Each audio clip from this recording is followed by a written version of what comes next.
The Beauty of the End by Debbie Howells, read by Jack Hawkins, Lena Normington and Katie Scarf. I believe in everything until it's disproved. So I believe in fairies, the myths, dragons. It all exists, even if it's in your mind. Who's to say that dreams and nightmares aren't as real as the here and now? John Lennon. I do believe in an everyday sort of magic, the inexplicable connectedness we sometimes experience with places, people, works of art and the like, the eerie appropriateness of moments of synchronicity, the whispered voice, the hidden presence when we think we're alone. Charles de Lint, author of The Onion Girl. And I wonder, if everything's connected, does that mean that everything can be manipulated and controlled centrally by those who know how to pull the strings? Malcolm Margolin. I want to live forever. We were standing on top of Reynard's Hill, where the ring of trees seemed to reach up, their branches tangling with the sky. Where you could breathe, April said, as though air alone was not enough for her. The steep climb took my breath away, but as we reached the top and looked down, for a split second I saw what she saw, the entire world seeming to stretch out from beneath our feet. Look how beautiful it is. At her side, I hadn't noticed the tinge of sadness in her voice. I was mesmerized as much by her presence as by the towns below, so insignificantly small from where we were, the dark lines scored into the patchwork landscape linking them. She'd taken a step forward to where the ground dropped precipitously away, her long red hair damp from the mist, her eyes gone to that place where I could never follow. As she stretched out her arms, for a moment I imagined she could fly. Reality caught up with me. I remember lunging forward to stop her, my clumsy movement sending a shower of stones tumbling over the edge, almost carrying me with them. Far from coming to her rescue, it was she who pulled me back, holding on until the ground stopped moving. It was one of the many times I tried to save her.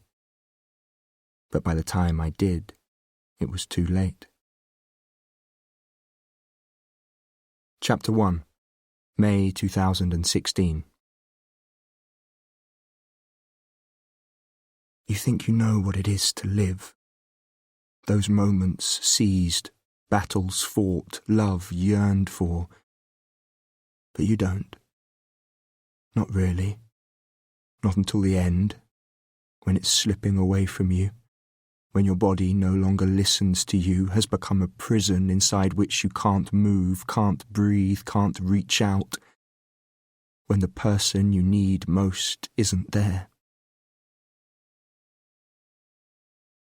The memory is bittersweet, splinter sharp, a transitory flash of long red hair, damp from the mist, bone-chilling cold, the starkness of trees in winter, my heart quickening as it always did. A girl I knew once, when the world was different, who filled my every waking thought, my dreams. Did you know we're like stars, at their brightest, most vibrant before they die, a trail fading until the naked eye can't see it, the brilliant crescendo of a life that builds to silence. Just as quickly it fades, a memory I've buried since I arrived here 4 years ago, when my Aunt Delilah died and left me her cottage. I'm questioning what triggered it, glancing up from my desk just as the old black phone rings, past and present overlapping for a moment. As it continues to ring, though I'd rather not, I have to answer it. Sliding my chair back, I get up and walk over to the windowsill, feel behind the heaviness of the curtain to where it sits untouched, unaware, as I answer it, of the hope that flickers like the flecks of dust stirred, caught in the dull glow of my reading light. Hello? Hello, Noah, is that you? I pause, startled as 15 years fall away. The clipped, precise tone is instantly recognisable, making my skin prickle as I'm jolted back to the present because the phone isn't part of the memory. Hello, yes. There's another brief silence before he speaks again, clearer this time. It's Will. I watch the moth that's taken refuge, camouflaged perfectly against the stone of the inglenook, as the fire I lit earlier sparks into life. My cottage has thick stone walls that hold fast to the chill of winter. He adds, "Thank Christ, I thought I got the wrong number." It can take a lifetime to learn that appearances are deceptive. Take the forest that's three-dimensional in the black depths of a still lake, each branch defined, every subtle shade perfectly mirrored, the sun looking out at you so that if you stare for long enough, you forget. It's just a picture, hides the cold darkness that can close over you, that's silent. Will and I were friends, once, a long time ago. But too much has happened, things that belong in the past.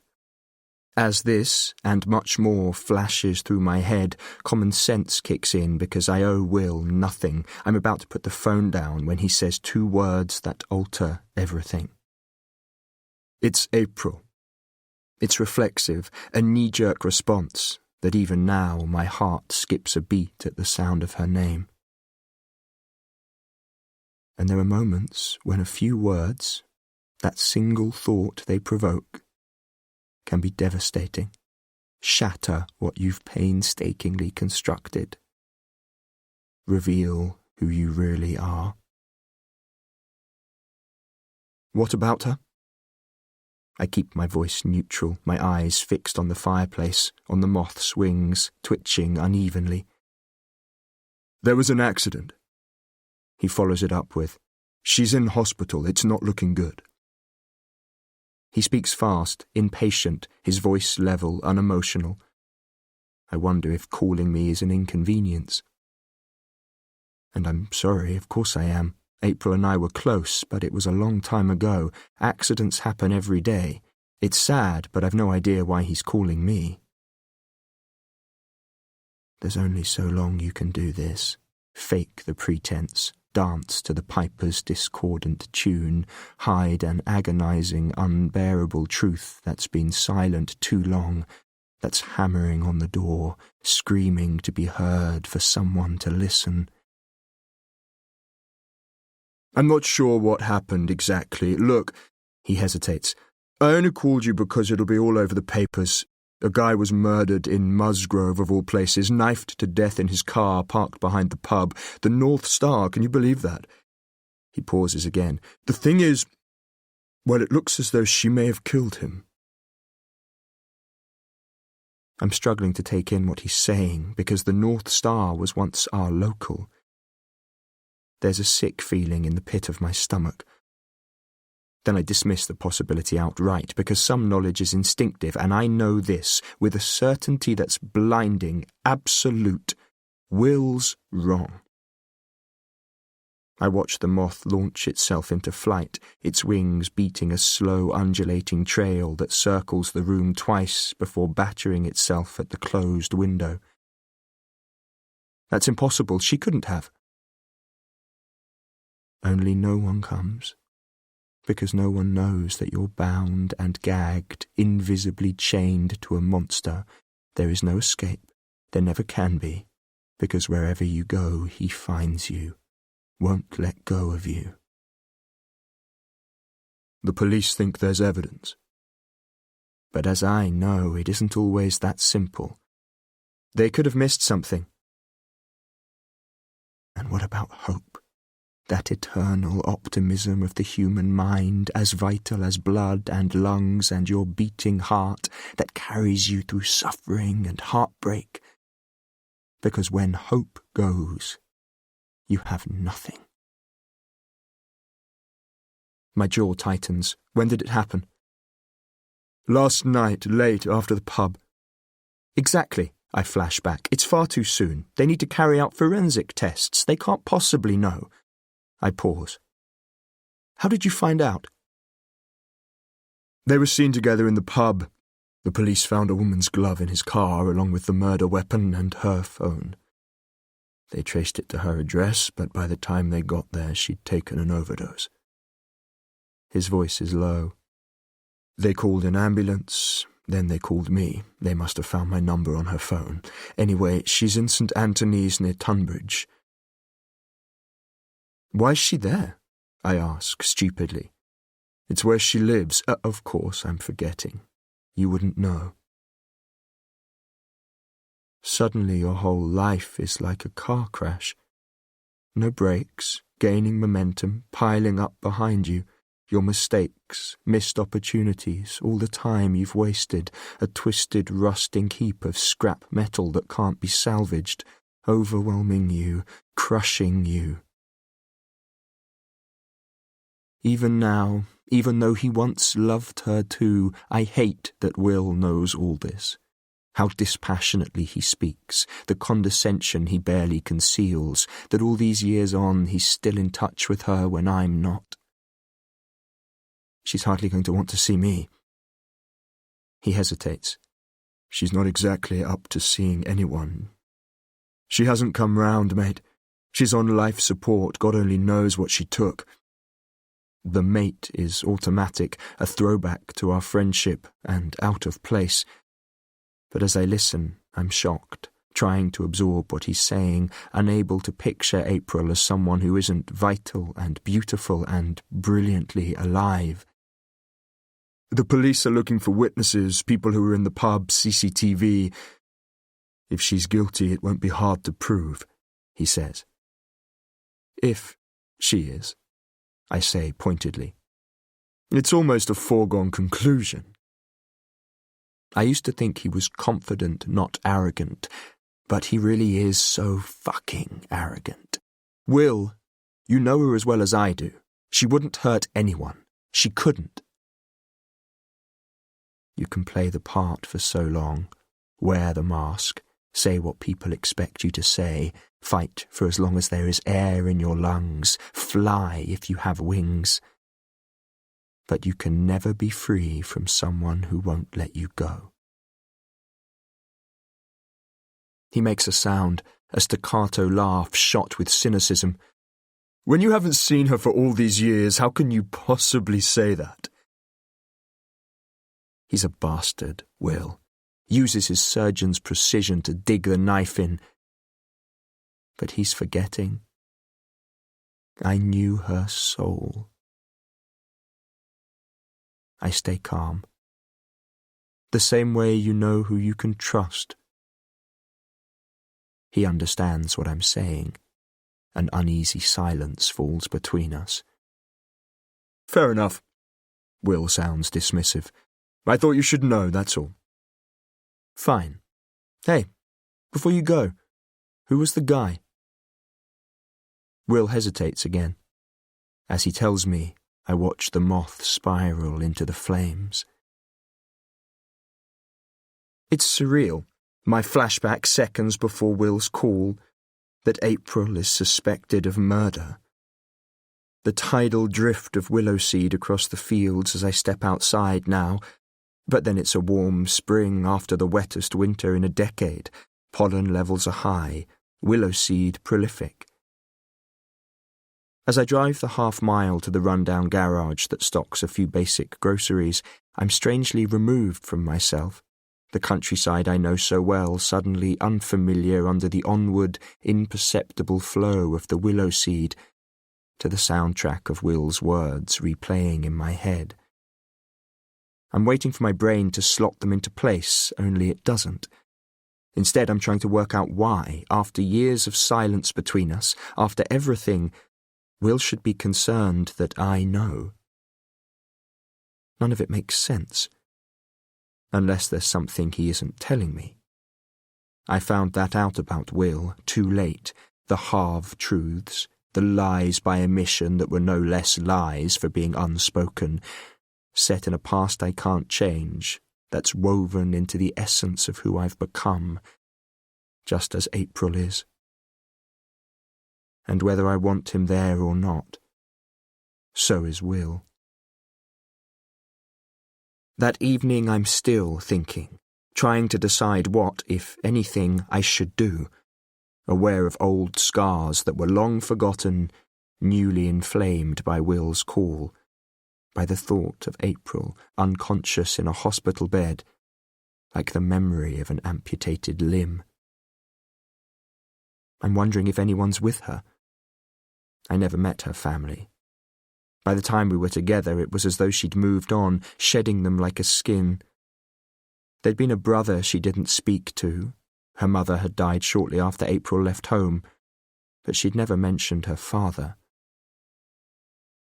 Not that I can help her. I'm in Devon, April's in Kent. Anyway, if Will's in her life, he'll have it covered, which should fill me with relief.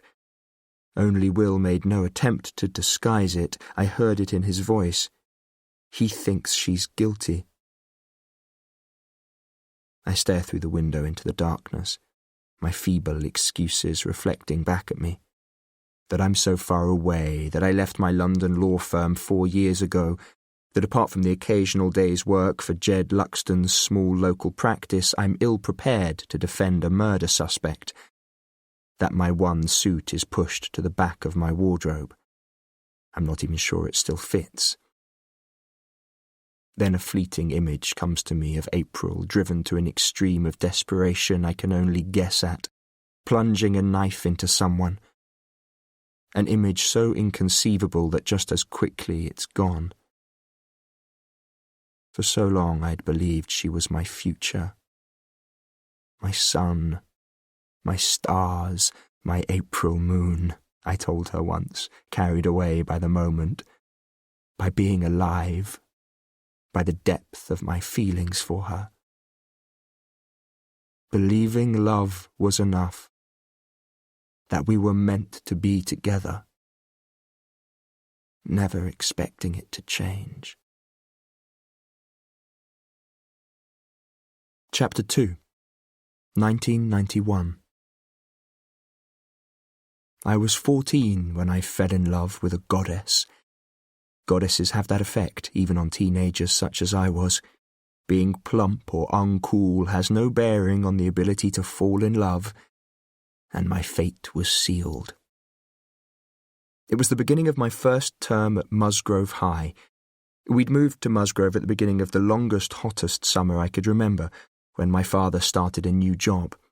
The first I'd heard of it was when he proudly showed me the car he could now afford, a shiny silver BMW 3 Series. I'd climbed in excitedly, inhaling soft leather and a faint petrol smell. Things were changing, my father told me as he got in and showed me how the seat adjusted. We were moving up. I didn't really understand what he meant. A job was a job as far as I could see, but I pretended to share his enthusiasm until he told me we'd have to move. The thought filled me with a horror I couldn't talk about, but the opinion of my 14-year-old self was of no consequence. In my small, sheltered, middle-class world, adults made decisions, children did as they were told. But it didn't stop me dreading it. I distinctly remember packing up my things, reluctant, resentful, overwhelmed by a need to hold on to the familiar, the childish, the outgrown. My mother's insistence that this was a good time for clearing out clutter, whatever that meant, and that there was no sense paying the removal people to take what I didn't use. As if it wasn't enough dragging me away from my friends and my home, by the time she'd ruthlessly been through my books, my model car collection, my secret cache of Action Man weapons, half my childhood had been ripped away too. As we drove off from everything that defined me, my very identity seemed in question. Swotty Noah Calloway, with his small dark bedroom and nerdy friend next door, was gone forever. I'd no idea who I was. Musgrove was an uncomfortable 4-hour drive away, 4 hours that I filled with hostile new classmates and dread. My face turned to the open window. I fought off waves of nausea in the back of my father's new car, a car I'd come to hate as symbolic of unwanted change. The first I saw of our new house was as we slowed down and turned up a wide, quiet road, and my father pulled up at the roadside. It wasn't unattractive, a red brick Victorian house surrounded by others that were similar, and after the modest terraced street we'd left behind, it was big doors leading into big rooms, big windows. It was okay, I supposed. It just wasn't home. The first thing I did was run around the back to look at the garden, which disappointingly wasn't big at all but long and narrow, though a massive tree right at the end made up for it.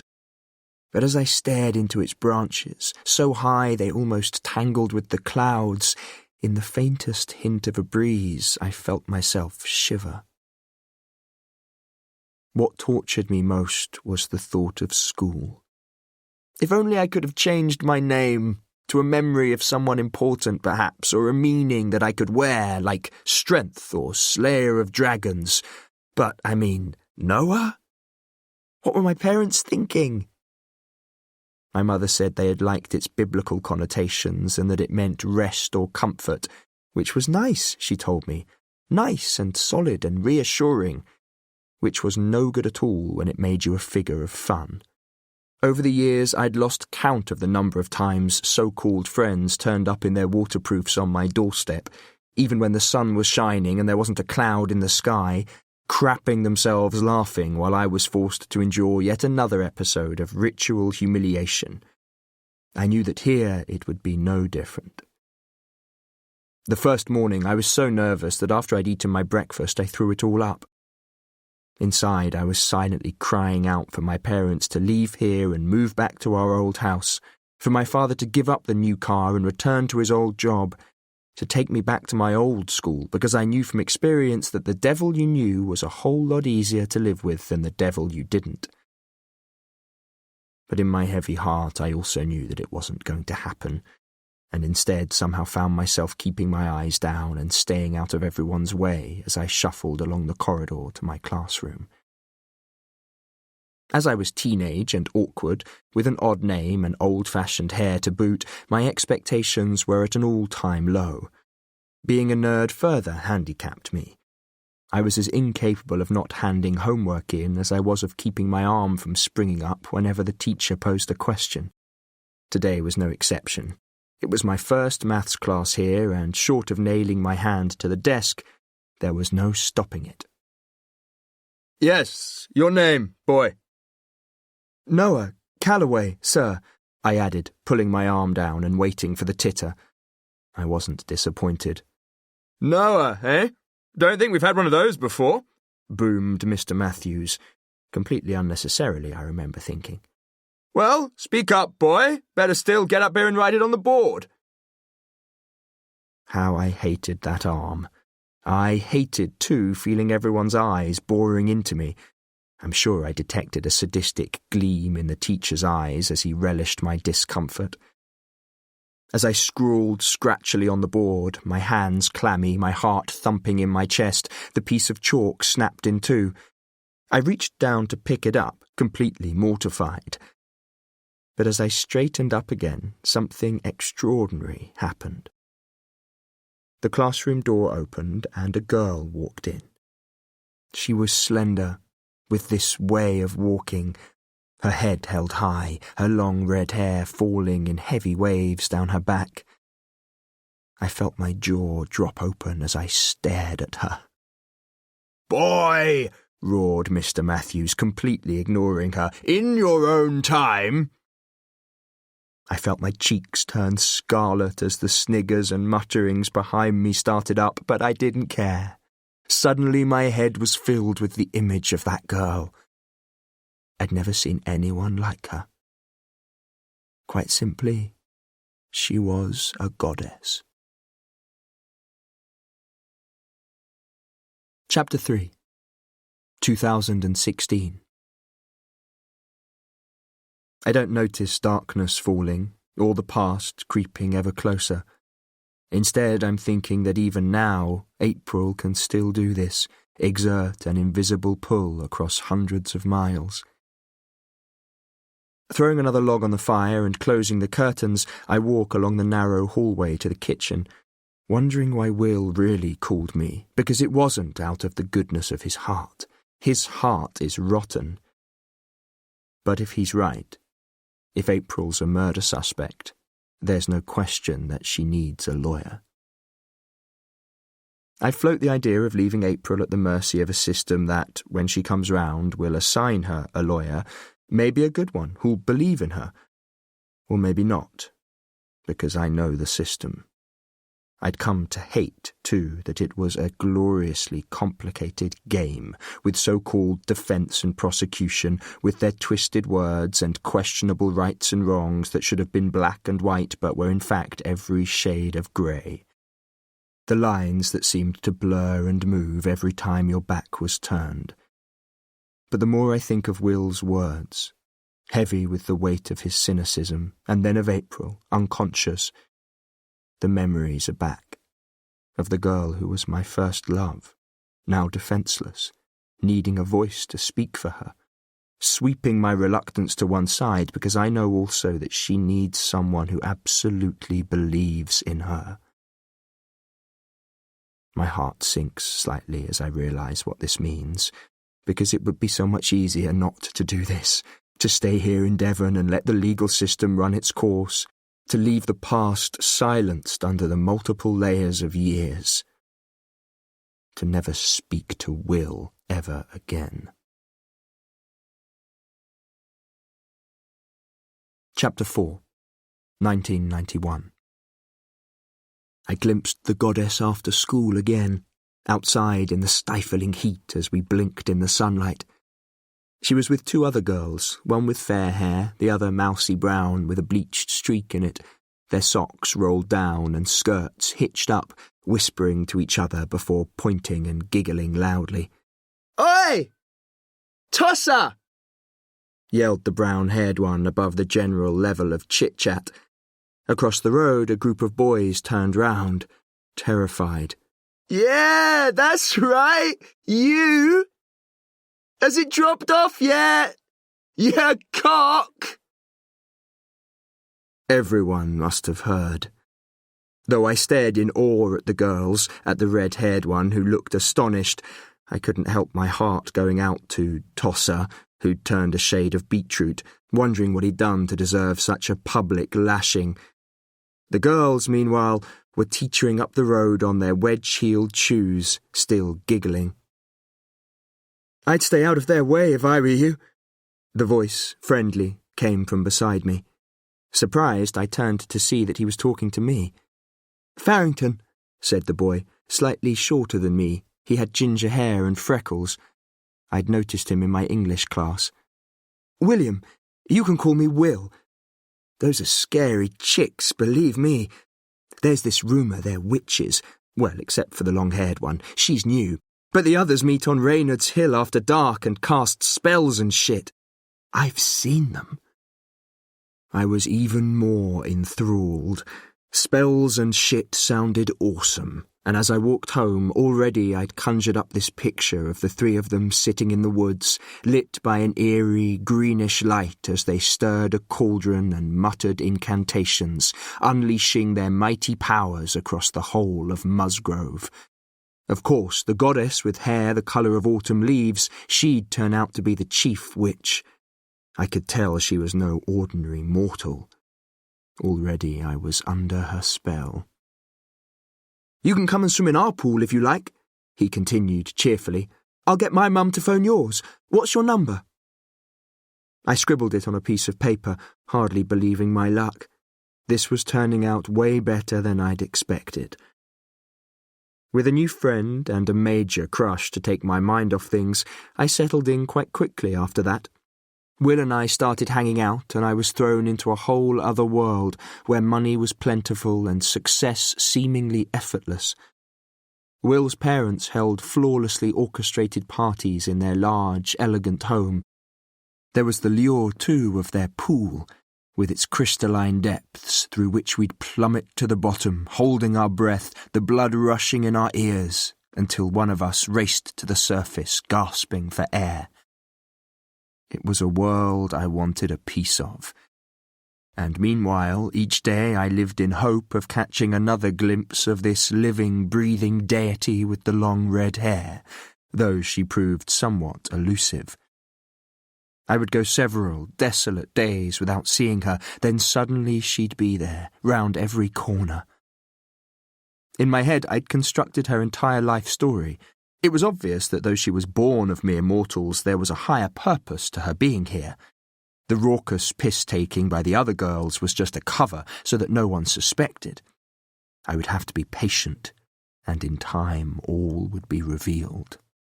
On the downside, I was sure she hadn't even noticed me, but there wasn't really anything that set me apart.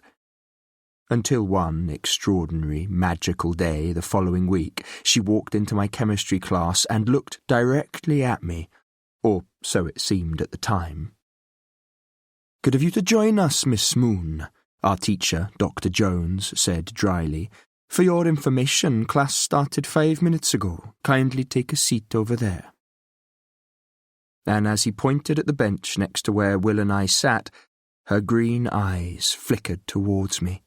Then, in a heart-stopping moment that I knew I hadn't invented, she caught my eye again and winked. At last, I had her name. Her surname, at least. I'm amazed the whole class couldn't hear my heart ricocheting inside my chest.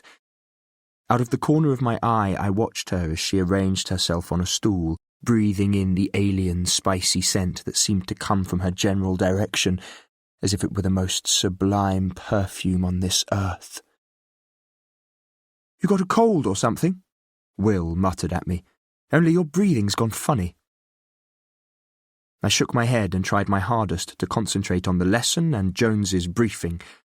When he'd finished, and a low-level general mumbling started up, Will stared at me. "What is wrong with you?" "What do you mean?" I could feel my cheeks growing hot under his scrutiny. "Usually," said Will, who, unlike me, was completely unabashed at being in the presence of a goddess, "you're like jumping up and getting shit organised before I've even worked out what we're doing. Something's weird." "It's not," I said, hastily, leaping up to prove him wrong and promptly knocking over a tripod, which clattered noisily to the floor. Picking it up, I tried to pull myself together, but as Will titrated sodium hydroxide with hydrochloric acid, for the first time I let him get on with it, instead eavesdropping shamelessly on the conversation going on behind me.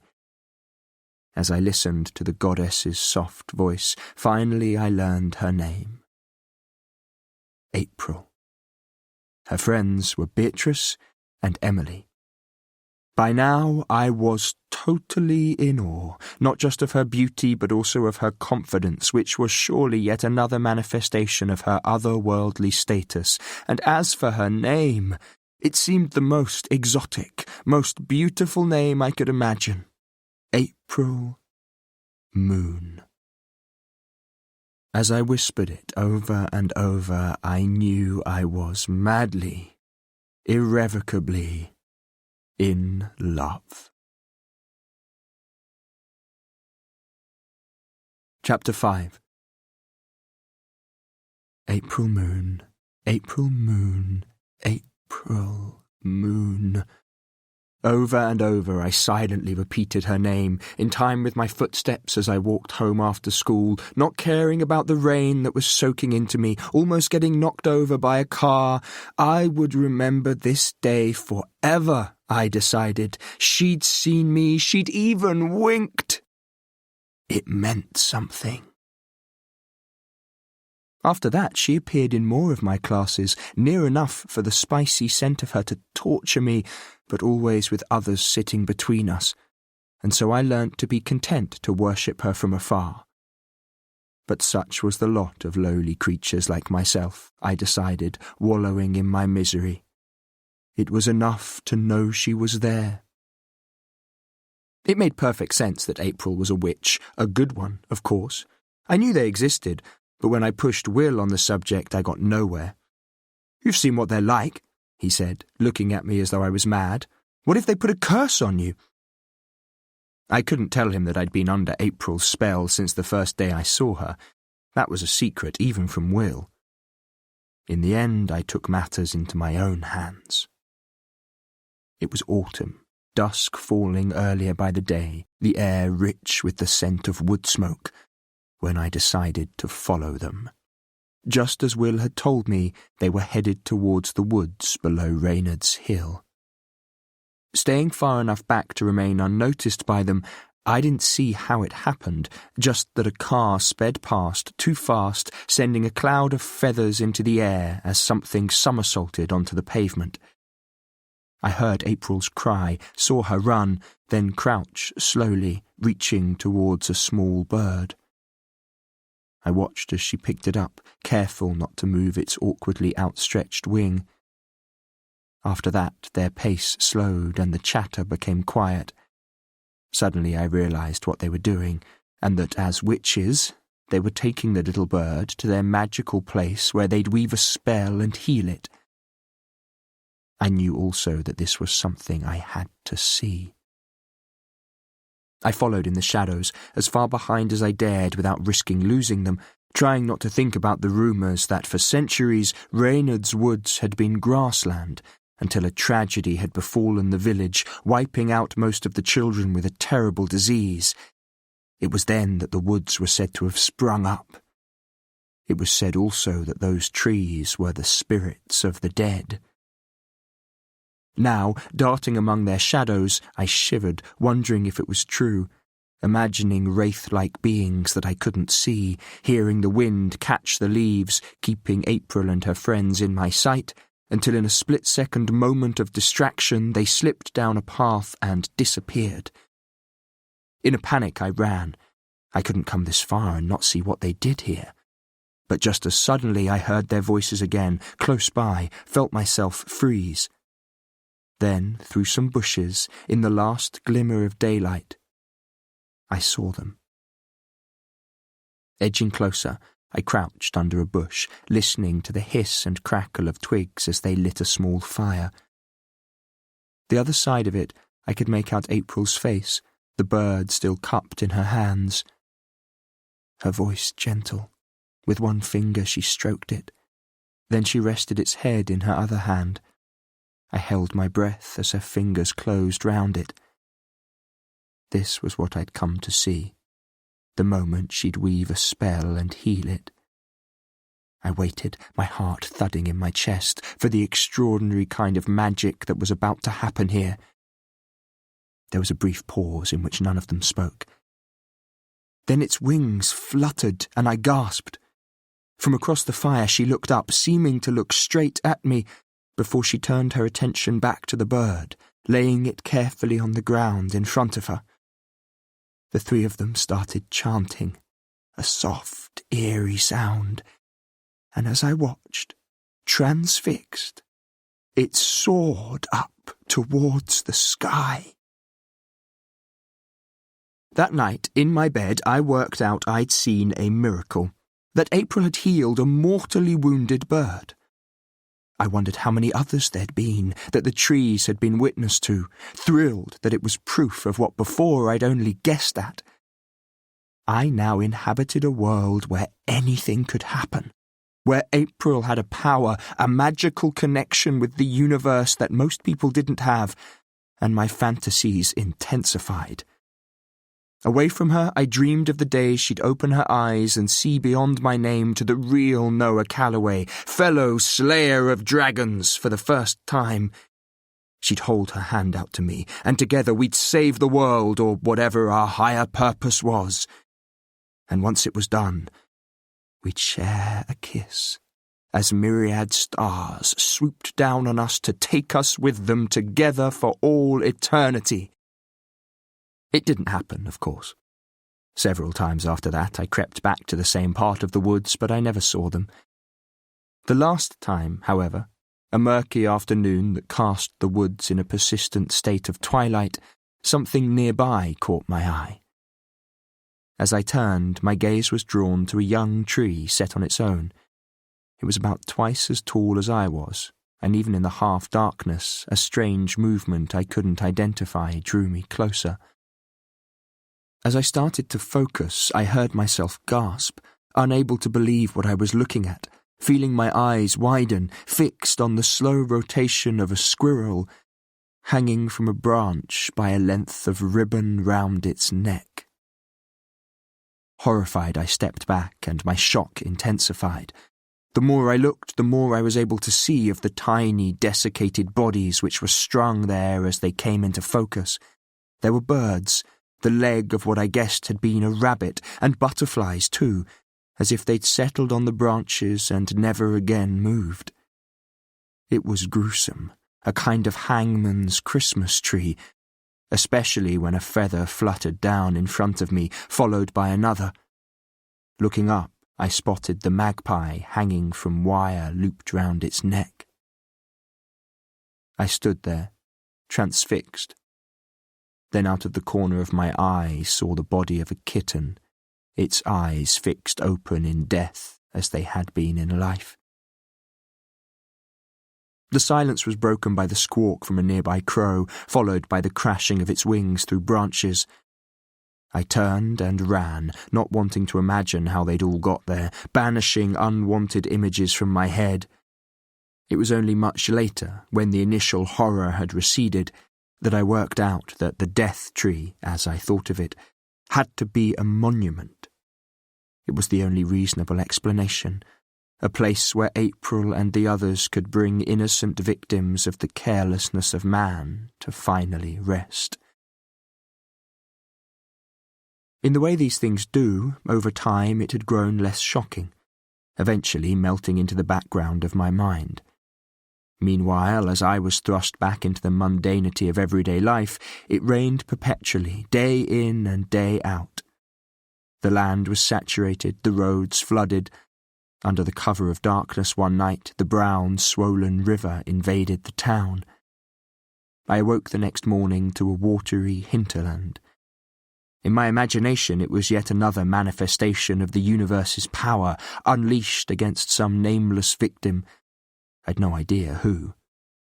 I wondered if this too was connected to April. But I didn't have a chance to find out. An impromptu holiday was forced upon us, and school was forgotten. But my joy was fleeting, as this presented also an insurmountable barrier between me and April. Just as the excitement of it died down, winter blew in. Then before I knew it, Christmas loomed. As the term drew to a close, I faced a new problem, finding myself reduced to a nervous, jabbering wreck as I endeavoured to pluck up the courage to give April the present I'd made. It was a tape, one I'd poured every last tortured drop of my teenage angst into. There were Madonna tracks, Berlin, the Human League, interspersed with emotive strains of Puccini and Debussy. It was a desperate, hopeless attempt to touch her heart and reveal my true self to her. But however much I wanted to, I couldn't do it. I racked my brains for a way to give it to her anonymously, but found none. It was only as the last chemistry lesson on the last morning came to an end, and with just minutes before the final bell of the term, that I'd simply pretended to pick it up off the floor and, with my heart hammering in my chest, walked over to her. "I think you must have dropped this," I said, avoiding her eyes as I handed it to her. It was the closest we'd ever been. The effect was intoxicating. She looked at it, puzzled, as she took it from me. "I don't think so. It must be someone else's." I shook my head. "It has your name on it." She turned it over and read it, and I saw her genuine look of surprise. Then her eyes lifted to meet mine. "Thank you." She said it softly. If she'd guessed, I couldn't tell. Term ended. Will went skiing with his parents. Christmas came and went. Usually I loved this time of year, but not seeing April for so long was making me restless. I'd never much liked walking for walking's sake, but that winter I went for cold, meandering walks in the afternoons, hoping that I might randomly bump into her, that we'd fall into conversation, a meaningful one, of course. She'd have played my tape and really loved it, never for 1 second giving away that she'd guessed it was from me. Then I'd hold her hand and we'd carry on walking, together. I even checked out Reynard's woods, seeking out the death tree where, dusted with ice, the little bodies that still hung there had taken on a ghostly form. But there was no sign of her. Like the embers of the fire she'd made here, her presence had been washed away. Several times I went back. Once I even lit my own small fire, sitting crouched beside it, warming my hands over the damp, smouldering wood, just waiting. Not once did I see her. Then the new year came blasting in with a fall of snow that stopped the world in its tracks before melting just as rapidly to slush, and before I knew it, we were back at school. The holiday had painfully magnified my feelings.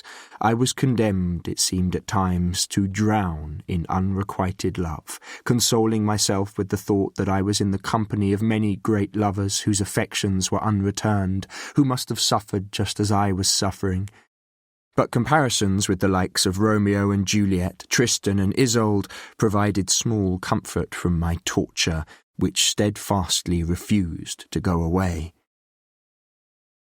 It was about that time I started to notice April's absences. A week, sometimes 2, before she'd walk into school as if she'd never been away. A little pale, perhaps, which wasn't surprising if, as I guessed, she'd been ill. But she gave no explanation, simply borrowing books to catch up on what she'd missed and acting as though nothing had happened. Other than that, nothing changed. Another term passed. My 15th birthday arrived, a dull, unmemorable occasion unlike the noisy parties my classmates bragged about. My parents bought me a camera, a little one, with several rolls of film which I wasn't to use up too fast, they cautioned, because of the price of developing them. My mother took me and Will to the cinema, then out for pizza, and then I worked out we'd been in Musgrove an entire year. The summer holidays arrived, which I could see only as an unwanted barrier keeping me from April, and I was saved from their unbearable endlessness by the long, hot days which I spent at Will's, where the pool was a welcome distraction. Under the sun, my skin tanned, and as I set myself the goal of swimming an ever-increasing number of lengths, I imagined my body defined by the faint outline of muscle that would transform my chances with the opposite sex. It appeared to work. By the autumn, when we returned to school, occasionally, miraculously, April and I would talk. It was mostly about school and homework, it had to be said. If she'd missed classes, I'd lend her my notes. But I knew how these things worked. That girls like April didn't go for boys called Noah.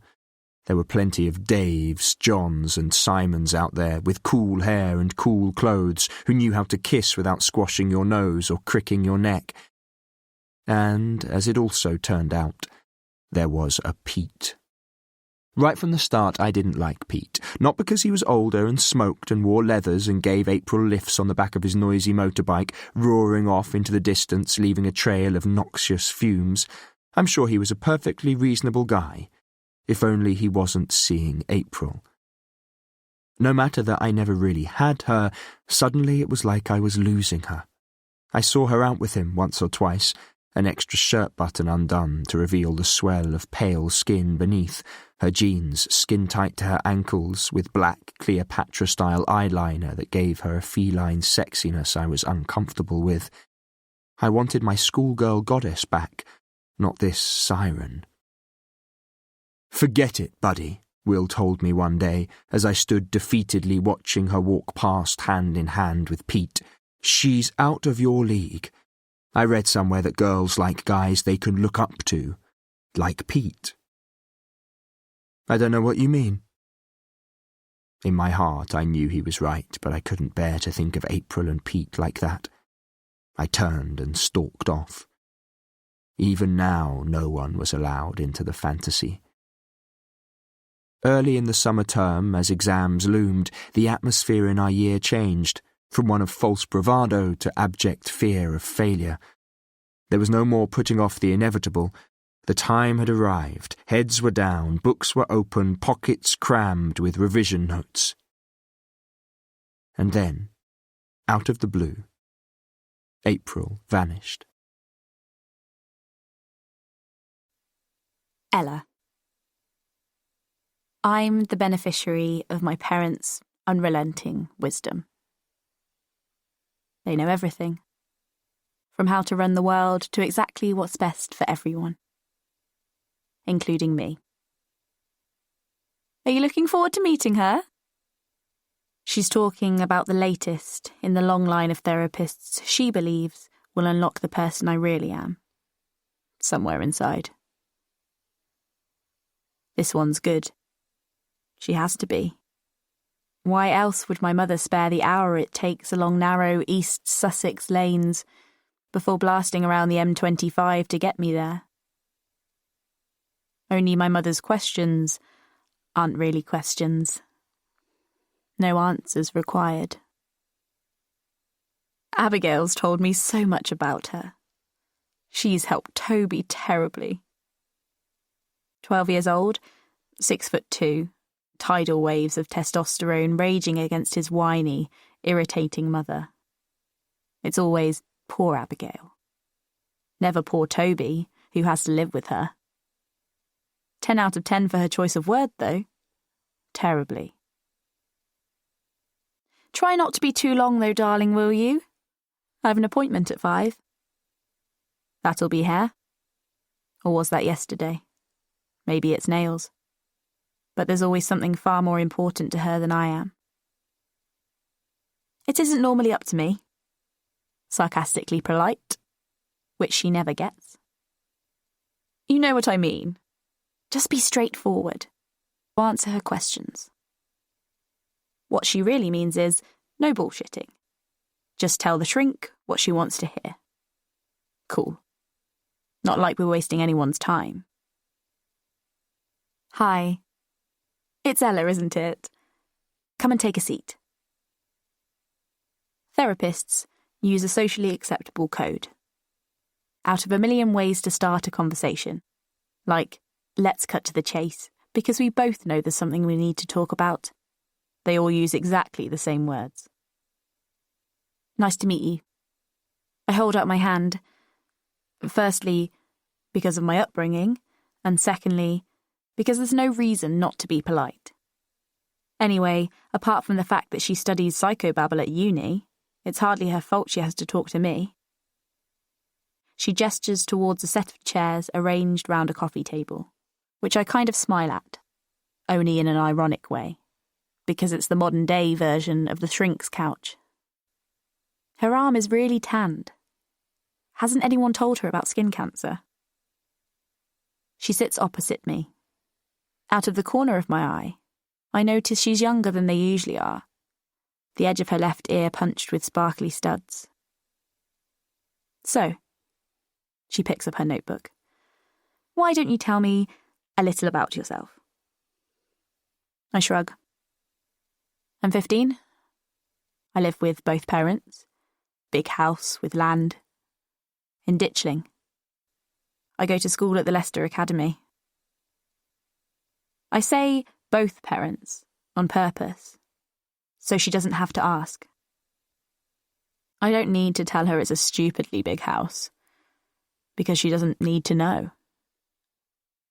Just watch the large silver ring on her right hand to catch the light as she writes. You're into drama? Everyone's heard of the Leicester Academy, source of future megastars of the stage and screen. and uber-wealthy parents. I shake my head. Music mostly. She looks interested. Which instrument do you play? Guitar, I tell her. Electric and acoustic. I did keyboard for a bit. I dropped the saxophone last year. Figuratively, you understand. I dropped the keyboard too, which pissed my mother off, because she has her own vision of how my dazzling future's supposed to blow practically the entire world away. I watch her pen hesitate, then write it down, waiting for the old joke about how I'm a regular one-girl band. But it doesn't come. Wow, I'd love to be able to play just one of those, she says, looking wistful. I sit back and fold my arms when she says that, warding her off, because ice-breaking I'm used to. The dancing politely round each other, like we're on a first date. The walking on eggshells when it comes to the trickier stuff. Issues, you'd probably call them. But wistful makes her sound like a normal person. Do your parents enjoy music? She adds. I'm not sure how to answer that one. Actually enjoy? I don't really know. I shrug. I guess. My mother plays classical all the time. I don't really know about my father. She moves on. So, tell me what else you like to do when you're not at school. Okay. Only some of them ask this one. Mostly because it's not on the checklist they tick off before totting up my final score and telling me there's nothing wrong with me. Which I already know. Swim? I shrug again. We have a pool. And I read. Most of the books in the house are mine. My parents don't read, except for Sunday papers or interior design brochures. And I write. That fell out without my meaning it to. Because what happens then is people ask what I write. What do you write? She asks, right on cue. I look at my shoes. Just stuff. I could lie and tell her I write bleak, dark love songs, such as therapists' dreams are made of, just to wind her up. But instead find myself gazing across her office at the large, abstract canvas hung on the wall, trying to find something to like about it. She watches my gaze. Are you interested in art? I don't really know anything about it, I say. I think what matters is knowing what you like. She glances at the canvas. You like that? I look her straight in the eye. Not really my thing. She bites her lip, says conspiratorially, not really mine either. I feel us connect. Briefly. Kind of like a needle prick. Before I get it. She's smart. She hangs the ugliest paintings she can find, to give her common ground with everyone but the guy who painted it. Then, she really does surprise me. She puts down her pen and notebook. Can I say something, Ella? Only I get the feeling you've done this before. Am I right? By this, I'm guessing she means therapy. So the dancing thing's over already. I raise my eyebrows. Quite a few times, actually. She looks puzzled. Can I ask you why you think you need to come here? She says, you. I sit back, hearing breath drawn out in a long sigh, wondering why she's doing that. Then I realise it's mine. Well, it's complicated. I have time. Yeah. I know she has time. They're paid by the minute or something. It's like this. I don't personally think I need to be here. My mother does. We don't really get on. Mothers and daughters don't always, do they? I glance at her, but she doesn't respond. She thinks that a bit of psych washing and I'll turn into the daughter she wants me to be. No offence, by the way. But that's about it. Skipping the part about how my mother doesn't get me because I don't slot into her neat and tidy life. How her plans for my future take no account of what I want. How nothing I say interests her. How that is the measure of my worth. There's more. Like how even when I'm so tired my eyes close on their own, I can't sleep. And when I do, I have these dreams. So vivid that when I wake up, it's like they're real. Like I said, it's complicated. I see. She really doesn't. But then I haven't told the half of it. It'll take more than a crap painting before I do that. I ought to explain about my mother, I add, breaking the unwritten rule, answering questions she hasn't asked, deflecting her while I still can. Because everything she and my father do is like, amazing. Giving it the full benefit of its 3 syllables, then rolling my eyes to make sure she gets it. They have their amazing jobs, incredibly expensive clothes, and they're always travelling. Only the problem is, I'm supposed to be amazing too, and I'm not allowed to cut my hair and buy cool t-shirts from the market stall with Guns N' Roses on them. Really? Where do you go? I said they, I point out, frowning. They don't take me with them. Half of the time I'm in school anyway. Kinda makes sense. Wondering if she'll work out the real reason. Because it's obvious. They don't want me with them. She looks faintly shocked. It's fine, I tell her. It really is, I add, because she looks as though she doesn't believe me. Anyway, they're probably not the kind of holidays you're picturing. Oh, she says, like a question. Oh? They go to cities mostly. They like boutique hotels and shopping and art galleries and opera. Boutique hotels. Not my thing, I add, shaking my head, because you've seen one of them, you've seen them all. And because I'd rather be lying in our garden, reading a book. So who looks after you? Gabriella, our housekeeper. Her face is confused. Clearly, I'm not her regular fruitcake. It's cool. Actually, when my parents are away, I like it a lot. That bit's actually true, because I can wear shorts and the cheap clothes my mother doesn't know I have. Because when they heave suitcases in the car and drive away, the demands and expectations go with them. She pauses, then looks at me again, quizzically. It's when I know she's sensed she's missing something. It sounds good, she says quietly. Then she puts her pen down. Shall we leave it there, for now?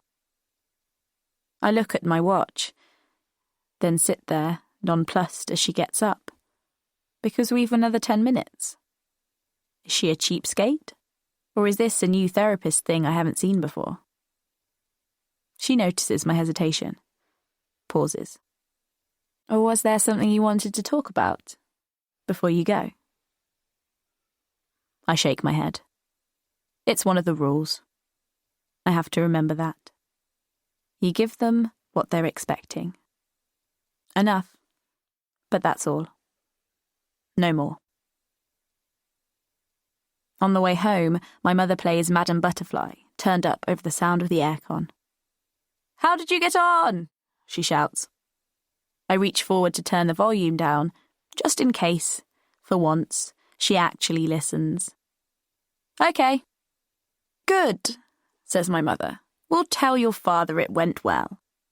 And I'll ask Gabriella to make another appointment. Turning the music up even louder, so that her voice is lost. But music's good for that. Gives her somewhere to hide. For next week. shouting again. Abigail told me she's supposed to be good. I don't know what good's supposed to mean, but she's okay. Different to the others. She really listens. To more than just my words. I turn my eyes away, thinking of Toby, with his thick, tufted hair. He throws things and yells a lot, so my mother says. Mostly at Abigail. Poor Abigail. She says that a lot too, because she only ever talks to Abigail, not poor Toby. But not everyone can do that. Imagine being other people. As we leave the motorway, I lean my head against the window, gazing through the trees at the ironclad sky. I'm not sure what I'm feeling, or if I'm feeling anything at all. Then the trees clear, and there are fields, fading into the distance until you can't tell where they end and the clouds begin. "What is all this stuff?" she shouts. "You'd think they'd spray it. Don't open the windows. I don't want it getting in the car." I watch the stuff she's talking about. The tiny, weightless willow seeds that float until they settle on the ground, like beautiful, ethereal snowdrifts.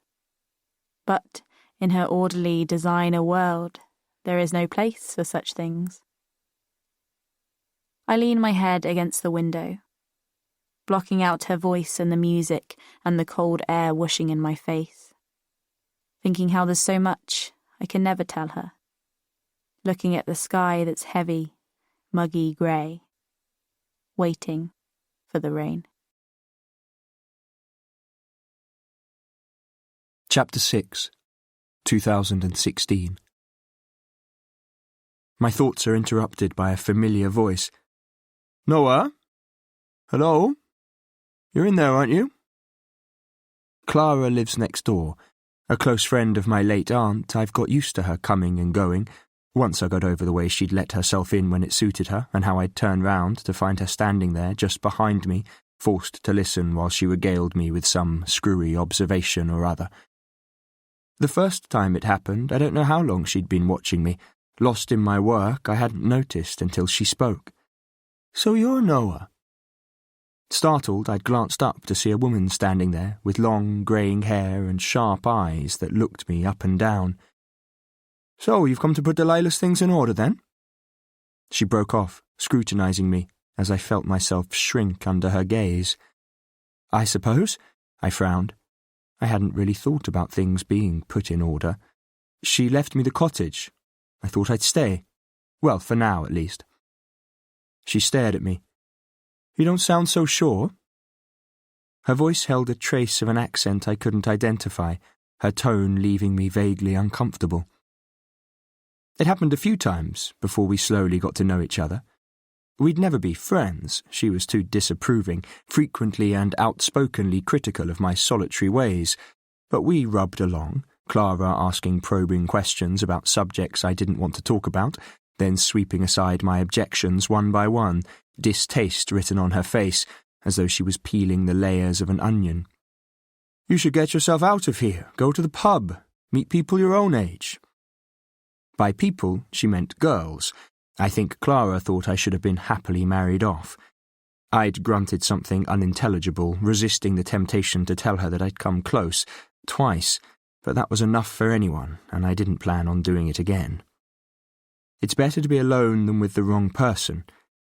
I'd said it with the defensiveness that comes from being badly hurt, knowing that wasn't what she was getting at, yet again aware of her unblinking gaze. I didn't want to drag myself out to make small talk with strangers. Even when I found myself a part-time role in a local solicitor's office, it wasn't good enough for her. But my reason for moving here was to write, I kept reminding myself. Clara hadn't approved of that either. "So whatever is it that keeps you in your books?" Words laced with disapproval, as on yet another occasion she'd caught me unawares. Turning back to my work, I'd finished the sentence I was writing, then looked up. "I used to be a lawyer." Even I could hear how defensive I sounded, because it had been an identity I'd worn like an expensive coat, which in the blinkered mindset of the society we live in had set me apart as a recognisable someone who garnered respect, an identity I'd yet to replace. "I know that," she'd said impatiently. "Not now, though, are you?" She wasn't intentionally unkind, as I found out later. It was just her way, in part cultural and maybe also the legacy of a difficult life that had left her direct, brusque, to the point. I remember I'd hesitated because most people didn't understand. I'd given up trying to explain, but then this was Clara. If you really want to know, it's research from my novels into the psychological profiles of murderers, mostly. I'd watched her as she drew back. Sweet Jesus, Delilah didn't tell me that. She didn't know. I don't really talk about it. But there are case studies, weighing up any number of possible causal factors like family background, whether the father or mother is an offender, whether other lesser crimes are committed first, even the structure of the brain. But there are other cases, less easily explained, where a solid pillar of society somehow undergoes a fundamental change and becomes a murderer, like John Smith, who worked his whole life until one day he jacked in his job, then went home and shot his wife. With my captive audience of one, I'd been getting into my stride, enjoying myself because John Smith was my classic example, until the look of horror on her face stopped me. "Okay," I'd said more soberly. "Let me ask you something about first impressions. What do you think of them?" Clara loved to light the touch paper and watch what followed, but that time she'd shaken her head. "That's the trouble with you young people," saying young as though it was a bad thing. "You're in too darn much of a hurry to notice." "Notice what, exactly?" "The difference," she'd replied slowly, as if I were particularly stupid, "between what people want you to see and what's real." "Exactly," I'd said triumphantly. "That's what I was saying." Clara had glared at me, then, shaking her head, stared out of the window. "You're talking about eyes," she'd muttered. "Eyes tell you nothing. Don't you know that? You need to look with your heart." An awkward silence had fallen between us after that, heavy with irritation on my part at Clara's all-knowingness, because I didn't need her to tell me appearances could be deceptive, disgust on hers at my arrogance, as no doubt she perceived it. Coming over, she'd picked up one of my books on the Jack the Ripper murders. "And you enjoy this?" Her face was unfathomable. I'd thought about it before I answered. Not enjoy, exactly. All murders are someone's tragedy. But think of the murderer for a moment. Some people just don't have boundaries. I know that, and there are some who claim to enjoy it.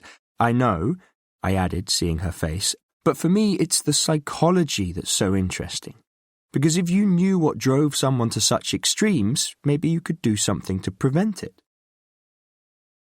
"Oh, I wouldn't go getting your hopes up," Clara had muttered darkly. "Some folks have it in them no matter what." I'd put my book down. "Okay, now you're talking about psychopaths." I'd caught her interest. Sitting down, she'd leaned towards me. "I should know. I was married to one. Thought the world of himself, but he didn't give a fig about anyone. Not even his own wife. Wasn't a killer, though. Tell you what I think. There's plenty of people don't think anything of it, raping and killing for the sake of it." "Exactly," I said, and looked at her. "And there's a reason. Upbringing, a constant diet of violence around them, the TV every time they turn it on." Clara grunts. "Maybe, but folks like that don't change." "Do you really believe that? Isn't that a rather depressing view of humanity?" "Yes, well, most likely you think it is. But you young people are all the same, always looking for excuses instead of facing the facts." "I don't believe that's true," I'd started to argue, but she'd taken offence for some reason, stomping off, slamming the door behind her. I'd got used to her, and having no family to speak of, no friends, I found her inherent nosiness, her way of speaking her mind, vaguely companionable, if somewhat abrasive. Even now, with a modestly successful published novel to my name, if it had given me credibility in her eyes, she'd never said. "Haven't eaten, have you?" she says tonight, a statement framed as a question to which she already knows the answer, looking disapprovingly around the kitchen, unwrapping the dish she's carrying before placing it on the table. "Thanks. I was just looking for something. Tins of beans I bought at the garage. Maybe a drink." She shakes her head. "No point you even looking. You never have anything in them cupboards of yours. You need to get out, Noah. Find that new supermarket that's just opened. Go to the pub before you forget how to talk to people. Does you no good shutting yourself away." The familiarity of the years we've known each other condensed into bluntness. "It's not that bad. There's the vegetable garden, remember? The one you nagged me about looking after?" I point out, thinking of the plot in the garden that, according to Clara, had been so lovingly tended by my aunt, that now, however hard I worked on it, in my inexperienced hands was only minimally productive. "I go to the office now and then, and I talk to you." "I mean young people," she says sharply. "Yeah, well, it so happens I'm going away," I break off. "You eating with me?" She pulls off her jacket and slides stiffly onto one of the wooden chairs. "If you've something to tell that's interesting and not about them books of yours, I may as well." "Okay." I rummage in a cupboard for 2 plates. "Drink?" "Whiskey, you mean?" she says dryly. "Go on then, but a small one, with a drop of water." I've poured her enough of them over the last 4 years to know precisely how Clara likes her whiskey. Pouring another for myself, I join her at the table. "I had a call earlier, from someone who used to be a friend." I take a mouthful of her casserole. "This is good." "Rabbit." She continues eating, jerking her head just once. "You were telling me about a phone call." "Well, there's been a murder in the town where we grew up. He thought I'd want to know because a girl we knew at school is the main suspect." I take another mouthful, still puzzled as to why Will is so convinced of April's guilt. Feeling Clara's eyes on me, unflinching. "It's strange. We're not friends. In fact, I hadn't spoken to him for years. He's sure she's guilty." Frowning, I put my fork down, and as I knew only too well, he'd been in love with her too. "Christ, how can he think that?" Clara takes another mouthful. "You don't, then?" I shake my head. I can't see it. I'd even go so far as to say I utterly, absolutely know she isn't. She couldn't have done it. Clara frowns. "You could be wrong." Sitting back in my chair, I shrug. "I can see why you'd say that, but I'm not. I know I'm not. And you're forgetting something." She glances at me. "And what might that be?" "Well, firstly, I knew her. Really well. I don't tell Clara I was in love with her. But also, even if I didn't, I've spent years of my life trying to understand the criminal mind, as you know. I've profiled dozens of killers, male and female, from all kinds of backgrounds, who committed all kinds of crimes. It's taught me something." "Ah, those books of yours again. It hasn't taught you one thing, though, has it?" She raises her lined face, her rheumy eyes staring into mine. "People act on impulse, make mistakes. They're people, aren't they? It's not scientific method you're on about, it's judgment, pure and simple." Meaning my judgment, and I feel myself grow irritated, because every time we discuss my work, it ends like this. "You know what?" I look at Clara. "No disrespect, but you could just as easily be wrong too." It's a good answer. She nods slowly.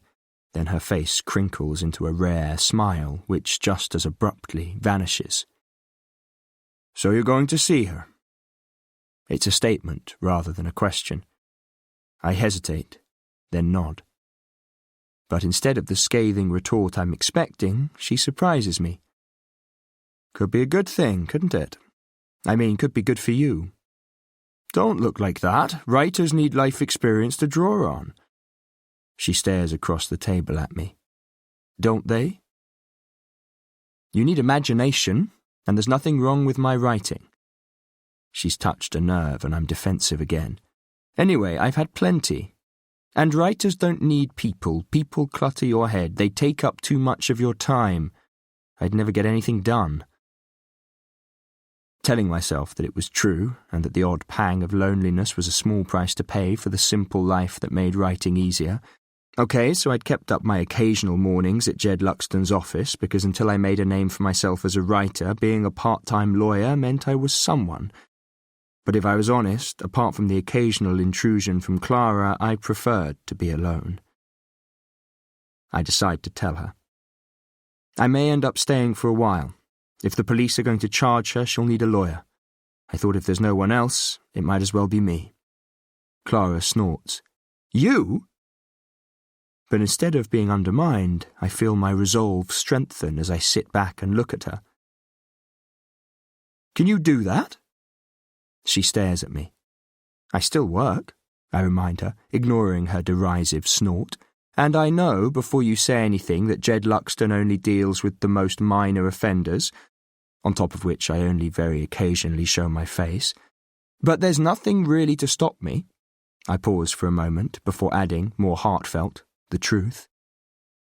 Anyway, I can't not.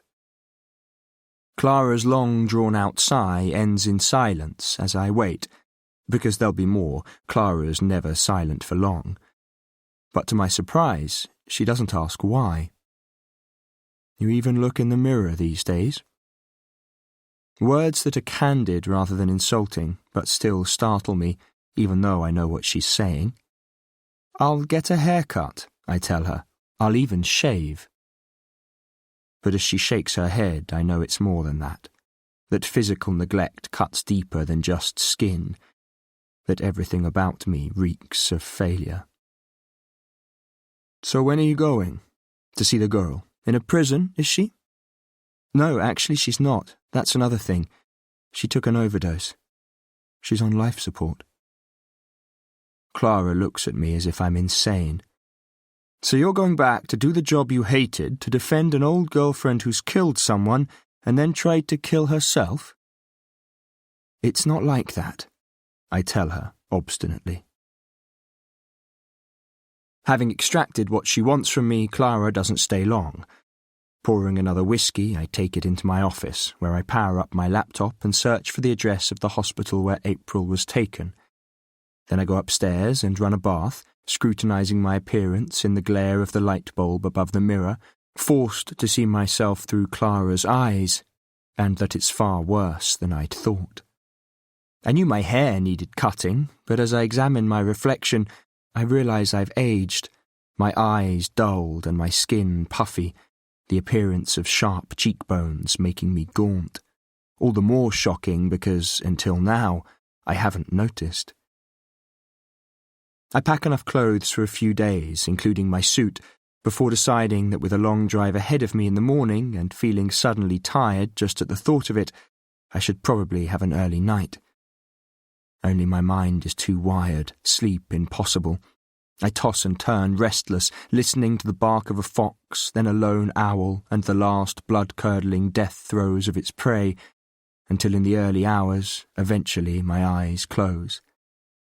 But even when it comes, sleep brings no relief, and I'm flung into a vivid dream of a burning woman, her dark shape featureless, her face silhouetted against an orange sky. In the midst of the flames, she's holding something out to me. "This is my gift," she keeps saying, her voice urgent, over and over, thrusting it towards me. But each time I reach to take it, the flames force me back so that I have to watch, powerless as the fire consumes her, only realizing when I wake, my heart pounding and my skin coated in sweat. She never told me what it was. Chapter 7. 1995. Man, I need to get out of this dump. Will was prone to exaggerating. He'd already packed, leaving his large bedroom empty, except for the pile of boxes and suitcases. I was putting off my own packing as long as possible, but then I wasn't leaving for another week. I felt exactly as he did, though. Since my father had died, my mother's anxious, neurotic ways were driving me mad. You'll miss having your meals cooked for you, I remind him, and your washing done. I won't. I'll be too busy partying and schmoozing with all those girls. Will closed his eyes and sighed lasciviously. Maybe I'll find one that can cook. I wouldn't count on it. Uni students are all rabid women's libbers, I warned him, thinking he was going to be disappointed. Pub? Or is that too boring for a budding Cambridge student such as yourself? Remind me, why are we both committing to some of the most complicated subjects known to man? So we'll be rich and famous. Come on, let's get out of here. We walked the half-mile to the North Star with the easy self-centeredness of being 18 years old and on the brink of breaking away, from loving but nevertheless constraining parents on Will's part, and on mine from my increasingly over-anxious mother. This is it, mate.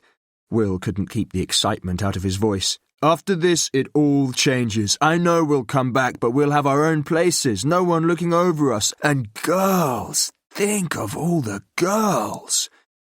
He held up his hands to the heavens and pretended to sink to his knees. Bizarrely, while I seemed caught in a stage of perpetual lankiness, Will had grown from a short, spotty kid into a babe magnet, but then Will had never lacked confidence. Even round here he wasn't short of female attention, though his activities were somewhat inhibited by living at home. But all that, he was convinced, was about to change. It probably won't be quite how you're imagining, I told him as we walked up the steps. It probably will. He pushed the door open and I followed him in. I was going to miss him, for about a week, until I headed off to Bristol. There'll be lectures, I reminded him, and you'll have competition. There'll be other ginger studs hanging around. Yeah, but none with my charm and charisma. Watch and learn, buddy. Watch and learn. He ambled over to the bar where a blonde-haired girl stood with her back to us, buying a drink. I watched as he exchanged a few words, his head bent towards her. I didn't need to see his face to picture the self-deprecating smile that girls seem to find irresistible, the seemingly instant fascination that he adopted as if she were the only girl in the world. He knew all the tricks. I was still watching, a little enviously, when from behind me I heard my name. Noah? As I turned round, I felt the smile plastered on my face even before I saw her. April! I don't believe it!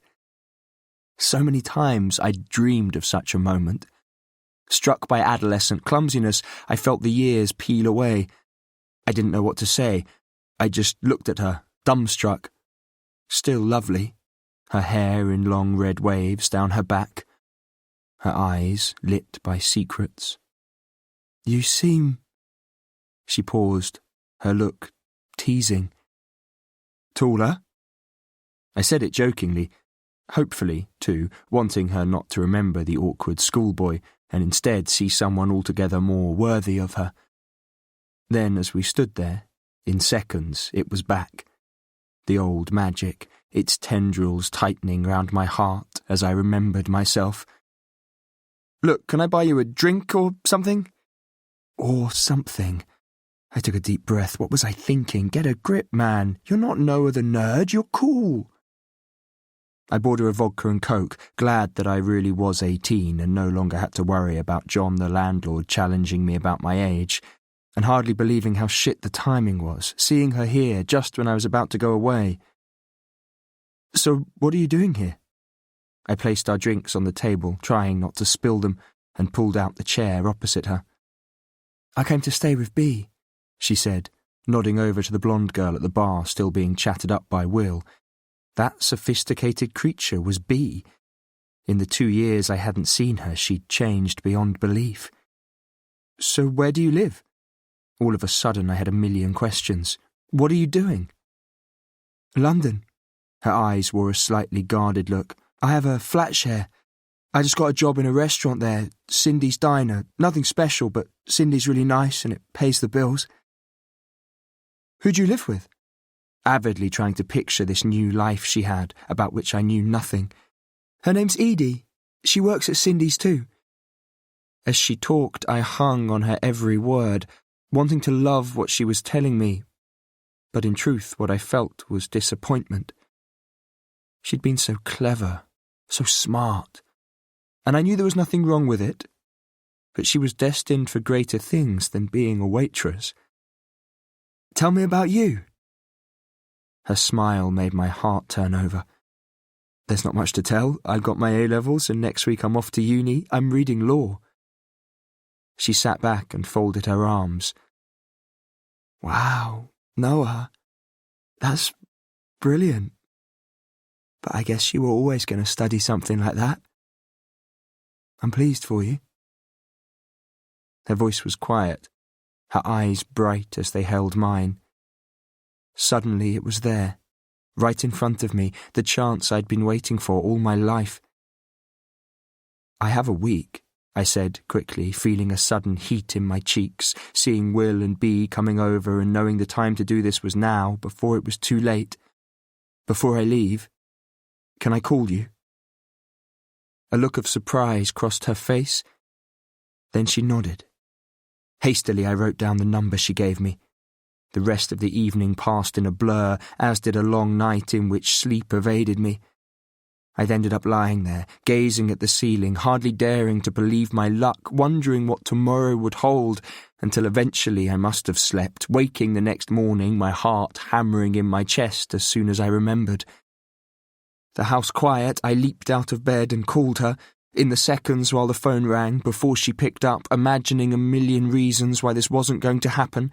I could have written the wrong number down, or she could have changed her mind, found any number of excuses. But then she answered, and the same smile I'd seen last night was there in her voice. We arranged to meet in town early that afternoon. Having chosen my clothes with care, I took enough money to buy lunch from the precious supply I'd earned over the summer and carefully saved to take to uni. But then April was worth every penny. I got there early, waiting on the bench outside the shopping centre, checking my watch every few minutes, feeling the same fear I'd felt when I'd called her, still half expecting her to stand me up. But my worries were unfounded, and as she walked towards me, her hair falling softly down her back, her frame small in loose-fitting jeans and leather jacket, I felt myself fall in love all over again. "Hi." She looked up at me, smiling as though there was something amusing her. "You look nice." Awkwardly, I glanced down at my cotton shirt and neatly ironed trousers, which suddenly seemed wrong, but they were all I had. "Thanks, so do you," I added hurriedly. "Thank you." This time her eyes smiled back at me. "So, what did you have in mind?" "I don't know."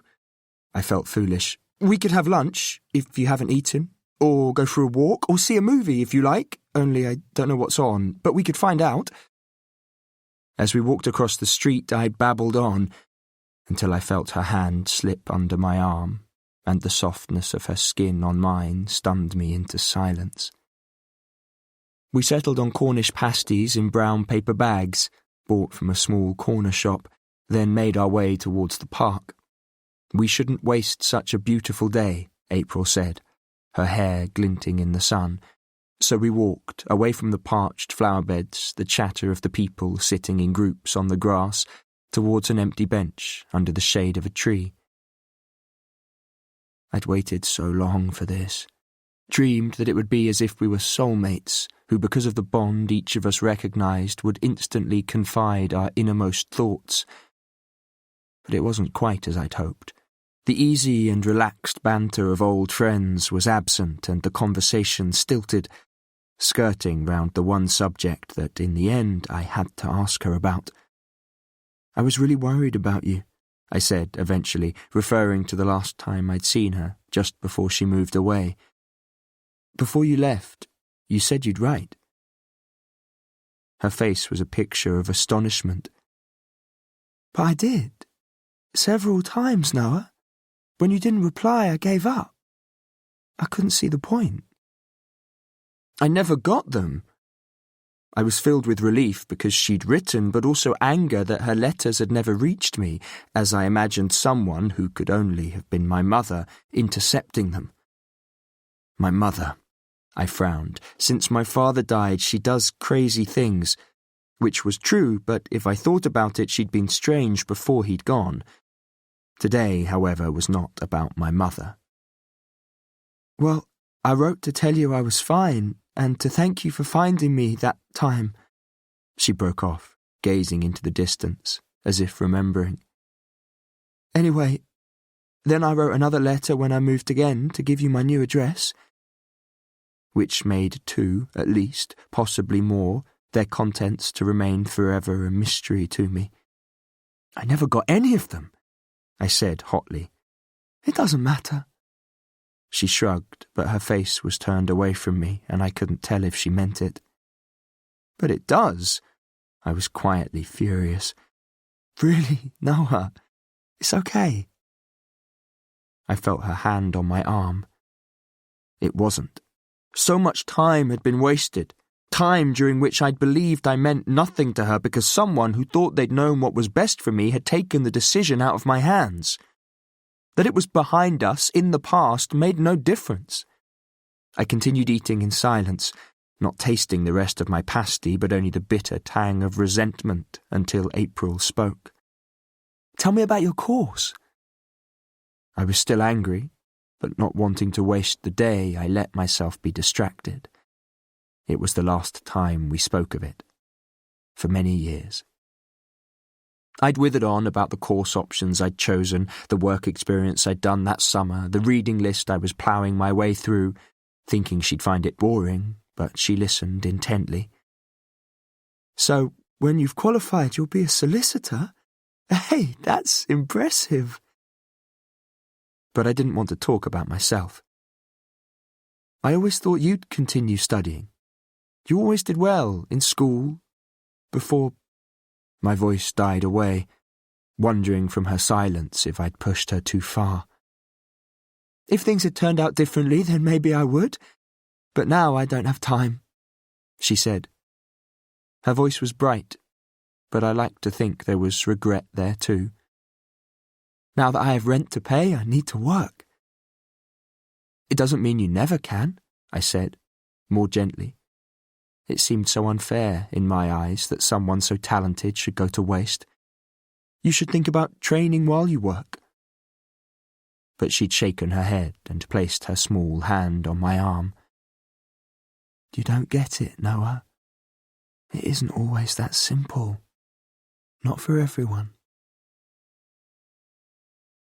We met the following day, lapsing into an easier familiarity, and then again the one after that. On a glorious late summer afternoon, the sun hot and the air still, when we walked up Reynard's Hill.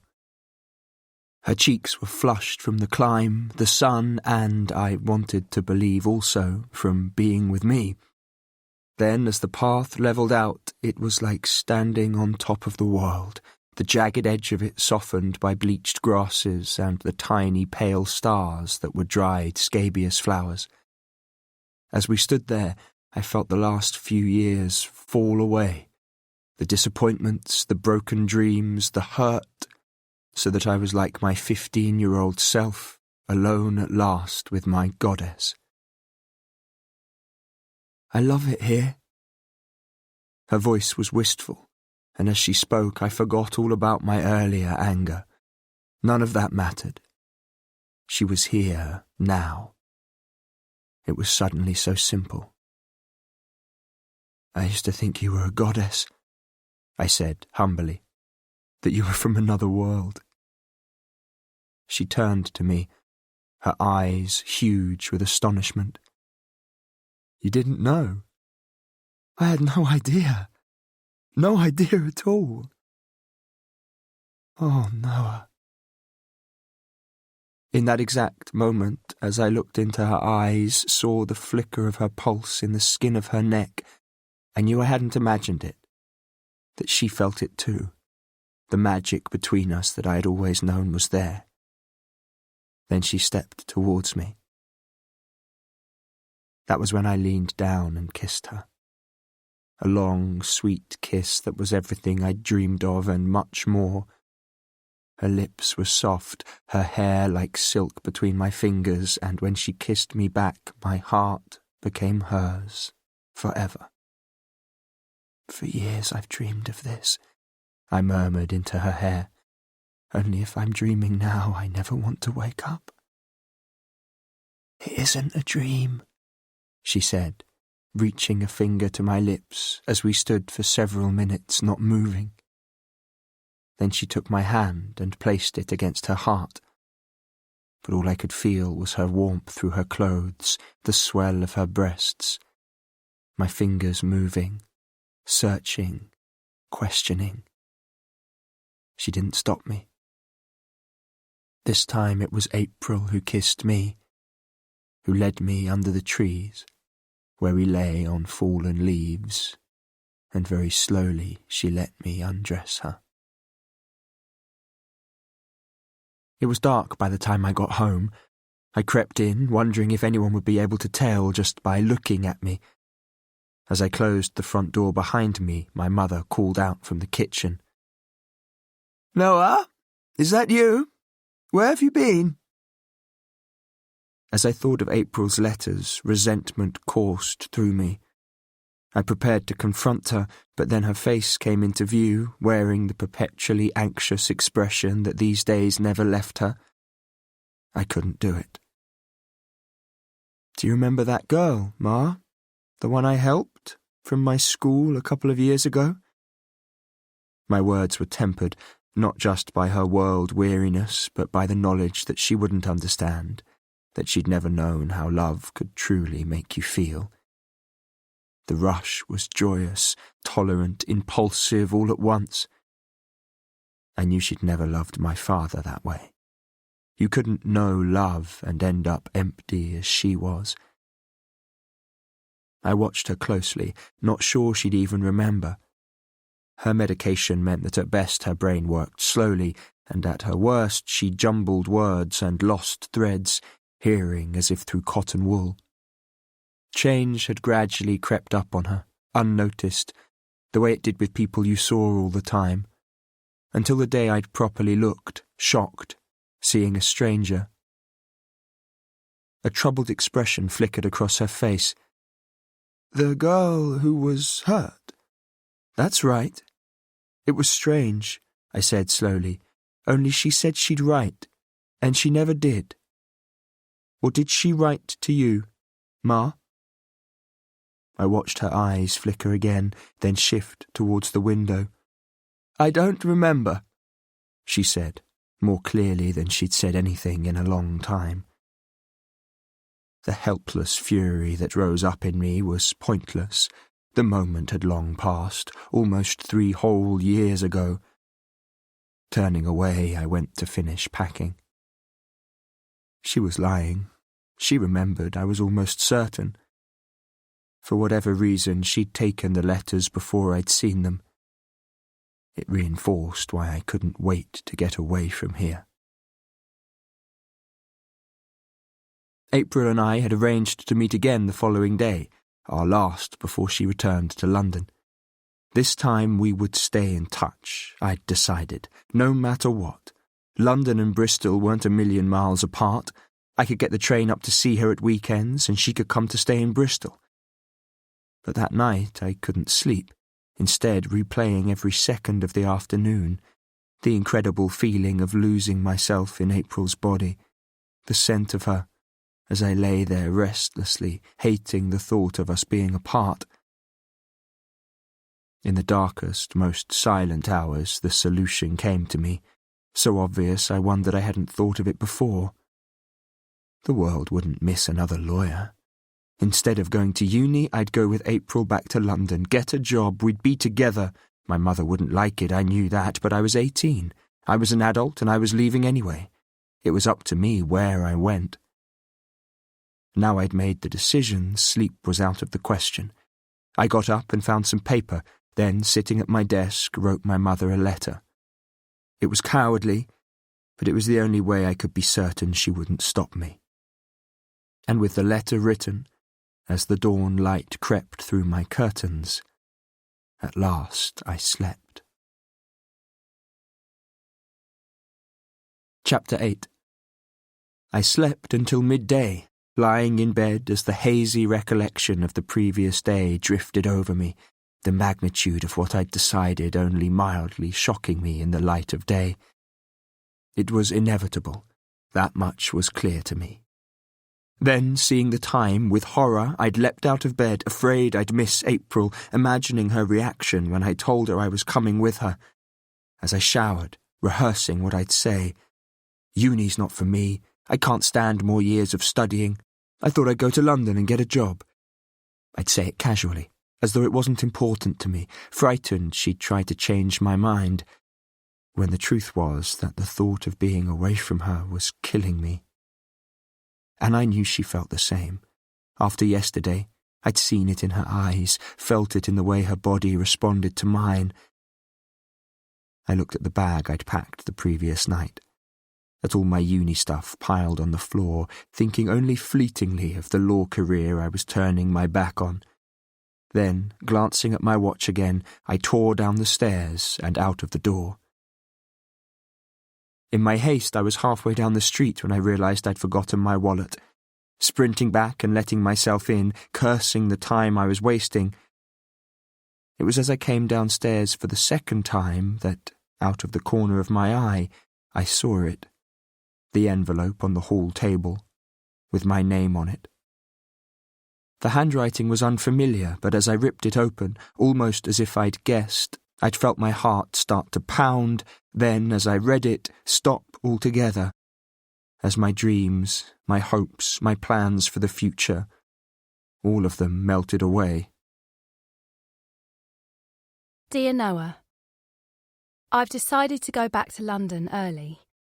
I think it's for the best. You are sweet, dearest Noah, the sweetest boy I've ever known. But even a goddess can fall from grace. I don't deserve your devotion or that pedestal you put me on. There's too much you don't know about me. But I don't want you to know. I just want to remember what we had. I read it again, hearing a sob that seemed to come from deep inside me.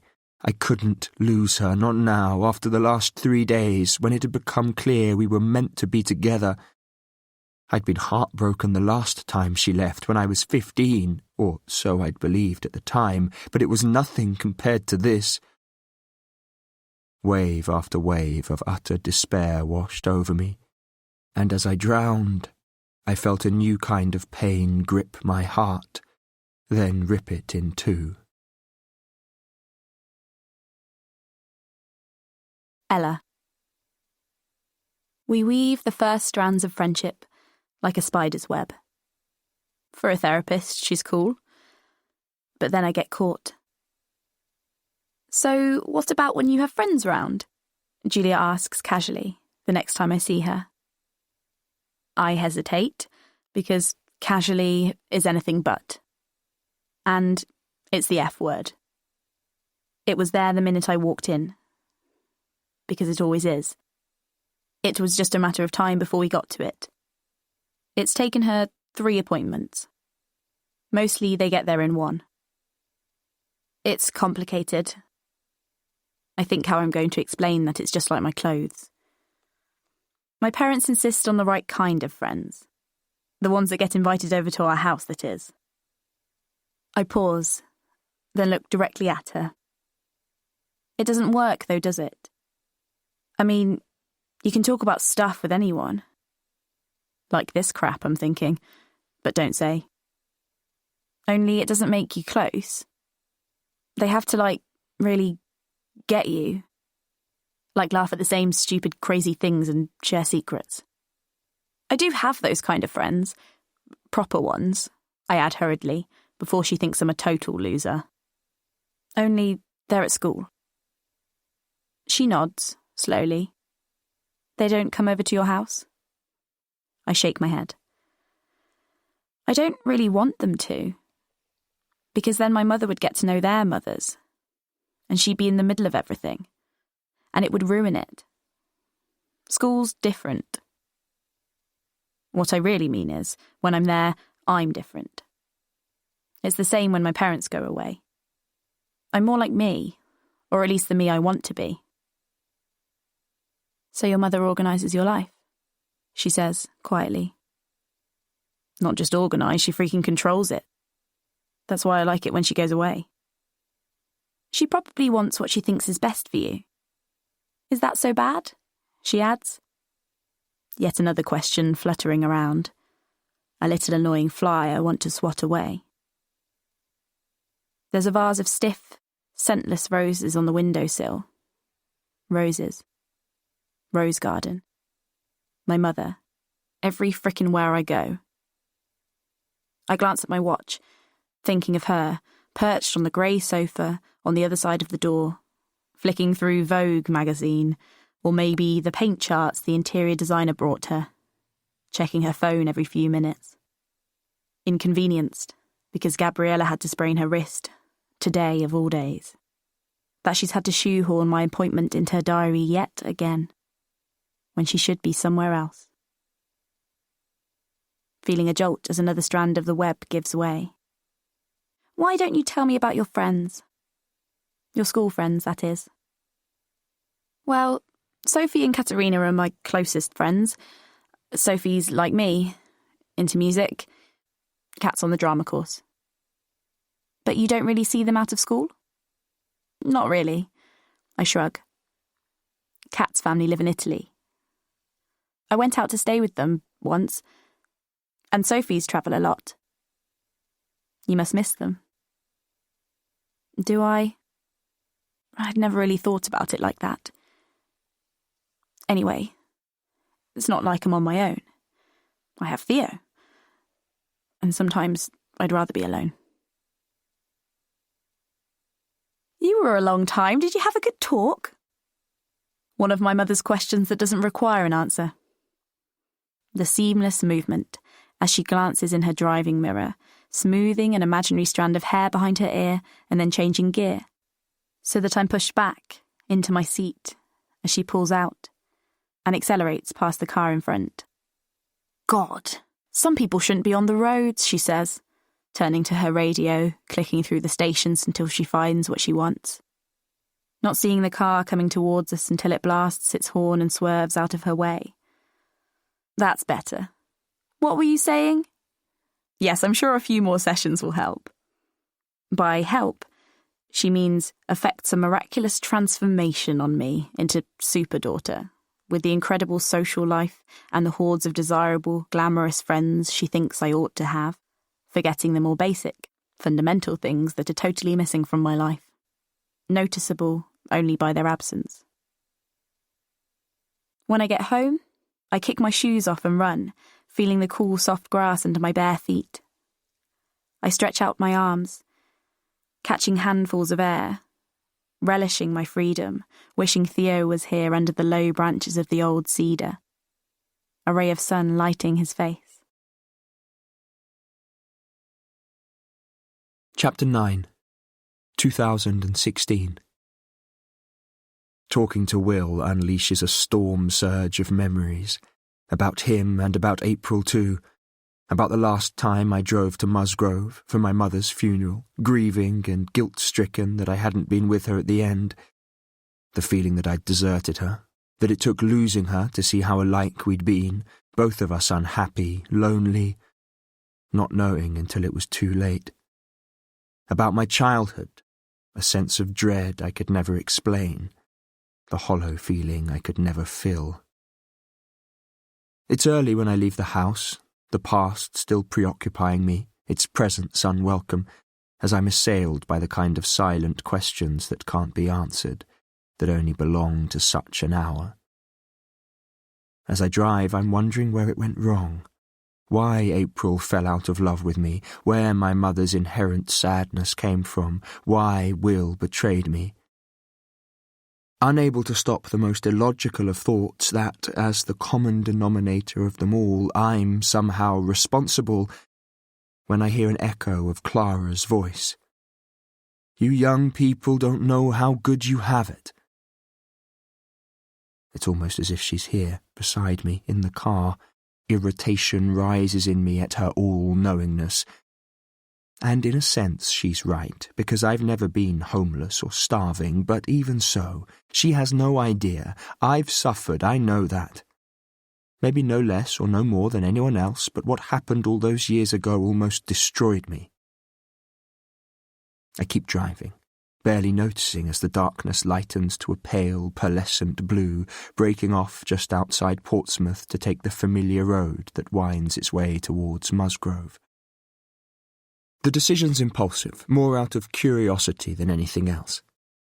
And in the time I've been away, it's sprouted shiny new housing developments which encroach across farmland towards the hills lying to the north, the vast school playing fields that I remember are pockmarked by a rash of porter cabins, yet the road where I grew up is strangely untouched.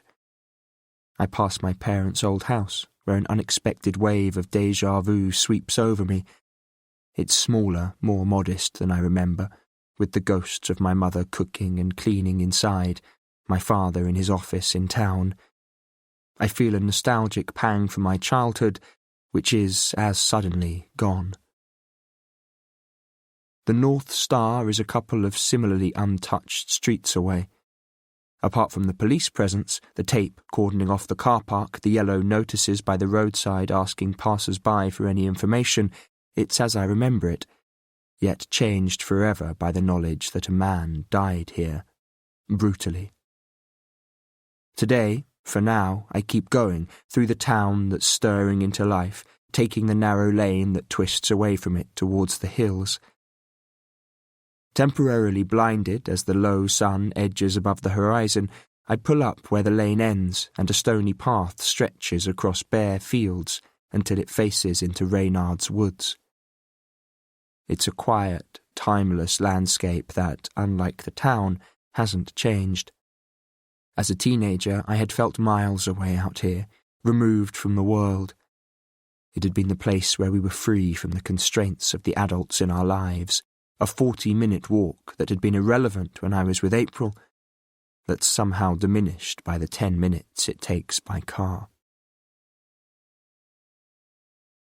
On the outskirts of Tunbridge, I find a small barber's shop, uncomfortable that by the time he's finished, without the overgrowth of hair to hide behind, I feel as exposed as the white skin around my hairline.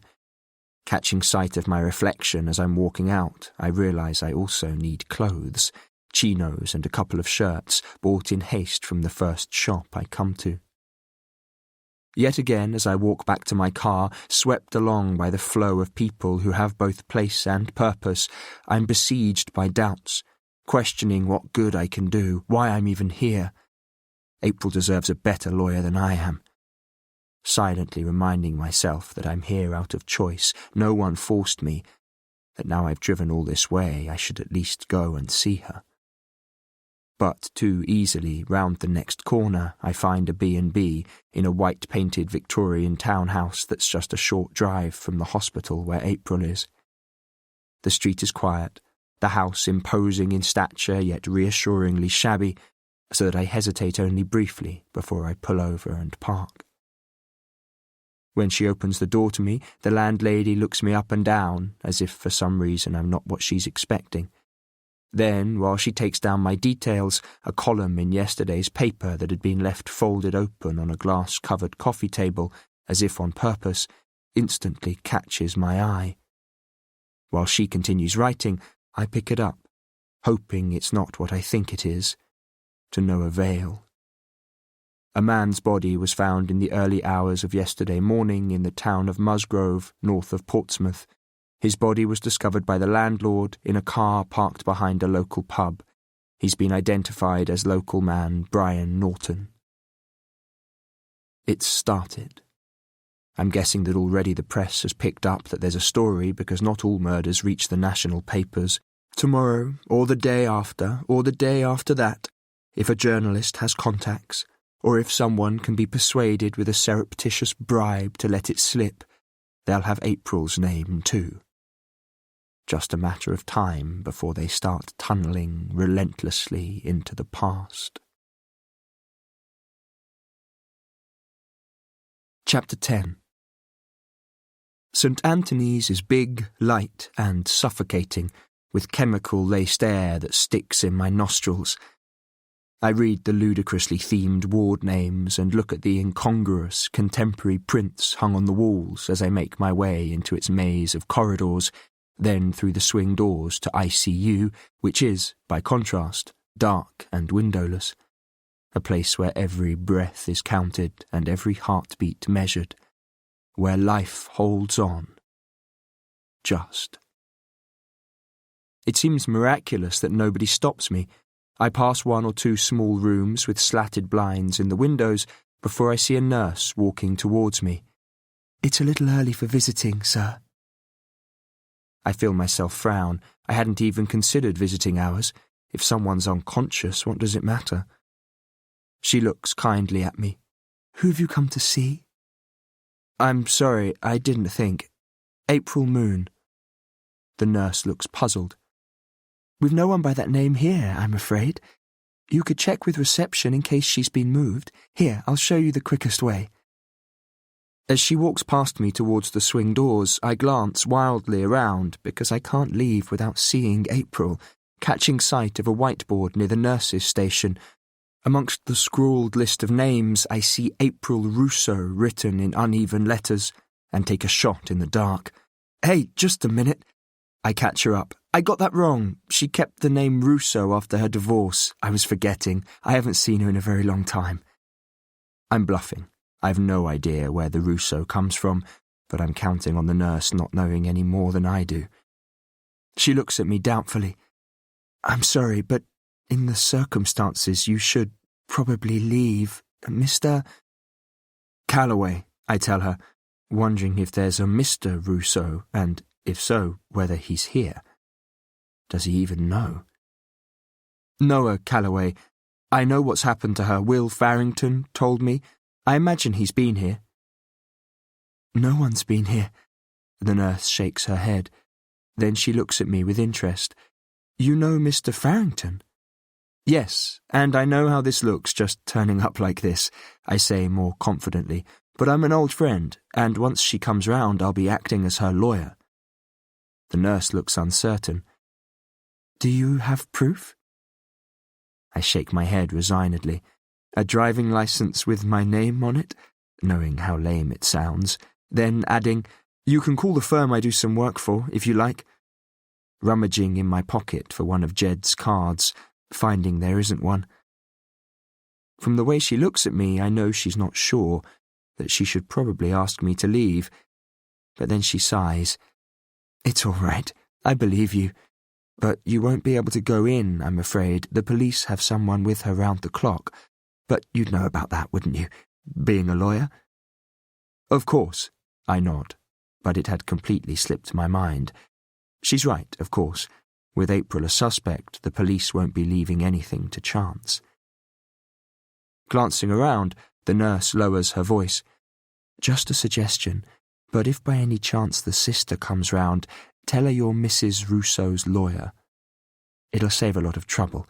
She's along there, in bed 7. I nod gratefully. "Thanks." Guessing that it's my connection to Will that's swung her decision in my favour, I walk in the direction she's pointed me in until I reach a door on which there's a number 7. It's another tiny room with a slatted blind and, as I peer through, for a moment I think she's mistaken. The woman in the bed is tiny, fragile-looking, her skin like pale wax, her chest barely moving under the white sheet that's pulled up under her shoulders. Laid on top of it, one of her arms is threaded with lines that are plugged into the machines beside her. Even through the window, I'm overwhelmed with the sense that she's not just unconscious. This woman's dying. Her heart might be beating and her lungs inflating, but she's too still, too empty of life. A dulled shade of the glossy red, I remember. It's the hair that gives her away. I'm shocked as I take in the robust presence of the young PC sitting on a chair in the corner. "It's a pity you can't go in and talk to her," the same nurse, her voice quieter, comes from behind me. "Even when patients don't respond, sometimes they can still hear. With people who've come round, some of them tell us that hearing voices is what they remember." Has she opened her eyes at all? Not yet. The nurse's voice is gentle. She nearly didn't make it. I know she's telling me that even now, even though she's alive, April may not make it. It's in the spaces in between, what she doesn't say, the tone of her voice. Then I feel her hand, light on my shoulder, before she quietly turns and walks away. A memory comes back, a day I haven't thought of for many years, long enough ago that life was simple and untroubled, yet sharp, as if it happened yesterday. Do you remember that day? I ask her silently through the window, wondering if what the nurse said is true, if, from the distant place April's gone to, she can hear my voice. Maybe she can hear my thoughts, too. On top of Reynard's Hill, I slipped, nearly went over the edge. You saved me. I pause, because I can still remember how the ground crumbled, falling away under my feet. Remember how we ran until our legs gave way underneath us, tumbling us to the ground where we laughed wildly until our eyes locked and we fell into an awed kind of silence. That had been the thing about April. She'd had darker moments where, for a while, I'd lose her, but there'd been an overwhelming intensity about her, a desire to live each moment that doesn't tally with this frail woman who's taken an overdose.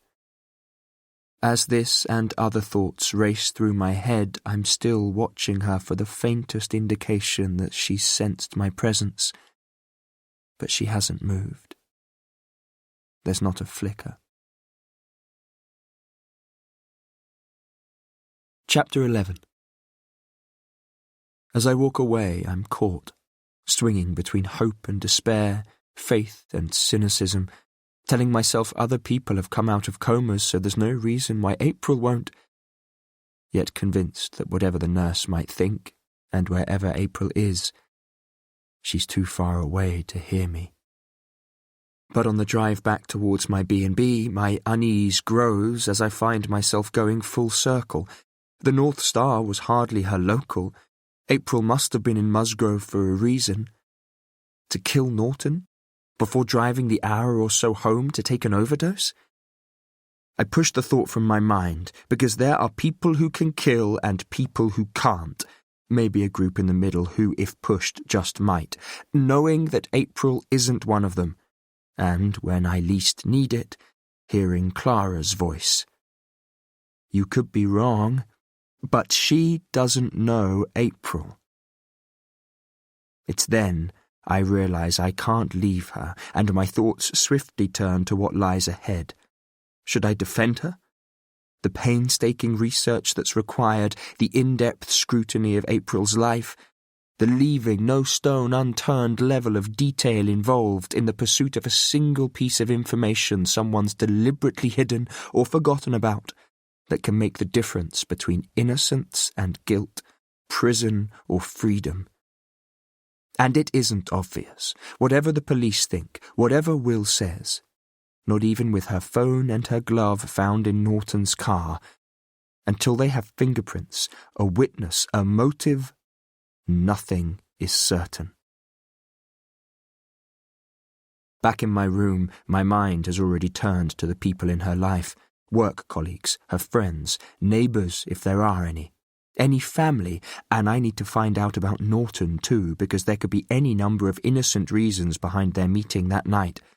And just a twist of bad luck that the night they met up was the same night the murderer chose to strike.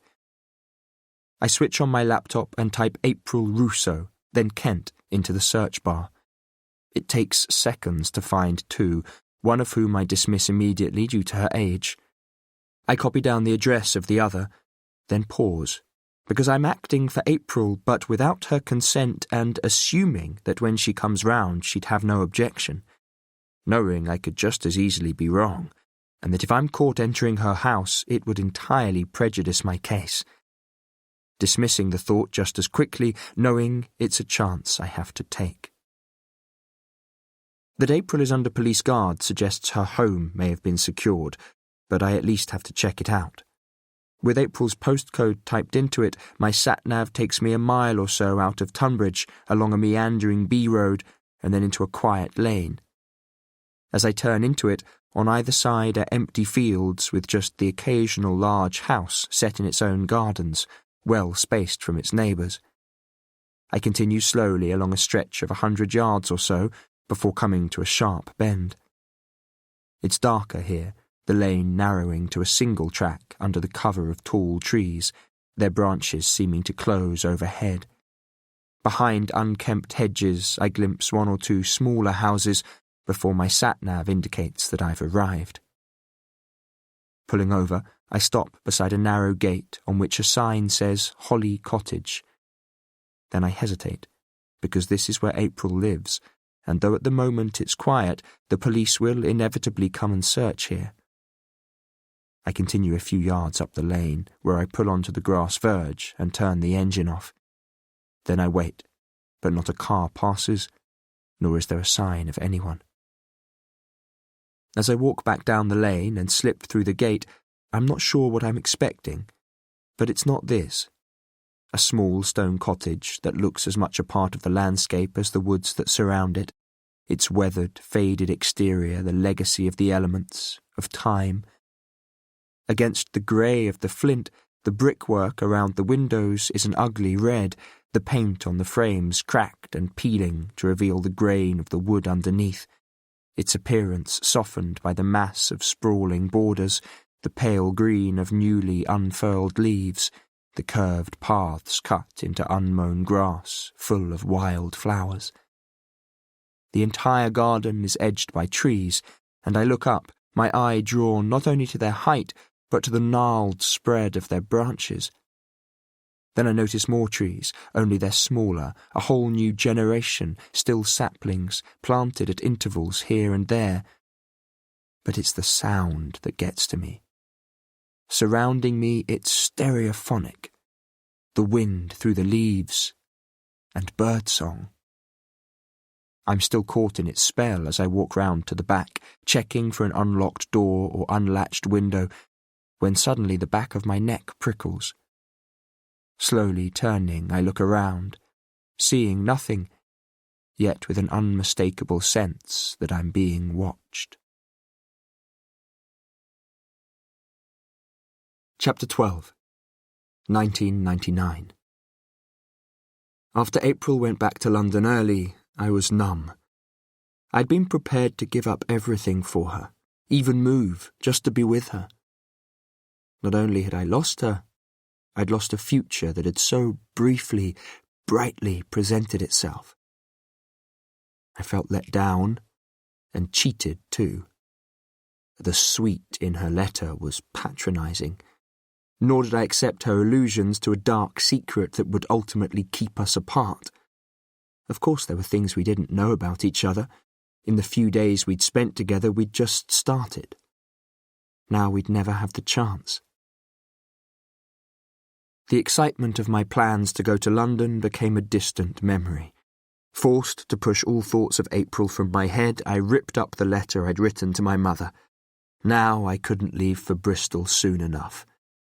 It took days rather than the weeks or months I'd believed it would, but immersed in student life, I discovered that the teenage heart was more resilient than I'd realised. I met other girls, though no one I felt the same way about, and after 4 years that flew past, I left there armed with my degree and a job in a London law firm. To me, Flanagan's sounded more like an Irish bar than a law firm. It was certainly as noisy and frenetic. I worked hard and played hard, sharing an extortionately priced and cavernous Canary Wharf flat, now and then managing to catch up with Will, who was still a student and currently on an obstetrics rotation. Our meetings were characteristically brief for 2 reasons. "Please, buy me dinner, mate. I'm so bloody poor you wouldn't believe," he bemoaned. "Do you know how often I don't eat?" I didn't believe a word of it. He looked far too healthy. Yeah, well, when you're a rich, privately practicing doctor, I'll expect repayment. 2 steak and chips, I ordered from the waitress. Will's face took on an expression of bliss. Both rare, I added. Cheers, he said happily, downing the beer I'd bought him. Hope they won't be long, only, well, I've got a hot date. He winked. Bloody stunning nurse called Karina. Mustn't be late. As ever, Will would eat and run. I thought nothing of it. It's how life was, fast and furious, meetings, social and otherwise, crammed in wherever we could fit them. It was a couple of months before I saw him again. Another dinner that I paid for, regaled while we ate by Will's tales of life on the ward. Only when I asked about Karina, he was oddly reticent. Who? He blinked at me. The beautiful Karina? Bloody stunning nurse, I think your words were. You were dating, surely you remember. But instead of the light-hearted response I was expecting, a condescending look crossed his face. Dating, he mocked. Ever the romantic, aren't you, Noah? I was fucking her, and now I'm not. It wasn't his choice of words that surprised me. It was the callousness with which he spoke, how cold his eyes were as he looked at me. What had I missed? The next thing he said, however, shocked me. Oh, but you'll never believe who I did run into. That girl from school that you were obsessed with. Who do you mean? I asked, overly casually, feeling a heat rise in me and glad of the darkness in the bar because he could only be talking about one person. Remember April? She was stunning then, but now... I didn't like the look on his face or the way he whistled. Trying to hide how I felt merely at the mention of her name, I was aware of his eyes boring into me. Where? How was she? Even now I couldn't share the truth with him, that however much I told myself otherwise, I'd give my right arm to see her again. Some of us went into this bar in Soho. I was so rat-arsed I nearly didn't recognise her. Anyway, it was definitely her. Like I said, fucking stunning. Which bar? My heart was in my mouth as I waited for his reply. Will threw his head back and laughed. God, I really must have been pissed. Someplace beginning with L, I think. Sorry, mate, I can't remember. Never mind. He glanced at his watch. I think I've just about got time for another beer. That Will had run into April and hadn't thought to tell me until now should have set off warning bells. But then I'd never actually told him how I felt about her. He had no idea that it had ever been more than a crush. It was no good. No matter how I tried to convince myself that she'd dumped me 4 years ago and I'd moved on, she was still the goddess, and I was the same love-struck teenager. Other girls didn't stand a chance. My obsession reignited. I couldn't get April out of my head. Far from getting over her, time had given me new hope that maybe now, both of us older, our lives more settled, we had a chance. Soho was a part of the city I wasn't familiar with, though after a few weeks of exploring every street and checking out every bar with a name that began with the letter L, I soon was. But having failed to find her anywhere, I was close to giving up when I stumbled across Lola's. If I'd blinked, I would have missed it. I'd been walking up a side street when I saw the dark doorway into a huge old townhouse. There was nothing obvious about it, just Lola's in small neon pink letters set to one side, and it was like none of the other bars or clubs I'd been into, but I had to try. Over the traffic noise behind me, the swish of cars through the puddles, I could hear the dull bass thud from inside as I opened the door to the rest of my life. Of course, I hadn't known at the time. It was much later when I looked back and thought of opening that door as a defining moment in which I unsuspectingly chose the future that came after. What followed wasn't coincidence. There was no such thing. It was inevitable. After handing over my money, I was shown down the stairs into a basement where the thumping got louder. At the bottom was a door into a large room crowded with bodies pressed close to each other, where dark corners were lit by vertical streams of coloured light. The music, of which I could only really make out the bass, felt vaguely sinister. I glanced around, out of place in my suit, but invisible to the people who stared at me, oblivious from their vacant eyes on a chemical journey to someplace else. I saw her almost immediately, behind the bar, pouring a tray of shots. For a few seconds able to take in the tight dress she was wearing, the way her hair was swept up so that just a few strands of it escaped. I was still staring as she looked up and saw me. I've wondered since if you can ever truly read a face. It's too easy to see what you so desperately want to see, even if it isn't there. I knew that. But as I walked towards her, I wasn't mistaken. As her eyes met mine, they widened before her face broke into a smile. "Noah, what are you doing in here?" Ignoring the guy in the dress trying to order cocktails, looking at my open-necked shirt and dark suit, laughing at me. I felt the smile stretch across my face as I shrugged. I felt like a beer. She shook her head, still smiling, clearly not believing me as she reached for a glass. "Here." She handed me the drink. "Don't go away, I'll be right back." Still smiling, she turned to the cocktail guy and took his order. Taking a closer look at my surroundings, I decided that even after years at uni where I'd thought I'd seen it all, this was one weird place. I waited as she served more customers, then, after a word with one of the other staff, she slipped out and joined me. "I have 10 minutes, my break. I took it early," she explained, leading me through a door I hadn't noticed. She closed it, instantly muffling the noise, then turned to face me. "I can't believe it! What are you doing here?" It was dark in here, too. I looked around at the black-painted walls of the small, windowless room, then sat on one of the cushioned armchairs, watching her sit opposite. You see, I had dinner with Will." As I said Will's name, I saw her eyes flicker. "He said he'd bumped into you, so I thought I'd come and see you. Interesting place?" I didn't tell her that Will hadn't told me where, that I'd scoured all the clubs in Soho and that this was about the last one I'd try before I started all over again, because I'd been about to do that. Even I could see how stalkerish that might sound. "He came in with some friends. I know it looks weird in here," she said, "but it beats working in a straight bar, and the money's good. And also—" The smile faded and she looked more serious. "It gives me time. You'll be pleased, Noah.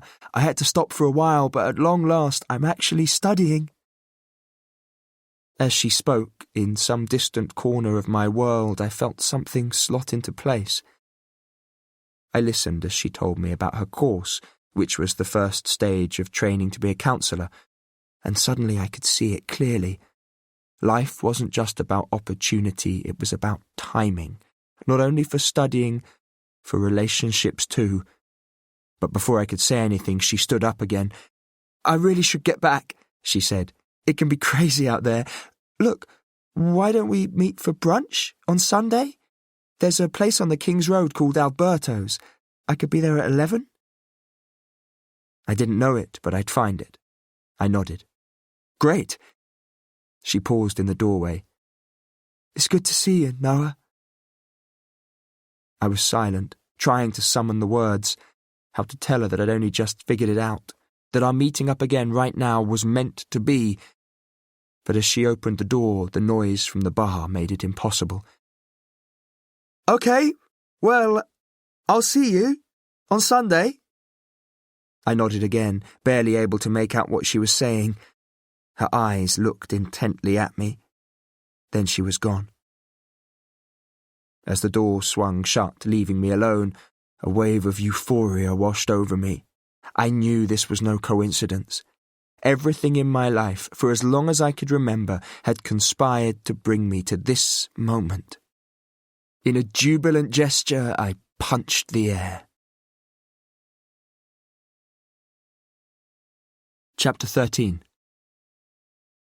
As I wondered at how fate had once again brought us together, I didn't once consider that events, April herself even, had conspired equally as hard to keep us apart. For the rest of that week I tried not to think about Sunday, not to obsess, fantasize, read into it more than I should. It was just brunch, I told myself. I had no idea if she was with someone, yet imagined that since it was her idea that we meet again, she probably wasn't. When I arrived at Alberto's, April was already there, at a table in a corner where the doors had been folded back and the cafe was open to the street. Engrossed in the book she was reading, she didn't look up, and I had enough precious time to take in the faded blue dress scattered with flowers, the sun catching the side of her face, her hair, partly pinned up but mostly trailing gloriously down her back, her composure as she read. She was still reading as I walked over and pulled out the chair opposite her. "Morning." She looked up. "Noah, hi. I was early. It's a good place to read." "Yeah," I nodded, hating how self-conscious I suddenly felt. "Shall I, order coffee?" "They'll come over. Sit down." Her eyes laughing at me as, still awkward, I did as she said. "So what's the book?" But she'd already closed it and slipped it into her bag. "Coursework. I'll tell you about it sometime.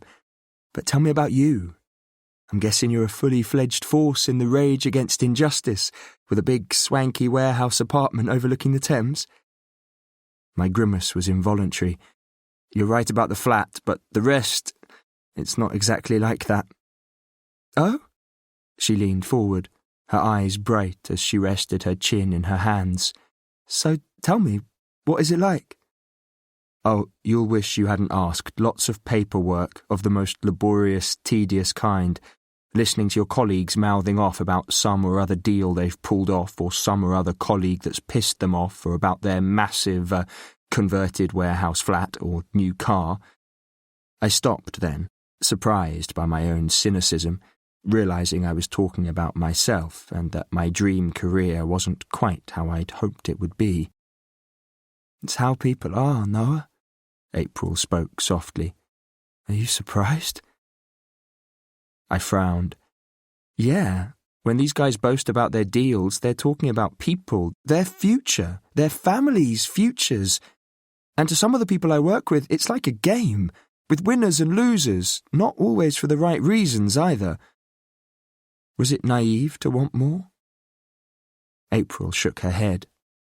"Same old Noah.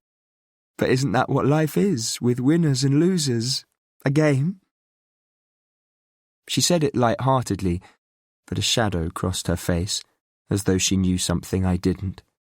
I opened my mouth to ask her more, but we were interrupted by the arrival of a waitress. "So," after we'd ordered, I sat back and looked at her. "Tell me about your life, starting from when you left me that letter 4 years ago. What is it with you and letters?" I was trying to make it sound humorous, but I saw a flush of pink tinge her cheeks. "That was quite bad," she said, looking embarrassed. "I'm sorry. Just so you know, I did regret it. I should have met you, at least, told you face to face." "It doesn't matter." Under the table, I clasped my hands together. "Sorry, I couldn't resist that. But where did you rush off to?" She sighed. "When I saw you that time, I'd just got a job and moved into my own flat. I felt great about it. It was the first time I'd ever felt in control of my life. And then when we spent those days together..." She glanced away as she remembered. "It got complicated. I liked being with you, but I needed to feel in control of my life. So I ran." "Then what?" She shrugged. "I worked, really hard. That was about it. I had bills to pay, had to make it work."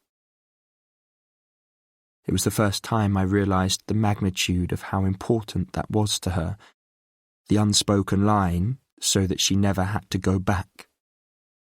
Ever since she'd escaped from the family she didn't talk about, April had been fighting to keep hold of her own very different kind of future in the real world, while I was at uni where I'd never been truly on my own. "It must have been hard," I said cautiously, struggling to imagine fending for myself at that point, remembering that if she hadn't left the letter and gone without me, it was exactly how it would have been for me too. "Sometimes." A shadow crossed her face. "But I was okay." "You know, for a first date, this is one serious conversation," I told her. Her eyes widened and I saw uncertainty flicker in them. "Is that what this is? A first date?" I held my nerve, her gaze. "I was hoping so." As it turned out, it was. For once, it seemed that I was right. Time was on our side.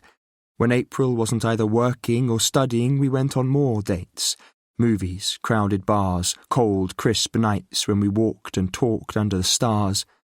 There was no hurry, nothing to prove, just a blissful inevitability that this was right. Then, in November, for the first time in months, I met up with Will again. "You've been bloody elusive, mate," he joked over the rowdiness of the bar where he'd suggested we meet. "It has to be a girl, right?" I nodded, feeling something welling inside me that perhaps was pride. Not just any girl. Will looked at me with more interest. "Who is she? Come on, man, spill." "You'll never believe this, but it's April." I wasn't going to tell him how I'd trekked the streets of Soho, determined to find her. I never fathomed the look that crossed his face. It was the only time I'd ever seen him lost for words. He just blinked. "You're kidding me. I knew you had a crush on her, but that was kid stuff. You've moved on, surely." "It's not like that," I told him, my head nodding, feeling the smile plaster itself on my face. "We're good friends. We see a lot of each other. That's all. It's great. How about you?" "There are girls. Plural," he said shortly. "That's what you should be doing, mate." But despite his best attempts to dissuade me, I knew I was happy as I was. I learned things about April I hadn't known before. Her need to escape London for open fields and trees. That she had dark days that would come out of nowhere, sapping the joy from life, painting each day a noxious black until they passed, leaving in their place a need that was almost desperate for beautiful things. But not for April the jewellery and clothes that other girls coveted. There was a black and white spotted feather from a woodpecker, she told me, a small heart-shaped stone, a piece of bark covered with different shades of lichen, and poetry, in particular a tiny leather-bound volume that had been her grandmother's, where she said the font was as beautiful as the words described on its pages. There were other things, including letters, but she didn't share them, locking them away in a small battered chest, another thing of beauty in itself, because the aged wood was inlaid with brass and mother-of-pearl. I never knew exactly what she kept in there, and saw nothing wrong with that. Even though I wanted to share my every thought, every dream with her, I didn't expect her to do the same. Not long after we'd started seeing each other, April had the weekend off. We spent it mostly in her old brass bed under the sloping roof of her attic flat, rather than in the sparse expanse of mine, waking to watch the sun come up, wrapped in her bed covers, the window thrown open on a soft-lit London I didn't recognise, with empty streets and majestic buildings and almost silence. Then at night we'd gaze up at the darkness, watching the stars. I could have stayed like that forever, and that was when it crept up on me, quietly at first until I felt it in every fibre of my being, in the way even our thoughts seemed in tune. She was the woman I wanted to spend my life with. Of course I was wary of moving too fast, of feeling too much too soon. I didn't want to lose her again. I didn't want to get hurt again either. but as we lay in bed, April must have been aware of it too. I awoke hours later to find the bed empty, the flat silent. I got up to look for her, wandering out to her small sitting room, where she sat huddled on her sofa, a cardigan over her shoulders, staring into the darkness. "April," I spoke softly so as not to startle her. "Are you okay, honey?" When she didn't move, I sat on the edge of the sofa behind her, then put my arms round her, sensing the blackness that had her in its grip again. "You're cold," putting her against my body, still warm from sleep.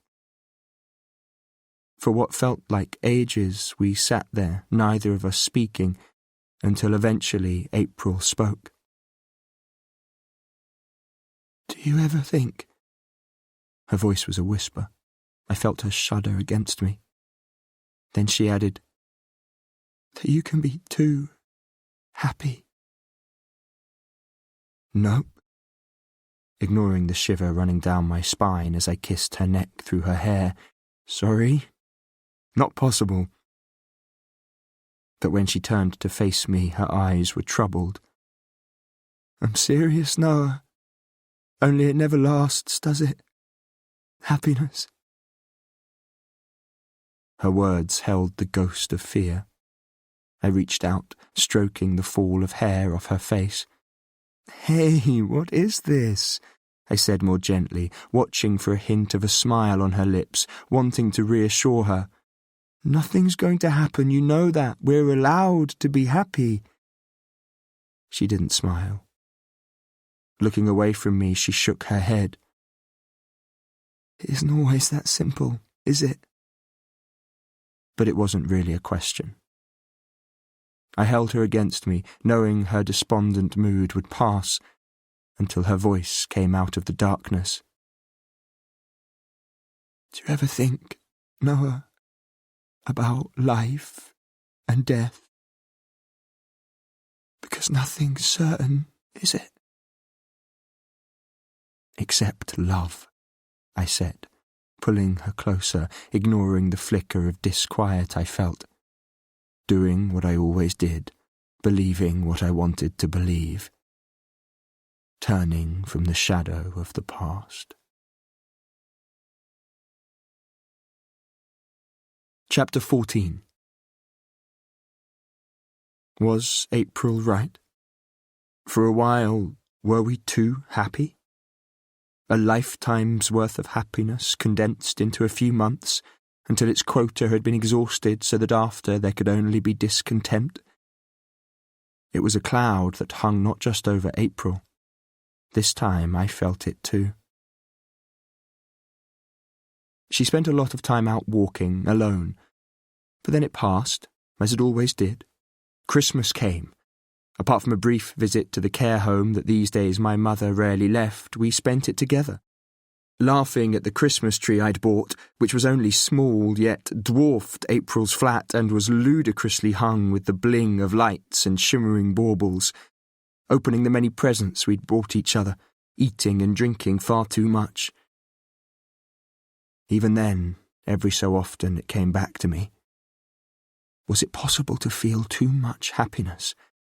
I watched the fairy lights flicker, then spark brightly again, as I thought of Will's last-minute invitation for New Year's Eve, back in Musgrove at his parents' house. It would be some party, I knew that.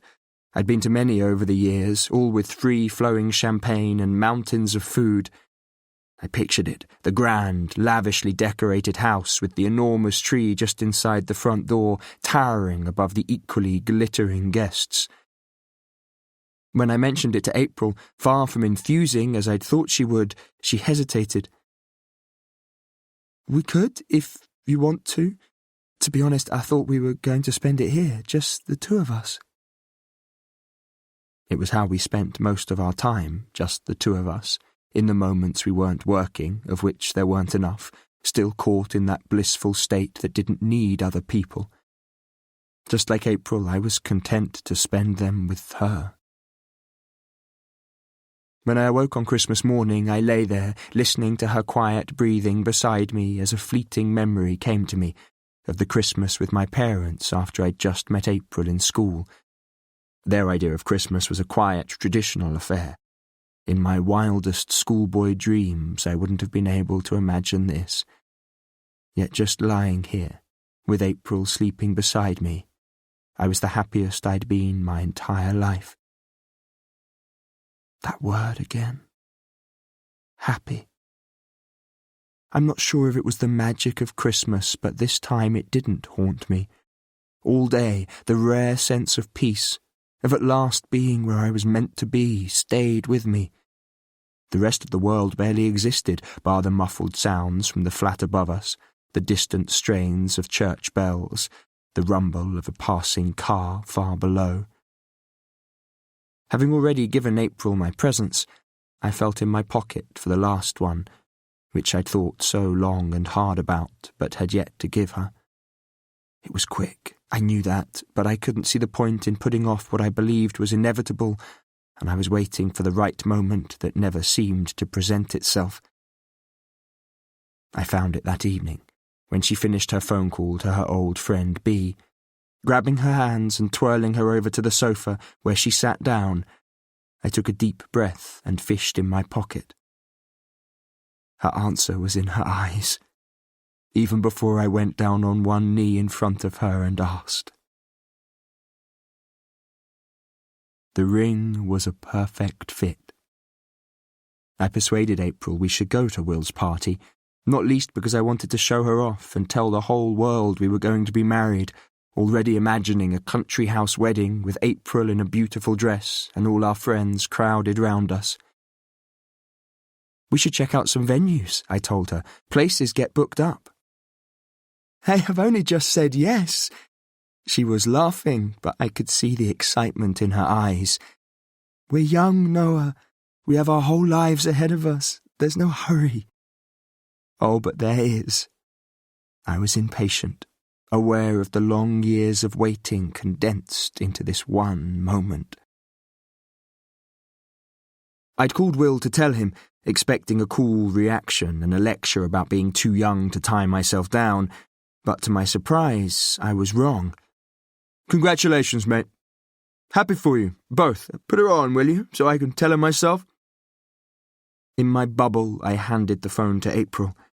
Here, honey, it's Will. He wants to congratulate you. I saw her lips tighten as she took it. Thanks. Then she listened, in silence, before adding, I'm not sure.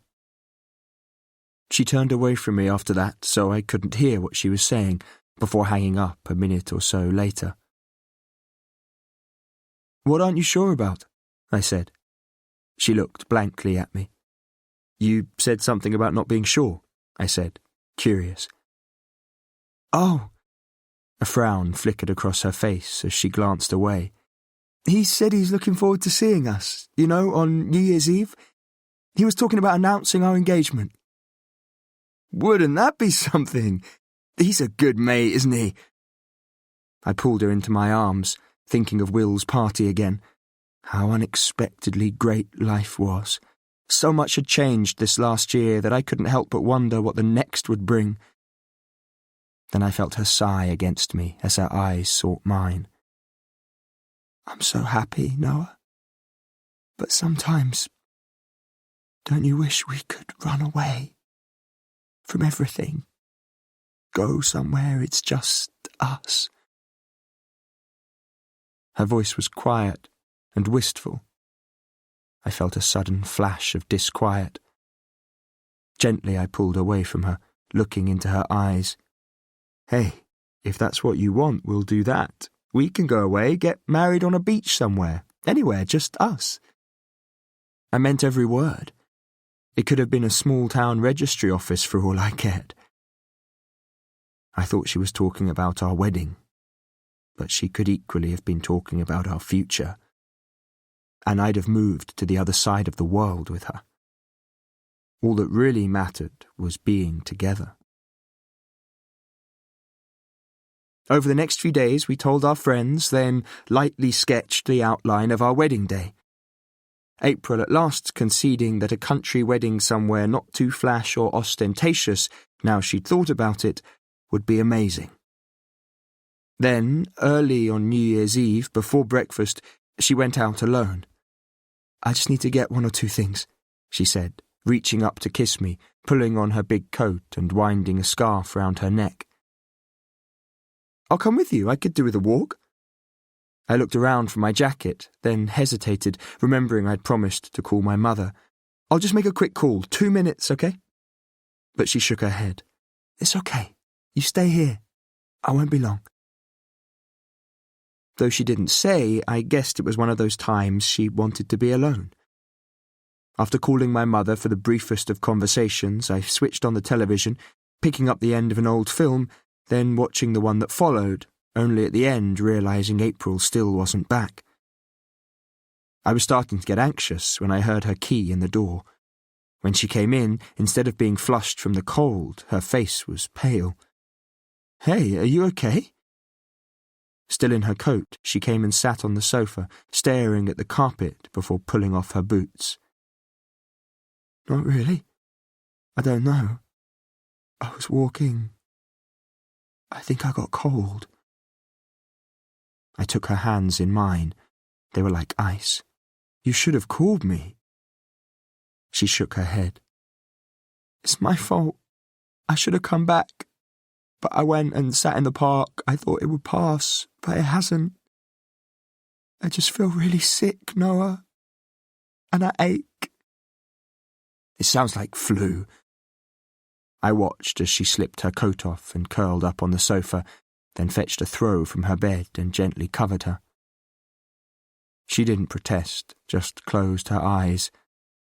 A few minutes later, from the rhythmic sound of her breathing, I guessed she was sleeping. After an hour, she still hadn't moved. Much later, as it was getting dark, I gently woke her. "You've been asleep for hours," I told her softly. "I don't think we're going to get to Will's." She lifted her head. "Oh, Noah." Her head sank back onto the sofa. "I'm so sorry. I know how much you wanted to go tonight."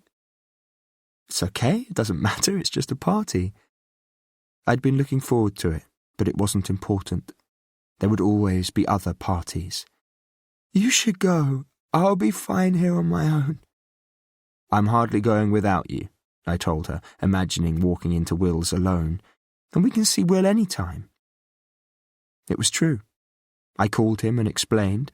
Then we saw the new year in, just the two of us, April curled up against me, revived enough by midnight to share the champagne we'd been going to take to the party.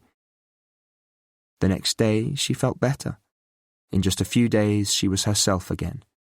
And then the holiday was over and it was back to work. Chapter 15, 2016. As I stand at the back of April's cottage, nowhere is there any sign of forced entry. Had the door been open when the police found her that night? Then when they left, they'd have locked up and taken the key. But I'm wondering also if there's a spare key, hidden for whoever might need it, somewhere not too obvious.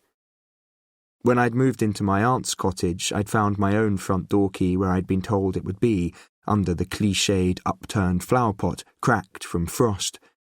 Mad, I thought at first, inviting just anyone into your home like that, until I'd seen the old windows and rusted, ill-fitting locks that wouldn't keep anyone out. That sanctuary was elusive. Here, however, the windows are locked tight, and there's no upturned flower pot, just a flat, moss-covered stone placed deliberately near the door. When I lift it enough to feel underneath, I find what I'm looking for. The key fits the back door, and as I push it open, the wind suddenly picks up. Then, out of the corner of my eye, I see a cat watching across the garden before it streaks towards me and, without hesitation, vanishes inside. I wasn't sentimental, but there was something poignant about walking in on April's life, frozen since the moment she left. Her coat thrown over a chair, the suede boots left underneath where she'd slipped them off, the heels of them worn down from wear. Her keys on a worktop, as if she'd just come in from a walk. In the middle of her kitchen table are unopened letters, next to a bowl of green apples and a pile of newly folded washing, on which the scent still lingers. In a heavy jug on the windowsill are stems of lilac, cut, I'm guessing, from the bush I'd noticed in her garden. As I explore, there are so many signs, small but of disproportionate significance, that she hadn't planned to kill herself. From the seed packets, a neat bundle held by a rubber band waiting to be planted once the soil had warmed, to the page ripped out of a magazine advertising a weekend break in the French Riviera in the autumn. A half-written shopping list, tickets for a theatre production in a month's time, all of it suggesting she was planning on being here. The more I look around, the more I'm convinced I'm right. It's a home that's cared for, a refuge that feels loved. Nowhere is there any indication of a disturbed mind. If she'd been in the grip of depression, there'd be no flowers, no bowl of apples, no neatly folded laundry, because such things are rendered invisible by it. April would have tidied too, I'm sure of it, left things in order, hidden her most private self from the prying eyes she knew would come here afterwards. The police, her next of kin, even house clearance, all picking through the remnants of her life. It wasn't her way to leave herself on display to strangers. Something must have happened between her and Norton that night, whether she killed him or not, that was so terrible, that sent her somewhere so dark, so hopeless, that ending her life was her only option. I'm wondering what it could have been when my eye is drawn to a sudden movement in the doorway as the cat reappears, staring watchfully at me before arching its back. I take a step towards it, stopping when it yowls ferociously. As the hairs on the back of my neck prickle, in a moment of absolute certainty I know without any shadow of a doubt. April wouldn't have abandoned a cat. I ignore the cat as I explore further, through a door that leads into a small sitting room with pale bare floorboards and soft-coloured furnishings, my conviction growing that it's as if April's just gone out, for a paper maybe, or to call on a neighbour, that any minute the back door will swing open and I'll hear her footsteps in the kitchen, the sound of her soft, clear voice. As I skim a bookcase full of titles on various therapies, I take in the few photos of April with groups of other nameless people, of someone I don't know holding a baby. Another doorway leads down the single brick step that's worn smooth with age into what appears to be her study. In a corner there's a small desk with 2 armchairs angled by the window, possibly a consulting room if she's still working as a counsellor, which, from the books she's collected, seems likely, and I picture her sitting there with her clients. Wonder how it is to inhabit someone else's world. Nowhere is there evidence that anyone else lives here. For some unknown reason, I'm relieved to know that. Assume she must have married and divorced, yet kept the name Rousseau. I'm halfway up the stairs when I pause, overwhelmed by the strangest sense that I'm not alone, startled by the faintest trace of footsteps treading the stairs just behind me, turning to find no one there. Frozen, imagining a ghostly hand brushing against my skin as I think of her unconscious body in the hospital, so lifeless, empty of the energy, the essence of what makes her April, as I consider also that maybe that part of her is still here. Then an image comes to me of that last night, of April coming up these stairs, for whatever unknown reason, with no choice, her despair so great it still echoes here, feeling it crawl under my skin and become my own. It's a picture that stays with me, grows more vivid, so that my heart is thudding as I enter her bedroom. The bed covers are disturbed, and there's a tipped-over vodka bottle on the floor. An image of April swallowing pills and vodka flashes through my mind. It's followed by another of the police arriving, tracing her address as soon as they find her phone, the sound of them breaking in, then the urgency in their voices as they find her. Was she unconscious, already floating somewhere else as they stretchered her body down the stairs? My thoughts are broken by the cat leaping on the bed, looking at me expectantly. This time, when I reach out my hand, it blinks back at me, as if reading my mind, then comes over and rubs its head against my hand. I know how you feel, I tell it, listening to the throaty purr. Come on, buddy, let's find you some food. I find a box of dry cat food down in the kitchen and tip it into an empty bowl, watching while the cat wolfs it down, then hear the phone ring in another room. After 3 rings, my ears prick up as it goes to voicemail. Hello, you've reached April Russo. Please leave your name and number and I'll call you back. It's unmistakably April's voice. There's a brief pause before a woman speaks. Hello? April? It's Sadie Westwood. We had an appointment today. I don't know what happened, but I was hoping you could fit me in tonight. Or maybe tomorrow, if it's easier. Can you call me? Please. The voice wavers, almost tearful, then leaves a number before the call ends.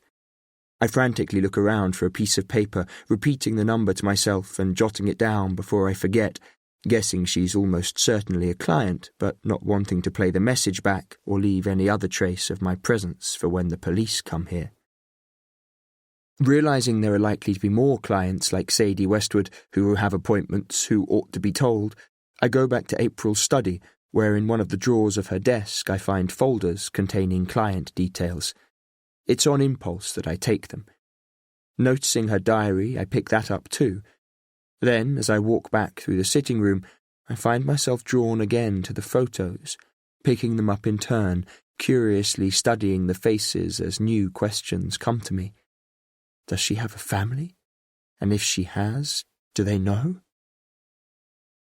Outside again, I'm about to lock the door when a furious yowl alerts me to the fact that the cat is still inside.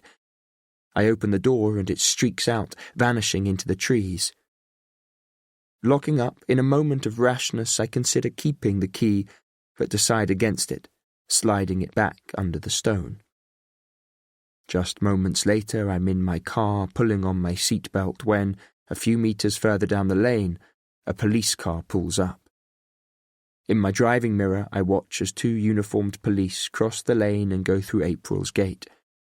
As one of them talks on their radio, I can't help but wonder, coincidence? Or was I right? Were they tipped off?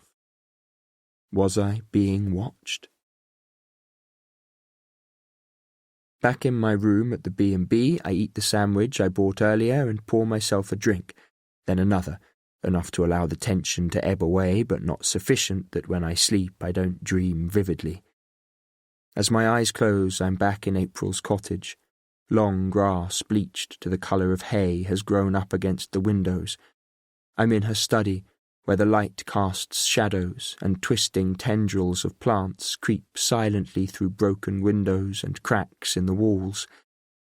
Around me, obscured by the softness of the leaves, the walls have vanished. Then, while I watch, flowers start to open one by one, like stars appear as night falls, until there's a whole mass of them. It's eerily, surreally beautiful. But suddenly it changes. I hear the wind first, a distant howl that comes closer, sweeping past me, tearing at the leaves, and while I watch, the tendrils wilt and colours fade. The leaves start to drop, while the flowers wither, their petals falling in soft monochrome, carpeting the floor.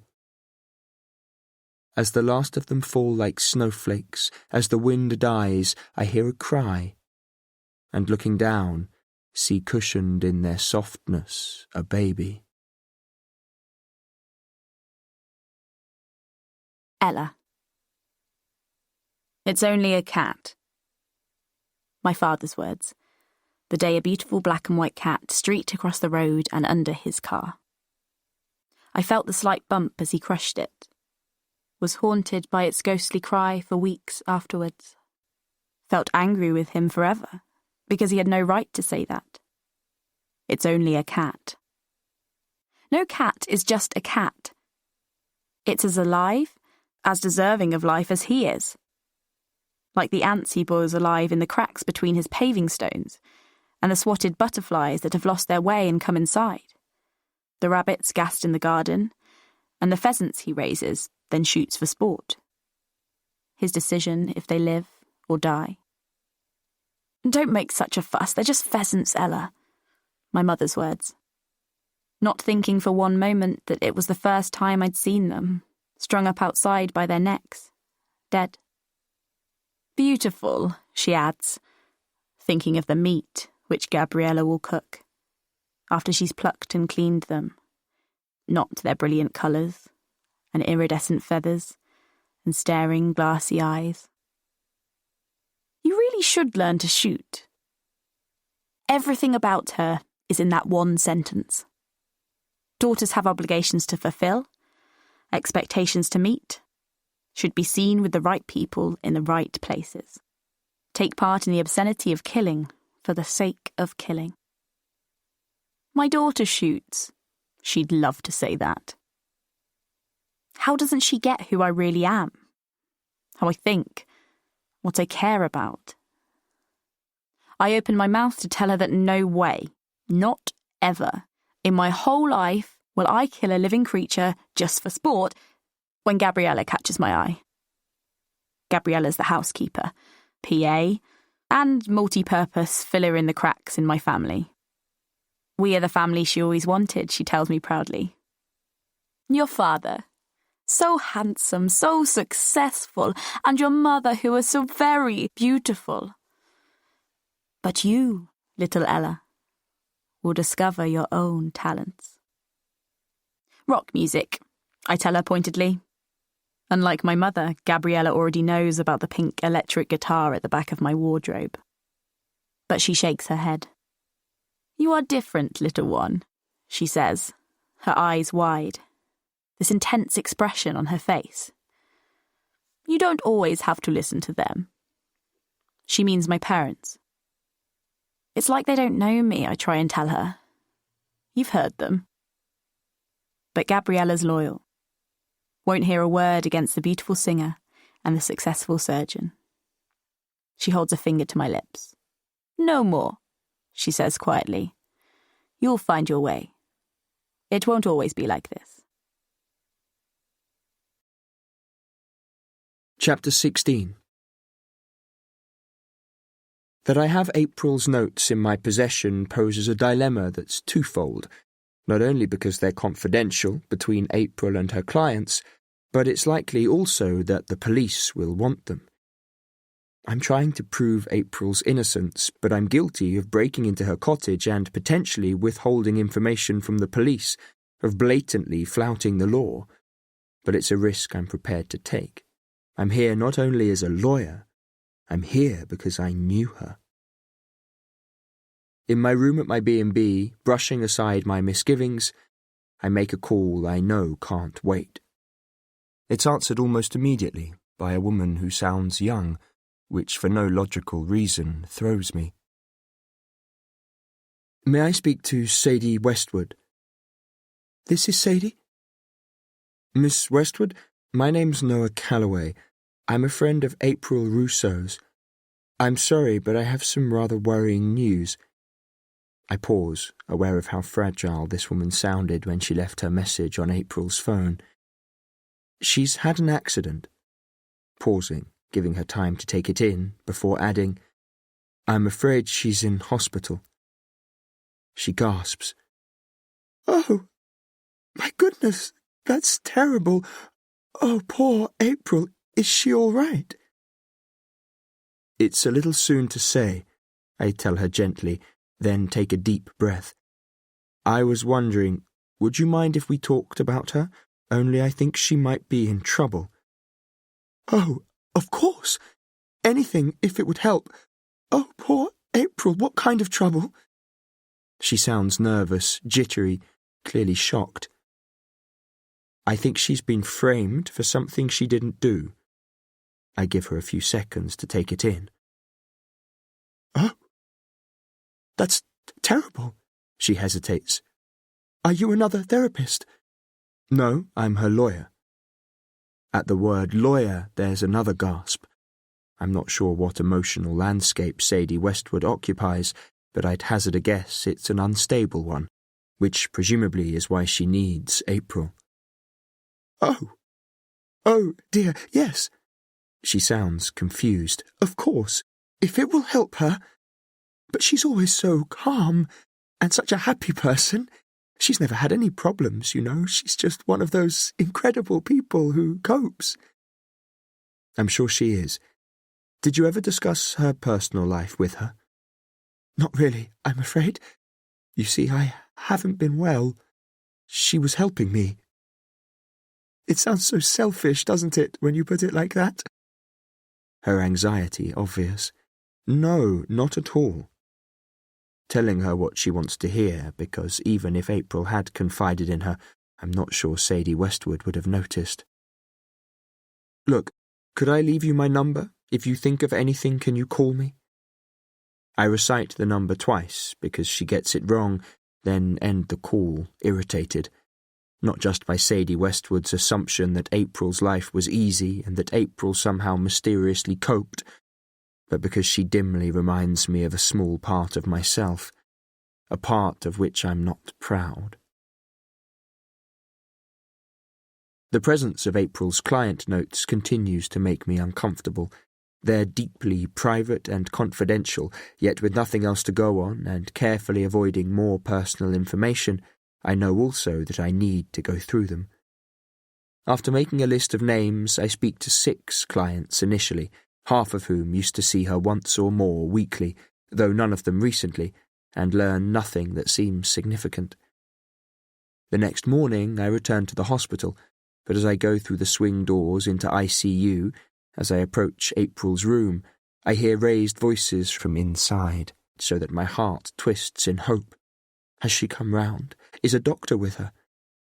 As I reach the door, I see it is a doctor, one I'd hoped I wouldn't see.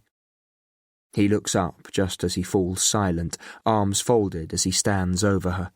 There's a WPC there today, awkward as she looks uncertainly at him. He's still lean, his red hair prematurely grey, dressed for work in a suit, the ID that's slung round his neck gaining him entrance where I was refused.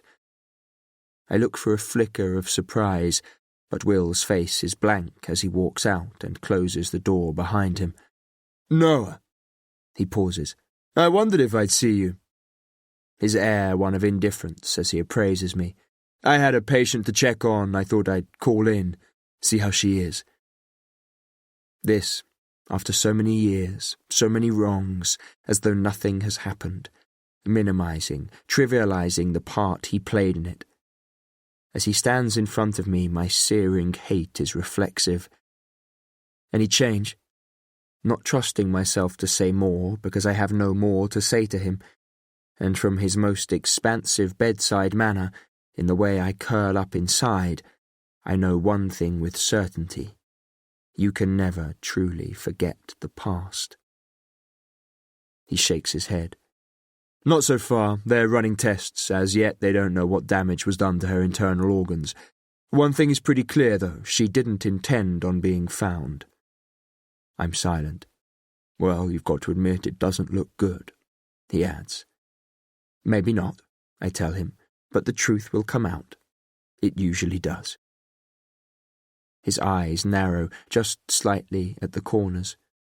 His voice is deceptively light. "You still believe she's innocent?"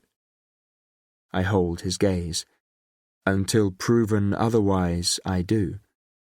Watching his split-second hesitation before he glances at his watch. "I have to go." He reaches into his pocket. "If you feel like a drink sometime, give me a call."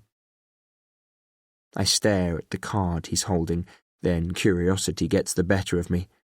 "Just one question. Why did you call?" If I've caught him off guard, he hides it well. He passes me the card. "I thought you should know."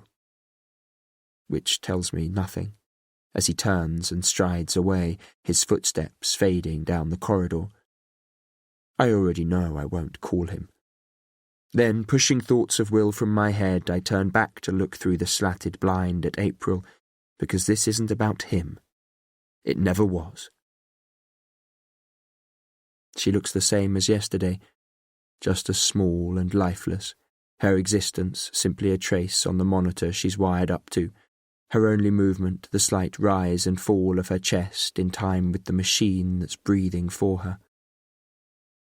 "Hey," I say silently through the glass, like the last time. "It's good to see you." I hold my breath, waiting for a sign that she's heard me, wishing she'd turn her head towards me and open her eyes so that I could watch them widen with disbelief. Then I'm chastising myself for my choice of words. It isn't good to see her not like this. And what had Will been thinking, if not exactly shouting, then talking so angrily to her? Why didn't that WPC stop him? In my pocket, my fingers find his card. As I read it, a faint echo comes to me of April's voice, warning me not to trust him, clear enough that it startles me, so that I look towards her face, as another memory comes back from a long time ago. Chapter 17. 2000. "I thought I'd ask Will to be my best man," I told April happily. "I mean, he's my oldest friend, and you've known him just as long. He'll make a great speech." He would, too, with just the right blend of warmth and wit laced with irreverence, just enough but not too much.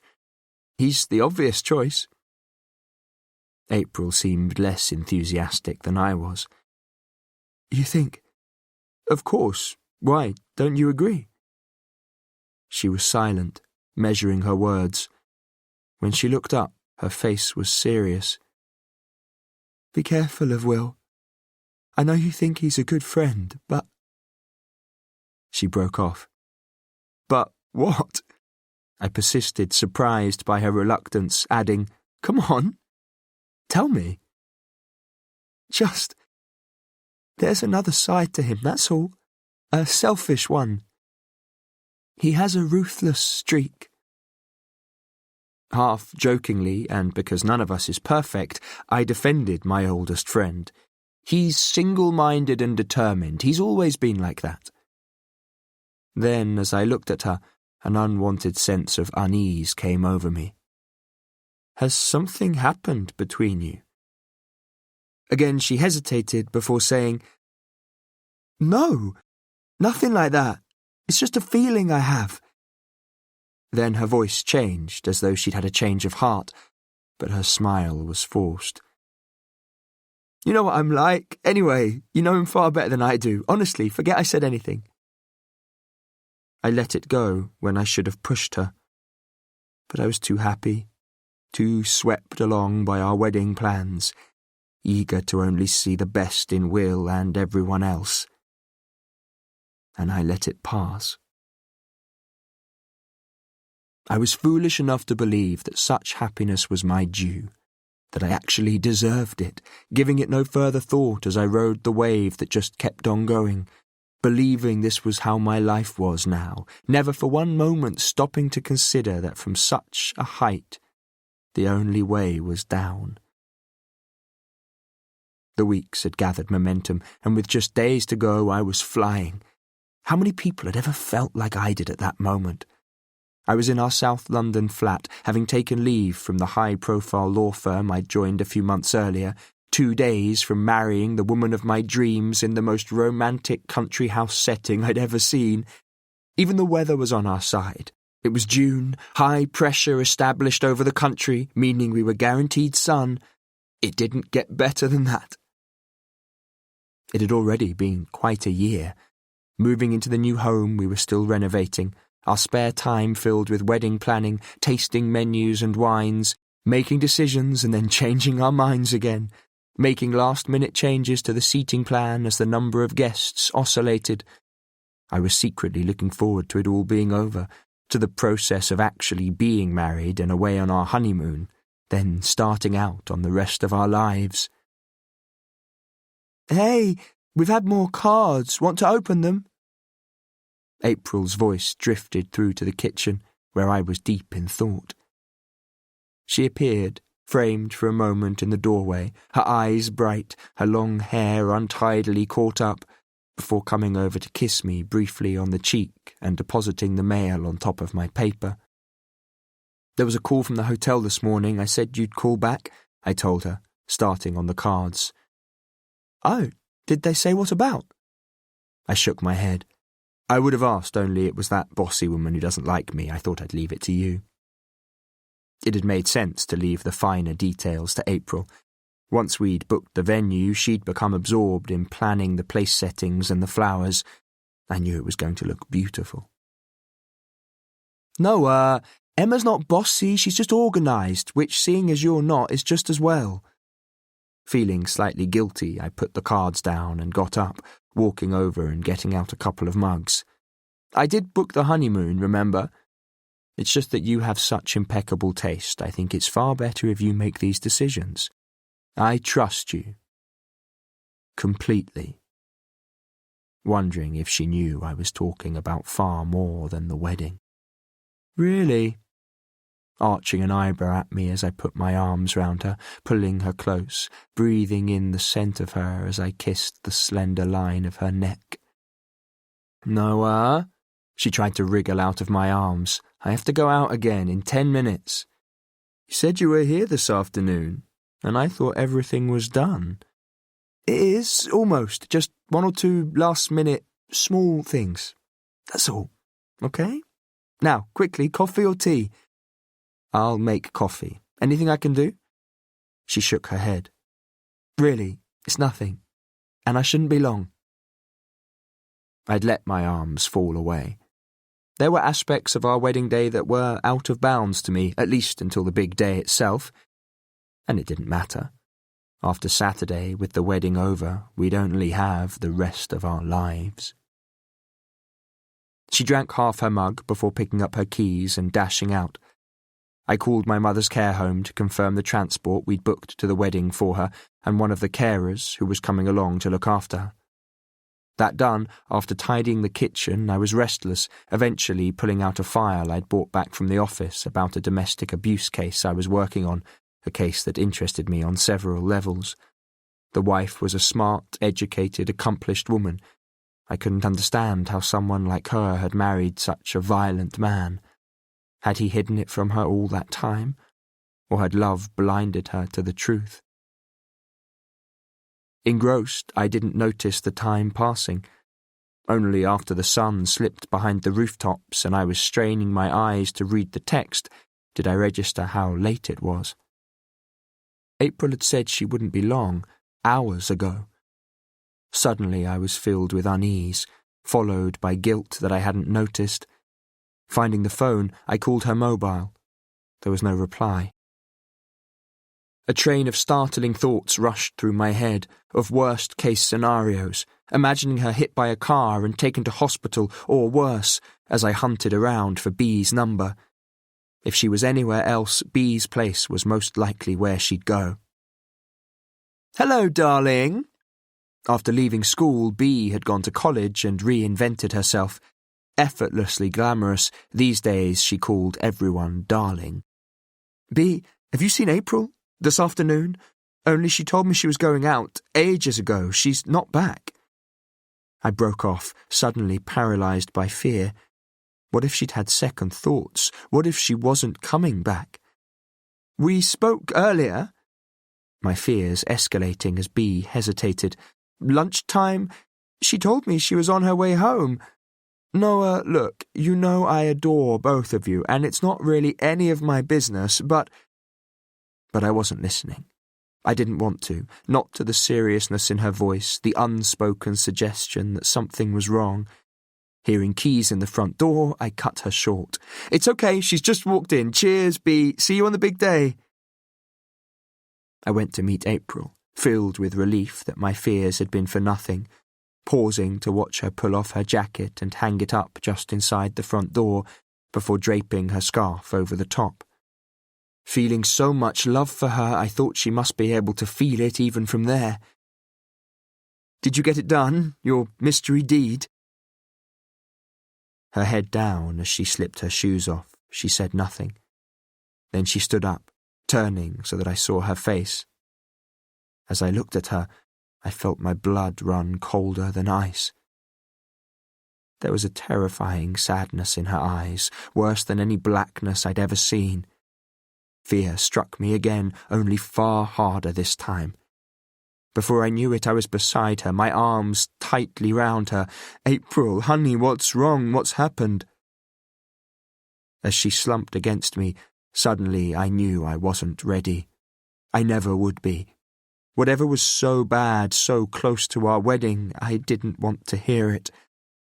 As if she knew, she lifted her head, for a moment looking into my eyes as if searching for something. "I'm sorry," she said, glancing momentarily away, managing a glimmer of a smile. "It's just wedding nerves catching up with me." "Where were you today? I was worried," I said quietly. "I thought for a minute you'd changed your mind." The smallest sigh came from her. "I would never do that," she said. "Look at me, Noah. Believe me. I want to be with you more than anything in the world." I looked into her eyes, knowing I believed her, fighting an irrational desire to keep my arms round her, terrified that if I didn't, I'd lose her. I knew something was wrong, but no matter how many times I asked, she wouldn't tell me. Not even much later, when we were in bed and she couldn't sleep and simply lay there, staring up at the ceiling. "You do love me, Noah, no matter what." It was what we always said to each other. No matter what. "Mm-hmm." I pulled her closer, my earlier unease dissipating slightly. "You know I love you too, no matter what," I thought I heard her say. But much later, when I tried to remember, I was never sure. I should have stayed awake that night, kept my arms tight round her, got her to talk to me, told her that whatever was wrong, we were strong. We'd survive. But instead I slept, waking the next morning to find her sitting on the bed. I pulled myself up against the pillows. "Hey!" She had her back to me. Still drowsy, I reached for her, wanting to feel her warmth against me. Suddenly alert as I noticed she was dressed. "April? Honey? Are you all right?" She didn't reply at first. Then, as she turned, the look on her face chilled me. Chapter 18. Afterwards, when I played her words back in my head, I told myself there'd been a mistake, a misunderstanding. It couldn't have happened. We were getting married. My denial replaced by shock, remembering her face, ashen as she'd told me. "This is the hardest thing I've ever had to do." As she spoke, her words had stopped my heart. A numbness started in my brain, flowing through my body. "Something's happened, Noah." Her voice had been quiet, full of sadness as she went on. "I can't marry you." Trying to make sense of what she was saying, my brain had been unable to take it in. We were getting married. Tomorrow, the hotel was booked. The guests had accepted. We couldn't cancel. Not now. "I wouldn't make you happy, Noah. Not if you knew." Her voice had been full of regret, but resolute. I'd begged her to stop. It didn't matter what had happened or what she'd done, I told her. I loved her enough to forgive her anything. But before she could reply, the doorbell had rung, and she went to answer it. Pulling on pyjamas as fast as I could, I'd rushed after her. But by the time I got there, she'd gone. She'd obviously packed before I'd woken and called a taxi. Now, in a state of shock, I was overwhelmed with the need to find her. I fumbled with my phone, frantically calling her, forced to listen as each time it went to voicemail. My voice was shaking as I poured my heart into a string of desperate messages, telling April it didn't matter what she'd done. It was past, behind us, and there was nothing that would stop me loving her. Until there was no more space, by which time I'd run out of words. I remember little after that, just that I sat, unable to move, unaware of time passing. I never asked who told him, where he got a key. Later I'd assume it was April, or maybe B, but I was still sitting in the same place, staring at the table, when Will quietly let himself in.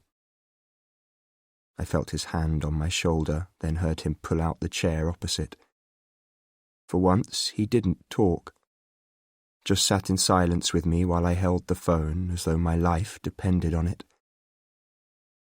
I don't remember how long we stayed like that, neither of us moving, just that it was Will who eventually spoke. "Noah, mate, I know this is hard, but we need to call the hotel." It was as if my insides were gripped by a giant hand. "I can't." The hand twisted. "Not without talking to her. I need to find her, Will. You have to help me." He glanced at the phone I was still clutching tightly. "She doesn't mean it." My face was wet with tears, but I didn't care. "She can't. This is a terrible mistake, but that's all it is. If I talk to her, she'll see that. I know she will." Across the table from me, Will rested his head in his hands. Then he told me she'd asked him to come here. It was over. She wasn't coming back. Spoken out loud, there was a finality in his words that in my shocked state I didn't question. "I'm sorry, mate. Very sorry. Look, I know this isn't what you want to hear, but you need to let the hotel know." I never asked him why. I thought of the day April and I had planned so carefully, looked forward to for so long. Getting up, pacing over to the window, looking out on yet another perfect summer's morning. I was still unable to take it in. Will must have realised. "I'll do it for you, if you like." Leaving the phone on the table, I'd gone outside at that point. To hear him tell them the wedding was cancelled was more than I could cope with. I heard him call my mother's care home and B. Then between them they'd begun the onerous task of calling our guests. I remember little about the days that followed. In a word, my world had imploded. Nothing existed outside my grief.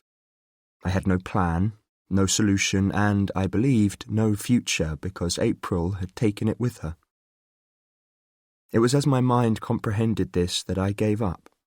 From the moment I woke, I drank until my vision blurred and my pain dulled, until I collapsed into unconsciousness, anaesthetizing my mind, every cell in my body, day in and day out, until one morning, when I wasn't expecting him, Will came round.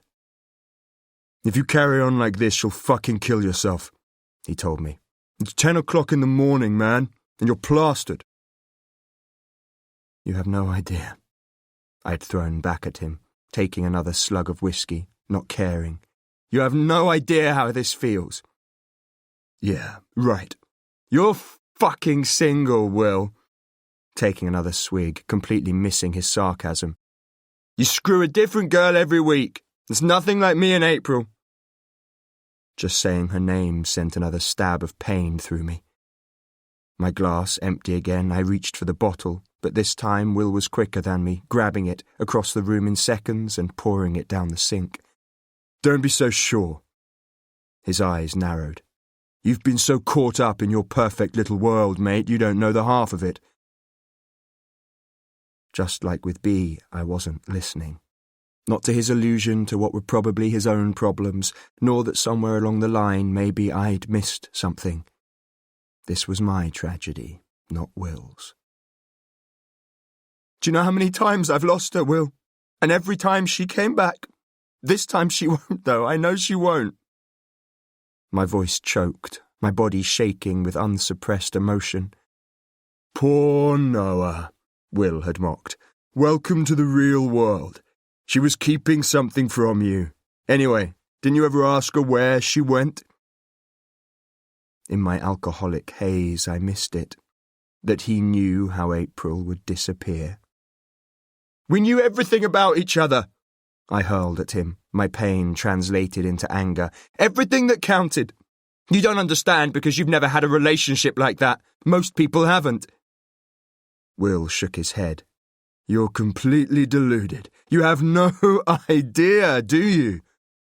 His words loaded with cynicism. I'd stared at him. What do you mean? Oh, man, you need to wake up to yourself. You want the truth.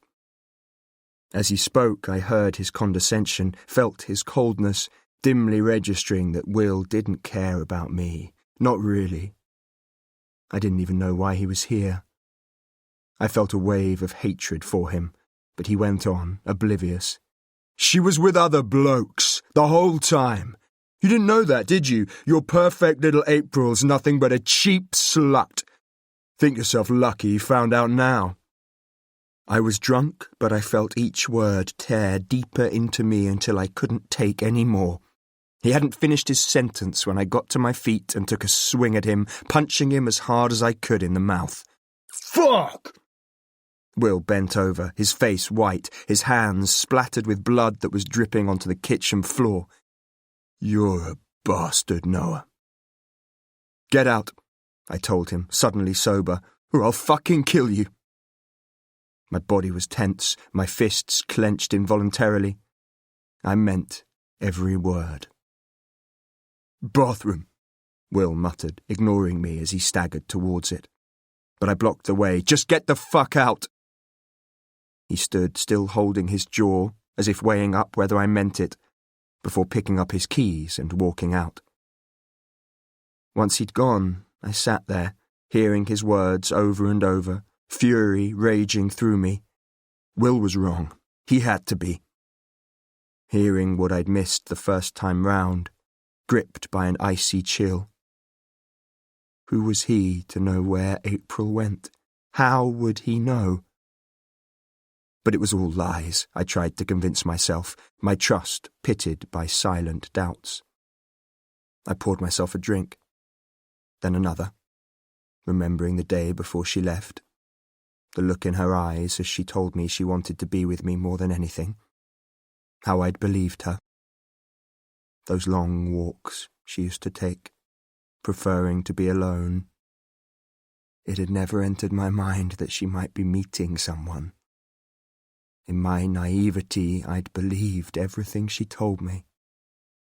Hurling my glass at the wall, suddenly I was out of control, throwing everything within reach, the sound of shattering glass and china fueling me on.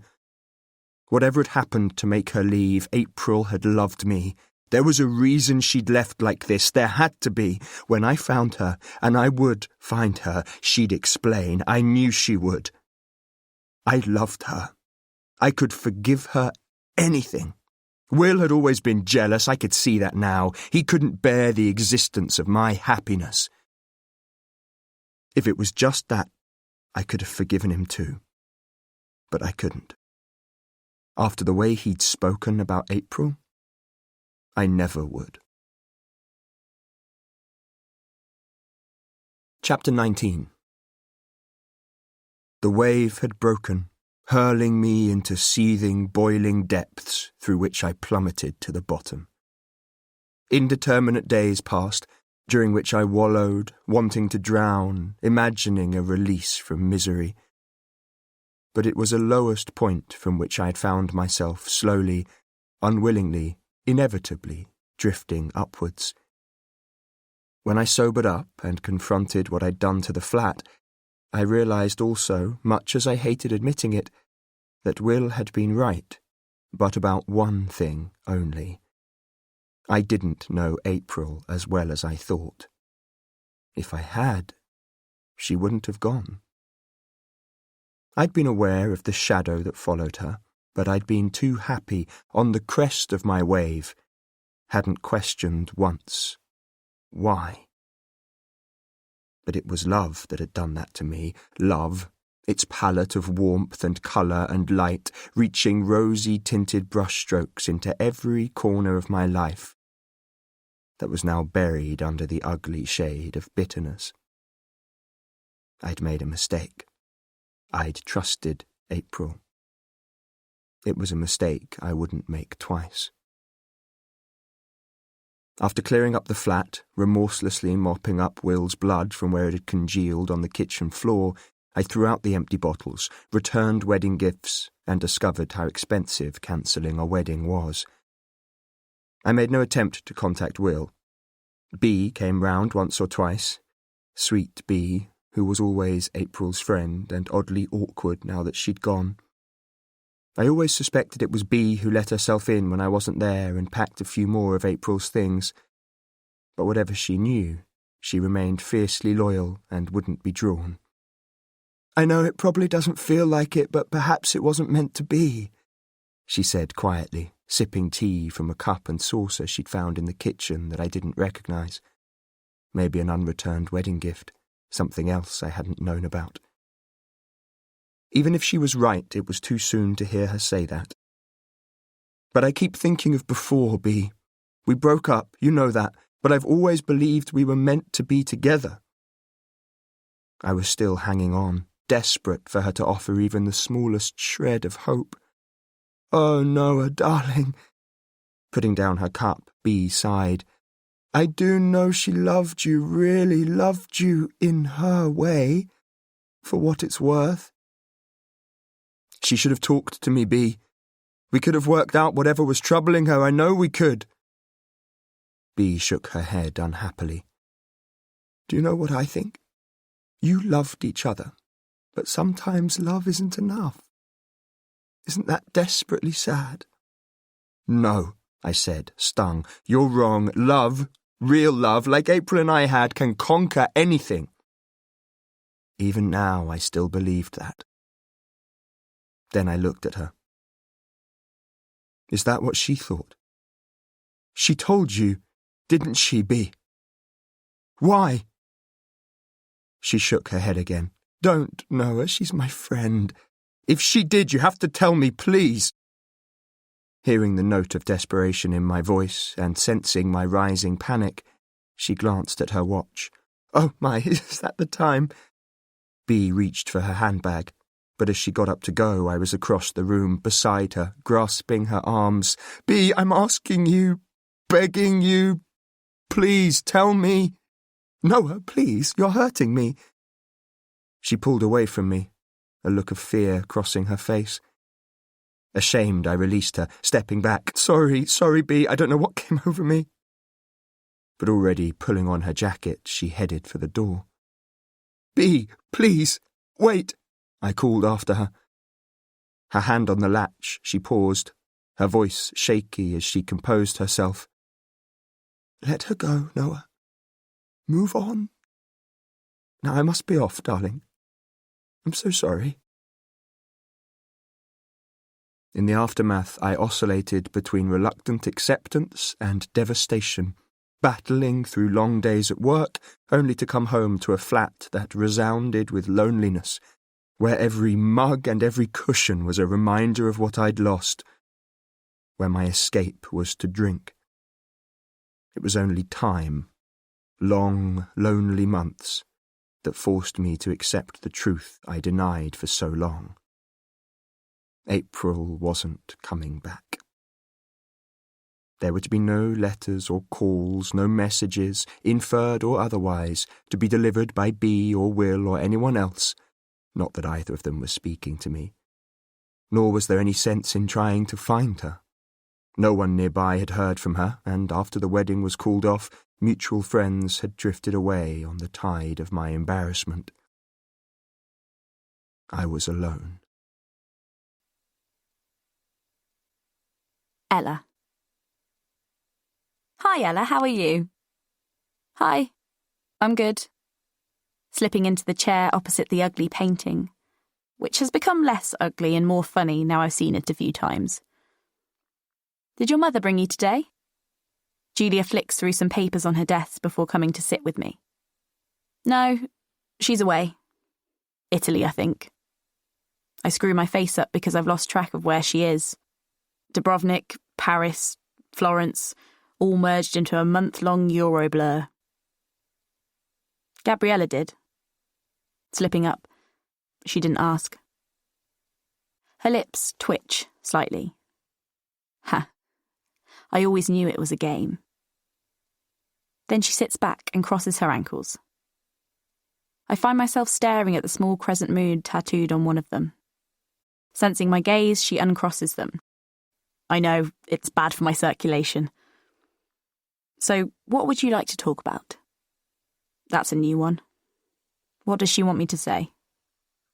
I shrug. Don't know. Whatever. It's her show, not mine. She's quiet for a moment. Then she says quite quietly, "Can I level with you? Only I'm puzzled. You're smart, Ella. You seem incredibly perceptive. I don't buy it. That you don't get on with your mother. Not per se. You might have your differences about who you should hang out with and how she thinks you should spend your time." Her silence tells me she's worked it out. My heart, a little bird trapped in a cage as I sit there. Only I'm wondering if, maybe, there's something else. You're forgetting one thing, I tell her, slumping in my chair, folding my arms tight round me, because it's a step too far, and she's forgetting the rules. I came here for a reason, my mother's reason. She can't make me talk about anything else. It wasn't my idea to come here. She nods. I know. But you could have wiggled out of it by now. If you really wanted to. You've just told me your mother's away. How would she know if you skipped a week? I might be wrong, but I'm guessing you have your own reason for coming here. A really good one. Okay. She's challenging me. But as she speaks, I hear something unfamiliar in her voice. Feeling surprise. Then something stronger that gives me goosebumps as I realise. She cares. She actually cares. I don't know how to feel, just stare at my hands in my lap, where I'm picking at one of my fingernails, feeling the lump in my throat, shocked to find my eyes full of tears. Swallowing, as she says gently, "Am I right?"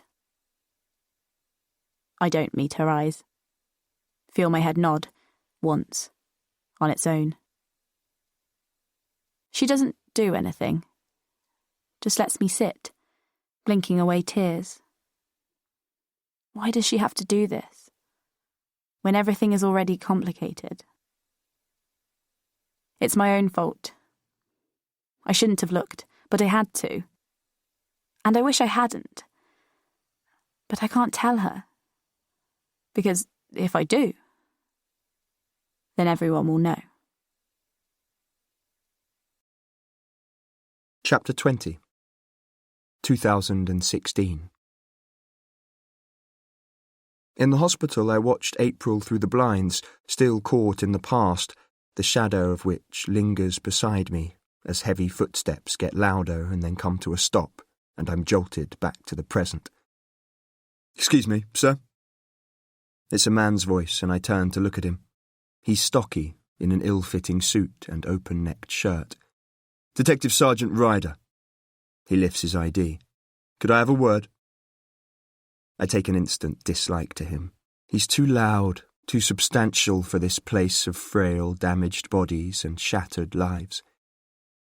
I follow him anyway, back along the corridor and into a small room where so many have sat before, where their desperation and hope still hang in the air, cling to the papered walls. Closing the door, he gestures to me to sit in one of the upright plastic chairs, then gets straight to the point. "I understand from one of the nurses that you're a friend of Miss Rousseau's?" "That's right." I send silent thanks to the friendly brown-haired nurse for not telling him I'm her lawyer until I find out where he's coming from, for leaving that pleasure to me. In that case, sir, I'd like to ask you a few questions. Could I take your name? Noah Calloway.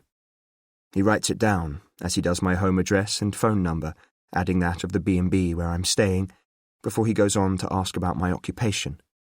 Writer, I tell him. You got anything published? He stares, clearly curious. A couple of books, I shrug. Should I have heard of you? His gaze unflinching. Possibly. I hold his gaze. I write under my own name, Detective Sergeant.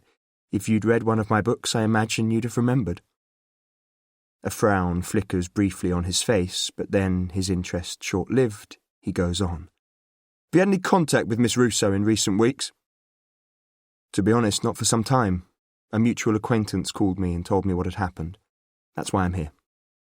Can I ask where you were the night of the murder, sir? At home. Alone. I tell him bluntly, because he'll ask. Ryder pauses. In Devon? Yes.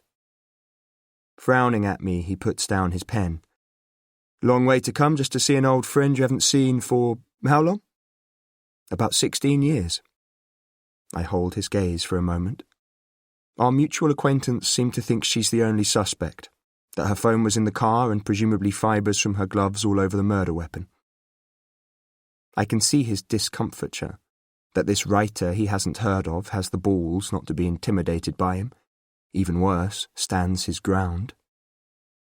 Look, he shuffles his pages slightly. All I can say is that so far, with the evidence we have, we're not looking for anyone else. So everyone tells me. I already know this from Will.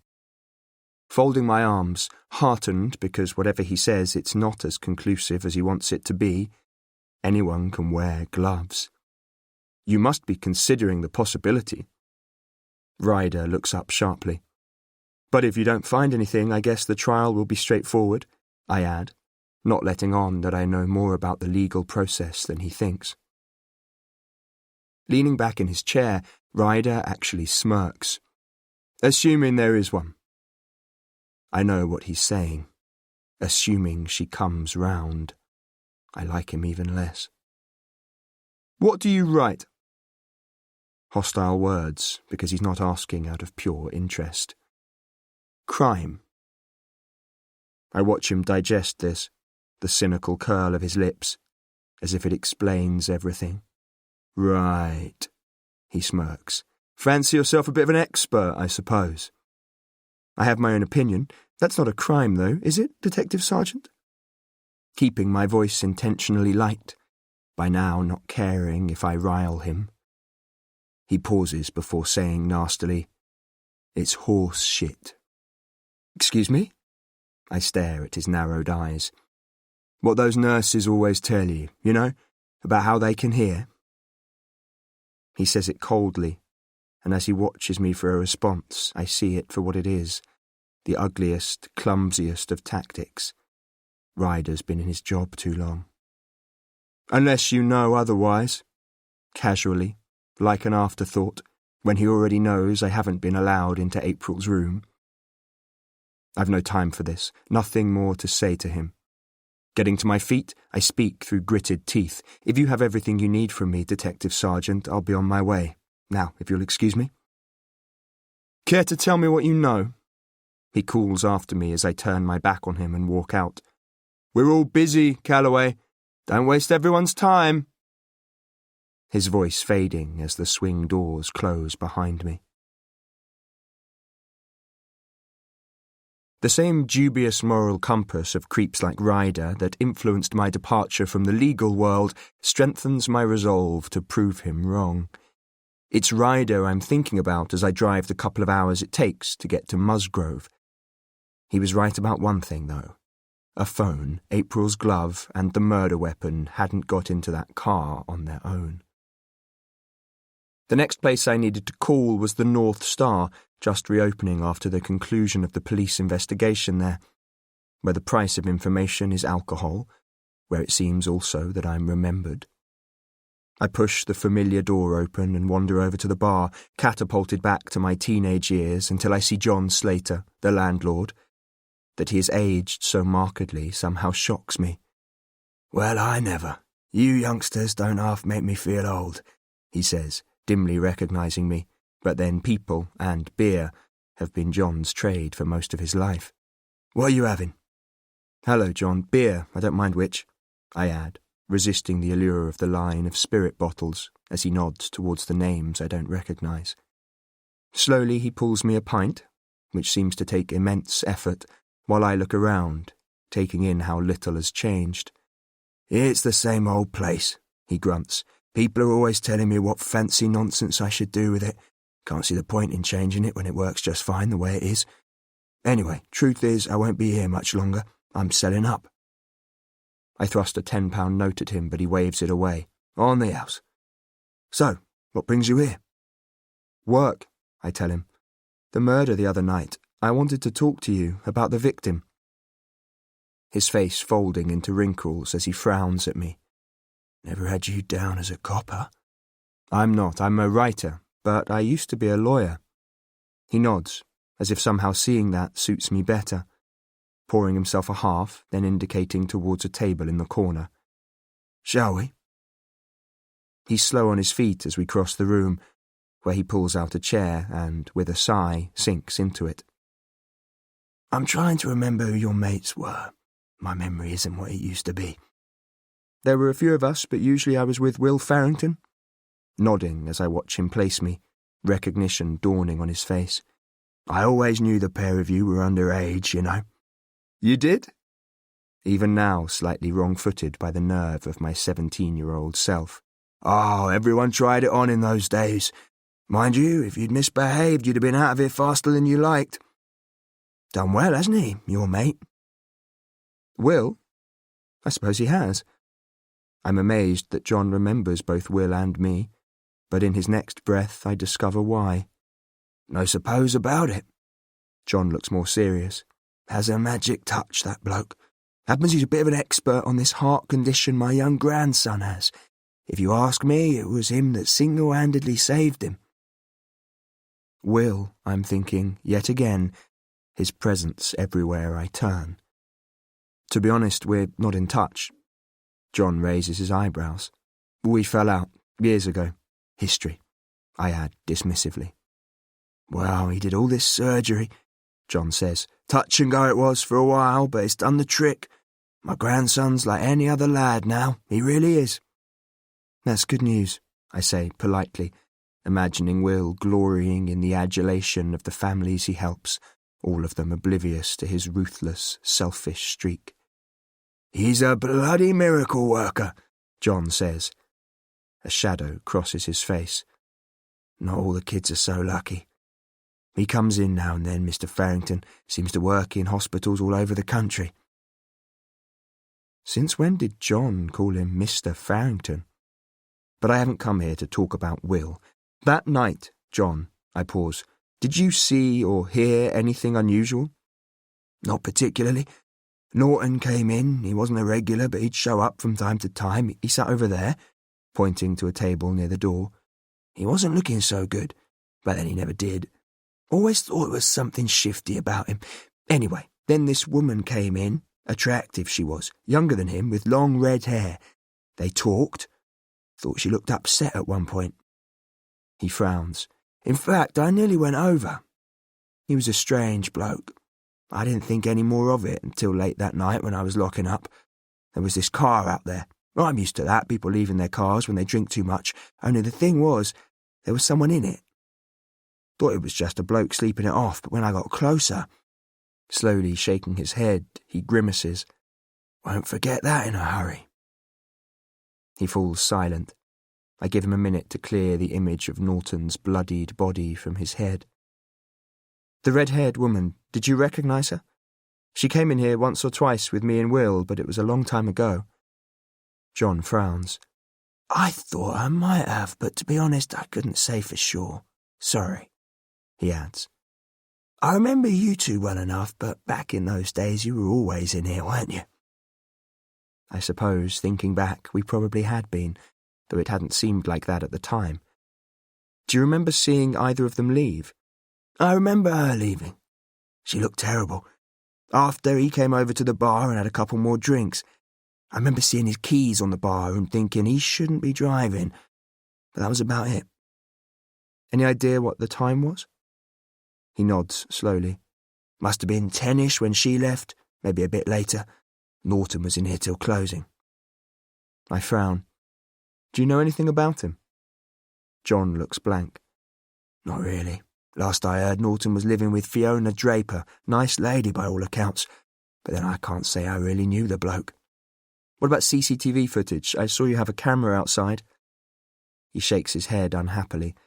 The police are looking at what there is. Only some young bugger cut the cables a couple of weeks back. One of those hoodlums from across town, I wouldn't mind betting. I had to throw a few of them out a while back. Their idea of revenge, I don't doubt. I hadn't got round to fixing it. I tried to push him further, but apart from giving me an address for Fiona Draper, there's nothing he can tell me. After thanking him for the beer, I leave my number, asking him to call me if he remembers anything else. As I get in my car, I'm thinking about what John told me, which isn't as much as I'd hoped.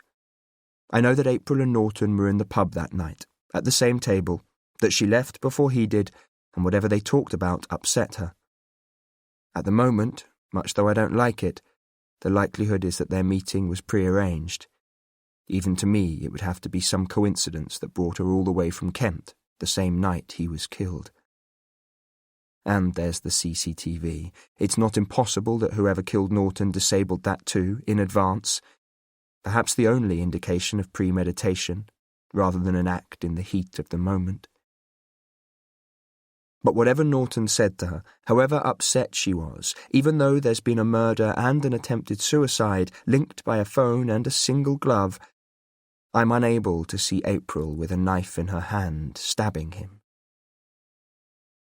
As I drive away from the North Star, recognizing Will's old road, impulsively I turn into it, taking in the huge, elegantly proportioned houses, mostly Georgian, positioned at the ends of smart drives and indicative of their owners' wealth.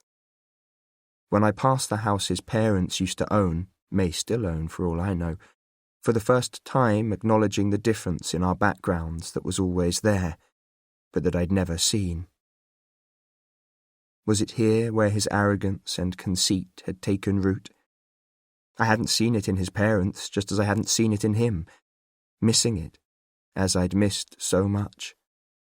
Then curiosity takes me further, across to the other side of town, which spreads untidily westwards, where it's shabby, the houses smaller, uniformly reproduced in matching narrow streets, turning into Magnolia Way, now wearing the cheap, gaudy clothes of someone who's trying too hard. The new playground and incongruous flower beds, a too thin layer of gloss through which I glimpse the same surly mouths and lines of discontent. Back at the B&B, I get out the file I took from April's cottage, pulling out the list of clients I made yesterday, then reaching for my phone. The first 3 numbers I try don't answer, and a couple hang up on me. I'm rapidly losing heart until I come to a Nina Hendry, who, fortunately, is prepared to talk. I was given her number by my GP, Nina tells me. I'd lost 2 babies. It wasn't a good time. April helped me through it. When was the last time you saw her? I ask. It was about 2 years ago, after my baby was born. But I never forgot her. I don't think I'd have got this far without her. From what she tells me, I assume that once her baby was born, Nina no longer needed April. That this is the nature of the relationship between client and therapist, the entrusting of your most intimate fears to a stranger that's transient. The next 2 clients I speak to say much the same about April, how she helped them, how indebted to her they felt. And the more I hear, the more it confirms the profile of the compassionate, caring woman I remember her as. I've deliberately avoided reading the more detailed notes April's made, not wanting to pry into the privacy of her clients. But in the absence of any other source, I've no choice but to look more deeply. The date of each appointment and April's observations are carefully recorded, but it soon becomes apparent that not one of them has seen her in the last year.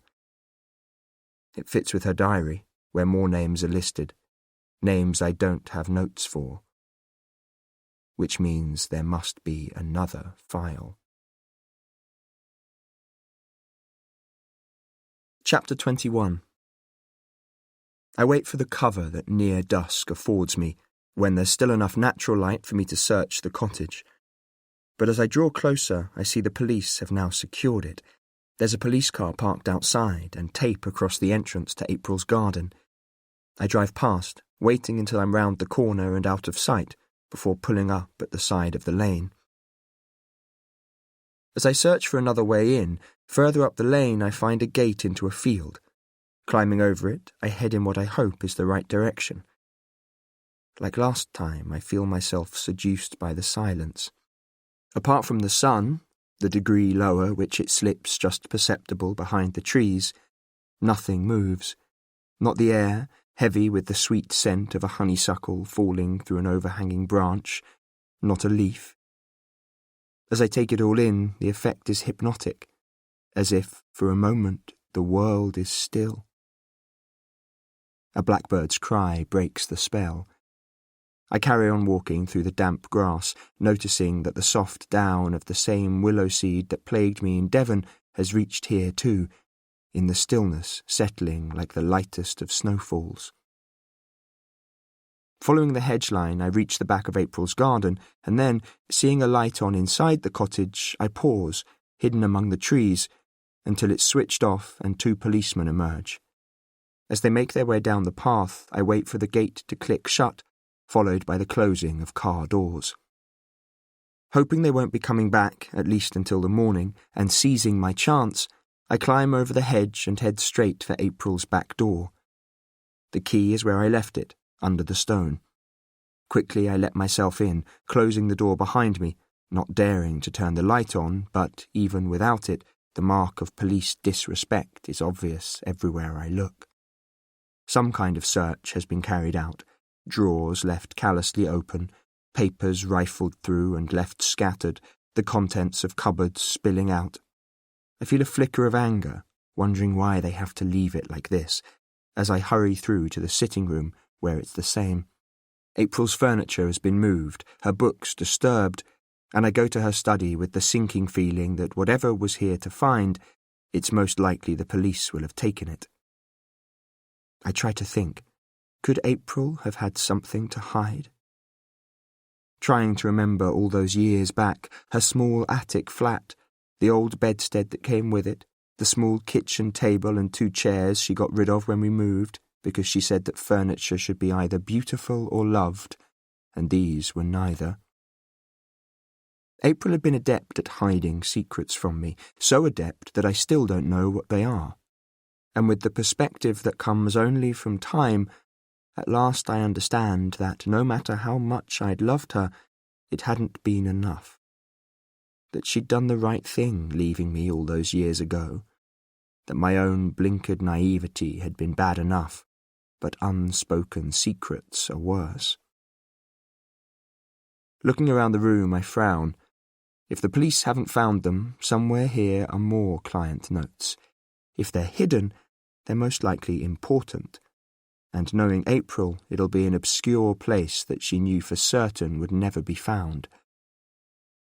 With the help of the torch from my phone, carefully I go through the room again, but find nothing. Deciding I need to search upstairs, as I pass the bookcase, something grates. At the same time, familiar yet out of place, I recognize one of my old law books, a large, hefty tome I hadn't missed that doesn't belong here. Sliding it out, as I turn its yellowing pages, I know I've found something. Inside the book is what I've been looking for. April's notes, loosely slotted between its pages. It's a genius hiding place. I run my eye briefly over the first 3 or 4, checking the dates before safely placing them back inside. The book held tightly, knowing I have what I came for, I hesitate in the doorway, not wanting to leave such a loved house so untidy. Then, at the back of the bookcase, I catch sight of a notebook. Curious, I slide it out, flicking quickly through its pages with building interest before slipping it in my pocket. As I pick up my old law book, I notice that the framed photos I saw last time have been taken, most likely by the police, all bar one that they've missed, that's been knocked off the bookshelf onto the floor. It's a photo of a woman holding a baby, and I pick it up, this time looking more closely at the woman's face, too shadowed to make out her features as she looks down at the baby. April's face? Strange, irrational recognition flickers just for a second, before it's gone. I lay it on top of the law book, feeling my skin prickle, but it's not with cold. It's the chill of unease, aware the police could come back at any moment. Then, as I'm walking out to the kitchen, something else sends a shiver down my spine. While I've been searching the study, someone's been into the kitchen and fed the cat. I tell myself I'm mistaken, that there'd been food in the bowl when I came in and I hadn't noticed. There's probably a good neighbour who'd maybe noticed April's absence. Or maybe the police filled it before they left. Unlikely, but not impossible. But unease follows me as in a hurry I lock the door, hide the key and cross the garden, wondering if I've been seen, feeling the air seeming to stir into life, the stillness of earlier gone. With a new sense of urgency I cross the garden, clambering over the hedge, and in my haste get caught up on brambles, relaxing slightly only once I'm in the field, away from the cottage, and making my way back to the lane. But as I climb over the gate and walk down the lane towards my car, I hear another car in the distance, drawing closer before it slows down behind me. Tense, I force myself to just keep walking, trying not to run, not wanting to draw attention to myself, aware of how isolated I am, and discovering a new, paranoid fear. But this time the car passes, my heart slowing as I realise no one's after me. Back in the car, I lock the doors and glance in my driver's mirror, see nothing, rationalising with myself as I drive away, telling myself I've nothing anyone could want. All I have is a set of client notes that no one other than April knows about. I'm of no interest to anyone. It's only in the safety of my room, after a shower and a glass of whiskey warm my blood, the curtains drawn against the darkness, that as I study the pages of April's notes, I see the faintest breath-on-glass trace of a pattern. As I read more, suddenly my mind is razor-sharp, so that I skim through them at speed, making my own separate rough notes as the pattern grows clearer, and at last I have something. All the women in this group of clients were in the later stages of pregnancy when they met April, and in the most chilling of coincidences, each woman's baby had a life-threatening illness. Putting the notes down, I can only guess at the significance of this, unsure whether it's by coincidence or design. I try to imagine what it's like, at what for most parents is a time filled with hope, expectations, joy, instead to be agonising over a future that might not happen, about the medical interventions that may or may not help them. In the midst of the hardest time these women have ever known, April was the person to whom they turned. Most likely still is. When I check the dates of the appointments, some are recent. Opening her diary, I find the same names penciled in over the coming days. Slowly I put the diary down. I need to talk to all of them. For no other reason than if they don't know what's happened to April, they should be told. I'm up early the next morning, after a cold shower cuts through the bleariness of my hangover and brings faint colour to my cheeks, pulling on my jeans and trainers as I go out just to walk. It's by chance I pass a newsagent. As I glance towards it, the headline screams out at me. Woman suspected of murder. Brian Norton knew his killer. Underneath, there's a photograph of a man. Picking up the paper, I study it more closely, feeling my skin crawl as a host of ugly, unwanted memories spiral to the forefront of my mind. It's a face I saw just once, a long time ago, that I'll never forget. Age has blurred his sharp features, the cruelty in his hooded eyes, but nausea rises in my throat. If what Will's told me is true, that this man is April's stepfather, it changes everything. Chapter 22, 1993. The longer April was absent from school, the more I convinced myself my concern for her was genuine. April was clever. She deserved good grades, but if she wasn't careful, this close to the exams, she'd stuff it up big time. And no one seemed to care except me. There was absolutely no self-interest involved in what I was doing, I decided. If she'd moved away, then I'd just have to live with it, but if she was ill, then I could help her.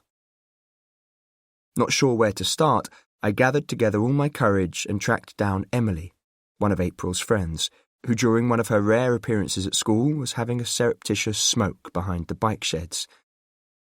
"Excuse me," I said tentatively as I crept up behind her.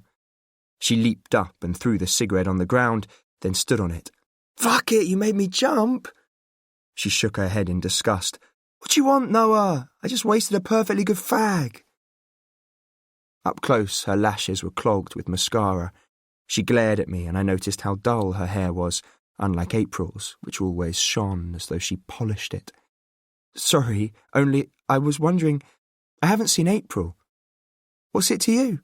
said Emily suspiciously, picking up her fag and lighting it again.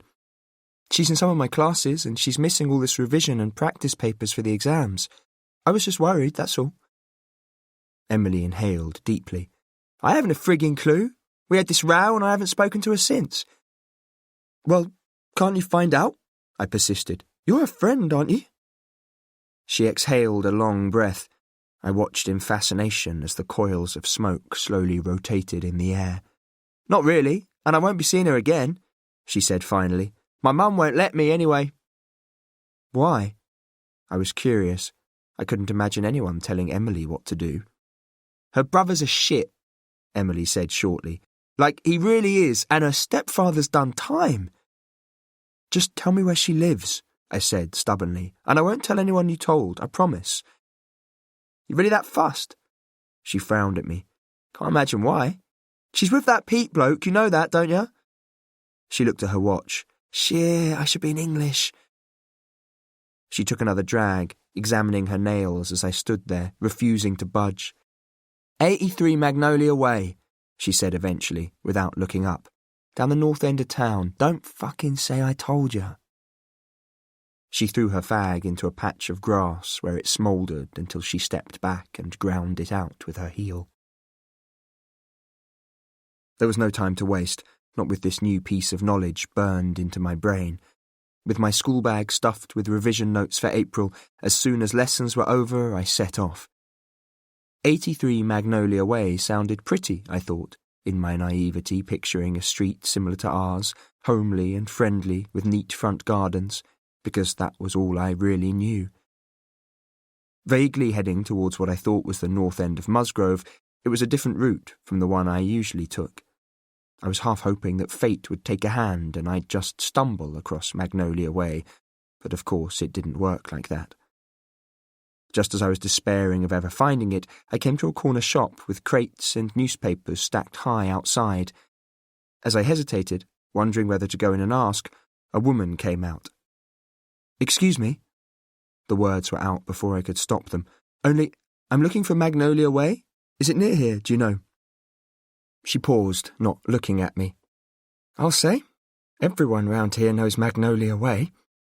Only I didn't like the way she said it. "Could you give me directions, please?" This time she properly looked at me. "What's a boy like you going there for? Or need I ask?" She laughed, a harsh, hollow sound.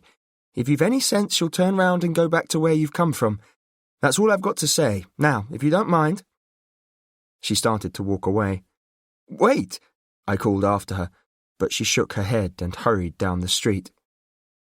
I stood there watching her scurry away, still muttering to herself, when a voice spoke from behind me. "Down the end, turn left, first right, that's Magnolia Way." I turned round. A young man, unshaven and in ripped jeans, leaned against a lamp-post, grinning crookedly. Then he took a swig from the bottle he was holding. "Who are you looking for?" "Thanks," I said hastily and started walking. "Hey, not so fast!"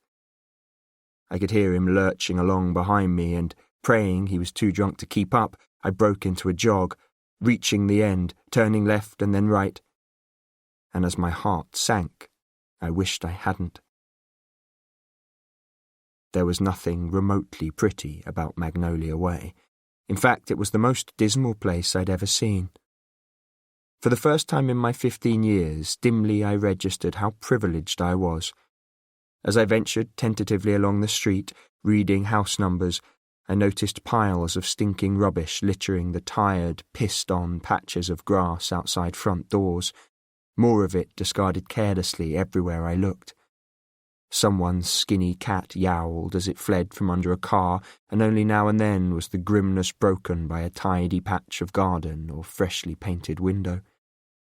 It seemed the cruelest twist of fates that someone as beautiful as April had been born into the midst of such squalor. Either that or a celestial mistake. Suddenly my heart leaped as I considered that Emily had given me the wrong address, her idea of a sick joke, but I didn't know for sure. What if April was here and I'd walked away? Feeling less and less safe the further I went on, I kept going, telling myself April did this every day and that if she could do that, I most certainly could do it once. I'd got as far as number 79 when I heard it. It was a horrible, high-pitched wailing that broke off for a few seconds, then started again. As I walked, I listened, sickened, as it got louder, fighting the urge to turn and run for my life. But I kept walking, unable to tell which house it came from. Then, behind me, I heard footsteps and turned to see a man. Rough and dishevelled, he was ugly in every sense of the word. In the sharpness of his face, how his eyes were lit like burning coals as he glanced up and down the street, in his manner as he shoved past a woman pushing a pushchair as he came towards me. I walked faster, wanting to get away from him, checking the numbers on the houses as the awful wailing grew quieter, until I reached number 83, realised the noise was coming from inside. Looking over my shoulder, I saw the man leaning against a lamp-post. Though he didn't move, just his presence was menacing. His eyes narrowed as he watched me. Filled with trepidation as I pushed the door open, I took a final glance at him just as he spat onto the pavement and turned to stride away in the opposite direction. Then, my heart still pounding, I stepped inside. "Hello?" I called out, noticing the bolts were bent and the locks broken. "Hello? April? Are you there?" I took another tentative step, then froze as from somewhere close by I heard a dog bark. The faint wailing noise stopped.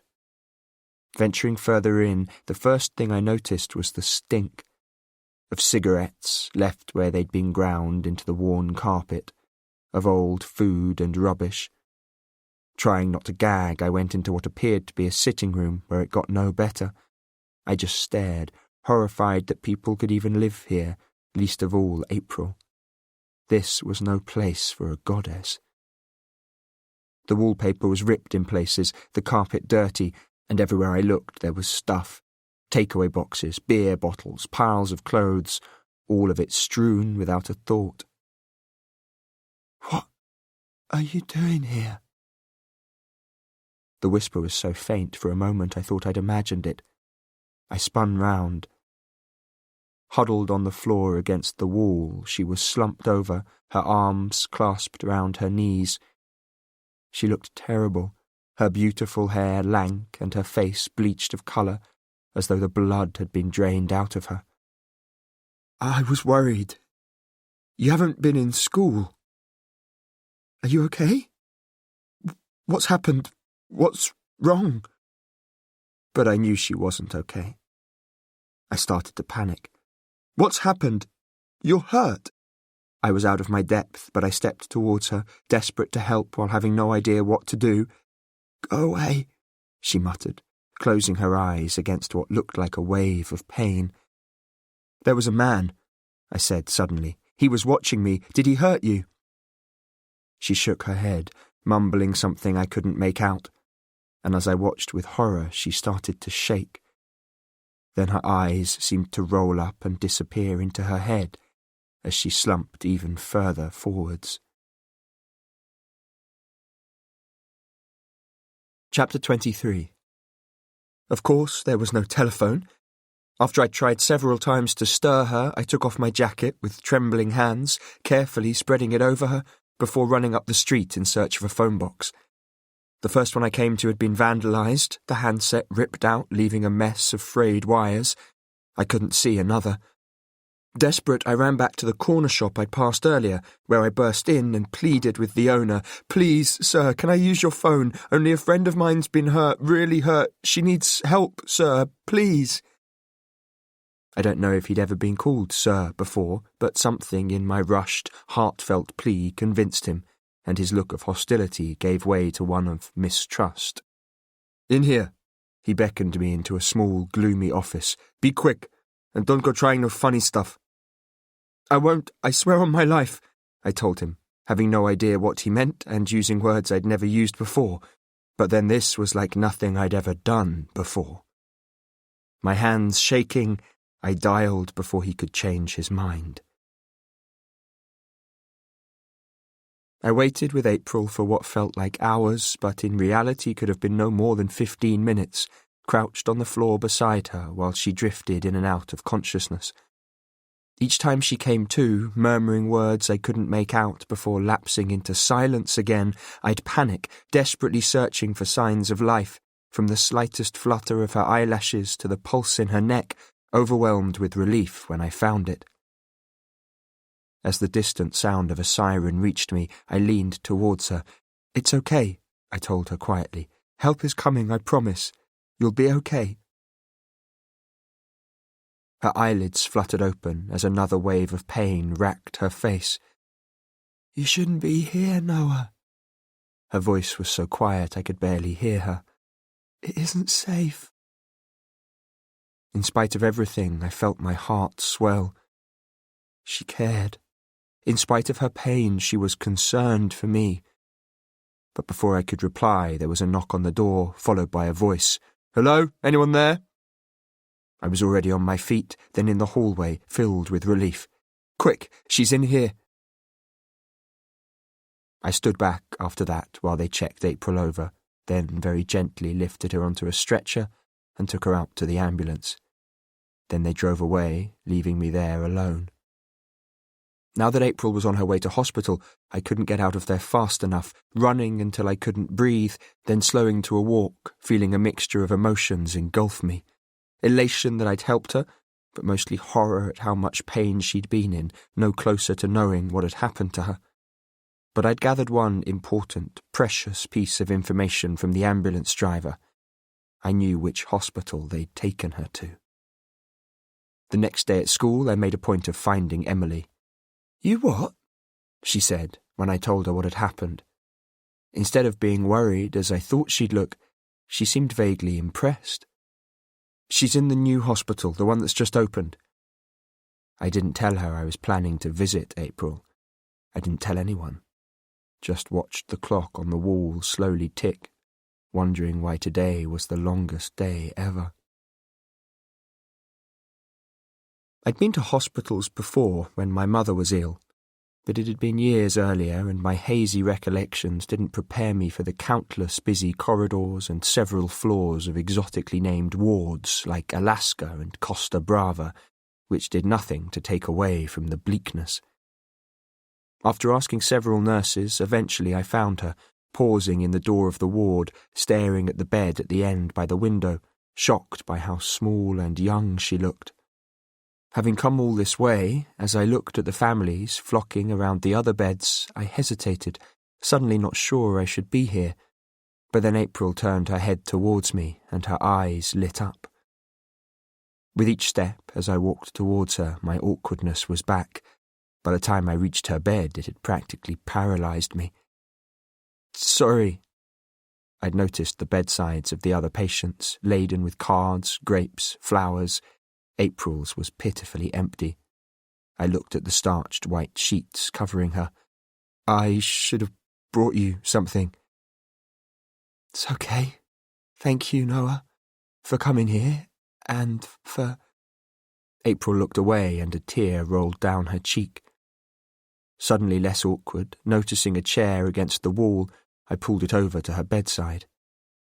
"Are you okay?" She looked back at me, blinking away tears, nodding just once. "I will be, when I'm out of here." The glimmer of her old spirit satisfied me. It wouldn't be long before she'd be back in school, and in my life.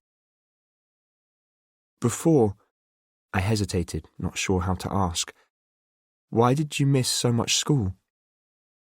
But she didn't answer, just stared towards the window. "Will you have to go back there?"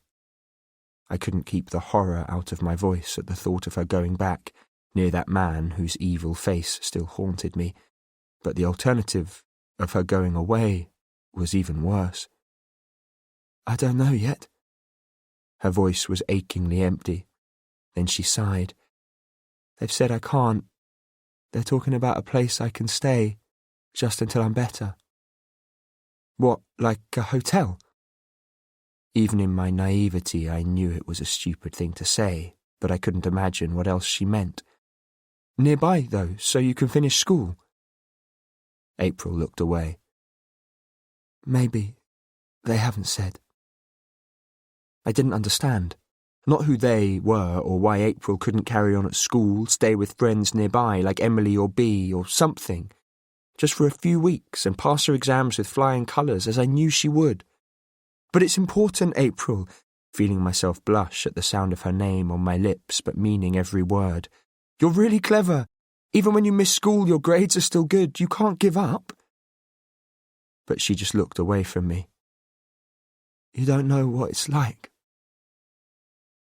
The full force of her sadness hit me. "Then tell me," I said, desperately. "Tell me all of it, because I want to know." In that moment, I thought at last she was going to let me into her world. But then a nurse came over, and I was asked to leave. I returned the next day, and the one after that, noticing the colour creeping into April's cheeks and movement into her limbs as the trauma she'd been through brought us closer.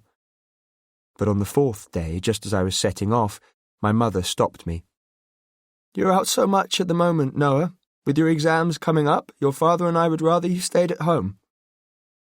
I stared at her in horror. "I have to go, it's arranged." But she shook her head, turning back to the kitchen. "I'm sorry, but that's enough, Noah. It can wait until your exams are over." This was how it was. My parents would issue orders I was expected to obey unquestioningly. Well, not this time. I felt an explosion of heat inside me. April was waiting for me. No way I was staying at home. "I have to meet a friend from school," I called after her. "They're really ill, in hospital. I said I'd visit and you can't stop me." I liked how I sounded, wild, reckless even. I wasn't a kid. Whatever my mother said, I was going. "You'll do as you're told." But the anger in her voice was half-hearted enough not to stop me. It was the first time I'd openly defied my mother.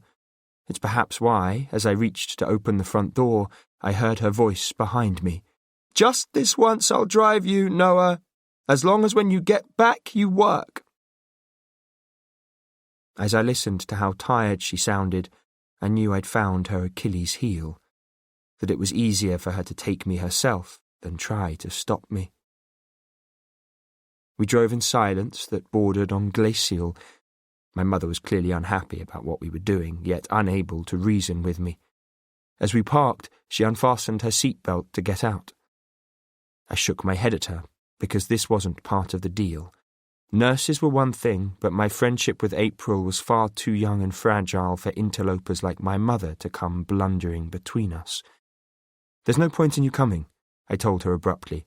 "It's no one you know." "I'm coming in with you," she said firmly, locking the car. Her presence beside me filled me with resentment, dampening my excitement at the thought of seeing April. When we reached April's floor, I had to get away from her. I was in too much of a hurry to see the fear that flickered in her eyes, racing along the familiar corridor to the end and through double swing doors into the ward. Only when I checked my watch and saw it was way before visiting time did I hesitate. "It's lucky you're here today." It was one of the nurses, clearly recognizing me. "I just realized, is that okay?" Her comment puzzled me.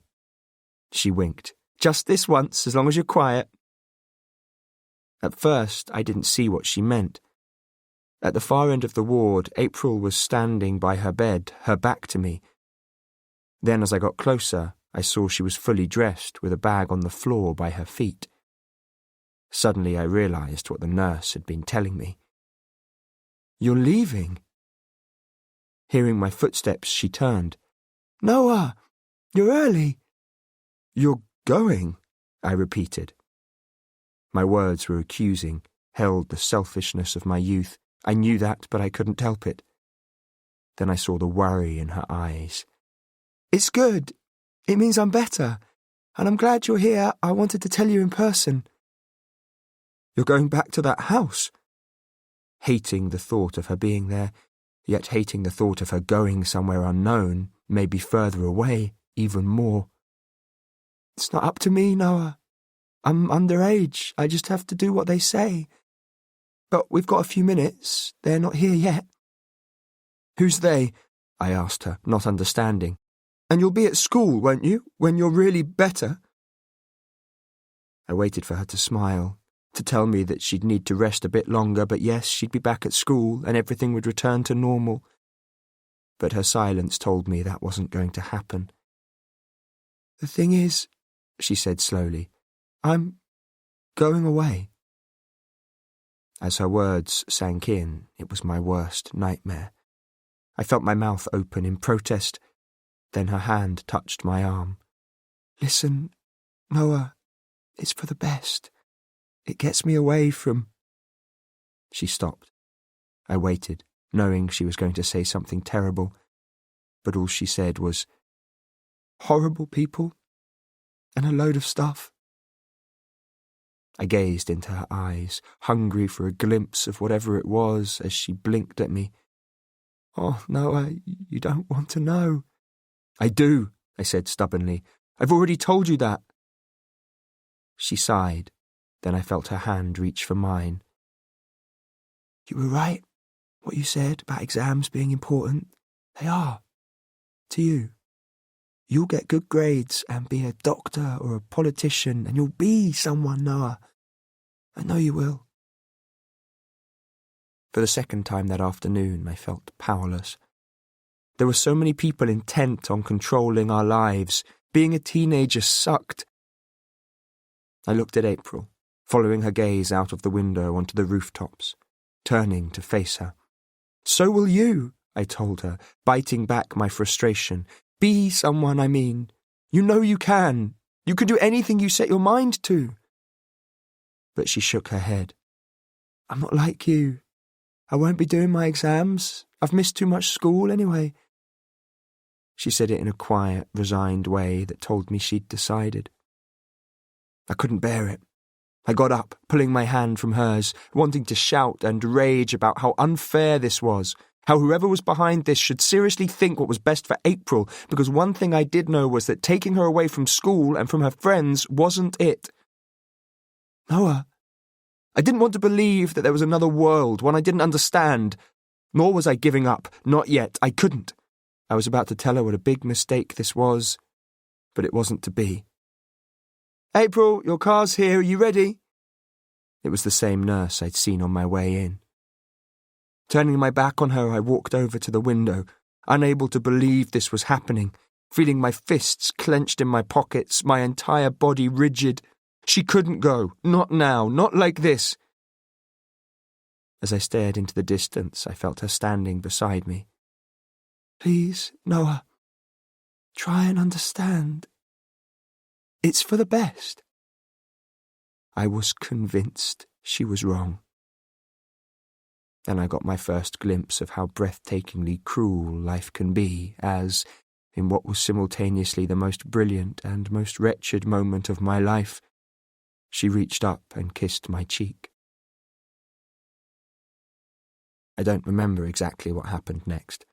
I was too consumed with my own pain to notice how she walked out of the ward and disappeared from sight. Nor, to start with, did I see my mother, standing at the nurse's station, a look of horror on her face. Somehow I dragged myself out of there, along the same corridors I'd just flown in on. Just 10 minutes later, I was back in the car with my mother. 10 minutes during which I replayed my fantasies for the last time, of April staying, metamorphosing back into the goddess she really was, of her finally being a part of my real life. As the fantasies faded, I tried to tell myself that it was for the good, for April at least, that people would look after her and that she wouldn't have to go back to that awful house. But it was not knowing when I'd see her again. The pain I felt, so awful and so real, so deep in my chest, I actually believed was from my heart. It didn't help that I knew my parents wouldn't let this go. I could just tell, but I'd no idea how serious it was until it turned into a full-blown family summit at the dining table, my father stern at the head, my mother opposite me. I sat down, my heart heavy as lead as my father started, stark disapproval in his voice. "Noah, your mother's been telling me what happened. How well do you know this April?" Instantly I felt myself tense. Her name on his lips was wrong. "She started school when I did. I don't know her that well, really. I mean, I like her, a lot as it happens, but we don't talk that much." Even though I didn't want to be here, talking about her, with them, I prided myself on the honesty of my reply, regretful that I couldn't tell them differently, and that actually we'd become really, really close friends. I missed the glances they gave each other. "We've been to see Mrs. Jones." Suddenly I was crippled with embarrassment. Mrs. Jones was my class teacher. "Why?" I cried out. "It's got nothing to do with her." "That's enough." My father's voice was sharp. "So you'd been to her house before?" My mother's face unfamiliarly shocked. "No, I'd no idea where she lived. Emily, someone at school, told me." "I'm not sure I understand," said my father slowly. "Why you've been visiting her in hospital. And if you were friends, as you say, why you didn't tell us." I didn't like the accusing note in his voice. I'd done nothing wrong. What was he getting at? She'd been off school. I was worried she'd mess up her exams. She's really clever, only she'd missed too many lessons. I was taking her some revision notes when I found her, that was all. Then I called an ambulance. For reasons I didn't understand, this was turning into some kind of moral inquisition. Instead of them telling me, well done, and how I'd done exactly the right thing, I watched anxious, uncertain glances float between them. "I don't understand why you're being like this," I cried, pushing the chair back. "She was hurt. I tried to help her, only I couldn't. It's obvious you don't trust me either." I glanced at my mother. My father frowned. "Don't speak to your mother like that." "This is ridiculous. I can't tell you what actually happened because I don't know. I just know April's better, and that's all that matters," I told them angrily. "She didn't tell you?" My mother seemed relieved. "I was talking to one of the nurses. Apparently a man hit her in the stomach," she added. "He hit her." I felt horrified, sick at the thought of anyone intentionally hurting her, and thinking of that horrible, ugly man who'd followed me. Could it have been him? I remember how he'd watched me about to go inside. "The nurse said she'll be fine, but I don't think she'll be going back to school, Noah. In fact, I don't think you'll be seeing April again." I already knew that, from April. but the relief in my mother's words and the worry that was now smoothed from her rippled brow made it all the more real. As I sat there, trapped between them, I felt the bottom fall out of my world, leaving a whirling, empty void from which I couldn't escape. But somehow I pulled myself away. Running from the room, I slammed the door behind me, ignored the roar of my father's voice, demanding I come back there right now. What was wrong with them? This was so utterly unfair. Not only did they not understand, but my parents sucked. My life sucked. This shouldn't happen. Everything was going wrong. I was the person who'd gone to rescue April, and now she'd left me.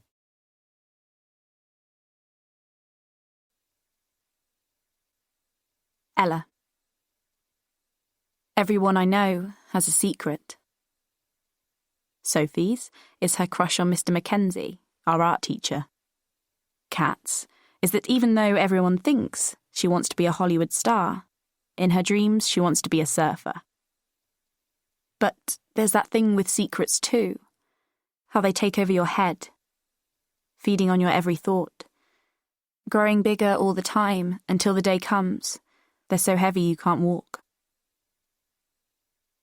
Oh, Ella, are you hurt? I hobble over to my usual chair and stare at the ugly painting. Not really. Just ache a bit.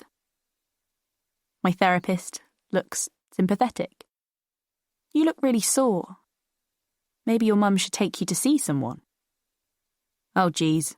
Please not more strangers sticking their noses in my life. Anyway, my mother's still away. I guess my back hurts a bit. So does my brain. And my heart. In a sad, stabbing kind of way. You've probably pulled a muscle. Yeah, I say. In a way that even to me sounds like no. She frowns. It's okay, really, I tell her. Meaning it this time. Because it's no big deal. And I hate being pitied. And it's not the first time I've felt like this. Her face softens. Oh, Ella. 2 gentle words that stab me. A knife in my heart. What's wrong? I can't even look at her. I bend my head to pick at an invisible spot on my jeans, for what feels like ages. Then hear myself sigh, as I realise that now she knows that there really is something. If I don't tell her, it'll be the next time, or the one after. But can I trust her? Then, because I can't bear this any longer, and because the air is so thick that I'm suffocating, I break the rule. It's my brother. As I speak, my jaw clenches. Then I make myself look up to watch her face, because words hide things, but faces don't. And because you can't trust even the most likely people. I didn't know you had a brother, which is what she was always going to say. But from the way her eyes startle, her involuntary surprise, I want to believe her. No one does. He's 20. I shrug, swallowing the lump in my throat, watching a puzzled look cross her face as she takes in what I've said. How come you've never mentioned him before? I shrug. Is he in trouble? I hesitate. I don't think so. I don't know. He doesn't come to our house. Oh? Did something happen? I hold her gaze. Now for the $1 million question. Do I really trust her? I think so. I'm stalling. Then I take a deep breath that sticks in my lungs, because even the air is heavy. I'm really scared to tell you. She doesn't speak for a moment. You don't have to tell me anything, Ella. But think of it like this. What's the worst that can happen if you do? I feel the millions of little capillaries inside my chest tighten. The answer to that depends on whether she can keep a secret. What's the worst that can happen if she can't? Can you open the window, please? I watch her get up and go over to the window, throwing it open, feeling relief as cooler air reaches me, buying time for both of us. I mean, it's some bombshell, telling her I have a brother no one knows about. When she sits back down, neither of us moves. And suddenly I know that whatever comes next, I have to tell someone. That if I don't, it's going to crush me. Nice choice you have here, Ella. Death by crushing, or death by telling the truth. My mother isn't his mother. It comes out in a rush, even before I've decided I'm doing this. In fact, I hesitate, because what I'm about to say sounds unbelievable. I'm not sure she even knows about him. She looks shocked. But if you know about him, surely your father wouldn't keep something like that from her. You won't say anything, will you? I'm holding my breath. I mean, she must know I'd sue her or report her if she did, but it's really important. I need to make sure. She waits. She does that a lot. Waits. Therapist's code again, meaning, tell me more. Look, I start, trying to sound casual, even though my heart is thudding and my head feels light, because she needs some perspective. Most families are weird. You're a therapist. You must see it all the time. They all have stuff they don't want people to know about. Like Sophie's mother's having an affair. It's like really, really obvious, but no one talks about it. I shrug. Theo's kind of a secret, that's all. It's not a big deal. Just big enough that some days it paralyses me. I read upside down as she writes Theo, then adds a question mark, before looking up again, puzzled. I say it again. You won't mention him to my mother, will you? Please? She hesitates. Not if you don't want me to. Patient confidentiality applies to therapists as well as doctors, as I'm sure you know. But, I follow her glance towards the clock, where the minute hand creeps towards the hour, as I hear the next question forming, the one I've already decided not to answer. Where is he? Knowing there's still time. But she doesn't ask.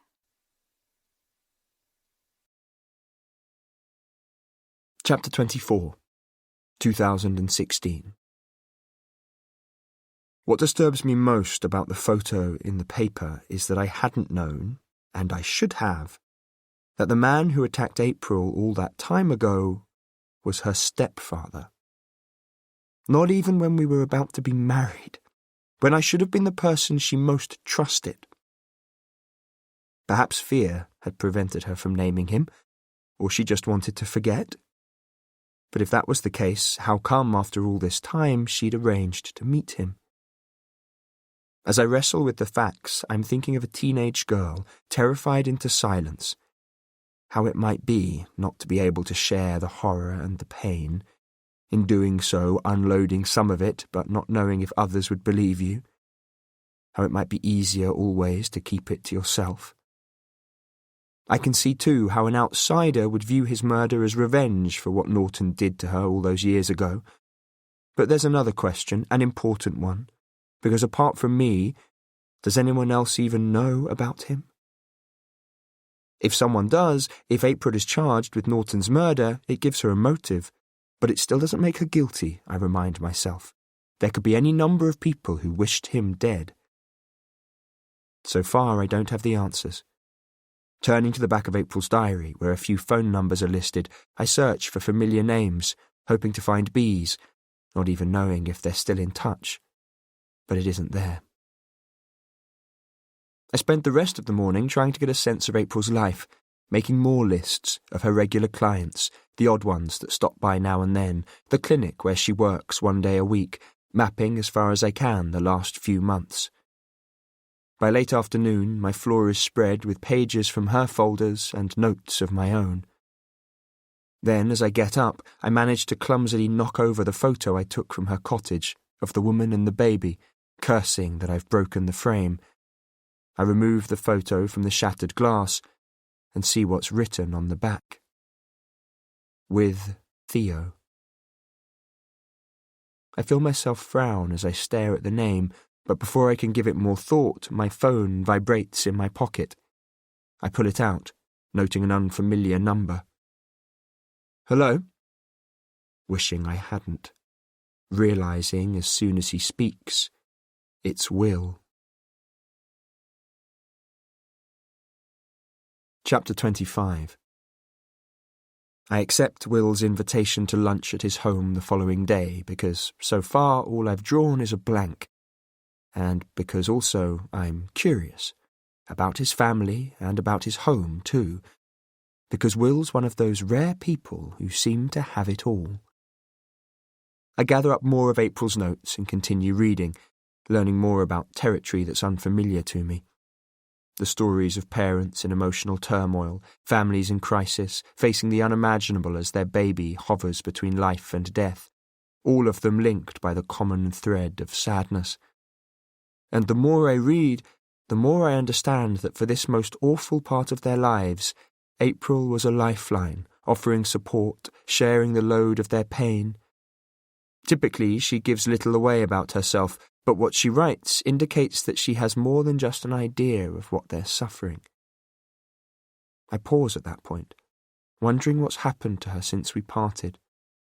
Then, in another sentence, she writes about miracles, about hope and how fragile life is, how there are no guarantees, but there is always now. I stop reading at that point because it's how she used to make me feel. In the moment. The next morning, I make a fleeting visit to the hospital, where I am now a familiar enough face that the nurses don't question my presence as I take my usual place at the window looking into her room, silently projecting my thoughts. I hope you don't mind me being here. I won't stay long. I just wanted to say that I'll do everything I can to help you. Then I add, believe it or not, I'm having lunch with Will. Am I stupid or what?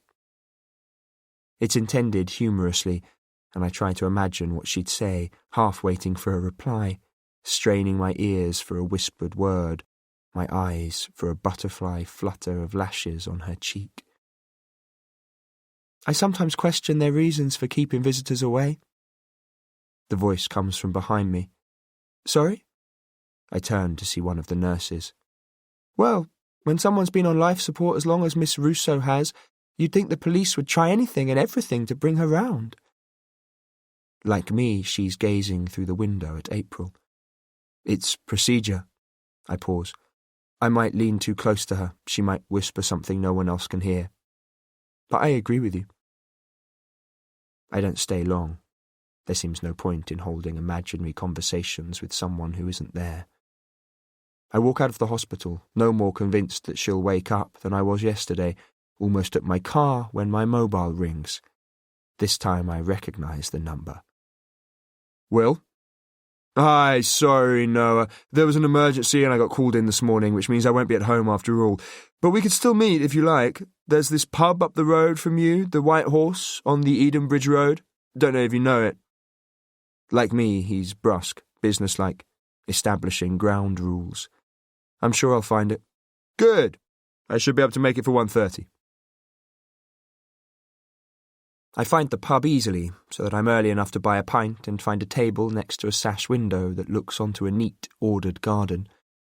Will is minutes behind me, and in the couple of seconds before he sees me, I watch him, confident and self-assured, in an expensive suit and open-necked white shirt, with the same charisma he's always had, only honed and polished by years of professional acclaim. He strides over, holding out his hand. Good to see you, Noah. Sorry about the change of plan. It's fine. Nice pub. Another drink? I shake my head, picking up the glass I long to drink but have barely touched because I need a clear head, still watching as he walks over to the bar, chatting to the staff. It seems here, like everywhere else, Will is known. I was quite surprised to hear from you, I say carefully when he comes back and sits down opposite me, and I'm still curious about why you called. Will raises his eyebrows, then, lifting his glass, briefly glances away. You're a difficult man to track down, Noah, and Devon of all places. What is it you find to do down there? The gloves surreptitiously slipped off, his voice light with an undercurrent of sarcasm. I feel myself stiffen. I'm a writer. I don't tell him that I'm moderately successful, but I've yet to write a bestseller. My turn to be surprised, he says smoothly. I had you down as a career lawyer. I know the kind he means, who spend their working lives in small offices dealing with equally small, menial, unexciting cases for moderate fees. Like my father. I still work now and then, guess I got sidetracked, I tell him by way of explanation, then stop, folding my arms and then unfolding them again, aware of the spectre of awkward silence that settled between us. Look, I'm not going to apologise, Will says eventually. It was a mess, but it's history.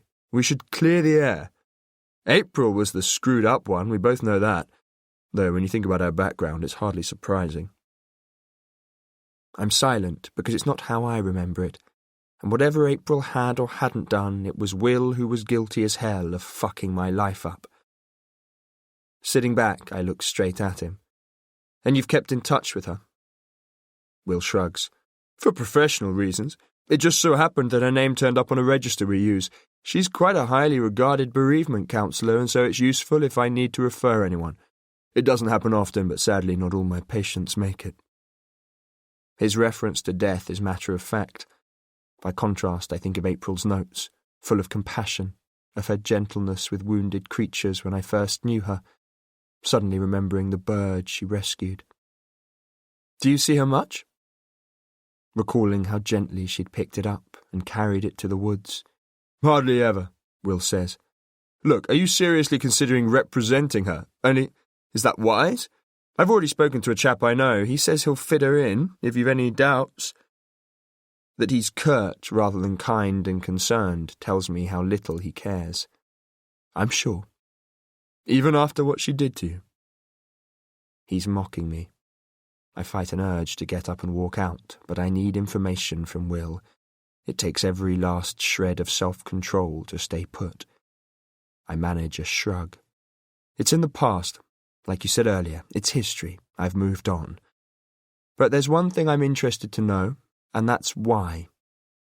Sitting back, I fix my gaze on him. Why you're so sure she's guilty.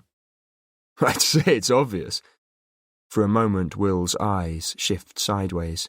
Firstly, there's the evidence, the murder weapon, and her phone, and of course there's what that bastard Norton did to her all those years ago. I mean, what sort of guy rapes his 15-year-old stepdaughter? As he speaks, I'm hiding my shock, my churning stomach, because this is the first I've heard about a rape. I'd called the ambulance for April, visited her in the hospital, yet I still hadn't known. And she'd never told me, in all the time we were together.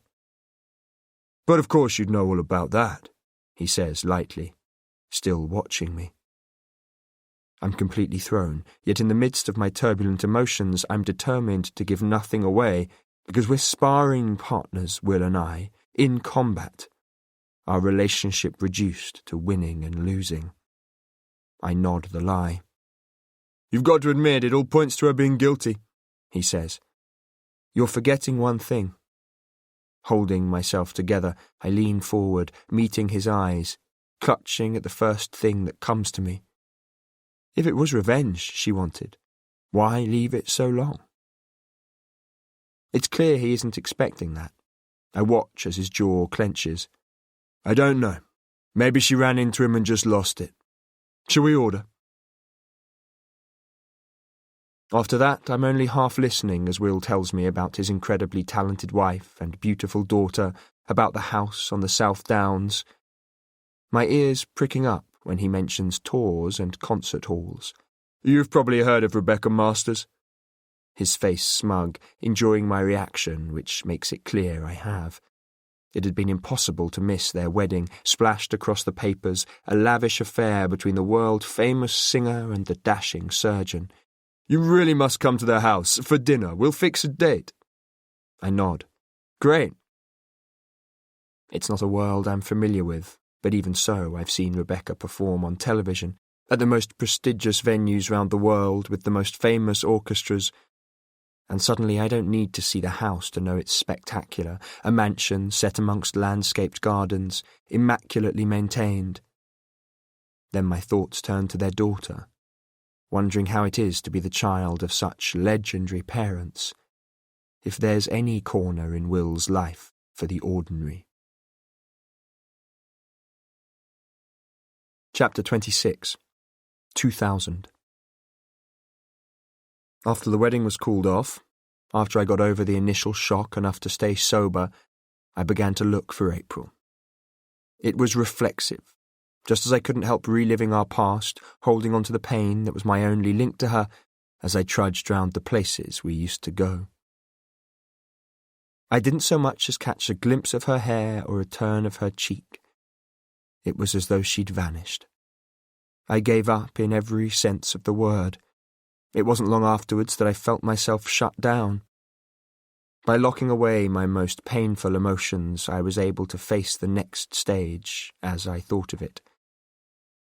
I moved out of the flat, which at the time symbolically meant moving on, closing the door on our old home, oblivious to the knowledge that what was in my head would be harder to shift.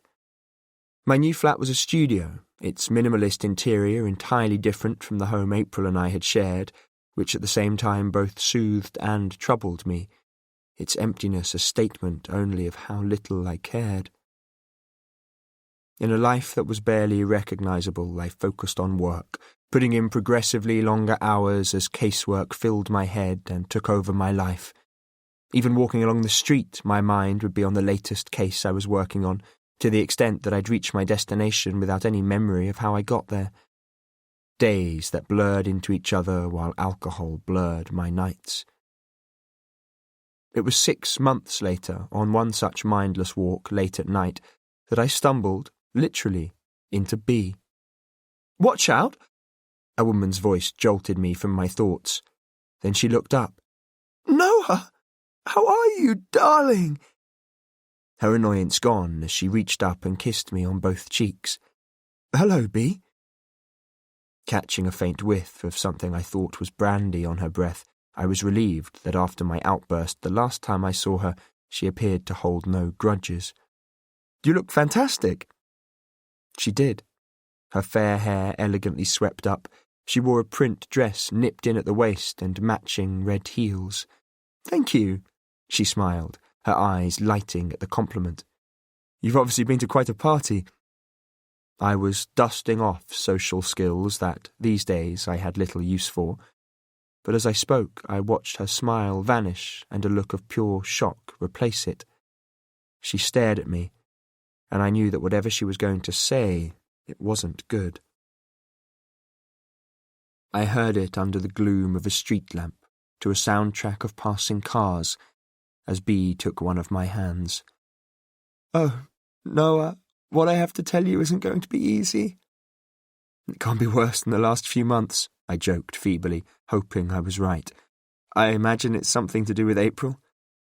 B nodded, then looked away, and in those few seconds I realised I'd far from given up on April, feeling a cataclysmic sense of the earth shifting under my feet.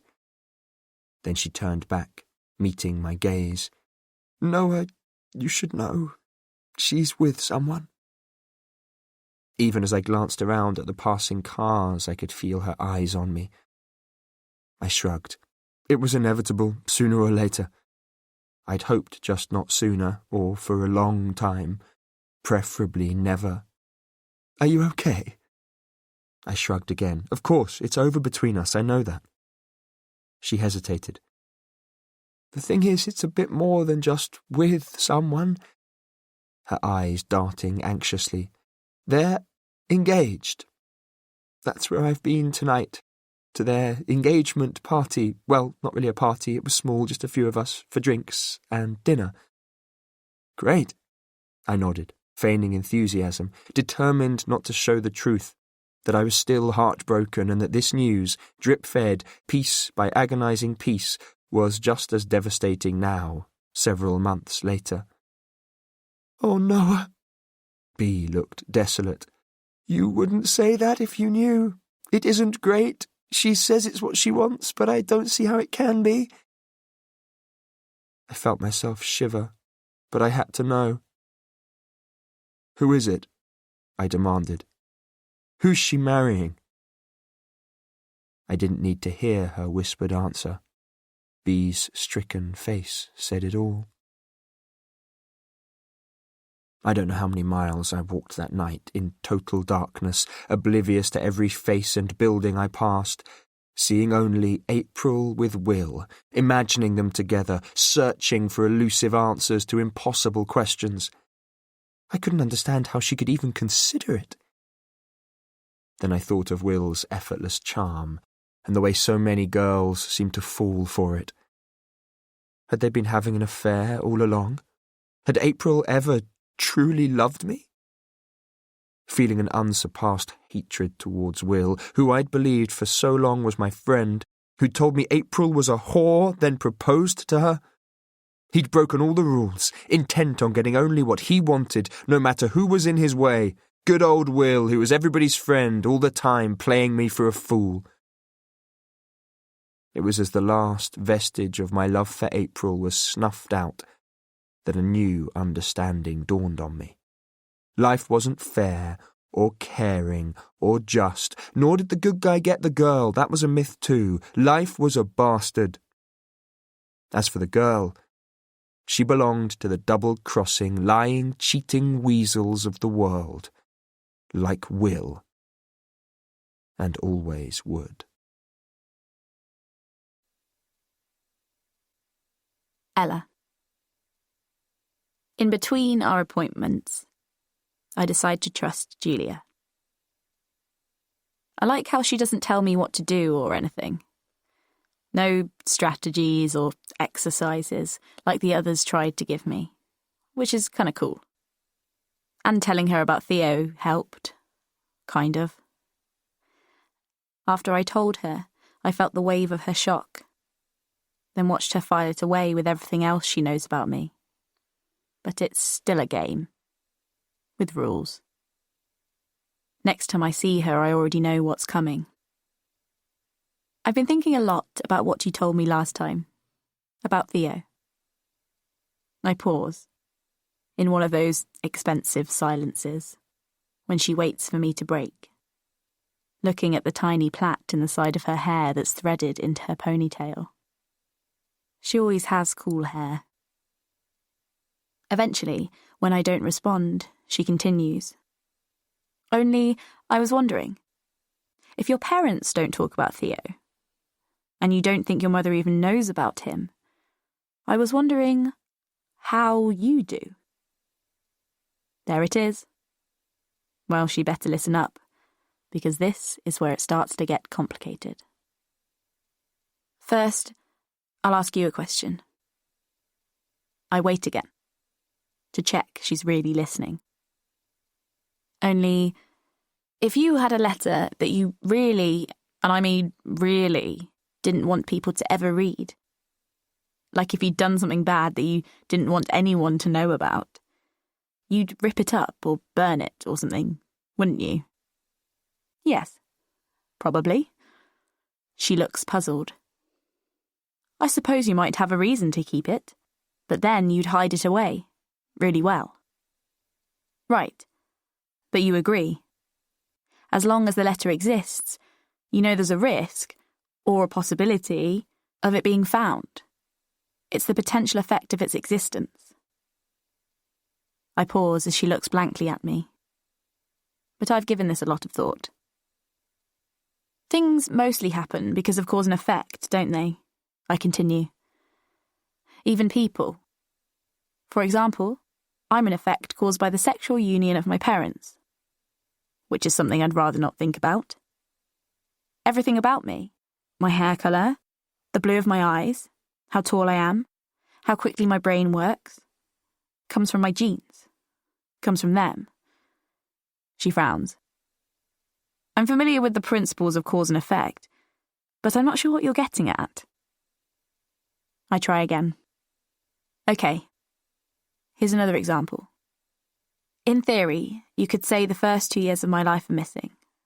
I don't remember them. I was too young. And there are no photos. They got lost when we moved. She looks stricken. That's terrible. I nod. It's annoying. But the effect is that the world has been spared another set of cutesy baby photos because of the useless removal firm. Agreed? It sounds flippant, and I'm not. Some days it makes me really sad. But there's nothing I can do. The photos have gone. Her eyes follow mine. Okay. Look at it this way. If you hadn't done something bad, you wouldn't have written the letter about it in the first place. So you wouldn't have to hide it. I wait to check she's got it. The letter is caused by the bad thing you did, I say slowly, watching her. And then the letter becomes the cause of being found. Because it exists. She shakes her head. I've no idea what you're telling me here. I give up.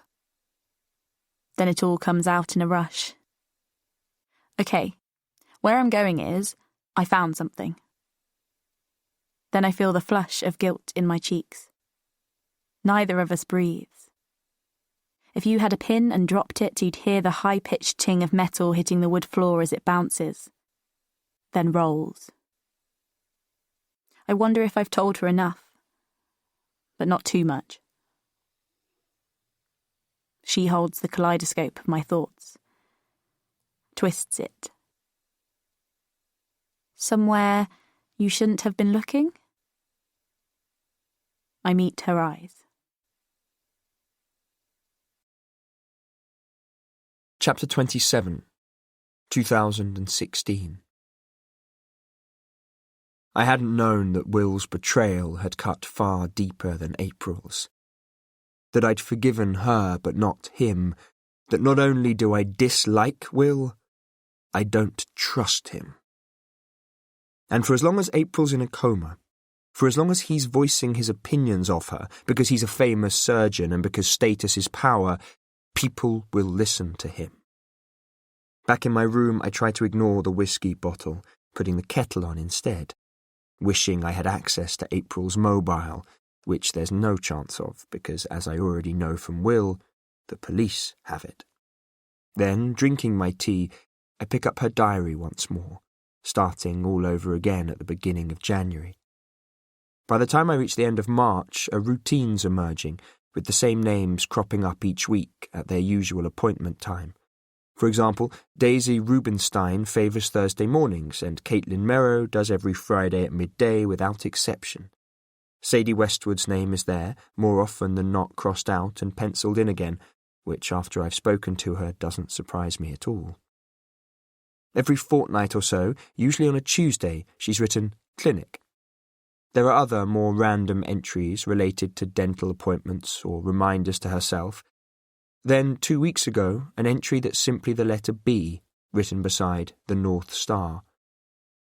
I stare at it, feel myself frown. My first thought is of Norton, Brian Norton. Could she have seen him more than once? Or had she gone there for some other reason? Could the B stand for Beatrice? Are they still in touch? Even occasionally, maybe, because they'd been close for so long. If they are, B might know something. Not for the first time, I wish I had April's phone. But with most of the world connected by the internet, as I've found out, it's not easy to disappear. When it comes to social networking, I'm not a natural, but for the first time in about 3 years, wondering why I hadn't thought of it before, I click onto Facebook and I'm in luck. When I search for her name, I find April uses it too. In just seconds, I'm looking at a list of her friends. As I scroll down the brief list, the only Beatrice is a Beatrice Fairchild. I don't recall B's surname, but I recognise her face. Like us all, older, but when I click on it, still the same glamorous B I remember. From the looks of it, B isn't someone who splashes her life across the internet either. Her profile is private, which seems somewhat out of character for the B I remember, highly sociable, with a flamboyant devil-may-care streak. But as I know too well, things happen. People don't stay the same. Curious to know more, I Google her, but the only B Fairchild is ex-directory, and without more to go on, such as a place or occupation, she remains unremarkably, obstinately invisible. But at least with Facebook, I can ask. Hello B, I hope this reaches you. I'm not sure if you're still in touch with April, but there was an accident and she's unconscious in hospital. St. Anthony's, in Tunbridge. There's more, though. She's in trouble, which is why I'm hoping you might be able to help. I hesitate, add my mobile number. I'd rather a verbal conversation than a digital one. Then hit send. Out of the rest of April's Facebook friends, I recognise no one, but I figure it would be more surprising if I did. I turn my attention to her clients again, but when I continue making calls down the list, it's clear the relationship April has with them is professional only. Everyone I speak to knows little of her personal life. But later that afternoon, when I call Daisy Rubinstein, April's regular Thursday morning appointment, she invites me over to talk to her. April clearly had a following. The Rubinsteins' house is 20 miles away, which strikes me as a long way to drive just to talk. It's a modest house in a quiet neighbourhood. Ordinary, but as she shows me in, I start to see she's anything but. I don't know April well, but if there's anything I can do to help. Daisy has long, straight hair, and, even with the huge, dark circles under her eyes that tell their own story, she's pretty. Before, I didn't tell you everything. April's on life support. She took an overdose. The police suspect she may have killed someone, then tried to kill herself, only they broke in before the pills had taken effect. God. Daisy looks shocked. So, what does this have to do with you? We were friends, I tell her briefly, a long time ago, and I was, a lawyer. I knew her very well. I hesitate, wondering how much to tell her. Would you agree that there are some people who are incapable of harming others? I believe April's one of them, but I need to prove that. I see. I watch her twist and turn the facts I've given her, trying to make them fit with the April she knows. Then she frowns. Excuse me, but I'm having trouble with this. So am I. I suppose what I'm asking for is any insight you might have, as her client, professionally or personally. Daisy frowns. I can tell you how I met her. It was my GP who suggested contacting April. He said she might help a little, that she was a good counsellor. Anyway, when I met her, I was 7 months pregnant. My unborn baby had been diagnosed with an incurable condition. Her voice is low and accented, and suddenly she looks tired beyond belief. It's a long story, but my baby had an infantile form of Tay-Sachs disease. You may have heard of it? She glances at me. I shake my head. No, she says, as if to herself, then looks at me. Don't worry, a lot of people haven't. Basically, it's a progressive disease of the nervous system, and incurable. To begin with, you can't tell. Even when you know it's there, it's invisible when they're born. And so you wait, watching, knowing that over the course of just a few months it will slowly and cruelly take your child's life. Just as they're getting to know your face, they lose their sight. You want to talk to them, reassure them, and then you realize they can't hear you. Her voice falters. Their taste goes, then they can't feel when you touch them. Eventually they become paralyzed. She breaks off, looking at me, stricken. That's when you know you don't have long. I'm shocked, trying to imagine how it must be to be presented with such a diagnosis, to have a sick child you can't comfort, to always know the torment that lies ahead. For a moment, neither of us speaks. She goes on. There is no treatment, and I was faced with the remaining 2 months of my pregnancy, carrying my baby, knowing he would suffer, then die, or having a termination. I'm so sorry, I say humbly. I can't imagine. You can't. I couldn't. Not until it was happening to me. I would go and see April. Do you know her house? Only we'd sit in those chairs in her study by the window that looks out onto her beautiful garden. I'd scream and cry, and she'd just sit there.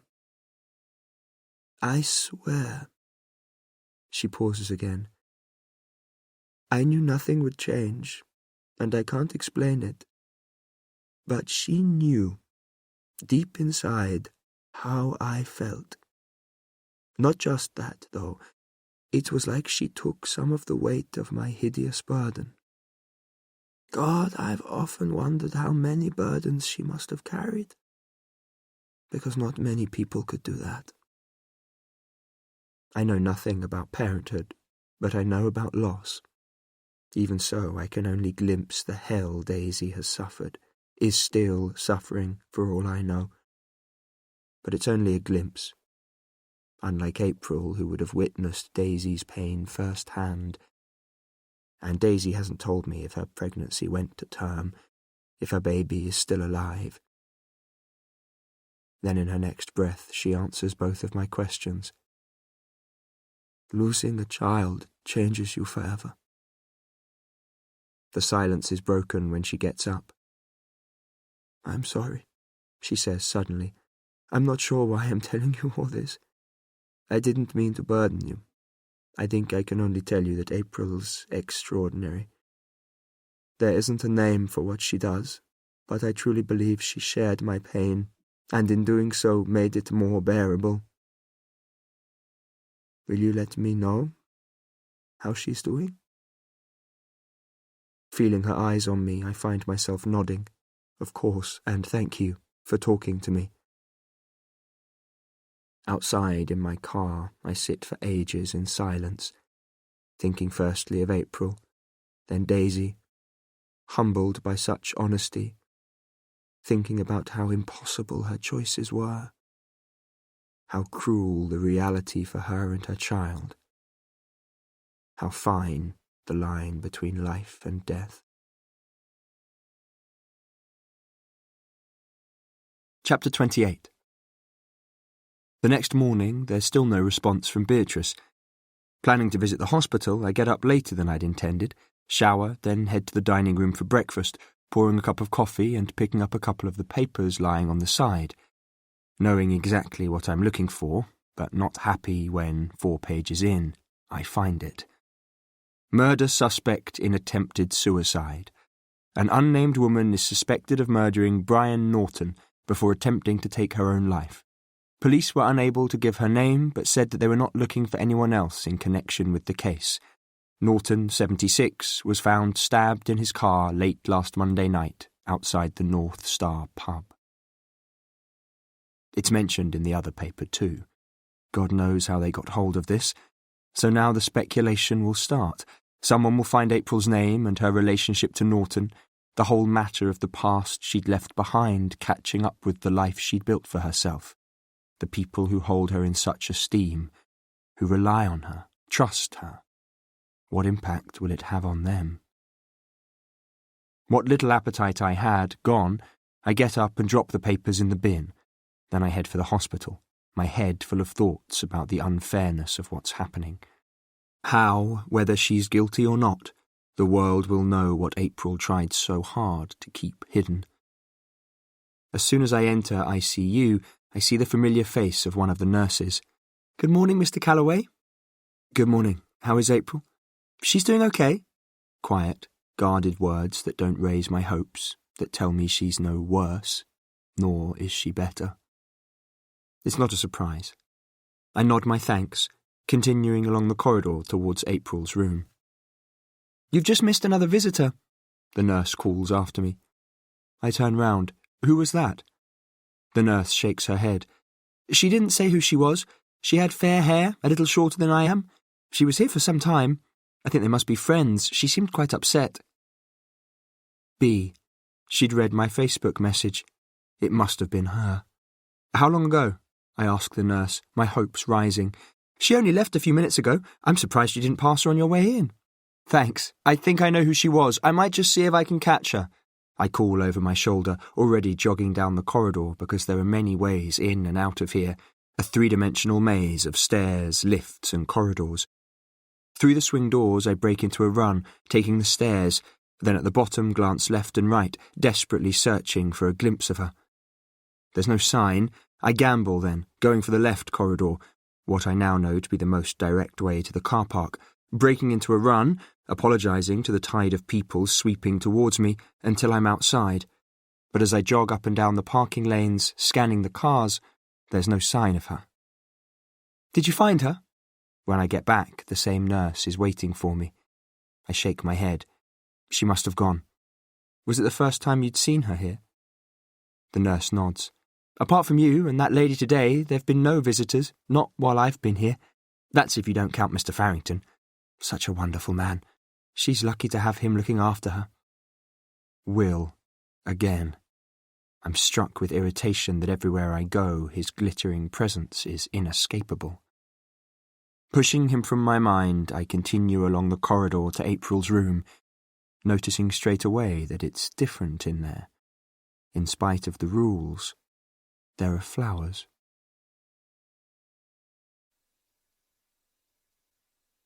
Ella. It's 2014. Wednesday, the 16th of July. A day I'll never forget. Of powder puff clouds and crystal rain. I'm excited, looking for my passport, because I'm going to Tuscany to stay with Kat. "It's in your father's office." My mother's voice floats down from upstairs where her hair is being curled and pinned and sprayed, ready for a dinner party. "The top drawer of his desk." I'm skipping down the long hallway, the tiles cool under my bare feet, round the corner to the quietest part of the house, the hem of my dress swinging, thinking about this other world I need to pack for, about pale sand and turquoise water, pasta dinners and how it won't rain even once, and the Italian boys Kat talks about the midsummer sun and the haze of heat over the hills. I'm back in the cool damp of an English summer, pausing outside my father's office. It's habit. I'm not supposed to go in here, but it's okay today because my mother told me to. Opening the door, breathing leather and furniture polish and silence. Walking across the thick carpet. Perching on the edge of his chair, spinning, just halfway round, then back again. Sliding open the top drawer, finding my passport just as my mother said. My eyes pulled to the one below, that has a key. Wondering what he locks away. Idly trying the drawer, expecting it to be locked shut. Surprised when it opens. Not meaning to pry, as I leaf through what's there. Picking up the letter. Only as I read it, realising what it is. A moment when time freezes, burned forever on my retina. I'm halfway through reading the second time, the names sinking in when I hear footsteps, folding the letter hastily, laying it where I found it, closing the drawer just as the door handle turns, getting to my feet as the door opens and my mother comes in, only half her hair pinned up, holding up the passport for her to see, turning away from her, checking out of the corner of my eye that the drawer is closed. "I was calling you, didn't you hear me? Come and let Celia do your hair." Silencing 100 questions I can never ask as I follow her. Electric shock, tangled with guilt. Excitement banished. Happiness gone. Does she know my father's secret? Am I the only person who doesn't know? Wednesday, 16th July, 2014. The same day as 5 minutes ago. Time resumed. Forever changed. Chapter 29. Having looked up the clinic where April works part-time, I find it's in Guildford. It seems a long way from where she lives when there are other clinics much closer, but maybe she had an expertise they felt was needed there. The roads are clear and the drive doesn't take long. It's midday when I pull up outside the large, converted townhouse, realising too late, as I go inside, that any clinic that's any good is likely to be busy, and that I haven't exactly thought this through. "Do you have an appointment, sir?" The receptionist looks up from her desk. "I don't. Actually, I'm here about one of your therapists, April Rousseau." "Oh, one moment." She glances down and quickly finishes typing something. I notice that the gold-edged name badge pinned on the cerise cardigan she's wearing says Elizabeth. "What about her?" She looks up again. "I'm a friend. I'm also her lawyer." Elizabeth glances behind her, then leans towards me. "I don't know what's happened, but there's enough gossip about the poor woman. She left a voicemail explaining she didn't know when she'd next be in, so to please fit her clients in with other therapists." I frown. "When was this?" "Sometime the other night, late. I picked it up the next morning. She sounded terribly upset. I tried to call her back, of course, but she didn't answer. Has something happened?" "Yes." I glance around, wondering if there's a manager I should talk to. Judging Elizabeth to be trustworthy, I need as much help as I can get. "Look, it's important. Is there somewhere we can talk?" "I don't know." She looks doubtful. "I'm on my own just now." But I look past her as one of her colleagues walks in. "If you wait a moment, I'll see what I can do." It's a busy practice, the phone constantly ringing and being answered in hushed tones, clients wandering in and out, to and from appointments.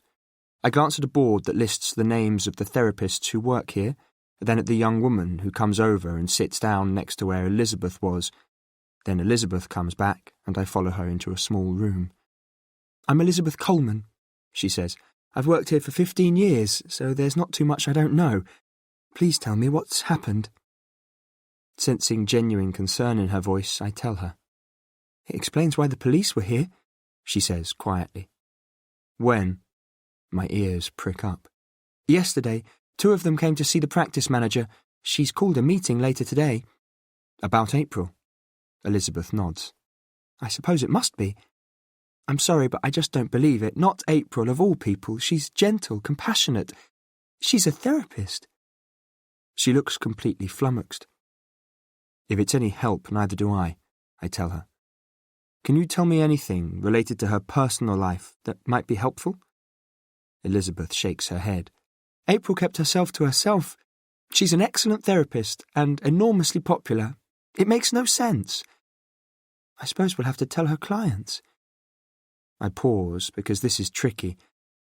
I know that many, if not all, of her private clients had difficult pregnancies. Some knew they were likely to lose their babies. I know it's confidential, but do you happen to know what kind of issues she dealt with here? Elizabeth clams up.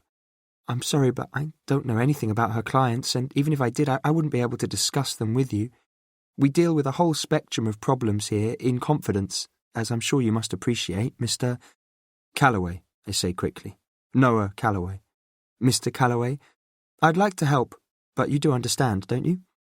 "Of course, I shouldn't have asked." In a professionally run practice such as this, it's what I'd expect.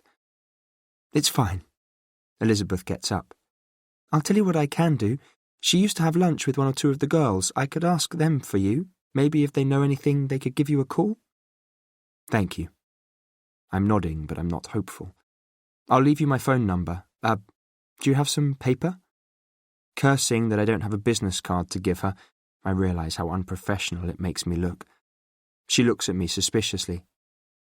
Come over to the desk and I'll make a note of it. After I leave there, I walk around Guildford until I find a small stationery shop that, for an inflated price, promises to have 100 business cards printed in 2 hours' time.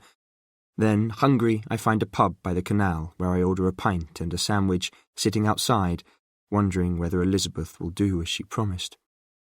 I'm halfway through my pint when a number flashes up on my mobile.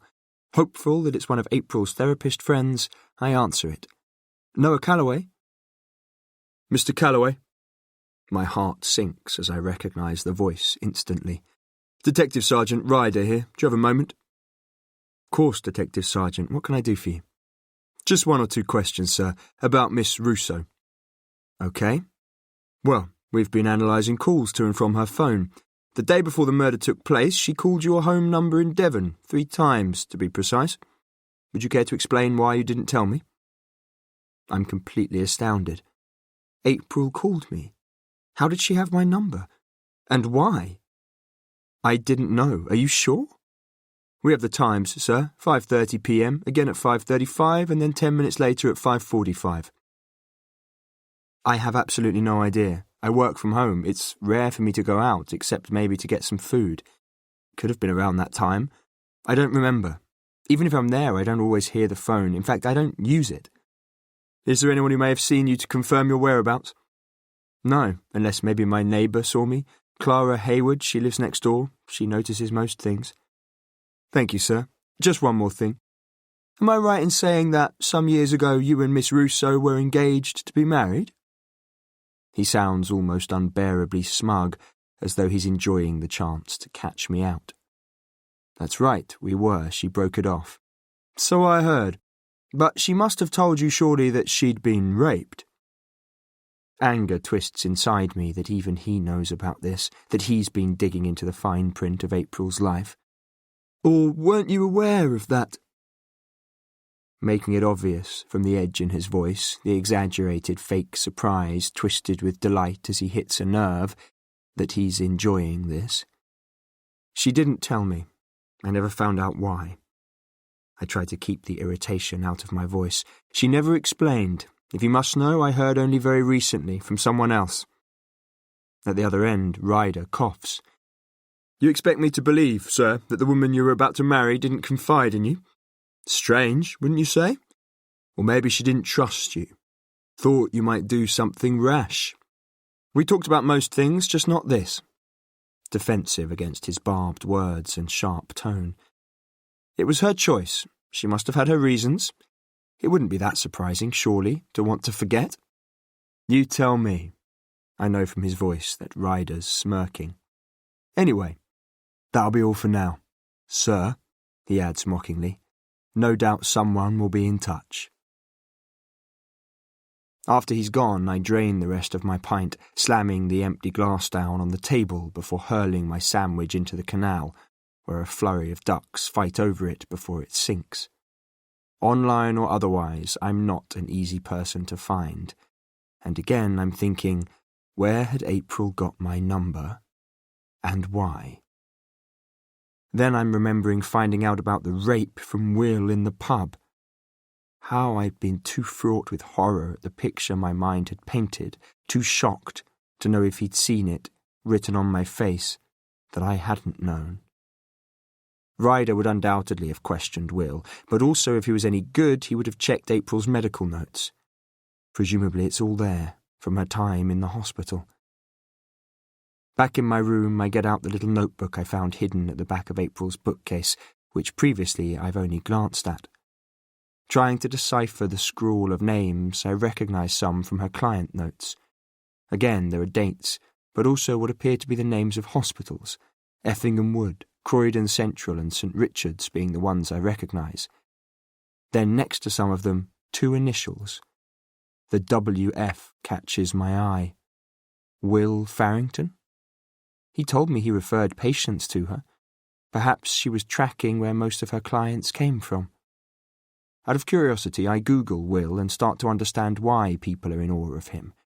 According to the articles I find, he's involved in groundbreaking surgery in newborns with heart defects. This must have been what John at the North Star had been talking about. The more I read on, the more I realise just how highly he's regarded. It explains his association with April, too, because surgery on a newborn carries a far higher than average risk. As Will told me himself, not all his patients make it. Stories like Daisy Rubinstein's and stories where Will's or someone else's skill changed the course of a baby's life. Even so, I've an inescapable sense that I'm missing something. There's no arguing with the cold, hard facts, the motive, the evidence, the murder victim, an unconscious murder suspect.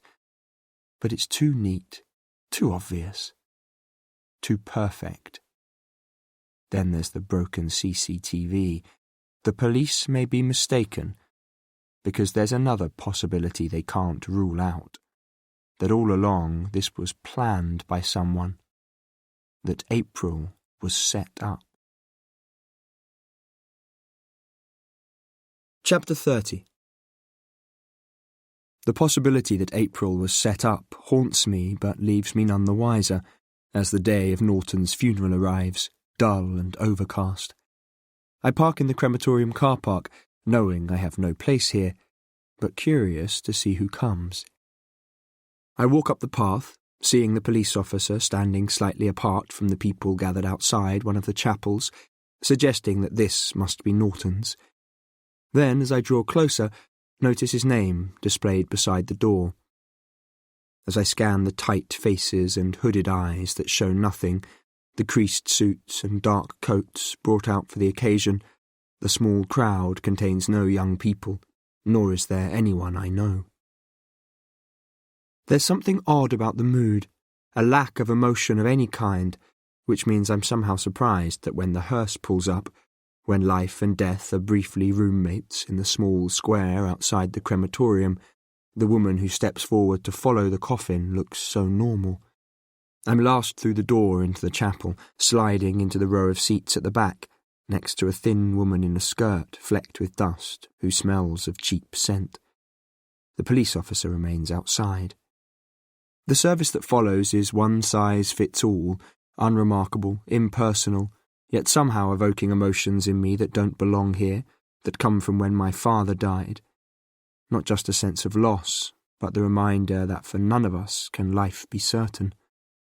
Anywhere else, for anyone else, the lack of a eulogy, the smallest personal touch, would have saddened me. But the man inside that wooden box raped his stepdaughter. There can be no rejoicing in his life. It's a service in which no thought has been invested, just the briefest of brief words, the cheapest of gaudy funeral flowers, the only music a few piped bars as the curtain closes on Norton for the last time.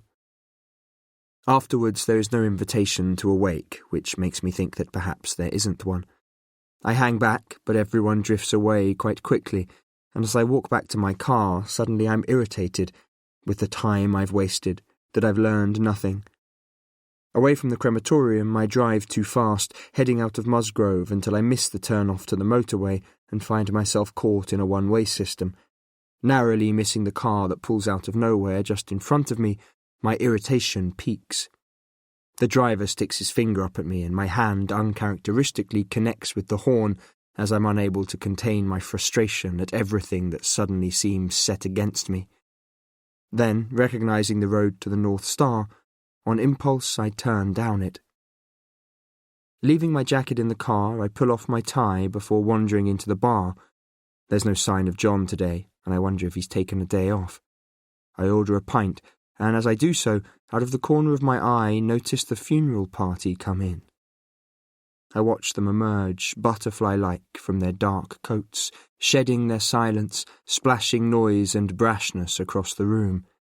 Lively talk and shrill laughter have replaced earlier indifference as they order drinks and make jokes before tucking into the platters of sandwiches that are brought out from the kitchen. I feel myself frown, because this is definitely a wake of sorts, with the venue planned and the food ordered, though not open to just anyone. The ranks of Norton's followers-on are clearly closed. But it's a strange send-off. My own default respect would find gravity more appropriate, no matter what Norton has done, Or perhaps nothing at all, rather than this fairground ride jollity. I continue to watch, their demeanour making me increasingly uncomfortable. And why come back to where Norton was killed? I flip between whether it's right or wrong, settling in the end on a need for closure. Until suddenly it comes to me, from their raised glasses and flushed faces, that it isn't Norton's life they're celebrating. It's his death. My uncomfortable feeling stays with me, such that I don't notice my neighbour from the funeral service weaving her way towards me, clearly the worse for wear, until she lurches into me. "What are you doing over here?" Waving her empty glass around, clearly recognising me. Under thick pancake makeup, her cheeks are reddened and her eyes too bright for only the one glass. "I just got here." I hold out my hand. "Noah, forgive me, you are—" "Lena." She winks a heavily shadowed eyelid. "How did you know the old bastard then?" "We go back," I say briefly. I happened to be in the area, but I didn't know him well. She steps closer, lowering her voice slightly. "If you knew him at all, you'd know we're better off without him. Especially Fiona, the poor love." I frown. "They weren't happy?" Lena tips her head back and laughs, a horrible, guttural sound. "Happy? I should say not." "Why did she stay with him?" Shaking my head in disbelief because I don't believe in sitting out the worst kind of relationship and because Norton deserved nothing. But Lena's face takes on a look of suspicion. "Didn't really know him at all, did ya? Here, come over and talk to the others." She's still talking to me as she turns and waves across the room. "Someone will remember you, like Don! Don! Donnie!" Her shrill voice cutting through the hum of voices. Forgetting her empty glass, she starts weaving her way back towards them. I consider following her, but when I glance again towards the funeral party, some of them are already staring at me, their hostility undisguised. It's not the time to do this. She turns to see if I'm behind her, but I'm already out of there. There's a sense of my world shifting, of the slashing of moral codes and social conventions, of solid ground under my feet turning to quicksand, of too many people who live by their own rules. I can't help wondering, too, if I am one of them. I contemplate calling Will, trading my principles for his familiar smooth arrogance across a table for an hour or two of inflammatory conversation and a few beers. I even pull over to call him, but before I've switched off the engine, my mobile buzzes and the screen lights up with an unknown number. "Hello? Is that Mr. Calloway?" It's a husky, slightly hesitant voice. A woman's. "Hello, yes. Hold on a moment." Turning off the engine, I close the window against the traffic noise. "Hello, how can I help you?" "We haven't spoken before. Daisy gave me your number. Daisy Rubinstein?" "Of course, I remember Daisy. Are you another of April's clients?" "You could call me that?" She hesitates. "My name is Lara, Mr. Calloway, Lara Collins. Daisy said you were looking for information about April. Anyway, if you still are, I think I can help." "Actually, if there's anything at all you can tell me, it would be great. It really would."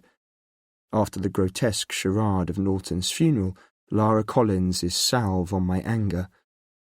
I feel myself breathe out my tension, suddenly hopeful. "I can talk now if you like." She hesitates. "Or maybe we can meet? Would that be better?" I understand. She wants to gauge the measure of me, decide whether or not she trusts me. "Where do you live?" Her voice is light. "Oh, of course, you wouldn't know, would you? I'm April's neighbour." I try to think where the nearest house to April's is, failing. "I'm sorry, I'm not sure where you mean." "You can't see it from the road, but if you pass April's on your left, there's a drive a quarter of a mile further on. You're probably busy." She breaks off. "But if you'd like to, you could come over now." "I could be with you in about an hour," adding hastily, "and it's Noah." "Aye, Noah. See you in an hour." Lara Collins looks as delicate as she sounded when she called. Slight, with long brown hair in a ponytail, her faded ripped jeans are loose-fitting. She shows me into a small, cosy kitchen that's dwarfed by an ancient Aga. "Please, sit down. Would you like coffee?" I nod gratefully. "Please, if it's no trouble." As I sit down, my head starts to clear. "Daisy told me what you said, about April." She tells me as she fills the kettle, the softness of her voice belying what's only faintly visible underneath. Steel. "I know it's impossible to truly know someone's heart, but I don't believe she did it." "Nor do I. Thank you." I take the mug she hands me, staring at the familiar blue and white design of Spode's willow pattern, the only design I can put a name to, because April had loved it. "April gave them to me." I look up, startled. "The mugs. I saw you looking." Lara slips into the chair opposite, pushing an escaped lock of hair behind an ear, stirring her mug thoughtfully. "Since I saw Daisy, I've been trying to decide whether to tell you this. What I'm about to tell you, even Mark, he's my husband, doesn't know." She hesitates. "The question I have is, can I trust you?" I'm not sure how you measure trust, whether in the honesty of a face, the directness of eye contact, or deeper, whether it comes down to instinct. Lara takes a deep breath. "I think I'm telling you because April's a good person. She helped me, but also we were friends, and I imagine there are things only a few people know about her."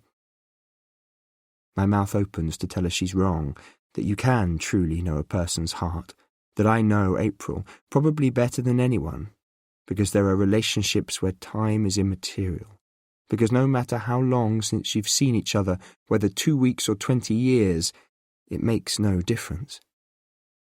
"Something happened to April," Lara speaks quietly. "In the past. She never said what, but I know it was big." I frown. "What makes you say that?" "I can see it in her." Lara's eyes are wide. "You know how there are people who have no time for small things, pettiness, I mean, in the way they let things go, because whatever huge life-changing thing happened to them, it gave them a perspective most of us can't ever have." She pauses for a moment, looking directly at me. "April has no agenda." Lara is resolute. "No ego, no awards she's chasing. No." She sits back in her chair and frowns. "What April does have is a gift." Ella. As we sit under the ugly painting, I try to explain to her about how a sheltered childhood doesn't do you any favours. Everyone has to grow up, I tell her. The more that's hidden from you, the harder it is. That's one way of looking at it. Julia's face is sad. I prefer to think of a carefree childhood as a gift. In an ideal world, children should feel safe and free at the same time. Yeah, right. It comes out automatically. She looks surprised. I think it's instinct. To protect your child. Well, for most people. Even from the truth? She frowns. This isn't really about childhood, is it? We're talking about Theo, right? I nod. I don't believe in lies, Ella. But don't you think there has to be a reason? Maybe she's right. But what about the bigger picture? Because when honesty and trust have gone, they're gone for good. I sigh. Well, imagine you're me.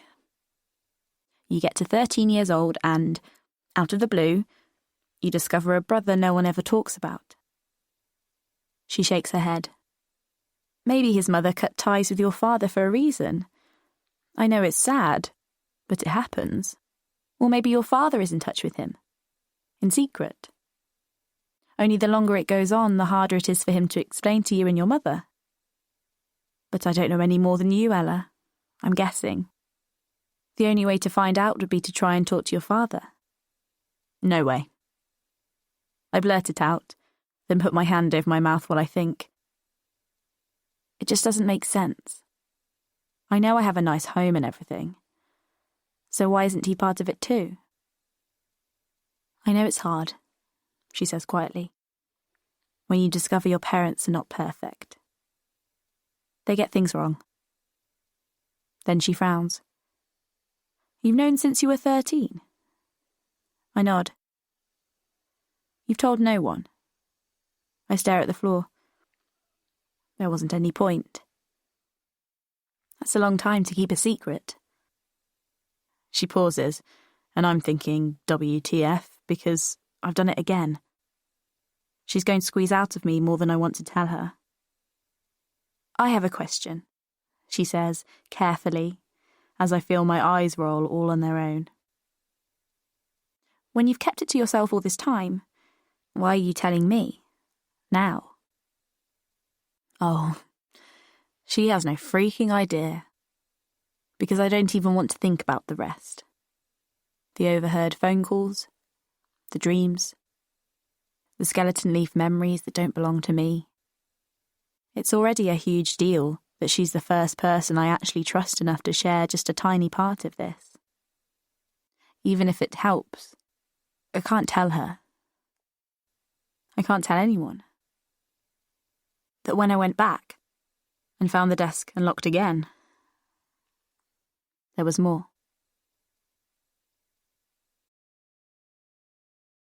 Chapter 31. As Lara tells me April has a gift, my head is reeling again, remembering the dream I had. Noah, are you all right? Around me the room starts to spin as Lara's disembodied voice comes to me. I lean forward, resting my head in my hands, because it's a day of crumbling bricks and steel girders that melt like butter. I'm thinking of the dream I had the night before I left home, of the burning woman holding something out to me. Her words, "This is my gift."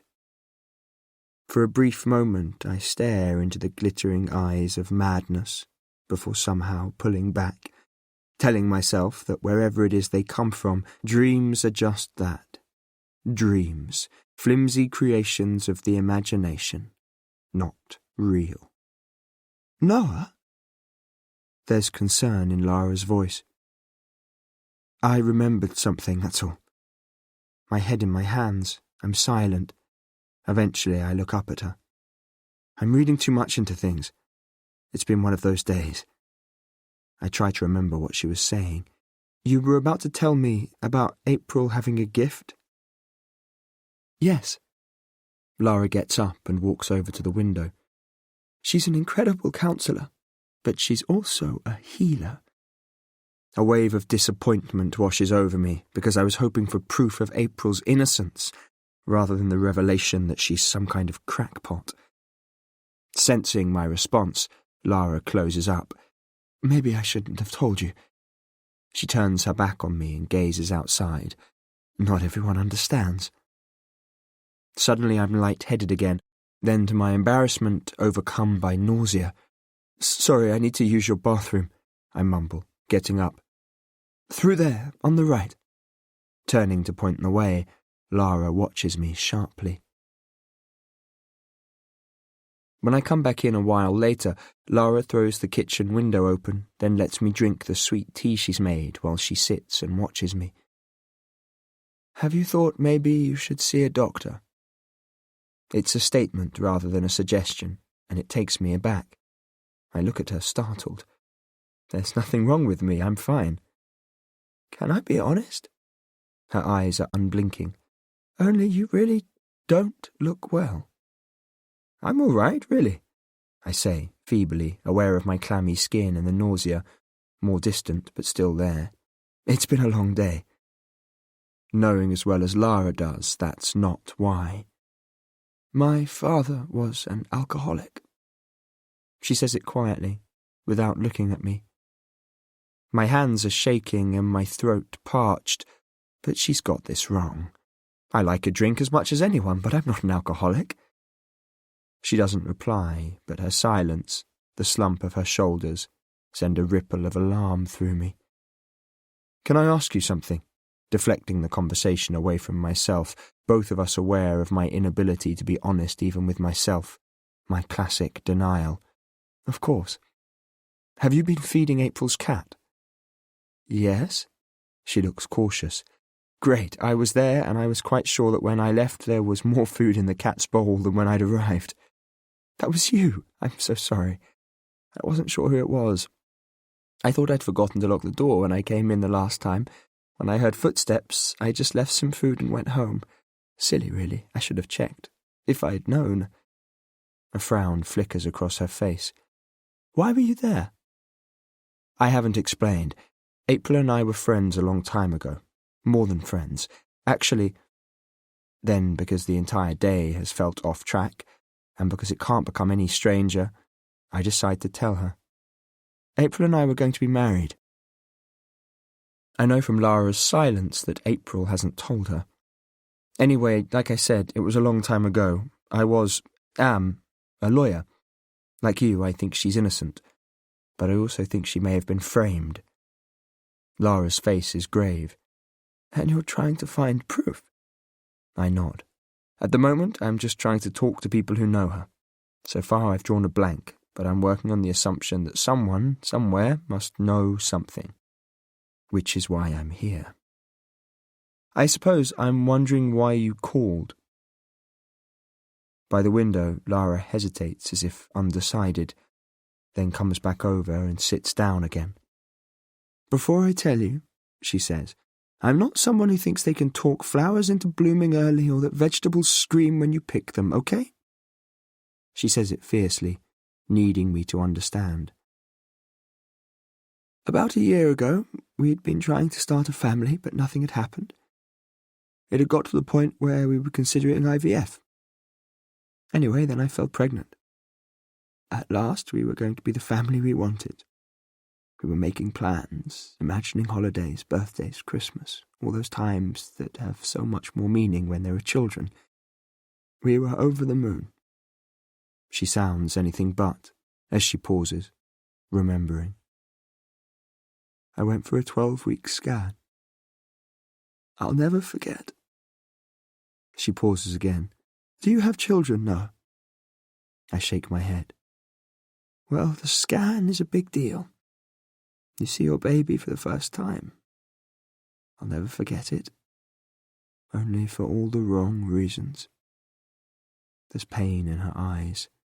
Instead of telling us to listen to the heart or to look at our baby kicking, the nurse said nothing. And she asked us to wait while she went to fetch someone. That was when we knew.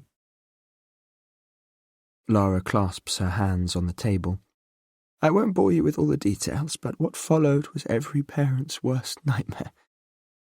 There were more scans while they established there was a problem with the baby's heart. Then we were sent to a consultant. He told us there was nothing he could do. He offered us a choice, as he called it. Shall I tell you what our choice was? She pauses, continuing more slowly. We could terminate, or go to term in the knowledge that our baby, if it wasn't stillborn, would die within days. She takes a breath. We saw a different consultant who said the same. That was in May last year. My baby was due in October. We'd wanted this baby so much. We couldn't terminate. Then I met April. I would go into her study and she would let me talk or cry, whatever I needed. You see, I was already grieving for the baby I was carrying, the future Mark and I had planned for us all. Then one evening she called me out of the blue. If I wasn't doing anything, would I like to come over? Mark wasn't back from work. I went. She pauses. That time we sat outside. There's a corner of her garden where if you sit for long enough you can see the movement of the moon behind the trees. I didn't know you could do that. Watch the moon move. It was incredibly still, and so peaceful. In between, we talked a little, and then I realised I was crying. I couldn't work out why, but I felt her touch my arm. Then she told me none of this was my fault. She told me life can be cruel, but extraordinary things can happen. That I shouldn't give up. The expression in Lara's eyes changes. It was all she said. But something changed, and suddenly inside I felt calm, so calm and warm. Hours had passed without me noticing. It was dark, and I knew Mark would be wondering where I was. As I walked home, I remember looking up and thinking I'd never seen so many stars. You'll probably think it's silly, she glances at me, but it was as though April had taken my memories and my pain for safekeeping. I've always wondered what it cost her to do that. I wait for her to continue. We became close.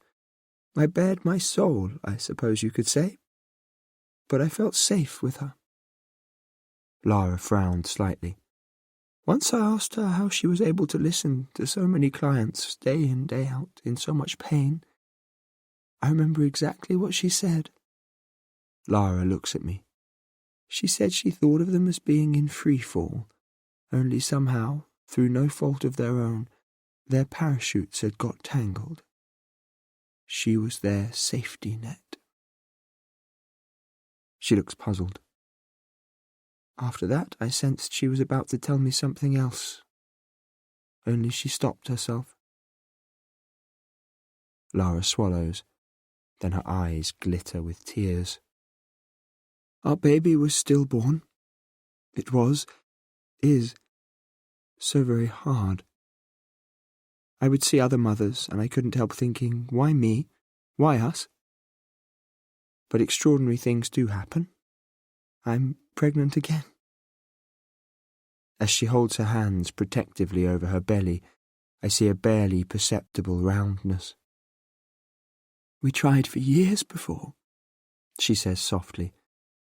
I'm not a religious person, but sometimes I wonder if our baby has found his way back. As she talks, her honesty, her portrayal of naked emotion, cracks a layer of ice on my frozen heart as I'm reminded that, even after the worst heartbreak and pain, it is still possible to be generous, to love. Then she looks straight at me. Tell me, why am I opening my heart to you? I manage a glimmer of a smile just as she says, April, what can I say? She's extraordinary. Then she frowns.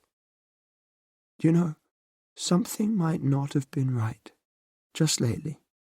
She didn't say, but I felt it. She wasn't as present, I think you could say. Normally with April, she's so focused. She was, just not as fully. I think there was something on her mind. You've no idea what? Lara shakes her head. The day has been exhausting, extraordinary. Thanking Lara for her time, I leave her, deeply tired but calm, taking something with me from what she shared. But the day isn't over. The feeling doesn't last. Chapter 32. When I pull up and park outside the B&B, I'm barely out of my car before Ryder shatters my calm. I don't have all day, he says, nastily. I feel myself tense, because a confrontation with him is the last thing I need tonight. Excuse me, Detective Sergeant, but it's been a long day. Couldn't this wait until tomorrow?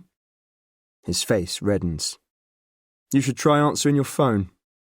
Usually I would, I tell him, only it just so happens it needs charging. I fish in my pocket, holding it up so that he can see the screen is dead. See? I'm not lying. Usually I'd bite my tongue, hide my irritation behind polite blankness, but after the day I've had, his vulgarity incenses me. Can we get on with this? I'd really like to go inside. He glowers. A question. He makes no pretense of any courtesy. Only we tried to track down your neighbour, Mrs. Clara Hayward. Anxiety curls inside me at the tone of his voice because he thinks he's found something. Doesn't like you much, does she? He doesn't elaborate, just goes on. Then there were the 3 phone calls Miss Rousseau made to your home, phone calls you deny all knowledge of. Is there no one who might have seen you that day? I live in the middle of nowhere. My voice steely. Sometimes I don't see anyone for an entire week. Ryder's grin is a rictus smile. We'll get to the bottom of it, make no mistake. We've been on to the local station and they'll be sending someone round to see your neighbour. Sir. The sir is mocking. I stare at him. Like I said, she may not have seen me. Then I remember. Actually, there is someone who saw me. I took my car to be serviced. How convenient. Ryder stares at me. You have the name and number of the garage, I take it? The mechanic's a chap called Sam. He rents an old barn at Lower Holdsworthy. That's about all I can tell you. So you'll have a number for him. Getting out a notepad and pen. All in here. Waving my dead phone at him. Sorry. Eventually he leaves and I let myself into the house, where the landlady looks at me suspiciously. Everything all right? Yes, thank you. I'm too bone-weary to care that she's been watching from behind twitching curtains. That man you were talking to, she pauses, was he police? Detective Sergeant Ryder, starting up the stairs. There hasn't been any trouble, has there? No, no trouble. Aware of her eyes following me, her obvious anxiety. Walking until I reach my room, when I lock the door and throw the window open, pouring myself a drink, which I down in one before I pour another, plugging in my phone and deleting 3 messages without listening to them, all from Ryder, then lying back on my bed, staring at the ceiling as the familiar warmth circulates in my veins. Whatever he's thinking, I can prove to Ryder I've no part in this. There'll be evidence, somewhere. I just have to find it. Then the chilling thought strikes me, because I'm starting to suspect that April's been framed. What if I'm being set up too? I pour another drink, then read for a couple of hours, dozing off before I go to bed so that I'm half asleep when my mobile rings. Noah Calloway. Hello, Noah? I'm sorry it's so late. It's Beatrice. Chapter 33. Through its whiskey haze, my brain is slow to focus. B, you got my message? I did. I almost didn't call you, Noah. I'm not sure I can help. I haven't seen April for such a long time. Only when I saw Norton's photo in the paper. Well, when your message said April was in trouble, I put 2 and 2 together. You'd better fill me in. You won't believe it, I tell her. Her phone and glove were found in Norton's car with the murder weapon. The police picked them up and went straight to her home to arrest her. She'd taken an overdose. She didn't intend anyone to find her, B. God! B sounds shocked. I can't believe April would do that. Did you know what Norton did to her? B sighs. I knew he abused her. She spared me the details. Just said he was a complete bastard. He probably deserved what was coming to him. Look, I should tell you, I'm here as her lawyer rather than a friend. The police think she's guilty and I'm equally sure she's not. I don't know how busy you are, but could we meet up, talk about this properly, maybe for lunch? She hesitates. I'm not sure, Noah. I'm in the middle of a pretty hideous divorce. I'm lying low. She laughs hollowly. God, James would love to catch me with someone. I try to reassure her. I don't mind where we meet, and I can assure you no one knows me here, B, apart from my landlady and Will. Oh, she sounds unsure. I suppose a coffee wouldn't do any harm. How about tomorrow? I could do late morning. I live in Cheltenham, though. She sounds doubtful again, but distance is the least of my worries. It's not a problem, I'll come to you. Actually, I know just the place. Sounding more like the B I remember. The most dull, nondescript cafe there is, at Tambridge Services, miles from my home, and it'll save you having to drive all the way here. It's perfect, Noah, anonymous and absolutely ghastly. No one ever hangs out there. When I get there, early, I see what B meant. Tambridge Services is indeed dismal. Inside are brown tables and chairs, and my nose wrinkles at the odour that lingers, of stale, deep-fried food and cheap coffee. I buy a black tea, finding a quiet corner away from everyone else, where I wait. Keeping half an eye on the door for B, I watch the random assortment of people wander in and out. Then, to my annoyance, someone comes and puts their bag on the table right opposite me. Just as I'm about to get up and walk away, she pulls off her hat and grins. B! I get up and kiss the cheek she offers. You haven't changed, except, well, maybe that hat. She may be going through a divorce, but the years have been kind to her. There are a few faint laughter lines, but her hair is still honey blonde, her eyes bright. My clever disguise. She hugs me, then holds me at arm's length, her eyes twinkling. You're a gorgeous man, Noah Calloway, she says, sitting down, looking around. I'd forgotten quite what a dive this is. I wonder what kind of a man she's married to, who warrants such subterfuge. Yeah, it is, as you said, perfect. Can I get you a cup of tea? I thought it was the safest bet. I mean, a tea bag and hot water. Thank you, but I'll pass. She glances at my cup with distrust. How are you? And I'm sorry about... I'm talking about her divorce.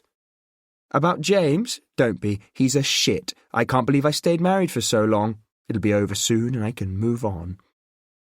Her voice is bright enough, but in the faint shadows under her eyes I can see the weariness she tries to hide, its toll on her. What happened? I start to ask, but she shakes her head. Honestly, let's not go there. Tell me about April. If you ask me, Norton had it coming to him. She glances around guiltily, then lowers her voice. I really shouldn't say things like that. Actually, it happens I agree with you. What do you know about him? B sighs. I met him once, and by met I mean that I was at April's house after school one day, though I have to admit I completely asked for it. What do you mean? My ears prick up. B shrugs. As you know, April and I used to hang out after school, and she'd come back to mine, quite often as it happened, but when it came to inviting me to her own house, she was always reticent, secretive. Of course now I understand why, but then... She looks at me, her blue eyes honest and tinged with regret. I was a bitch, if you want the truth. I knew there was something she was keeping from me, but I had no idea what it was. I told her that if she didn't take me back to hers, I wouldn't be her friend. B shakes her head. I don't know who I thought I was, giving her an ultimatum like that. Anyway, I remember walking down that street she lived on, thinking she was deliberately taking me to the wrong place. I'd never seen anywhere like it. Magnolia Drive, I think it was called. It was. It was how I'd felt. Of course, you went there. You probably remember that the house was just as grim. If I hadn't seen it for myself, I never could have believed April lived there. There was always something extraordinary about her, I always thought. Anyway, there we were in the kitchen, with April standing over at the sink making us glasses of orange squash, when Norton came in. Straight away, he stood too close to her.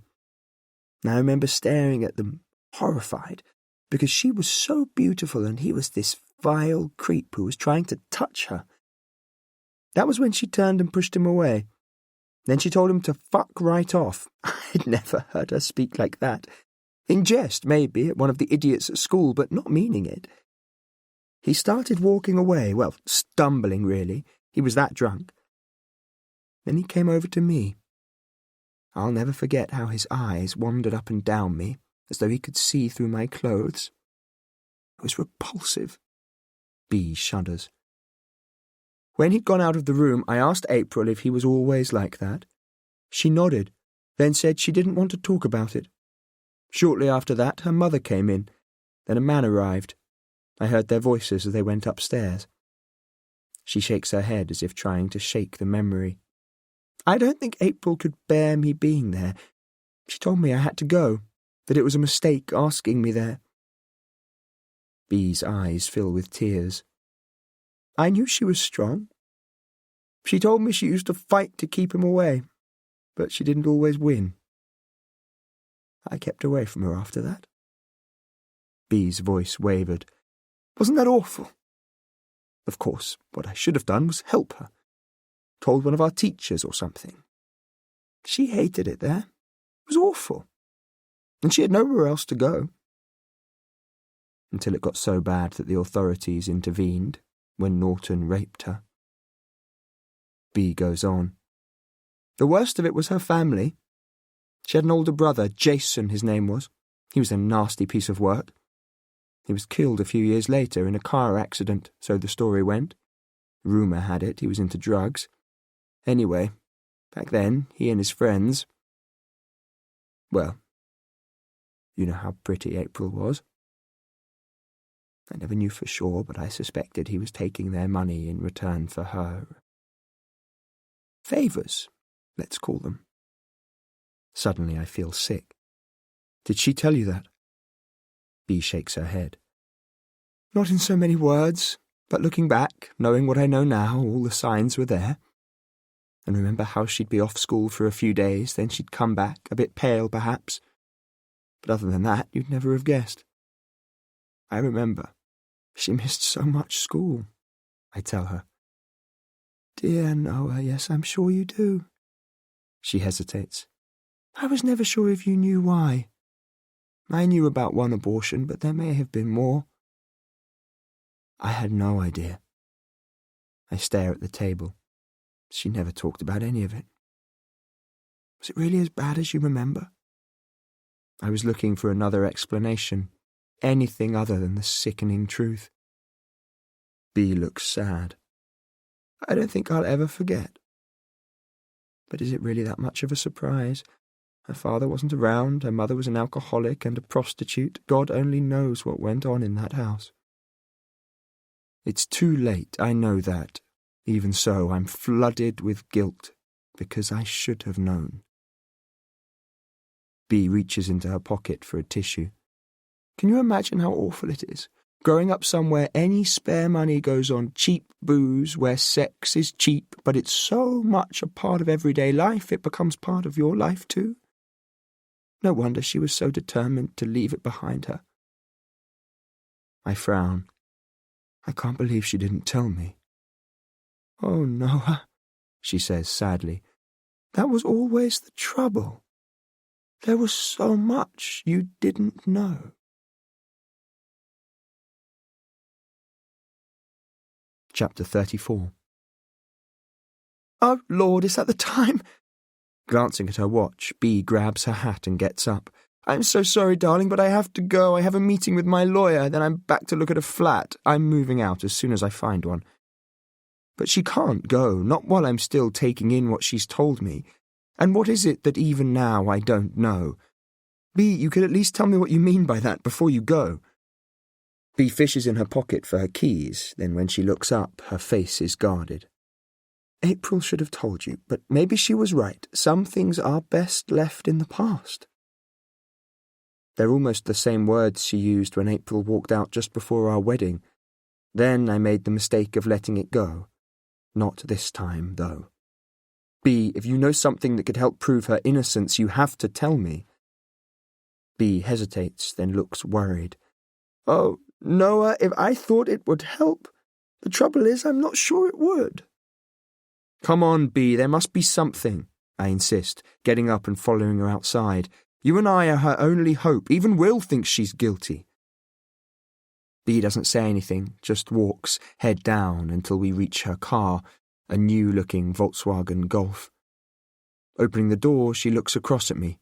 Be careful with Will. April never trusted him, you know. Suddenly, it's just too ridiculous. I slam my fist down on the car roof. She fucking married him, Bee. She'd hardly have done that if she didn't trust him. Bee's eyes widen as she looks at me. Sorry. I take my hand off her car. It's not that. She looks incredulously at me. It's April and Will. I can't believe you didn't know.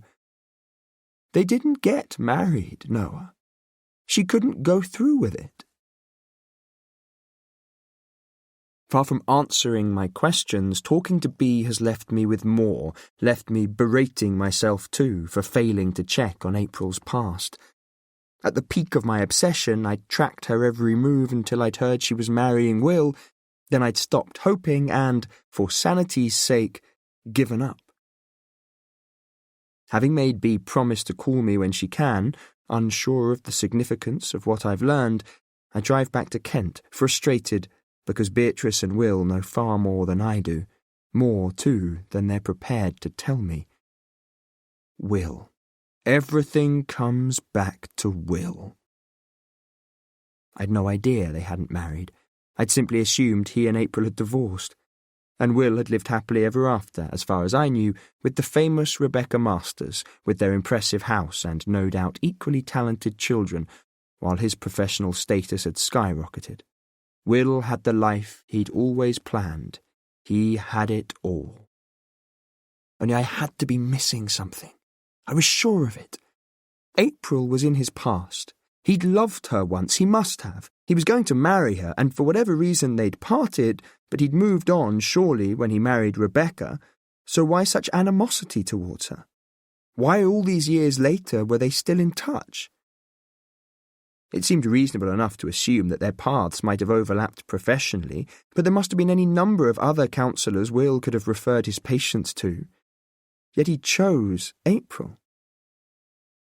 In which case, why was he so convinced of her guilt?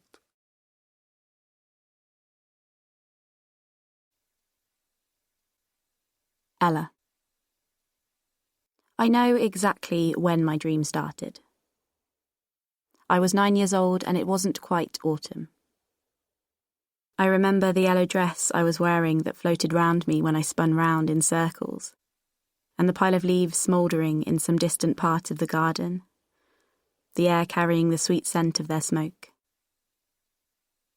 It was dark, but it wasn't cold, and the double doors in the kitchen were open, letting the night in. My mother was cooking. At least, that was what she called it. I used to think that was what cooking was, until I worked out she was heating up something Gabriella had made. But then, with her standing at the cooker, that was good enough for me. She had her back to me, and I sat on the doorstep, watching the garden get darker and the sky fainter, staring into the night, counting the stars. I was thinking about the galaxies and infinity, because we'd been talking about them in school. I was trying to figure out how the universe can never end, about how small humans really are. That was when the first moth fluttered in, followed by another, then a cloud of them, until they were covering the doorframe. Disoriented by the light, but so soft and delicate, their cream wings painted with intricate black lacework. One landed on my arm, and I remember I held my breath, not wanting it to move. I was still watching them when I heard my father come in, heard him kiss my mother, then come over to where I was sitting, felt his hand ruffling my hair. Then, as I looked up, watched him, in one continuous, unbelievable, ugly movement, sweep the moths off the doorframe, swatting them onto the floor, deliberately putting his foot on them. I heard my own gasp, wanting to stop him, getting up and pulling at his arms, felt myself pushed away, screamed at him that he's a moth too, that there are giants.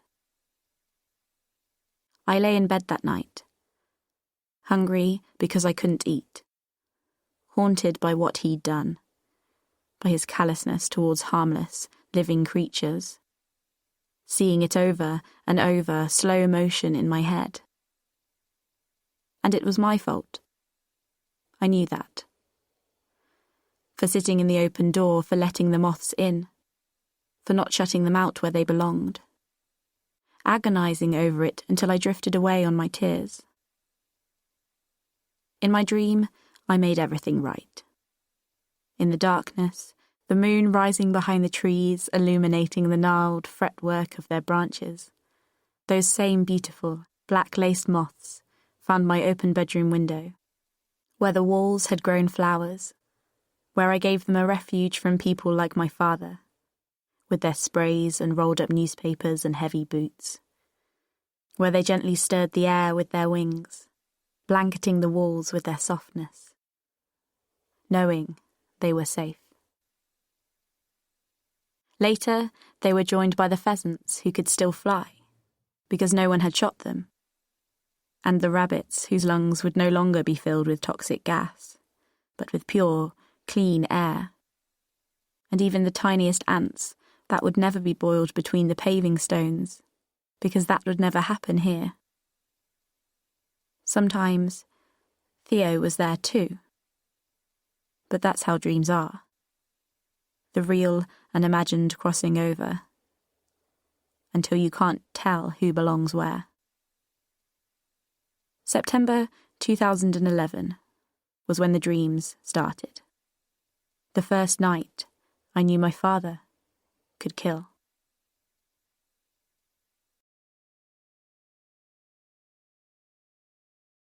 Chapter 35. On my way back from seeing B, I call at the hospital. As I walk into ICU, the friendly nurse catches me. "I'm so glad I've seen you. I don't want you to be alarmed, but your friend has one or two problems. We're running tests." Her face the mixture of quiet anxiety and concern that comes from having seen it all before. "What do you mean? What kind of problems?" I'm unprepared, fearful, because since arriving here I've only allowed myself to think she'd stay the same, maybe for weeks. "She has a chest infection. When patients are like this for longer than a few days, I'm afraid they're more susceptible." "So what happens now?" "She's on antibiotics. We just have to wait and see." Her voice is gentle, reminds me that one way or another this is transient. As I walk towards April's room, the reality once again hits home that she may or may not come through this, may or may not die.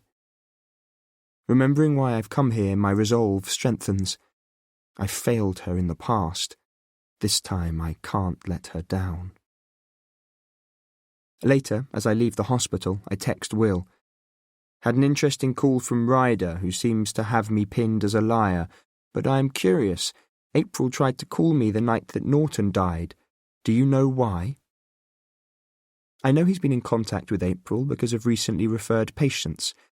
Having a hunch what he'll do, I press send, then wait for him to respond, knowing that unless he's in the middle of surgery, how long he takes is a measure of how much this matters to him. My hunch is right. 10 minutes is how much. When I get to the pub, Will suggested he's already there, has been there for a while, judging from his half-empty glass. "Ryder doesn't miss much," Will remarks casually. "Ryder's a bully," I tell him. "Old school, I know the type. Ought to be put out to grass." Will doesn't comment. "So, do you know why April called me?" Will shrugs. "No idea. I haven't seen her, Noah, not for months. But you can't be that elusive. After all, I managed to find you." "Yes, and tell me, just how?" When I've made no attempt to stay connected with the world, how did the person I least wanted to be found by get my number? Then the wheels and cogs in my brain whir into action, and I nod wryly. My medical records. I should have guessed. But are doctors supposed to go delving into the records of patients who aren't their own? "I know it sounds questionable," Will hedges. "I felt the end justified the means. And it's as well I did, don't you agree?" Yes. Then I frown, because if I'm going to get anything out of him, I'll have to abandon my preconceptions, my mistrust, and level with him. Ryder seems to think I have something to do with Norton's murder. "You?" Will looks incredulous. "That's insane. Perhaps I should have a word with him." I'm not sure that would help. This is the police we're talking about. Is he really that arrogant? Then, seeing his face, I understand. I see. You mean the infallibility of the medical profession. Has its uses, Will says curtly. When I'm not busy saving lives. But I catch the smallest hint of self-deprecation underneath. I've heard about that. I was talking to John at the North Star. He told me how you saved his grandson. Not single-handedly. There is a team, Will says. We've been working on a new surgical approach to treating heart defects. It's early days, but so far the results are impressive. Must be quite something to save a life. He nods briefly. But don't forget, it's a job I've trained to do, like you and the law. If you thought too hard about the implications of failing, you'd probably crack. To be honest, it's all part of a day's work. Even so. Then I pause, because I wasn't going to tell him. I saw Beatrice. I watch interest flicker in his eyes. How is she? In the process of leaving her husband, but okay. What she had to say was interesting. For a single giveaway shadow of a second, Will freezes. Oh? I think of Bee's words, about how April had never trusted Will, how she'd called off their wedding, but I hadn't known. I was curious. I watch him closely. She told me there was always so much I didn't know. What does she mean by that? From the sharpness of his response, I know I have his full attention. That's just it. She wouldn't elaborate. She said it wouldn't help anything. I had the feeling she didn't want to get involved. She's got enough to worry about with her divorce. Will's silent. Then when he speaks, his voice is disarmingly smooth. Good old Beatrice. You know, I've completely forgotten where she lives. She didn't say. Lying. We met at a motorway service station. She said her husband would love to catch her with another man and it wasn't worth risking it. Pity, Will says lightly. So she knows about April? I nod. Actually, I saw April as well. She has an infection. Unfortunately, when someone's in a coma, on a ventilator, it's not uncommon. They'll put her on antibiotics. It should clear up. It's a good hospital. It's rehearsed, off-pat, spoken 1,000,000 times before, like the doctor he is. That's reassuring to know coming from you. She still has a way to go, Noah. There were bottles of diazepam and paracetamol in her house. The police picked them up. The side effects aren't good. We're talking organ damage, liver, kidneys, brain. It depends what she took and how much of it. He leans back, his eyes not leaving my face as he continues. I knew she was on antidepressants at one point, but that was years ago. Maybe she had some kind of breakdown. Presented with facts that don't match the April I knew, my brain fumbles, trying to take it all in. You know, I'd always thought you and April had married. I never knew you hadn't until Bea told me. I'm remembering Will's charm again, the easy way he used to draw girls that the years had worn to a veneer of arrogance. Will shrugs. Just one of those things. It didn't work out. Looking uncomfortable, he changes the subject. So, what about you? Are you in Devon for good? Hard to say. I thought I was. But it's quiet. As I speak, realizing how quiet. Maybe too quiet. What do you write? It started with a research project that ran away and turned into a series of novels. Will's eyebrows rise. You're published? Yes. I pause. Well, the first 2 are. I'm working on the third. Or rather I was until I came here. I'm not exactly a household name. Unlike you. I'm not entirely serious. A ghost of a smile flickers across his face. You watch too much TV. The medical profession isn't glamorous, Noah. He leans back. If you want to know, it's non-stop. We try to go away when we can. If Rebecca's on tour, I usually try to catch up with her, even for a weekend. For the first time, I look straight at him. You did it, you know? My sentiment is honest. Uncharacteristically, he looks taken aback. Did what? Everything you planned. Look at you, Will. You have the perfect life. I wait for him to laugh, to make some joke about how I could have had it all too, but then I was never cut out to be a lawyer. A dark look crosses his face. Easy to say, he says quietly. though as you know, there are always sacrifices. I'm about to push him on what he means by that, ask him what he's surrendered to get where he is, but he closes up. Then the look clears. He picks up our glasses. "Another pint?" I shout. "Yes, why not? You do owe me a few." It's intended as a joke, a reference to days before our friendship went sour, when my lawyer's wage paid for our meals out. A glimmer of a smile plays on his lips. I suppose I do, don't I? He turns abruptly, and I watch him walk over to the bar, curious about the sacrifices he wouldn't elaborate on, not at all sure that even without April coming between us, we could have stayed friends. I have missed something. I'm walking along the street when I work out what it is, thinking of her London attic flat, and the antique box with its broken hinged lid that was inlaid with mother of pearl. I used to joke that it wasn't a box at all, it was actually her heart, where she kept her innermost secrets, that if she dared to open it and show me, I'd at last have been able to understand her. Funny how I've forgotten it. Forgotten, too, how its contents had remained hidden from me, and how I'd never once been tempted to look inside. I'm wondering if she still has it, if the box that hides April's secrets is hidden away inside the cottage that's hidden from the world. As I let myself into my B&B, I can feel the past, almost tangible, as though it's gathering force and closing in with its secrets and unresolved ambiguities, along with an echo of B's words, Will's reticence. I pour myself a drink, then, closing the curtains and pulling on a hoodie, I shiver.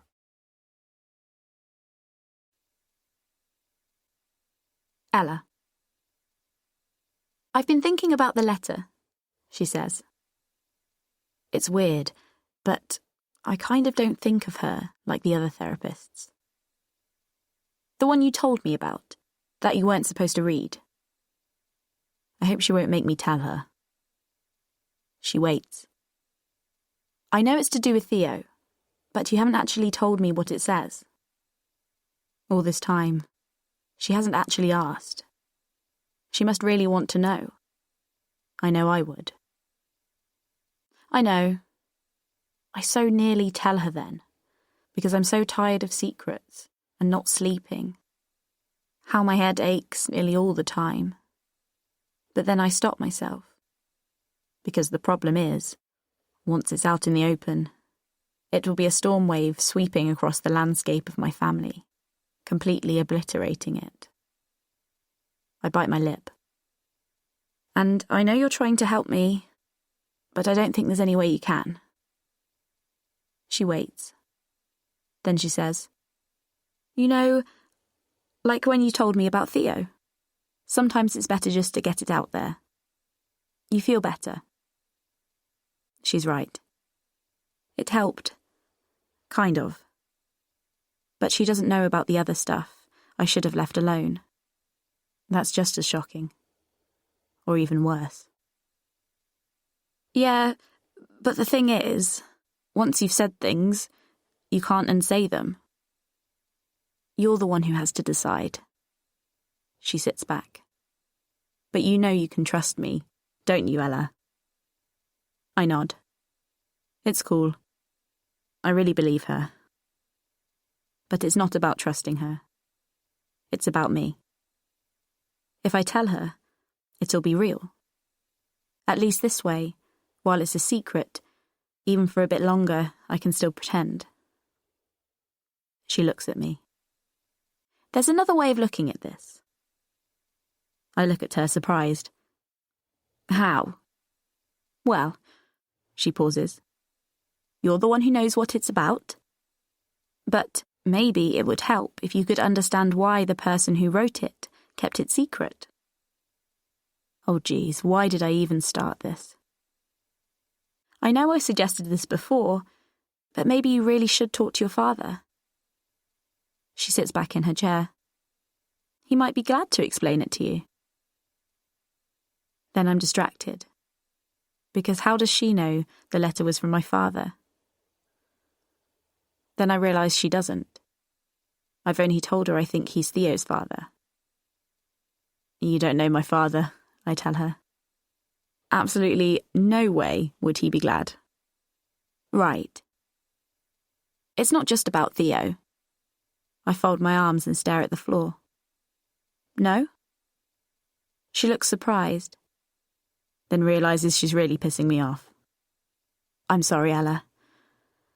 You know I only want to help you. Look, there's no pressure here. Not from me. And I can see what this is doing to you. If it gets too much, if you ever need to talk to someone. She goes over to her desk where she picks up something and writes on the back of it. Then she hands it to me. Call me. I look at the business card, printed with her name and the address here, turning it over to look at what she's written. My mobile number. She says it gently. Ella, I mean it. Any time. Chapter 36. The call that wakes me the next morning jolts me into sharpness. It's John from the North Star. Hi, John. Sitting up, I roll my feet out of bed, rub my eyes. How are you? Thought you'd like to know I had a visit from that copper. Ryder. My head clears, my thoughts coming into focus as I say his name. That's him. Don't much like that bloke. John's dislike evident in his voice. What did he want? He was asking questions about that lass he thinks killed Norton and about Mr. Farrington. He'd been going through CCTV footage. I don't know, the picture wasn't all that great. It was from that meddling git who lives across the road here, always causing trouble he is. Had his camera rigged up that night. Caught them going into the pub together, then an hour later coming out. I'm frowning.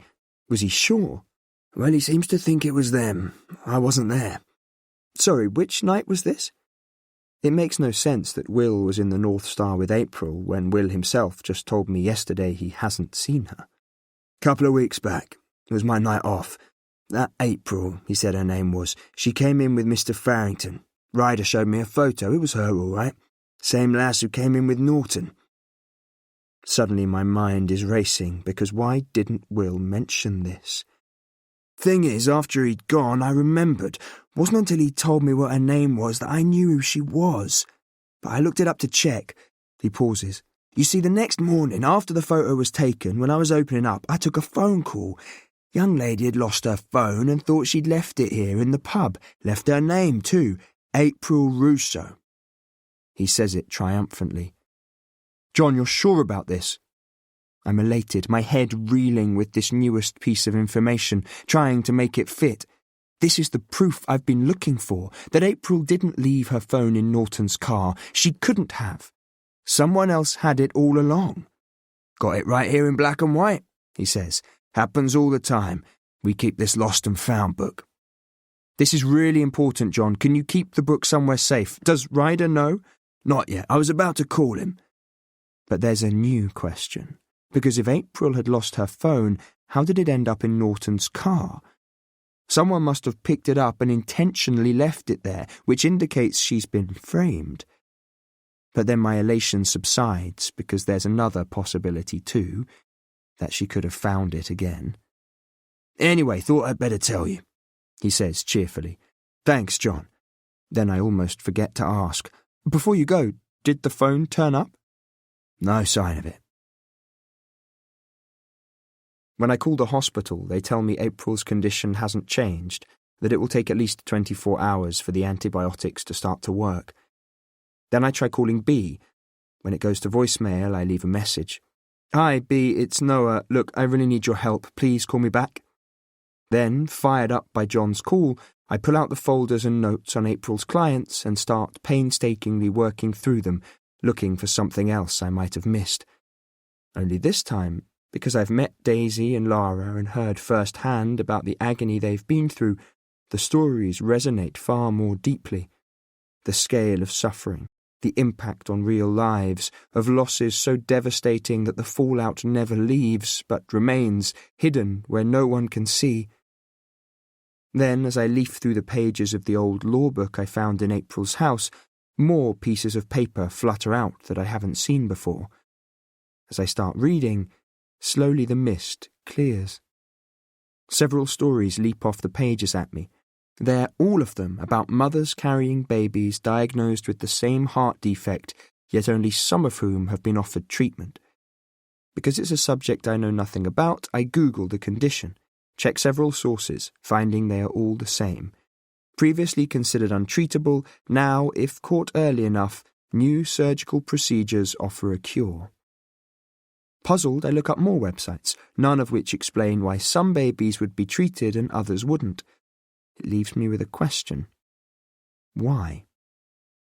Other factors aren't clear. For example, whether there were other medical problems. From April's notes, I can't tell, but it looks as though she'd thought the same. There are simplified statistics about mortality rates from several hospitals around the country. I'm no mathematician, but as I scan the tables she's crudely put together, 2 hospitals stand out for all the wrong reasons. In both of them, the mortality rates of newborns with heart defects is 4 times that of any of the others. That much is clear enough. One hospital is in North London, the other St Anthony's, where April is, here in Kent. I check again through the client notes, my heart quickening as I find that with the exception of one, all April's clients with heart defect babies had been treated here, in St Anthony's. That afternoon I go to the hospital, but this time, instead of the familiar corridors and stairs to ICU, I follow signs to the north wing of the hospital, at the far end of which is the neonatal unit.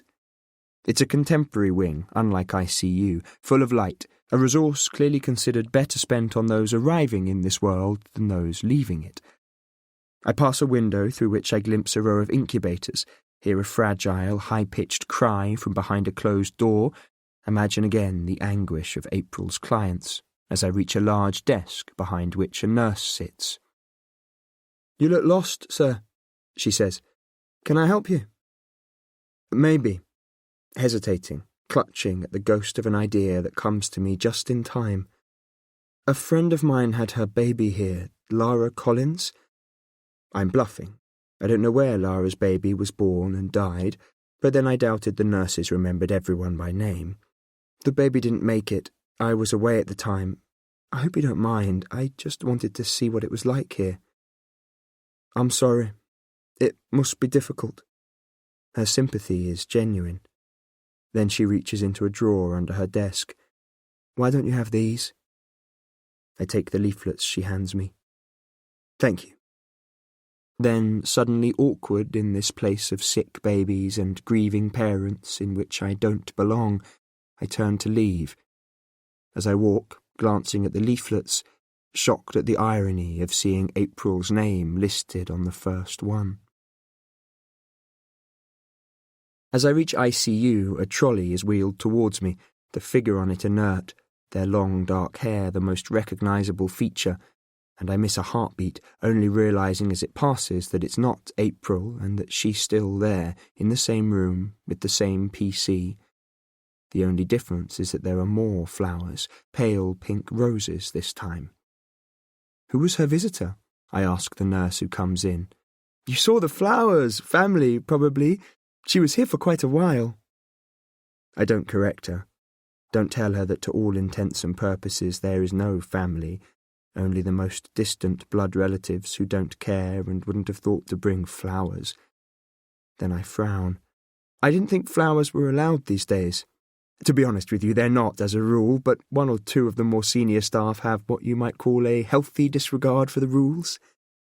She doesn't say who, and I wonder if Will is one of them. "She was a fair-haired lady. She stayed for quite a while. I don't think anyone else has been." It must have been B. If she was here for a while, was she waiting for someone? Then it's as if the nurse reads my mind. "Mr. Farrington came in too." "Oh?" My ears prick up. "You don't happen to know if they were here at the same time, do you?" "Oh, yes," she tells me. "In fact, they left together about 5 minutes before you arrived." Which in itself is enough to make me uneasy. I already don't trust Will. He's told me too many lies. But where is Bea in this? Are they friends? Can I trust her? I'm in two minds, torn two ways. But as I leave the hospital, Bea texts me. We meet in a cafe in the middle of Sevenoaks. Were you at the hospital earlier? I'm relieved she's alone, that there's no sign of Will, but I'm wary too, conscious that too much is not as it seems. She nods. I'm sorry, Noah, about how I left the other day. I couldn't take it all in on top of everything else. Are you all right?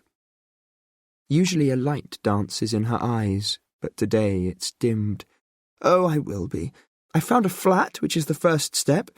I just need to move and then sort out the rest of my life. I know how tough it is. Grimacing, because even scars have a memory, while Bea's wounds are new, her hurt still raw. Yes. Her clear eyes are troubled. You do, don't you? There's a question I have to ask you, Bea.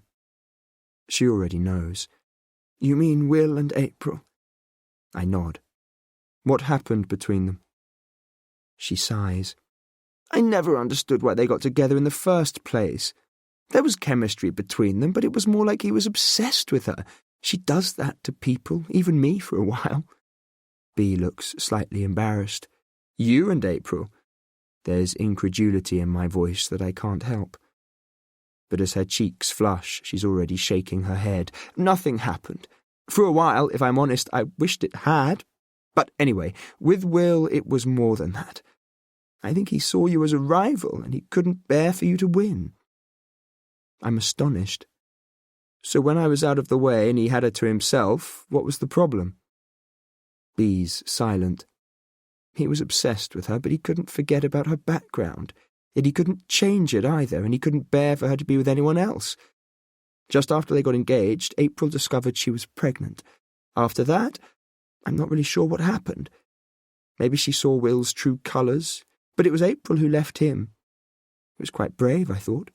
She could have married Will and brought up their child, but instead she went away. I didn't see her for about 2 or 3 years. I tried to stay in touch, but it was as though she'd disappeared.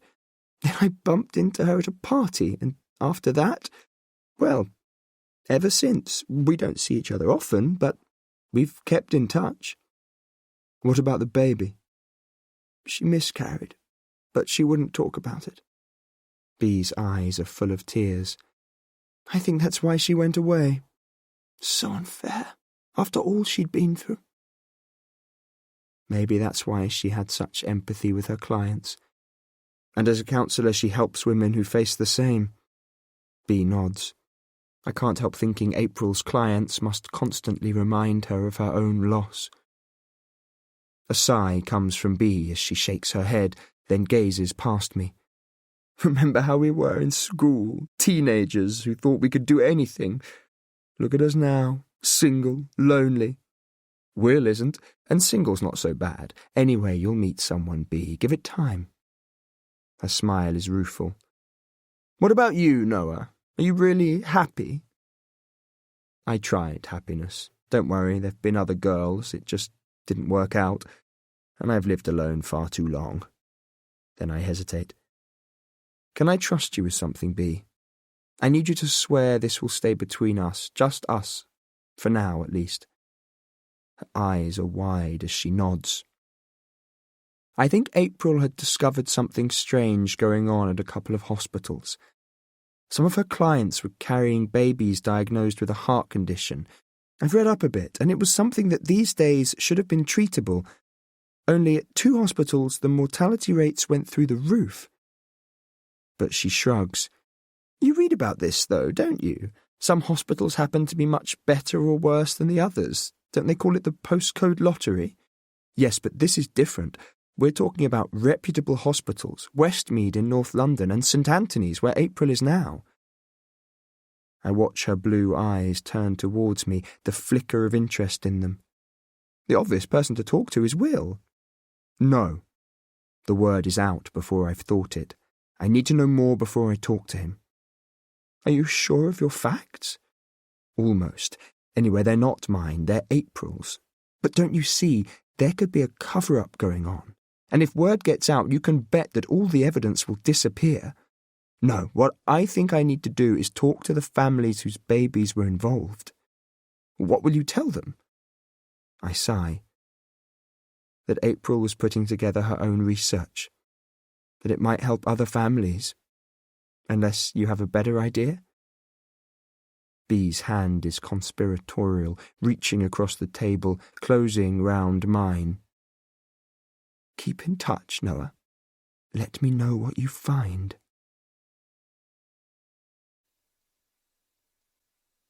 Ella.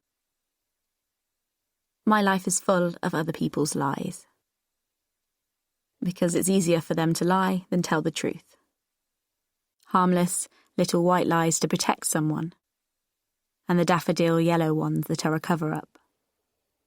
But that's still okay, isn't it? Because no one knows. Even the whopping big blue ones don't count.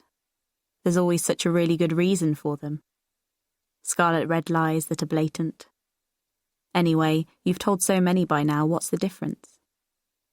Which brings me to the black ones that twist your beliefs about really important things. That are about hidden papers, and fake names, and overheard phone calls, lost photos that were never really lost, a young life that was stolen, by parents who aren't really parents, of a child who was never theirs. Chapter 37. There are those who choose to remain silent. Even so, I speak to too many grieving, devastated people, drink mugs of their tea, hear their stories, am humbled by their fortitude, come away with notes of dates and consultants' names, know I can only begin to imagine their grief. And still nothing stands out. The breakthrough comes as I'm leaving the last family, the Miltons, whose quiet sadness leaves me strangely moved. Having thanked them as sincerely as I can for making me so welcome, I'm walking down their neat gravel drive to my car when, behind me, the front door opens again. Mr. Calloway? I turn to see Tina Milton waving something at me, hear her soft, quick footsteps as she catches up with me. It may be nothing, but we thought we should tell you. It was after the last scan, before any possible treatment was discussed. Because our baby died, because we never went back. Her voice wavers. But we were sent a form to fill out. A questionnaire. We looked through it when it arrived, but because of what happened... Well, it wasn't until recently I realised we'd both thought the same. For families who face losing their baby, the questions are, well, I thought, insensitive and not relevant. Like I said, it might be nothing, but you're welcome to take this with you. But she believes there is something. It's in her eyes, in the spark of anger that blazes there and is as quickly gone. In its place, a resigned sadness. I can't smile, just take it from her. Thank you. After a day of emotions ranging from anger to despair, I wait until I'm back at my B&B to look at what Tina Milton's given me. As I read, I'm increasingly puzzled. The first questions are innocuous enough, asking about the pregnancy, the baby's birth, the health of both parents. But as I read on, there are more probing questions about family history, schools, education, going on to ask about occupations and income, which in the case of an inclusive health service and a sick baby should be insignificant. There's a note at the start which states how completing the questionnaire is by no means compulsory, but will help with how ongoing treatment can be specifically tailored to individuals, which sounds perfectly plausible. But as I read through the questions again, I'm not sure. Frowning, I search the form for a doctor's name or the medical department that sent it and find an address: Fairview Medical Centre, 76 Elm Street, Wandsworth. Pulling out my laptop, I type it into the search bar. Fairview Medical Centre does indeed exist. I find a number of listings and then a website. It looks impressive, a large, white, double-fronted house, which is no doubt worth a fortune. There are more photos of the interior, the grand reception, the stylish waiting area, the consulting rooms. Other than describing the practice as a provider of state-of-the-art medical care and making it clear that appointments are by referral only, the website says little but points me towards a contact form for email inquiries. I wonder if Will ever works there. Then I pause, deep in thought, because on first sight it looks genuine enough, but the questionnaire still niggles at me. Using the contact form, I send a quick email, not wanting to draw attention to myself. I don't tell them why, just that I'm interested to know more about what they offer and asking if someone could contact me. But as I send the email, something else is on my mind. It makes sense to visit your nearest hospital, particularly when frequent appointments are involved, which if you lived close to here would be St. Anthony's. After all, why go further when the specialist unit was on your doorstep? In any case, it's most likely to be where you'd be referred to. I'm frowning as it comes back to me. One of April's clients, here in Sevenoaks, had gone somewhere else. Reaching for my list, scanning the names, suddenly I remember who it was. One of the first people I spoke to. Nina Hendry. Even though it's late, I call her, but she doesn't pick up. Resigning myself to having to wait until tomorrow, I leave a message, but it's only a few minutes later that she calls me. Thanks for getting back to me. I'm sorry it's so late, but it might be important. It's okay. I'm curious. What was it you wanted to know? Forgive me, I hesitate, but your babies. I didn't want to ask before, but did they have heart problems? She pauses, then says, Yes. I saw from April's notes that you didn't go to St. Anthony's. Was there a reason for that? I've considered practical reasons, such as that St. Anthony's had been full, that the hospital she'd chosen was closer to her parents, that she needed their support, or she'd heard the best consultants were there. She pauses, then she says, I took my first baby there, but by the time my second was born, there were rumours. What sort of rumours? My heart quickens. I'm not sure I should say. St. Anthony's is a good hospital, but when I was pregnant the last time, I found this forum online. It was a kind of support system for mothers in the same boat as I was. Anyway, I read something. I could never be sure if it was accurate, but when you're pregnant, especially when you've already lost one baby, you don't take chances. What had you heard? Just that it was a bit of a lottery there. It was probably nothing, but someone posted that not all babies were treated the same. There was a whole thread dedicated to it. You could probably still find it if you want to. Anyway, for the record, I'd never had a bad experience there myself, but I thought losing one baby was bad enough. I needed to do the best I could for the next one. Then her voice changes. Oh, God, are you telling me there is something? Is that why I lost him? I realise then the guilt doesn't leave you. As yet there's no evidence, but as April's lawyer I need to find out. If you can please keep this to yourself, at least for now, I can assure you I'm looking into it. If I find any proof, I'll go straight to the police. And I'm sorry I've troubled you, I add again. Sorry, a pitifully inadequate word for the guilt I've resurrected in her. I really am, but what you've told me may be useful, and there's no way you could have known anything. There really isn't. Promise me. Nina's voice is hard. If there is something, you'll get to the bottom of it. Her words ignite a spark in me. No longer am I doing this just for April. It's for Nina, Daisy, Lara, and all the other mothers I've never met, who have been to hell and are still caught there, who deserve justice. Ella. Do you know how cheap it is to check out who you really are? We're doing this project in school, I tell my mother, like about family history. How interesting, she says, only not like she means it. You can tell. What do you think of this dress, honey? They want me to find out all this stuff, I tell her. Like where I was born. I know it was a hospital, just not which one. Oh, I'm not sure. My heart skips a beat. I think it might be too long for me. Then it sinks. I don't believe it. She's talking about a freaking dress. But that's how our conversations are. I try again. I thought you said it was the Royal Berkshire?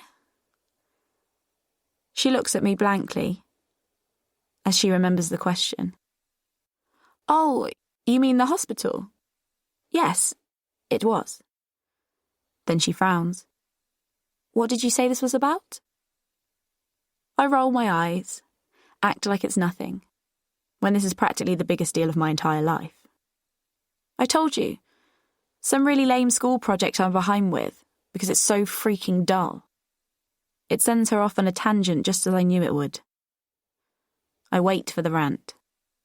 Honestly, Ella, I wish you wouldn't talk like that.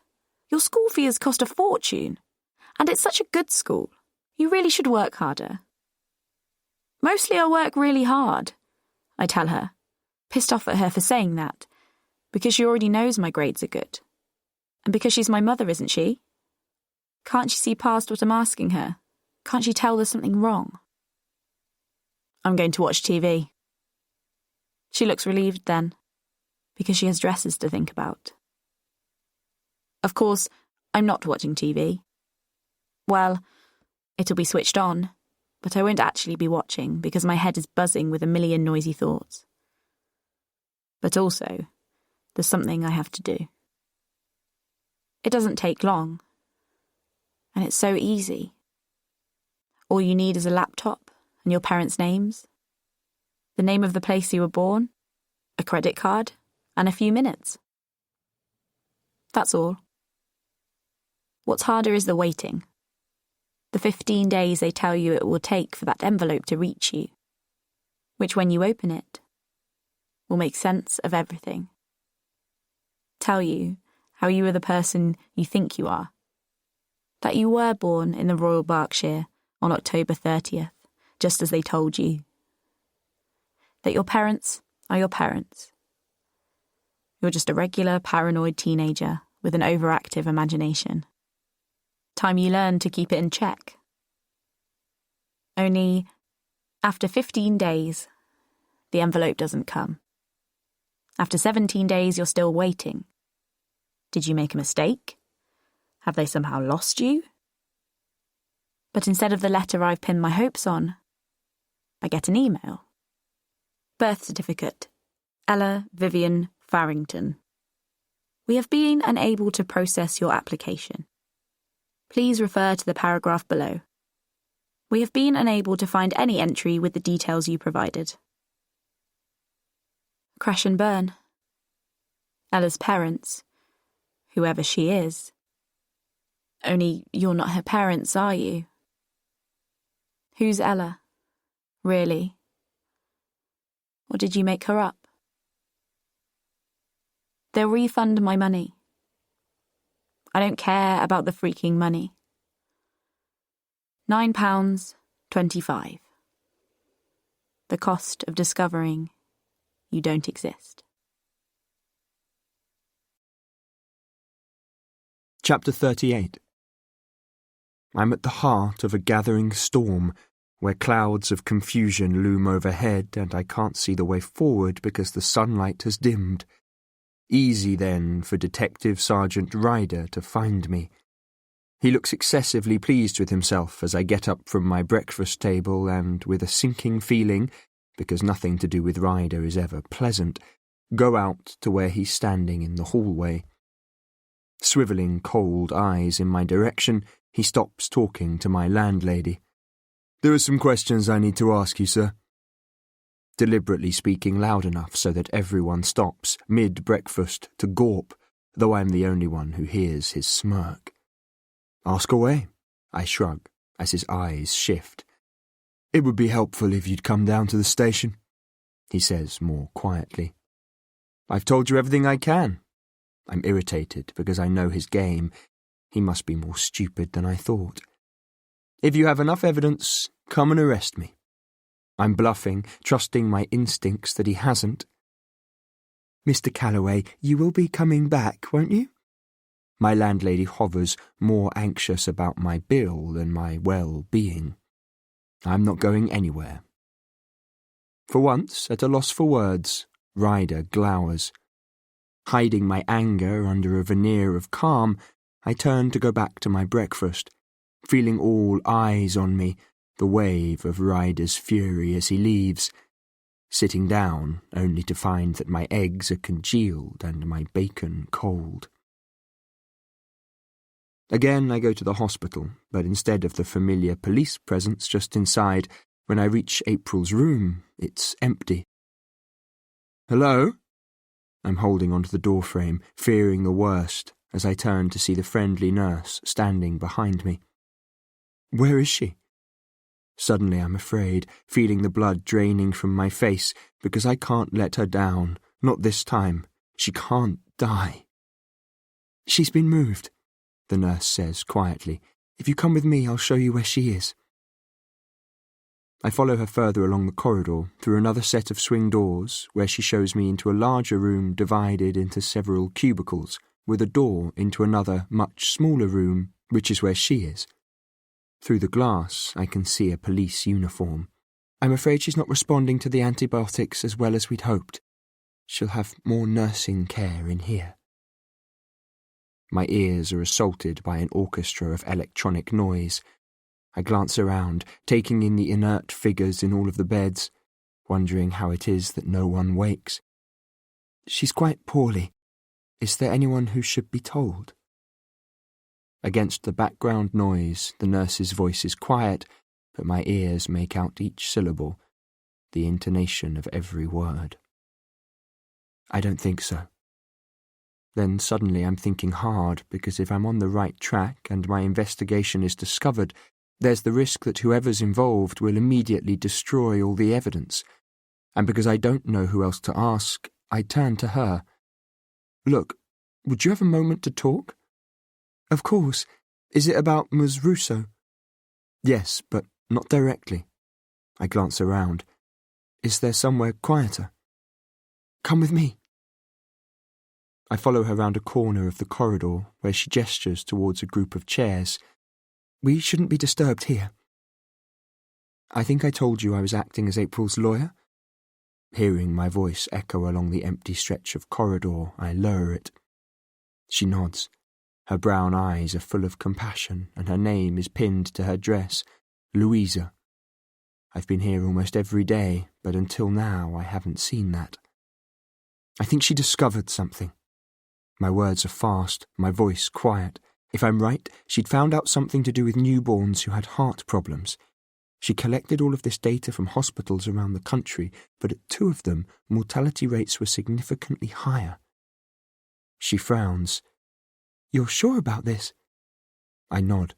The question is why, but what seems odd is that one of them was giving families a questionnaire to fill out. That happens sometimes, the nurse says, if we're following up on the patient experience, that sort of thing. I nod slowly. Okay, well, these were handed out before any treatment was carried out. Questions about educational background, occupation, income. Watching her closely. She looks puzzled. But what would that have to do with anything? That's exactly what I thought. My brain is whirring faster. Do you know which hospitals? Westmead in North London, and here, St. Anthony's. You're sure? Her horrified look reflects the churning feeling in my gut. And you said this was before any treatment was carried out? I nod. The only other thing I have is a list of consultants' names. Louisa hesitates. Mr. Farrington, she sounds uncertain. Is he on your list? I'm frowning. Why'd you ask? I mean, he is. But what about him? She shakes her head. I'm not sure why exactly, but there's something about him I don't trust. She glances over her shoulder, suddenly anxious. I shouldn't have said that. It's probably nothing. You won't tell anyone, will you? Of course not. Hastening to reassure her, curious to know why she said this. But there's something else I have to ask. One more thing. Have you heard of the Fairview Medical Centre? Only it's where these questionnaires get sent to. She shakes her head. I haven't. Then she leans forward. But I have a friend who's a nurse in neonatal. If you get the names to me, I'll see what I can do. Our voices have dropped to a whisper as I type Louisa's mobile number into my phone, hoping my gut is right and I can trust her, feeling something tangible in the silence between us. Hope.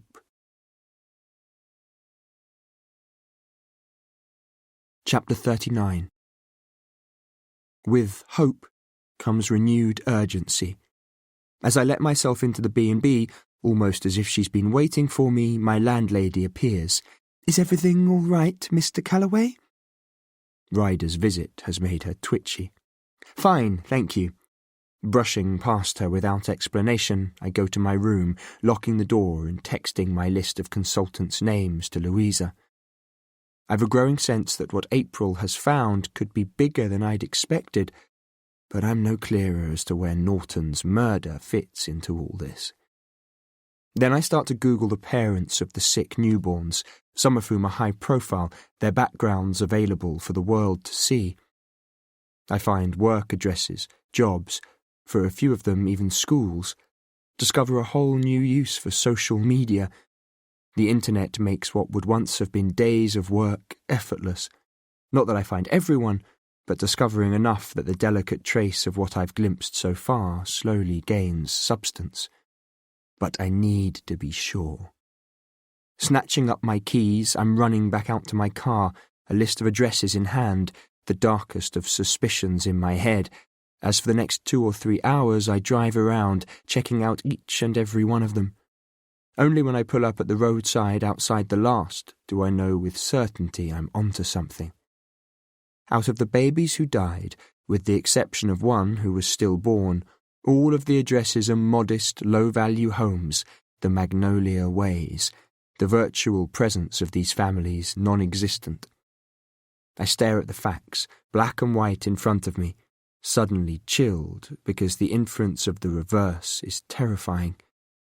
I'm wondering if April had got this far and she'd discovered that the unnatural selection of the newborns for treatment was based on some form of social hierarchy. If she knew her clients, I'm guessing she at least must have had an idea. I need to check out Fairview Medical Centre. If necessary, drive there. Then I glance at my watch, because I still haven't heard from Louisa. Anxious too about April, I turn my car round and drive back to the hospital. I go straight to the room April's been moved to and stand at the window watching her. As always, there's a police constable sitting quietly away from April's bed. I feel myself lulled into stillness by the mechanical rhythm of her breathing that drifts out through the cracked open door, and I'm not sure where the suggestion creeps in from, but suddenly I realise that this is no life. To just lie, unable to move, unable to speak. I know without a doubt that she wouldn't have wanted this. As I stand there, Louisa comes in, catching my eye as she attends to another patient. When she's finished, her eyes gesture to me to follow her. Outside in the corridor, away from everyone, she glances around before she speaks. I spoke to my friend. I didn't tell her your name or why you'd asked, just that you were carrying out some research about the distribution of consultants, who worked where, how many hospitals each of them worked in. Then I asked her if they all worked here. She said they did. She breaks off, momentarily anxious. Knowing there's more, wondering what she's not telling me, I watch her eyes widen as she looks behind me, but when I turn, there are only footsteps disappearing in the direction of April's room. It's him, she whispers, fear written on her face. They're all part of his team. I frown, wondering who she's talking about. Together we walk back along the corridor, catch the back view of him looking through the window at April. Then, as he hears our footsteps, he turns slowly towards us and sees us watching him. Louisa melts away, and I'm filled with uneasiness as Will strides towards me. Noah, good to see you. You look as though you've seen a ghost. And I realise I have. The ghost of a monster who thinks he can manipulate lives. It's been quite a day. I'm not yet ready to explain why. Maybe you can tell me how it's looking, really, for April? Needing him to believe a little longer that I'm still holding on to the blackened, burned-down stub of my candle for her.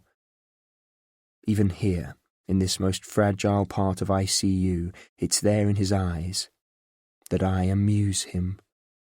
Like the families of the newborns he makes life and death decisions for, I'm being manipulated too. Slow-motion, more silent questions fill my head, only they're about the moral substance of the man who can do this, about others Will might be manipulating. Ryder's been on my back, I add. The man has it all wrong. Will's look is cold. As you said to me, the truth will come out. A shiver runs down my spine as I stand my ground, unflinching. I've no doubt whatsoever it will. I turn and walk away, leaving him standing there, my unease growing with every step, because if Will thinks I know too much, that I'm a threat, then I'm not safe. As I make my way back to the B&B, I'm recounting all the times I've seen Will in April's room, considering a new, hideous possibility. If April was on to Will, he won't want her to recover. Far easier for him if she were to die. No one would query the renowned surgeon. Once in her room, he could do anything. Back inside, the door locked behind me, I call B, but she doesn't answer. It's the worst possible time for her to not be there. Feeling time slipping away from me, I leave a message. B, listen, I was right. April had found something. I need to talk to you urgently. Please call me back as soon as you can. Then I can do no more. Just wait. Ella. Who's the person who loves you unconditionally? Would do absolutely anything for you? Who you should always be able to rely on? Your mother, right? I don't feel well, I tell my mother. My head really hurts. Really, honey? Take some ibuprofen and have a lie down. Barely looking up from typing on her phone. I have to get ready to go out, but I'll pop in and see you in a minute. My mother's minutes are variable. Can be an eye blink, or long drawn-out hours. Today it's the latter. Or maybe she forgets. I think I sleep, while clouds cover the sun and the air grows heavy, so that when I wake, I can't breathe. Then I see the moths. They're there, everywhere, on the walls, the ceiling, on my bed. So beautiful. A huge pale cream moth finds my hand, flexing soft wings, then launches into the air. And I remember. I climb out of bed, but when I stumble, it's not my mother who comes. Ella, are you all right, little one? Gabriella bursts through the door, her face anxious as she strokes my forehead, then helps me into my bed. Dimly, I register that I got it wrong. My parents didn't employ her as our housekeeper. She's paid to love me. Por Dios, what is this? Waving her arms, she disturbs the moths, so that the air is full of them. Don't hurt them, I cry. You mustn't.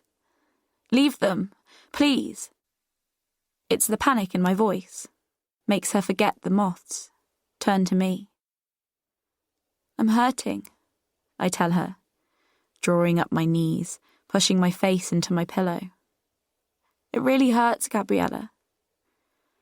Hush, she soothes, takes one of my hands, holds it gently, strokes it. The first drops of rain when I crave a deluge, but no less welcome, as wild, selfish, hateful words erupt from deep inside me and won't stop. Why is she like that? I cry. Why isn't she here? Doesn't she care? Not waiting for her to answer. Why does she lie, Gabriella? Why does everybody lie?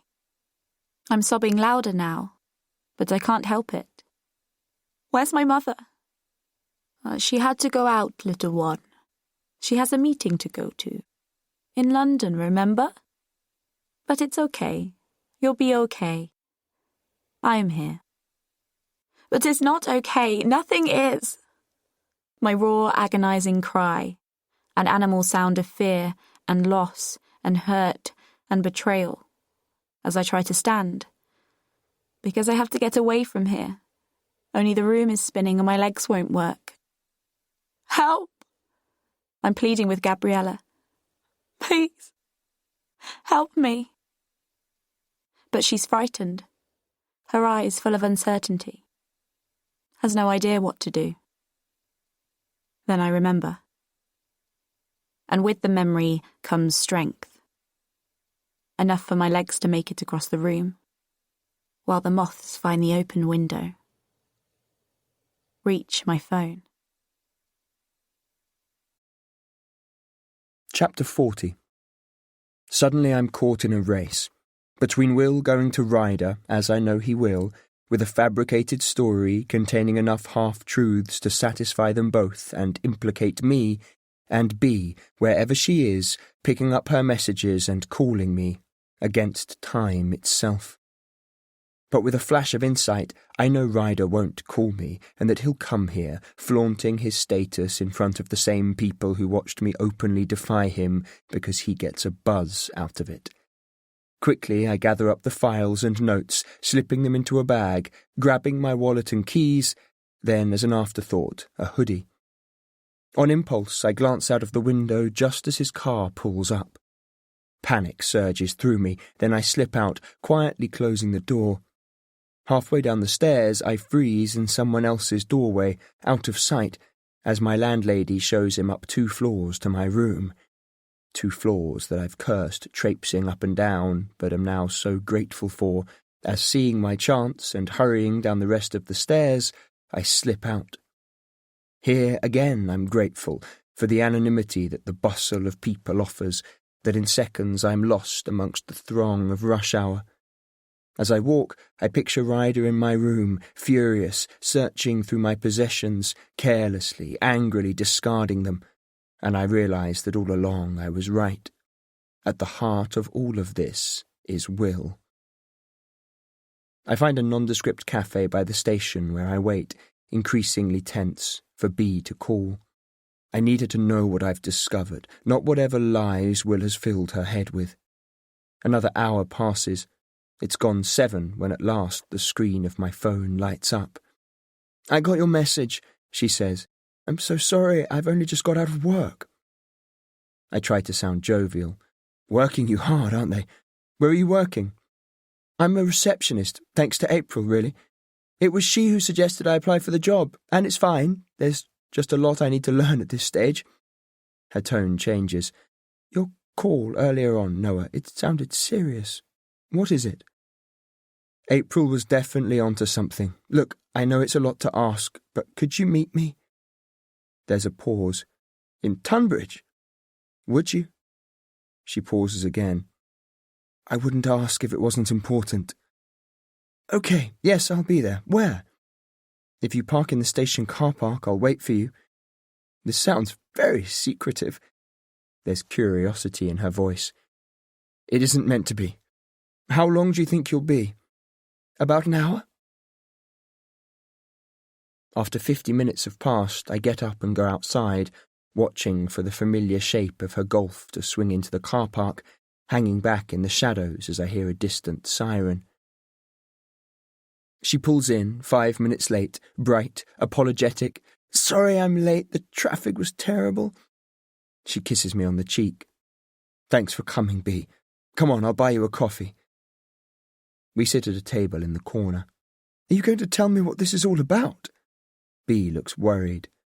I sigh. I'll try. Most of April's clients were pregnant, only their babies were sick. Most had a type of heart defect, which these days should have been curable. Anyway, she started recording mortality rates over time. I think she started to question why around here, specifically at St. Anthony's, so many babies were dying. B looks shocked. Are you absolutely sure about this? I nod. All the babies were under the same team of consultants. I pause. It was Will's team, B. And I've got so far with this, but I'm missing something that links this to Norton. I've no idea what. B shakes her head, struggling to take this in. You're wrong, Noah. You have to be. I'm not, I tell her. But there's another thing.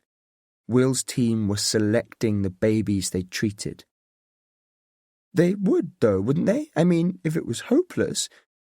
I can see where she's going with this, but her voice tails off. They weren't using medical criteria to select them. My voice is low. I'll tell you what they were using. Parents' jobs and incomes. The families from the poshest backgrounds. Social class, B. Will's no better than Hitler. Her face is ashen. Oh, my God! In her drawn-out silence, the stricken look in her eyes, I feel time running out as I see that Will's got to her too. It was in her throwaway comment about being late, her Judas kiss, her conviction that I'm wrong. When's he coming? My voice rises. I reach across the table, grab her arms. B! How could you do this? He told me you killed Norton. Her voice is tiny and very afraid. That you'd never got over losing April, never got over what Norton did to her. That all the time, for as long as we've known you, you've lied about everything. Then her voice steadies and she looks at me, deadly serious. Think about it, Noah. Like that day you ran into her. You were still a student. You must have known April was pregnant. It was obvious. And you pretended you didn't. She couldn't believe it. But I've no idea what she's talking about. B, you're wrong. We were going to be married. If something like that had happened, she would have told me. I break off, frowning at her. God, Noah. Even you couldn't have been that naive. Think back. You were in London. You'd come up from uni for the weekend to go to some law lectures somewhere. You must have known. The light dawns in her eyes. What were you drinking? Even then? When you were a student? I don't drink. B, not in that way. But B shakes her head, sorrowful. Then I'm staring at her, a sickening feeling in my stomach as a fleeting memory comes to me. I'd been in London and, as chance would have it, I had, as B put it, run into April. At the time I'd registered nothing. But on a subconscious level, had I known? B. I pause, trying to do the maths in my head. Oh, God, B. Our eyes meet, mine in horror, hers in disbelief, as behind her I see the unmistakable figure of Ryder enter the cafe. B, I swear I didn't know. You have to believe me. Imploring her because she's all I have. Leaning towards her, I lower my voice. Will's a monster, B. He manipulates people. He's manipulating all of this. I watch disbelief give way to uncertainty. B, you have to listen. Fairview Medical Centre, I tell her urgently. The address is here too. If you have any doubts about Will, check it out. My bag, I mutter as Ryder draws closer. Please take it. Read what's in it. If not for me, for April.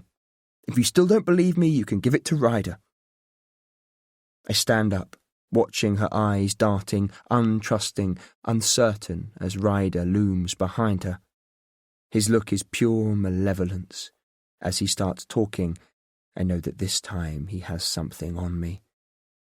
Noah Calloway, I'm arresting you on suspicion of the murder of Brian Norton. You do not have to say anything, however it may harm your defence, if you do not mention when questioned something which you later rely on in court. Anything you do say may be given in evidence. Shooting B a last glance of desperation, I'm escorted out. Ryder drives in cold, superior silence. At the police station, after the usual formalities, the custody sergeant shows me into a small room filled with the stale air of cigarette smoke and unheard truths, as all the reasons I fell out of love with the criminal justice system come flooding back. How the small man in the street lacks a voice, that you are guilty until somehow proven innocent. I'm expecting to be left alone because there is a system. I know it's only a matter of time before Ryder's back. 1 foot out of line and I'll have him for the stereotype he is. It's 3 hours before I'm taken to an interview room, a few more minutes before Ryder joins me. I wonder if the younger man accompanying him will temper his obvious contempt. His nod is perfunctory. This is Sergeant Elliot.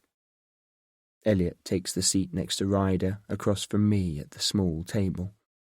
Right, I don't think you've been entirely truthful with us, Calloway. We'll start with the facts, beginning with the crush you had on Ms. Russo, or Miss Moon as she was then, when you were at school, and the fact that you were a witness to Norton raping her. His words are mocking, slicing like knives into the shroud of my privacy, twisting the facts to intimidate me further. I didn't witness anything. What actually happened was that I found her after. That he doesn't question me further tells me that either from B or Will he knows this. He clears his throat, then carries on. If you say so, sir. And you maintain you didn't know she'd been raped, even though years later you were about to be married? Sounds a little far-fetched, if you ask me. Making no attempt to disguise his pleasure in demeaning me. Sometimes the truth is, I tell him. You're a cop, you should know. Ryder glowers. A witness has come forward. My blood runs cold. You were overheard saying you wanted to kill him, he continues. The witness says you had to be restrained. I'm silent. The witness has to be Will, only he made it up. It's a measure of the desperation of a guilty man, only no one will believe that. I see us both through Ryder's eyes, the failed lawyer and the almighty surgeon. There's also the fact that Ms. Russo called you 3 times the evening before the murder, a fact which you deny. She lost her phone, do you know that? Interrupting him, wondering if he knows. She'd been in the North Star a couple of weeks earlier. She called the pub the next morning to ask if anyone had found it. Speak to John Slater. Ryder's stare is full of hostility. I'm talking about her home phone. Perhaps she wanted to tell you she'd set up a meeting with Norton. You'd talked about it, hadn't you? Old flames, discussing how to get rid of him. I think you saw a chance to right an old wrong and you took it. That reclusive life you lead, writing fairy tales about serial killers. As he says that, I know in a flash that someone's checked out my cottage, picturing a stranger going through my home, my desk, my notes from my next book, containing the rage that flares inside me, knowing too that here I'm powerless. I think it's messed with your head, Calloway. You drove all the way from Devon, waited in the car park at the North Star while Miss Russo got him drunk. Then, when Norton was the last one out of the bar, you saw your chance. Slowly, terrifyingly, I see that in Ryder's insane little world he actually believes it. That's ridiculous. Words that stick in my throat. And how would I have had April's phone or her gloves? He shrugs. Maybe she'd found her phone, left it in the pub with a glove, and Norton picked them up, who knows? It doesn't explain why she took an overdose. I'd say, and I'm not alone here, she's a bit of a fruitcake. History of physical and sexual abuse, depression. Not surprising. But they're not Ryder's words. They're wills. Between them, they've done what I dreaded. Ryder goes on. And there's another problem, because on the actual day it happened, no one can say where you were. He sits back, staring malevolently across the table at me. You've got to admit, it stacks up. I can give you the number of Sam, the mechanic. He'll tell you he had my car that day. Yeah, Ryder's voice is heavy with sarcasm. This Sam, let me get this right. A West Country yokel who'd say anything if you slipped him enough. How much did you pay him? This time I'm seething, fighting back the urge to reach across the table and grab him by the tie, then punch him in the head. Call him, I say, ice calm. You have my phone, it's in my contacts. Then I sit, silent, using steel strength to maintain my composure, at the same time reading between Ryder's lines, the subtext. He's convinced he has proof that I am guilty. I'm taken back to my cell, where they continue to hold me on suspicion. Ryder has 24 hours, minus the 3 I've already been here, to make it stick. 24 hours for B to work out the truth. Chapter 41. Alone, as I'm sitting on the narrow bed at the back of my cell, reality closes in. I think about April's life slowly slipping away from her, about how deluded Will has become and how dangerous, how my future is in B's hands, how the link between Will and Norton has to be April, how even now there is no proof. I think of the lies Will's told B, and Ryder too, painting me as the twisted monster who had never got over losing April, who lost his mind, murdered Norton. Only it's Will who's the monster. Suddenly I'm cold. Is it Will, too, who murdered Norton, who never got over losing April? Will, not me, whose judgment is in question, whose arrogance has pushed him over the edge. And of course, given the choice between the smooth, accomplished, life-saving surgeon and the reclusive writer who walked away from his legal career, it's obvious who is the more credible, more reliable, who you would trust with your life. Then I think about what B told me. Why would April have lied to me? If there'd been another baby, if it had been mine, she'd have told me, surely, during the time we were together. Then my mind wanders back to the days when April seemed consumed by darkness, to the memories I've buried away. I feel a wave of shame as I remember B's scathing words, her utter disbelief. Because she's right.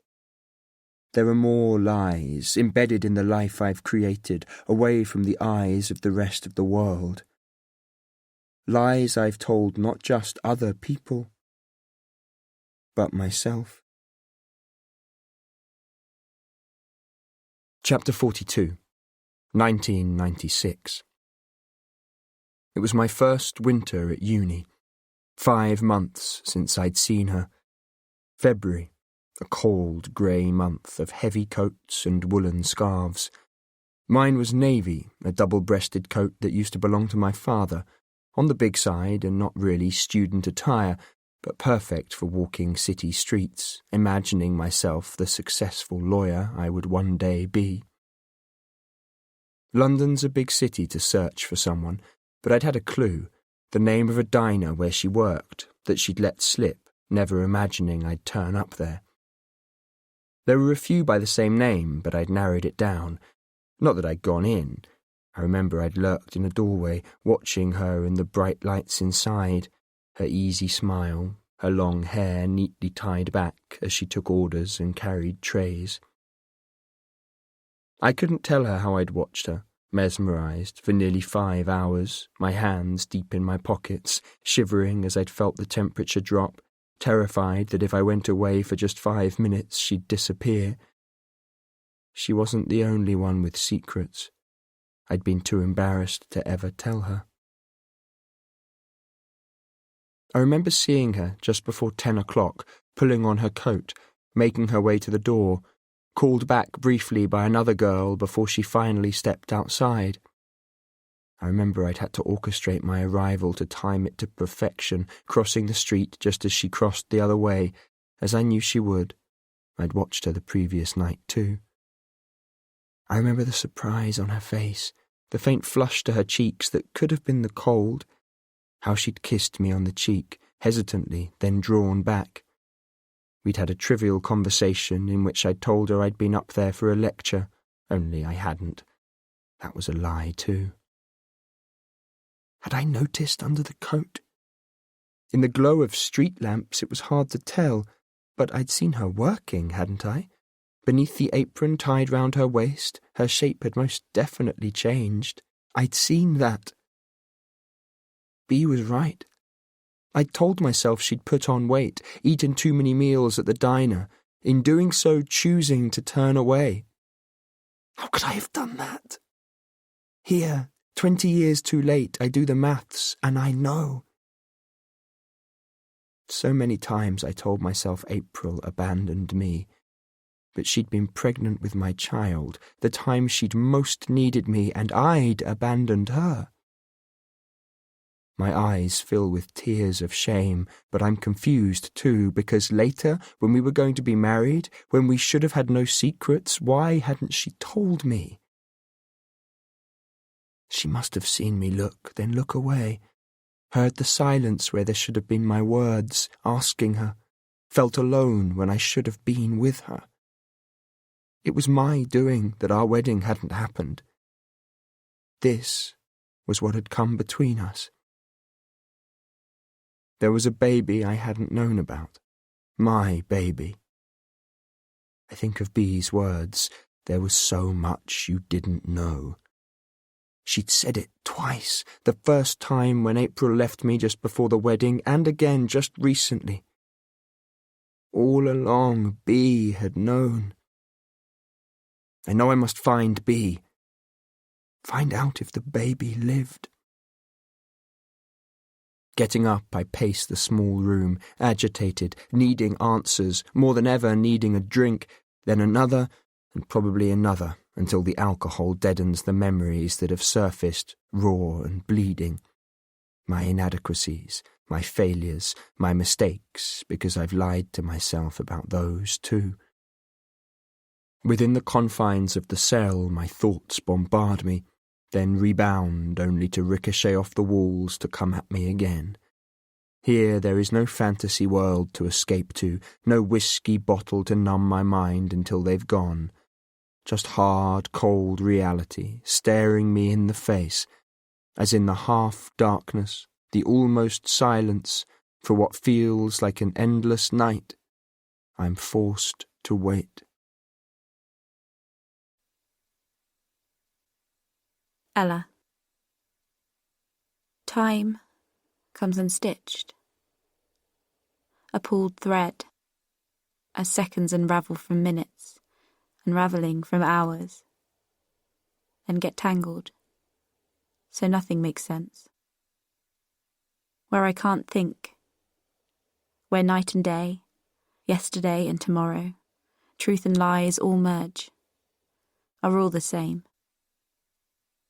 I call your mother, Gabriella fusses, holding my arm. We go to the hospital. She can meet us. No, don't. I don't want her. Beseeching her, feeling my eyes fill with tears. Not the hospital, Gabriella. Please. I know what I need to do. She shakes her head. At me? Looking down at myself, suddenly I notice I'm in clothes I don't remember putting on.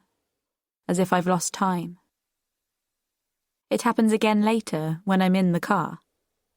How did I get to the car? Gabriella's driving and I stare outside, but my eyes don't focus.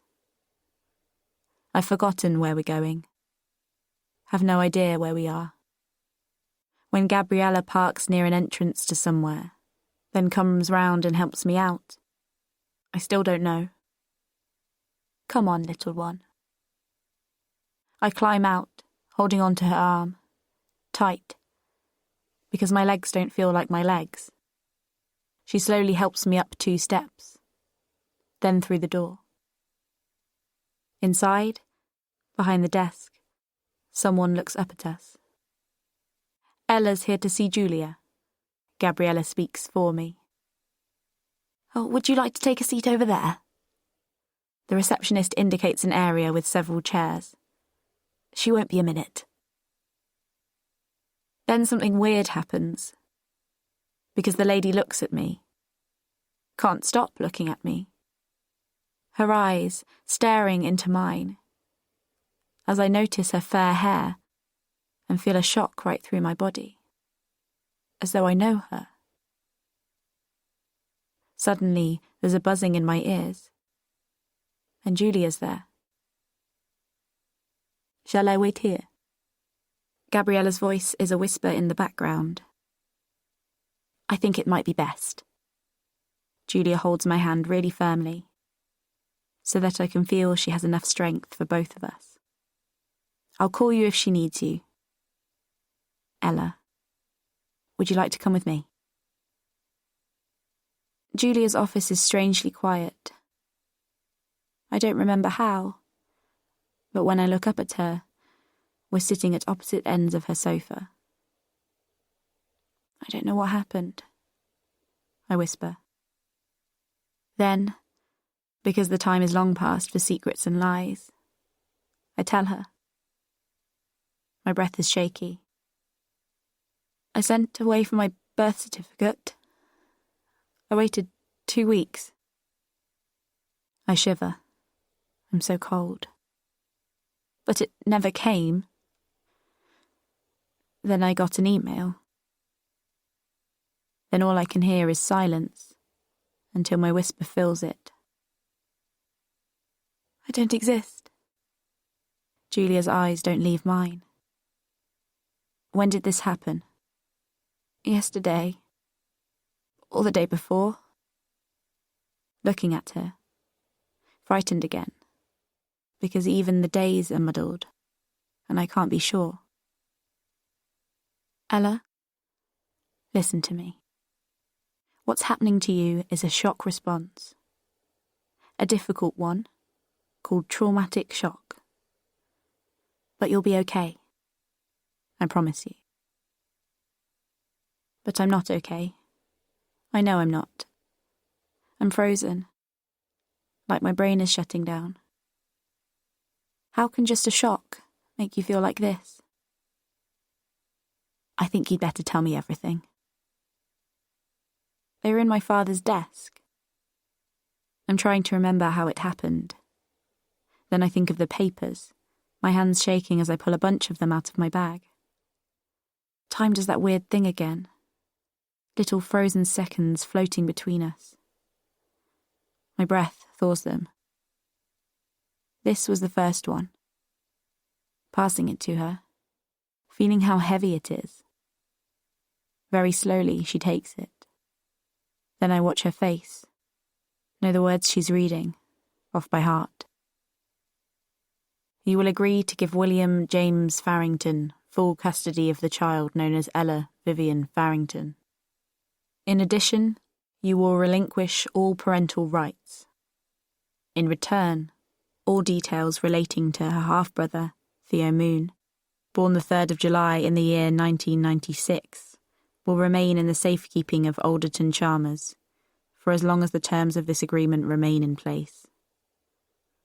Should the agreement be broken, they will be placed in the hands of the police. Signed on this day, the 17th of August, 2002, by Mr. William Farrington, Ms. April Moon. In the presence of Martin Alderton, witness. I don't understand. Julia looks confused. Why would he do this? And what does he mean by details? I've thought and thought about this. Looked for any other explanation. Not wanting to believe my father is capable of such things. I think my father blackmailed a woman called April Moon. My birth, Mother. I whisper it, as if I can stop the ripple of my words. Then he stole me from her. Chapter 43, 2016. I must have eventually dozed because I'm woken by the presence of someone beside me, led back to the same room as before, where Ryder's already sitting, his back to me. I take the seat opposite, my blood chilling as I look at his face. Rather convenient, isn't it, how you forgot to tell us you were a lawyer? I don't see it's relevant, I tell him. It was a long time ago. He fidgets impatiently in his seat. Clarify one thing for me. Are you here in your capacity as a lawyer, or as you told us, an old friend? I can't exactly represent someone who's unconscious. When she comes round, that will be up to Ms. Rousseau. A textbook answer he can't argue with. Well, that's looking less and less likely. Ryder snarls back. She's got a chest infection today, tomorrow it'll be pneumonia, the day after that they'll switch the machines off. And though I'm hating every word that comes out of his mouth, it's a picture I've already painted too many times. Your prints are everywhere, Ryder says softly, all over her house. How often have you been there? She leaves a key. I met his stare play his game, for people who know. There's another thing, too. He shuffles through the papers on the table in front of him. About your Mrs. Hayward. Clara, what about her? Ryder's eyes narrow. Here's the thing. One of the local chaps went round to talk to her. P.C. Taylor, his name is. He found her in the garden, round the back. He smirks. Next time you pick an alibi, I'd think twice if I were you. Only Mrs. Hayward, well, let's put it this way. She's not your biggest fan. Shall I tell you what she said? He carries on without pausing. She says you're a useless drunk. You've let your house go to rack and ruin, and she despairs of you. His voice hardens. Does the name Paul Rogers mean anything to you? As he speaks, I feel the blood drain from my face. Ryder sounds almost triumphant. Got him off a rape charge, according to my records. Only he was guilty, wasn't he? He was convicted a year later for raping a 12-year-old girl, it says here. Hanging on the 12, waving his sheath of notes at me. Not your proudest moment, I'd say. Across the table, his face looms close to mine. But you know that, don't you, Calloway? And you bloody ran away because that's what you do. As he pauses, it all comes back. Paul Rogers, a name I've never forgotten, that I wish I could, that replays over and over in my head as I think of the brilliant career I'd worked so hard to build. The guilt and the shame that had haunted me since, because if I'd handled the case differently, maybe I could have prevented another attack. As I bury my face in my hands, wondering how much else Ryder knows, he goes on. Here's what I think. You're a washed-up lawyer and a flaming alcoholic who lives in a dream world. I've seen the bottles in your room. You only have to look at you. You're a mess. There was more to it, I tell him through gritted teeth, feeling the sweat on my face, running down my body under my shirt, waiting for him to remind me how the 12-year-old girl had then killed herself. Bet you're craving a drink, aren't you? A nice glass of scotch that burns your throat and warms you on its way down. Like the feel of it, don't you? Only you want another glass, then another, until it fills your veins, buries the most sordid memories, doesn't it? Solves everything. Pausing, he smirks. Bit hot, are you? As I feel in my pocket for a handkerchief to mop my brow, I notice my hands shaking. His eyes pointedly on my hands, Ryder's clearly noticed. Your Mrs. Hayward's got your measure, says you're a waste of space. She's no idea where you were that night. I'm reeling, fielding everything he tells me like blows to my head, because suddenly nothing is certain. For 4 years I've known Clara. She's abrasive, speaks her mind. We might not be friends exactly, but we get on well enough. She doesn't really think so badly of me. I imagine her giving her uncensored opinion the way she does about everything, wishing just for once, for P.C. Taylor's ears, she could have moderated it. "I know your sort," Ryder says maliciously, "with your whiskey bottles, pouring another and another, knocking it back until your pitiful little life and everyone in it disappears." He's taunting me with every word, peeling away another layer of my skin. Under the rawness of my pain, I feel myself shiver. Leaning forward, he talks more quietly. "Thing is, Calloway, you've told so many lies, I can't believe a bleeding word you say." I don't remember being led back to my cell. I'm not thinking, just feeling, a bunch of raw nerve cells in a world that is imploded, in which I'm trapped. It's a world in which I failed, one where I defended a rapist who'd lied to everyone, who I'd suspected was guilty but who'd had contacts, who walked out of court and later preyed on a 12-year-old girl who killed herself. The real reason I walked away from my career. I imagine it's because Ryder finds no hard evidence that after 24 hours I'm free to go. It's late, the night damp with drizzle, but I walk, aware of the entire day I've missed, of time like sand slipping through my fingers. As my strength slowly returns, I feel the mist lift and my mind clear, walking faster until it comes to me what I have to do first, pausing for a moment to text Will. "If you have time, I think we should meet. I've discovered what's going on."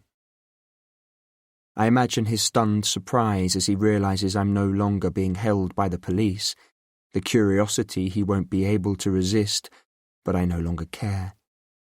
A couple of hours later, he replies, "I'm in Brighton tomorrow. Could be in Sevenoaks for midday. The White Hart?" Then I text B. "They let me go, for now. Have you had a chance to read the files?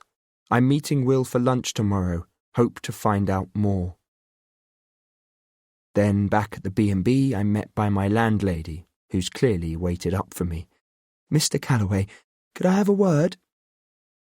I wonder how long she's been sitting, fretting, wondering if I'm coming back. "This is quite difficult, but you know, about the police and everything." "I can assure you I haven't done anything wrong," I tell her. "Detective Sergeant Ryder has his wires crossed. He just doesn't know it. We're trying to solve the same case, that's all." "I don't know." And I see that her cosy, chintzy world has been threatened by the mistrust left in Ryder's wake. Her eyes flit anxiously. "It's just that this is a certain type of establishment. Our guests expect certain things." "If it would help, I can pay you now." I reach into my pocket for my wallet and she backs away, as if half expecting me to produce a loaded weapon. I peel off some notes, counting them. "I'm terribly sorry if I've inconvenienced you or any of the other guests. There's enough there to cover what I owe you plus another night," I tell her. "Then I'll leave." Upstairs, Ryder's presence is in my room, in my emptied hold-all, my clothes spread carelessly about the floor, the pointlessness of the squeezed-out shampoo bottle in the bathroom. Catching sight of my reflection, I see what my landlady saw just now. I stare at the face in the mirror, for a moment not recognizing it as my own. It's old, world-weary, causes anger to rise unexpectedly in me. Scattered around are the empty whiskey bottles that no doubt Ryder found. I look for the half-filled one next to the television, holding it for a moment like a lifeline, about to twist the top off it and drink it straight from the bottle. Then somehow finding iron strength in my shaking hands, I ignore the voice in my head telling me that I'll only go out and buy another. Taking it into the bathroom, I pour it away. Something happens to me then, and as my body starts to shake, emotions, long buried, clamber to the surface. It's not just how I look. Hating how I'm feeling, I punch the door frame twice, 3 times, focusing on the pain in my bleeding knuckles before clutching them, leaning back against the wall, slipping silently to the floor. Ella. How could my father do that? Steal me from my mother? Ella, Julia says gently. Do you understand how serious this is?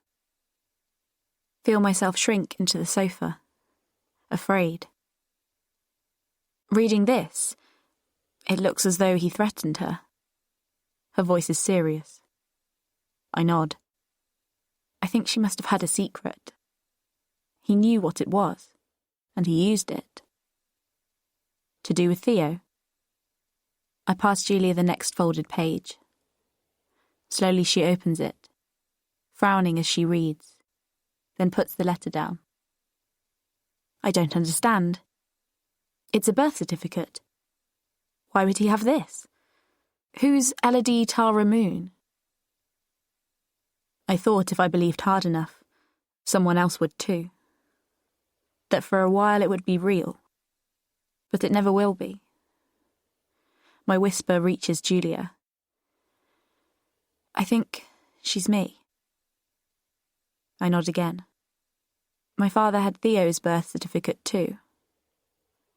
He kept everything together. Here. I pass it to her. If I'm right, he's still my half-brother, isn't he? Holding my breath, watching her frown, trying to take it in. We need to find him, don't we? Really badly. So he can explain. I ask because we have to. But her face is full of sadness. I can't believe you've known all this time, that you were adopted. I shake my head, because I wasn't adopted. Not properly. I was stolen. I only knew for sure when I sent off my birth certificate, and then when I found Theo's. Suddenly I'm shaking. I knew he was my brother. I'd always thought we had the same father. I was wrong. We have the same mother. My father... How could he do that? I feel Julia's hand on my arm. It's too much to keep to yourself. It's why it's hit you so hard. Suddenly I feel numb. There's a knock on the door. She goes to answer it. I hear low voices, then she turns to me. Ella, will you be okay if I leave you? Just for 2 minutes. That's all. And I promise I'll be back. I nod. She closes the door softly and I'm alone. Suddenly I'm so tired. The sofa is soft, and I curl my feet up, leaning back against a cushion, closing my eyes for a few seconds. When I open them, Julia's back. Sorry I had to leave you like that, she says. But it's good you slept. You're tired because of the shock. Pushing myself up on the sofa, I stifle a yawn. Then Julia says, Ella, we've always been honest with each other, haven't we?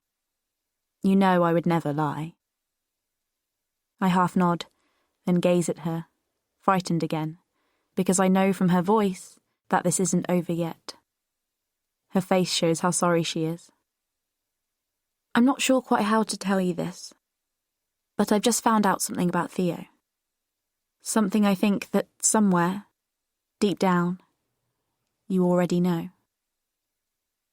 I can't stop my heart leaping erratically with hope, because something, no matter how bad, is better than knowing nothing. Is he in prison? I ask quickly, because it's the only thing I can think of. She hesitates. Theo isn't in prison. You've never met him, have you? Her voice is gentle. I shake my head. Oh, Ella, I'm so sorry. There are tears in Julia's eyes. He died, honey. A long time ago. Before you were born. She's looking through the papers I've given her. My eyes turn towards the window. I see myself running across the grass to the old cedar tree, where I thought of him waiting for me. A ray of sun lighting his face. Forcing myself to listen, as I hear her say it, over and over. Ella, Theo died, honey. Until the rushing of the wind blots it out. I'd known. From the dreams I still have, where he joined the moths and the pheasants that my father killed. From the letter hidden in my father's desk. I wanted so badly to be wrong. I wanted someone in my family who'd really care. Suddenly, I can't breathe. It's the spider's web again. Only the strands are snapping all around me, until I'm left with a tightrope and nothing to hold on to. A yawning abyss below as my body starts to shake. Then it goes dark, and suddenly I'm spinning, then falling, down and down. Ella, it'll be okay. The words come from far away. I can't tell where from. Just feel Julia's arms as she reaches out and catches me. Chapter 44. I'm tired beyond belief the next morning. Wrung out, empty.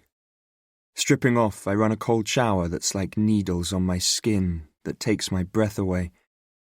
Feel no better. Desperate to talk to B, I know I must confront Will first.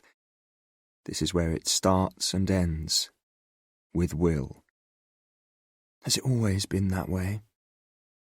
If he's uneasy as I walk into the White Hart, he doesn't show it. He looks up, not bothering to conceal his interest. Noah. Glad you could make it, I tell him. I have to admit I was interested to hear what you'd found out, he says. Did I hear a rumour that our friend Ryder took you in? From the lightness of his voice, the coolness of his gaze, it's impossible to read what he's thinking. I had a most comfortable night in a small cell, thank you, I tell him. The standard 24 hours, after which, in the absence of any good solid evidence, fortunately he was forced to let me go. I'll get you a drink. Another scotch, Will says briefly, raising his glass to me before emptying it. I take my time at the bar, indulging in idle chat with the girl who serves me, letting Will wait before I take the drinks, his scotch and my own orange juice, back to our table. His eyes linger on my glass. I'm ready for his caustic remark, to deflect it with indifference, but today Will doesn't waste time. So, what's this all about? I'm still tying up a few loose ends, I tell him. At least I was before Ryder got in the way. But I'm fairly sure now that April had discovered something. Most of her clients were mothers carrying babies diagnosed with serious problems. I'm no expert, but I've talked to one or two of them. One had a baby with I pretend I've forgotten, feigning ignorance, drawing him in, playing on my lack of expertise, because I can never forget what Daisy Rubinstein told me, or the reality of it etched on her lovely face. Tay-Sachs, he says sharply. What about it? It wasn't just Tay-Sachs, I continue. There were babies with heart defects. That's your area, isn't it? Will looks cagey. It's a complicated field, Noah. There are many types of problems and different treatment options. I see a few of them. But anyway, go on. April had gathered statistics. I'm watching every muscle in his face, every shift of his gaze, every blink of his eyes.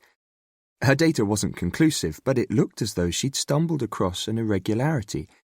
You see, the newborn mortality rates at 2 of the hospitals stood out. That's news to me. He says it pleasantly, but I can see that suddenly he's rigid. Amateur statistics can be glaringly inaccurate. He pauses, then asks, too casually, I'd be interested to take a look, though. Do you happen to have the notes with you? I'm afraid I don't. But that wasn't the end of it. She started to look deeper into why some babies were treated and some were not. I think she suspected a pattern of some kind, but never quite worked out what it was. On the table in front of him, Will's phone buzzes and he glances at the number that flashes up. I have to get this. Will Farrington. As he speaks into it, I watch him frown. Oh, for goodness sake, whatever's the matter with her? He listens, irritation written on his face. Which clinic?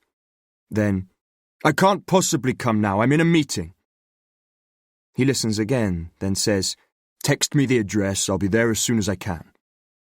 Sorry, he says, ending the call and taking another swig of scotch. It's my daughter, only Rebecca's away. Nothing that can't wait. You're sure? This will keep, I tell him, watching him torn, weighing family obligations against the reality of leaving here not knowing what I'm going to say. He shakes his head impatiently. You were saying, you think April had found a pattern? I nod. I went over her notes, then I talked to some of her clients. One of them gave me this questionnaire. That's quite standard, he tells me. These days it's all about patient feedback. Not that most patients can be bothered. This was different. Studying his face. These were questions asked before treatment was started, and I think I'm right in saying before any treatment was decided.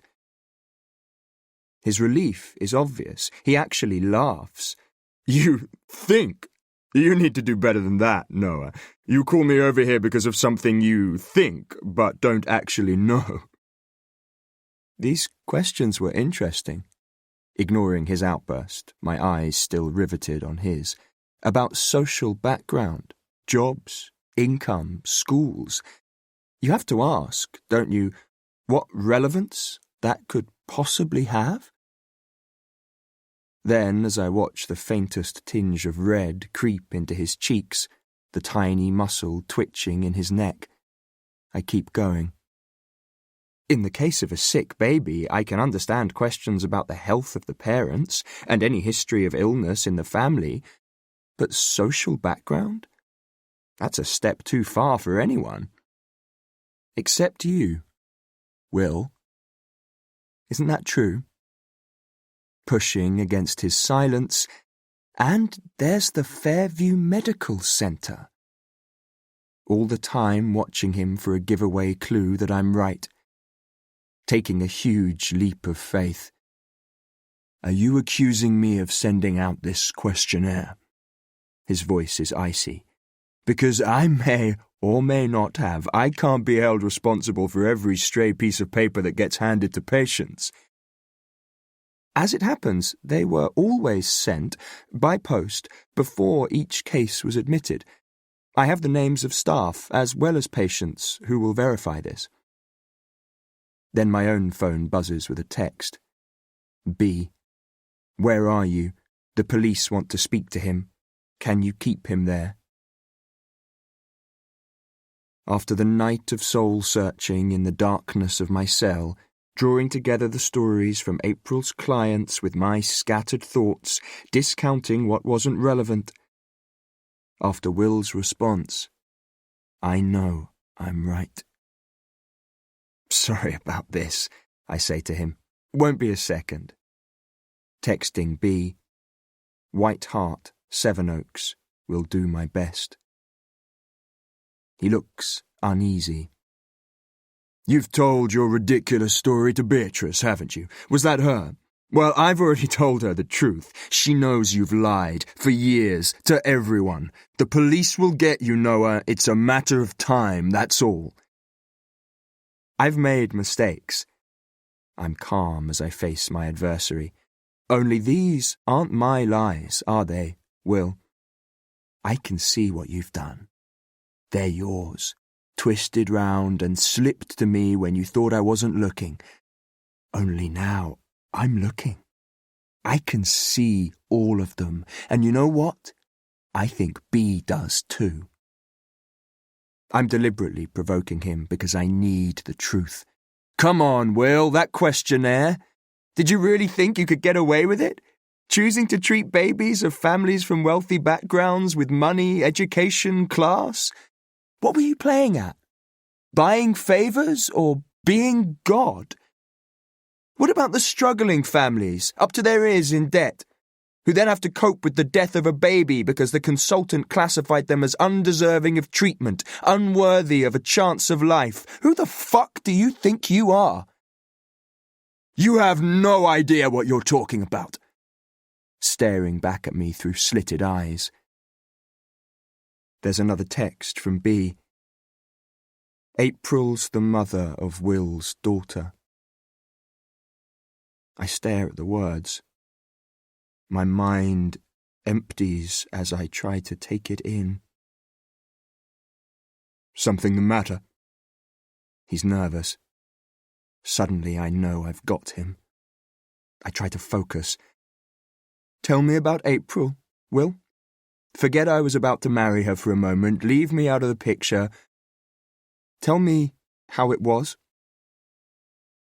Suddenly I genuinely want to hear what he has to say, but the look he gives me is full of contempt. Leave you out of it. Words that are loaded with sarcasm. You've no idea how many times I've wished I could. Did you manipulate her too? Like the families who come to you to save their babies? All those lives in your hands? I bet you love that. I save lives, Noah. His tone is steely. I have to make decisions. Everyone thinks there are endless resources. Do you know how overstretched most hospitals are? How hard we have to work to make the best of it? There's limited money. If I have 5 babies who need surgery and can only accommodate 4 because that's how many beds we have, I have to make decisions. You don't, I cry. You send them somewhere else. He throws his head back. Christ, Noah, there's nowhere fucking else. It's the same everywhere. Budgets and fixed resources, beds, nursing care. Is it so bad that the kid that's most likely to make something of his life gets the bed? You're aware it's a criminal offence? The willful neglect and ill treatment of patients? I shake my head disbelievingly. You can't imagine you'll get away with this. But Will hasn't finished. Do you know how hard we train? For fucking years. Working all hours, learning skills few others have, making advances that save lives and benefit future generations. Look at A&E. All that effort wasted on people who have no self-respect, who abuse their health, the system, waste the time and energy of all of us here. Take the drunks who come in with their self-inflicted illness. They expect to be treated the same way as the victim of a road traffic accident because everyone does. It's taken for bloody granted. You're forgetting the human race isn't perfect. It never will be. And you're dealing with babies, Will. Making life and death decisions when even in your own warped world, even if you could in some way justify your actions, you have no idea who they'll grow up to be. You can take a bloody good guess, he says scornfully. Someone's background is a pretty accurate gauge of how they'll turn out. Like yourself, I say icily. Do you know what's even more terrifying? I stare at him, wondering how this man was ever my friend. You can't see it. Then I shake my head. So April's the mother of your child, I add softly. Was that part of your plan too? Then because she found out what you were up to, you wanted her out of the way? You've no idea what you're talking about, he flashes. For one thing, she wasn't fit to be a mother. It's not up to you, I cry, feeling the sting of his words, of his judgment of April yet again, as I jump to the only conclusion that makes sense. God, you've taken a woman's child from her. At the time, Will grits his teeth. I remember it suited her just fine. We both know she wasn't reliable. Think about it. She was damaged goods, Noah, not the poor lost little angel you thought she was. Don't look like that. The difference with me was that I saw through her. I knew exactly what she was. A beautiful woman who'd fuck anyone. For Christ's sake, her mother was a whore, her stepfather raped her, sex was like pissing, just another autonomous body function to her. She was vulnerable, and you exploited her. My heart at once ice-cold and boiling. Rubbish! She could have walked away any time she liked. She kept coming back. He points at his chest. To me. Open your eyes, Noah. Wake up to yourself. Bastard. I mutter the word. He leers, an ugly, monstrous look as he sits back, folding his arms. Face it. You're out of your depth. As soon as he says that, it's as though a light comes on. Suddenly it's blindingly obvious. All along he's manipulated me, too. That's why you called me, isn't it? I say softly. At the very beginning. The drop-out lawyer who you thought was still in love with her. I wouldn't have a hope of winning her case if it came to that, but you knew I wouldn't be able to resist. I'm completely stunned as it sinks in, because I can't believe that until now I haven't seen through him. Will had never wanted me to help April. He'd brought me here to fail. I'm right, aren't I? I add, catching sight of Ryder outside, walking past the window. And the only reason you're still here, right now, listening to me, is because you want April's precious files, because she was right, and which most likely by now are in the hands of our good friend Ryder. Will opens his mouth to reply, then, seeing me glance past him, turns to see Ryder come through the door. His face visibly pales. Why did you kill Norton, Will? Were you trying to set her up? He doesn't speak. I sit back, my eyes not leaving his. Why didn't you just kill her? I ask softly. Or is that what you're doing now? Quietly altering her meds while no one's looking because no one would ever suspect you, would they? His face is ashen. Then Ryder's beside him, his hand on Will's shoulder as the PC with him reads him his rights. Reaching for my keys, I get up. Like I said, mate, right at the start, the truth usually comes out. I don't even know if Will hears me. Then, nodding to Ryder, I walk away.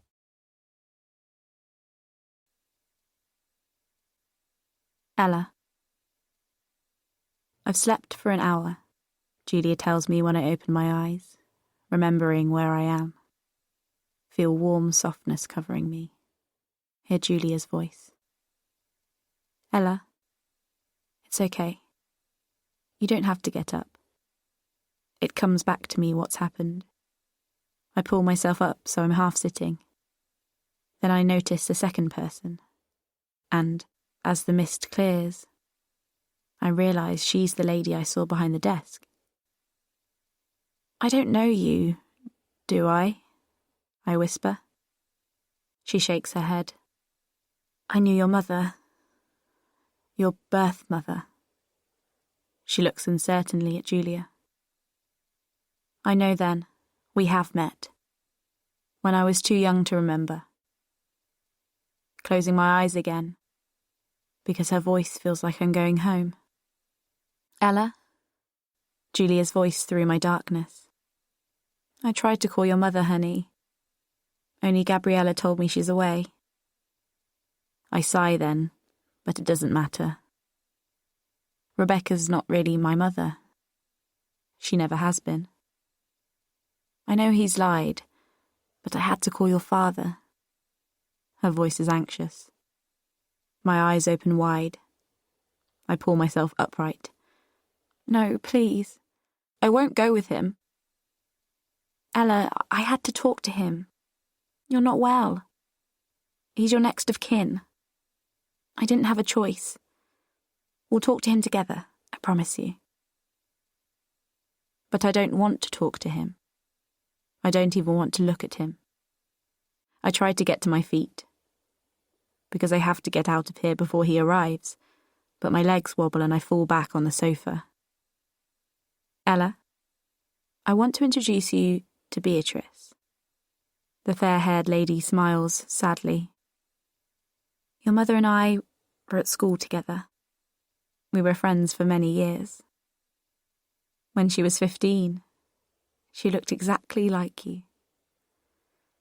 When I saw you come in, I knew. I look at Julia confused. Your birth mother, Julia says quietly. April Moon.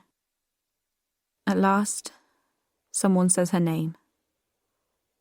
My mother's name. I've just started working here, Beatrice says quietly, a few days ago. It was April who suggested I apply for the job. Is she here? It comes out high-pitched as my heart starts thumping. If my real mother's here, I have to see her. Can you get her? Trying to stand, I feel my legs go again. I slump back on the sofa. Beatrice shakes her head, glancing at Julia. She's not here, Ella, Julia says quietly. She isn't well. She's in hospital. I'm confused. It's too much to take in. I turn to Beatrice, trying to understand. I don't usually come here, I tell her, not making sense. But I'm thinking, do I know her eyes? Can you inherit memories, like the colour of your hair? Is this my mother's memory? What are the chances? Beatrice says softly. I stare at her, so that I don't hear the quiet knock, just Julia calling across the room. Yes? Suddenly, I'm filled with anxiety. What if it's my father? It's a woman's faceless voice. Just to let you know, Mr. Farrington called. He's been held up. And I feel relief, as though a huge weight is lifted from me. Then she adds, and the police are here. I gasp. They've come to talk to me. Beatrice gets up, then hesitates, looking at me. Ella, if it's okay with you, I'd really like to see you again. She stands there, as if there's more she wants to say, but then someone calls her away. After she's closed the door behind her, Julia says, You have to realise, you haven't done anything wrong, Ella. Other people have. Her voice hardens momentarily in a way I haven't heard before. But not you. Haven't I? And then it comes to me. It's not my own guilt I've been carrying. It's my father's. Thinking of my father, hearing Julia say my mother's name, I know I have to tell her something else. I heard him on the phone. He was talking to her. To April. Then my hand covers my mouth, because now his words make sense. I tell Julia about my father's voice, the way it's abrupt when he's annoyed about something, which is most of the time, how he carelessly left the door of his study cracked open, how he spoke to her. Well, you'll have to talk to him. He's your bloody stepfather, and she's your daughter. Silence.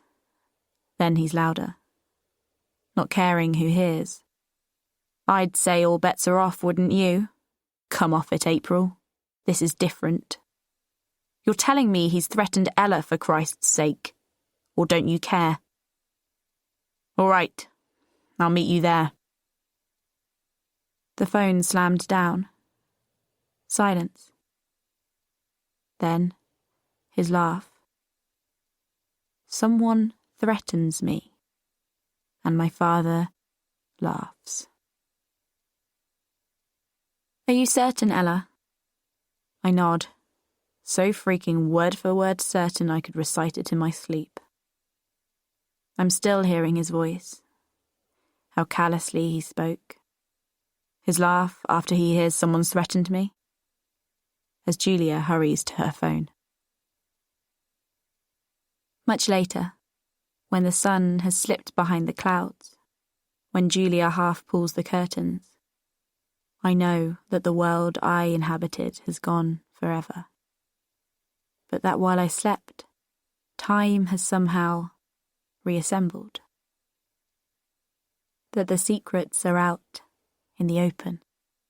That huddled against Julia on her sofa, my head on her chest, her arms tight round me, her chin resting on my head, while the remnants of my old life are scattered in every direction, I'm safe. Later still, I remember. Gabriella, where is she? She's just outside, waiting for us. I want a quick word with Beatrice and then, I don't know about you, but I'm starving. Shall we treat Gabriella to a late lunch? There's a little coffee shop just round the corner, if you think you can walk that far. As I get to my feet, my legs feel stronger. I nod. I'm shaky, but okay.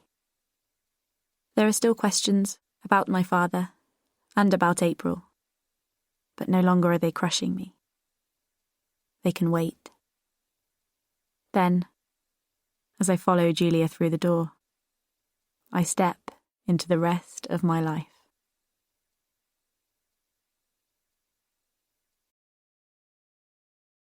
Chapter 45. Ryder's pursuit of me, then B's lack of faith, and Will's mocking contempt spark an awakening moment of agonizing clarity. One in which my eyes are forced open and the brightest torch shone into the dusty corners of my life, illuminating my failed career and broken relationships, searing them into my mind.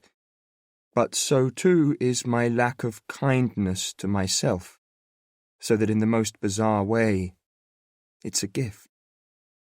A moment I know I have to cling to, have to see for what it is and face head on, so that I'm free. That same evening, one that because of my own sea change feels weeks, even months later, I arranged to meet B a few miles out of Sevenoaks at a village pub, a place with trees and empty space, where the cool air is soothing and the weight of the day starts to lift. I'm so sorry. B hugs me tight, then sits on the bench beside me. Don't be. You were great. Couldn't have timed it better. I pour her a glass of wine from the bottle I've already bought, that I won't touch. Thank you. B takes it, then looks ashamed. For a while, I'll be honest, Noah, I didn't believe you. God, Will is such a bastard. I checked out the Fairview Medical Centre. You did. I couldn't get anywhere. I was going to drive over there until Will did his level best to have me arrested. What did you find out? There wasn't really anything online, B says, so I went there. You know how on the website there were photos of that big white house? Well, the real number 76 is a red brick semi rented out to students. I thought I was in the wrong place until one of them just happened to be coming out as I walked past. Owned by a rich surgeon bloke, was what he said when I asked him. Described Will's car to a T. The medical centre, the website, Will totally made them up. You did well, I tell her, impressed. I was quite brave. You might have run into anyone. Meaning Will. B shrugs. When you've dealt with a bastard like my ex, it changes your perspective on a lot of things. Did he kill Norton, do you think? Will, and set April up? It looks like it. Then when I discovered what he was up to, he tried to pin it on me. I'm thoughtful. He's done a lot of that. I think what happened was when April found out that Will was selecting his patients by unethical means, she challenged him. I don't think it was ever about what Norton did all these years ago. Will just used him. Pausing, because I'm guessing, because there's still no proof. Not yet. Contemplating how Will could have been so cruel as to stir up Norton when he knew what he'd done to April. But what doesn't make sense was if Will was somehow manipulating April out of the way, and he was even prepared to kill someone, why not her? How come she's still alive? B looks just as puzzled. I'm trying to work it out as I speak. He really is a bastard, but for reasons he's not saying, I don't think he wanted her dead, just out of the way. I pause, distracted, because it's still so new. I can't believe she has a daughter. B smiles sadly. For a moment, it was like looking at April's ghost. She's so like her, Noah. Her eyes, that hair. It was Ella who came up with proof. He'd forced April to sign a document years ago giving him custody of her. It's why she told me she'd had a miscarriage. Hiding Ella's existence from B in the same way she'd hidden our baby from me, counting on the fact that we wouldn't ask. She must have told anyone who knew she was pregnant the same thing. Then I suppose she must have gone away. And, until now, no one had been any the wiser. I didn't see her so much around that time. B's voice is sober. If only I had. Imagine her dealing with Will on her own, then knowing after, if she'd ever tried to contact Ella, he'd have taken her to court. What's incredible, too, is that Will thought he could get away with this. But then he had, for all this time, using his own daughter to get at April and then Norton to frame her. He wanted her out of the way because she knew too much, I say slowly as it starts to fall into place. I'm convinced he's altering her meds, B. He isn't her consultant, but he's often in her room. Surely not. B looks horrified. He probably believes he can pin it on someone else. That's Will through and through. B's eyes are sad. It must have tormented April not being able to contact Ella. But when she found out what he was up to at the hospital, why... Sometimes all we need is a few minutes of soft music to come back to ourselves. This is your moment. Thank you for being here.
Why didn't she go to the police? I don't know. It's another question I don't have the answer for. Then I have to ask her. You need to tell me about my baby, B. She nods. I've been thinking the same thing. Several times April wanted to tell you, then just couldn't. I suppose in the end there didn't seem any point. B looks straight at me. His name was Theo. Theo. I think of the photo I took from April's house. The woman holding him must have been April. He was beautiful, Noah. B sighs. When April found out she was pregnant, to begin with, she was devastated. She'd just got settled with her flat, her job. It represented hope for a better kind of future, she said. Then suddenly... Well, you can imagine how she felt. After all she'd already been through. She'd changed her mind, though, B continues. As the pregnancy went on, she decided she was going to give this baby everything she'd never had. Love, a safe home, the future. When you saw her in that time, in London, she almost told you. Then at the last minute she couldn't do it. She thought you'd leave your course. It would ruin your life. I lean forward, resting my chin in my hands. She was right. I would have left uni without a backward glance. It wasn't her choice to make, was it? No. B pauses. Anyway, a few months later, Theo was born. My mother's name was Theodora. B nods. I know. April told me. She didn't really know your mother, but it was a small way of connecting the baby to you. He was gorgeous, Noah, and happy. April juggled work with looking after him. I babysat when I could. At one point I lived there. It was hard, but for those months it was as though we were in another, totally different world. A baby changes how you look at everything. Her eyes sparkling sadly as she remembers. We would take him for walks, noticing the flowers or the birds. We'd laugh when he laughed. He had this great little laugh, like bubbles of sunlight, April always said.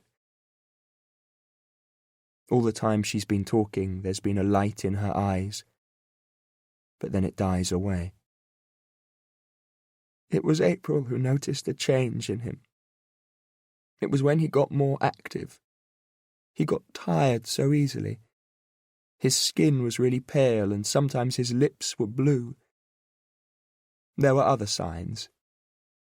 She took him to her doctor, her useless doctor, who brushed her off and sent her away. He should have been struck off, because that's another thing. You wouldn't believe it now, but 20 years ago, in some parts, there was still a stigma attached to being an unmarried mother. Her words strike a chord. filling me with guilt as I imagine April with Theo, as if being alone wasn't hard enough, having to field the bounced-off blows of judgment and condemnation of people who didn't know any better, as if it were her choice. Her doctor was old school.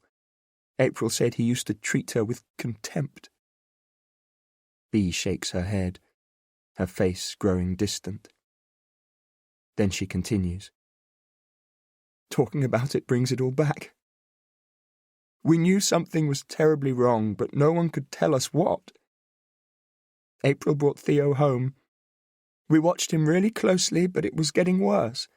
Eventually, she got him to a different doctor who diagnosed a heart defect. I remember Daisy Rubinstein, her harrowing account of watching her baby lose his life.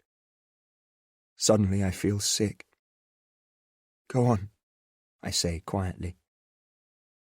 Bea's face is sober. We were told he'd need several operations, and even then they might not be able to completely cure him. The first one went well enough, but after the second, he started having seizures. The first time, April was alone with him. The hospital gave her drugs for him, but there wasn't anything else they could do.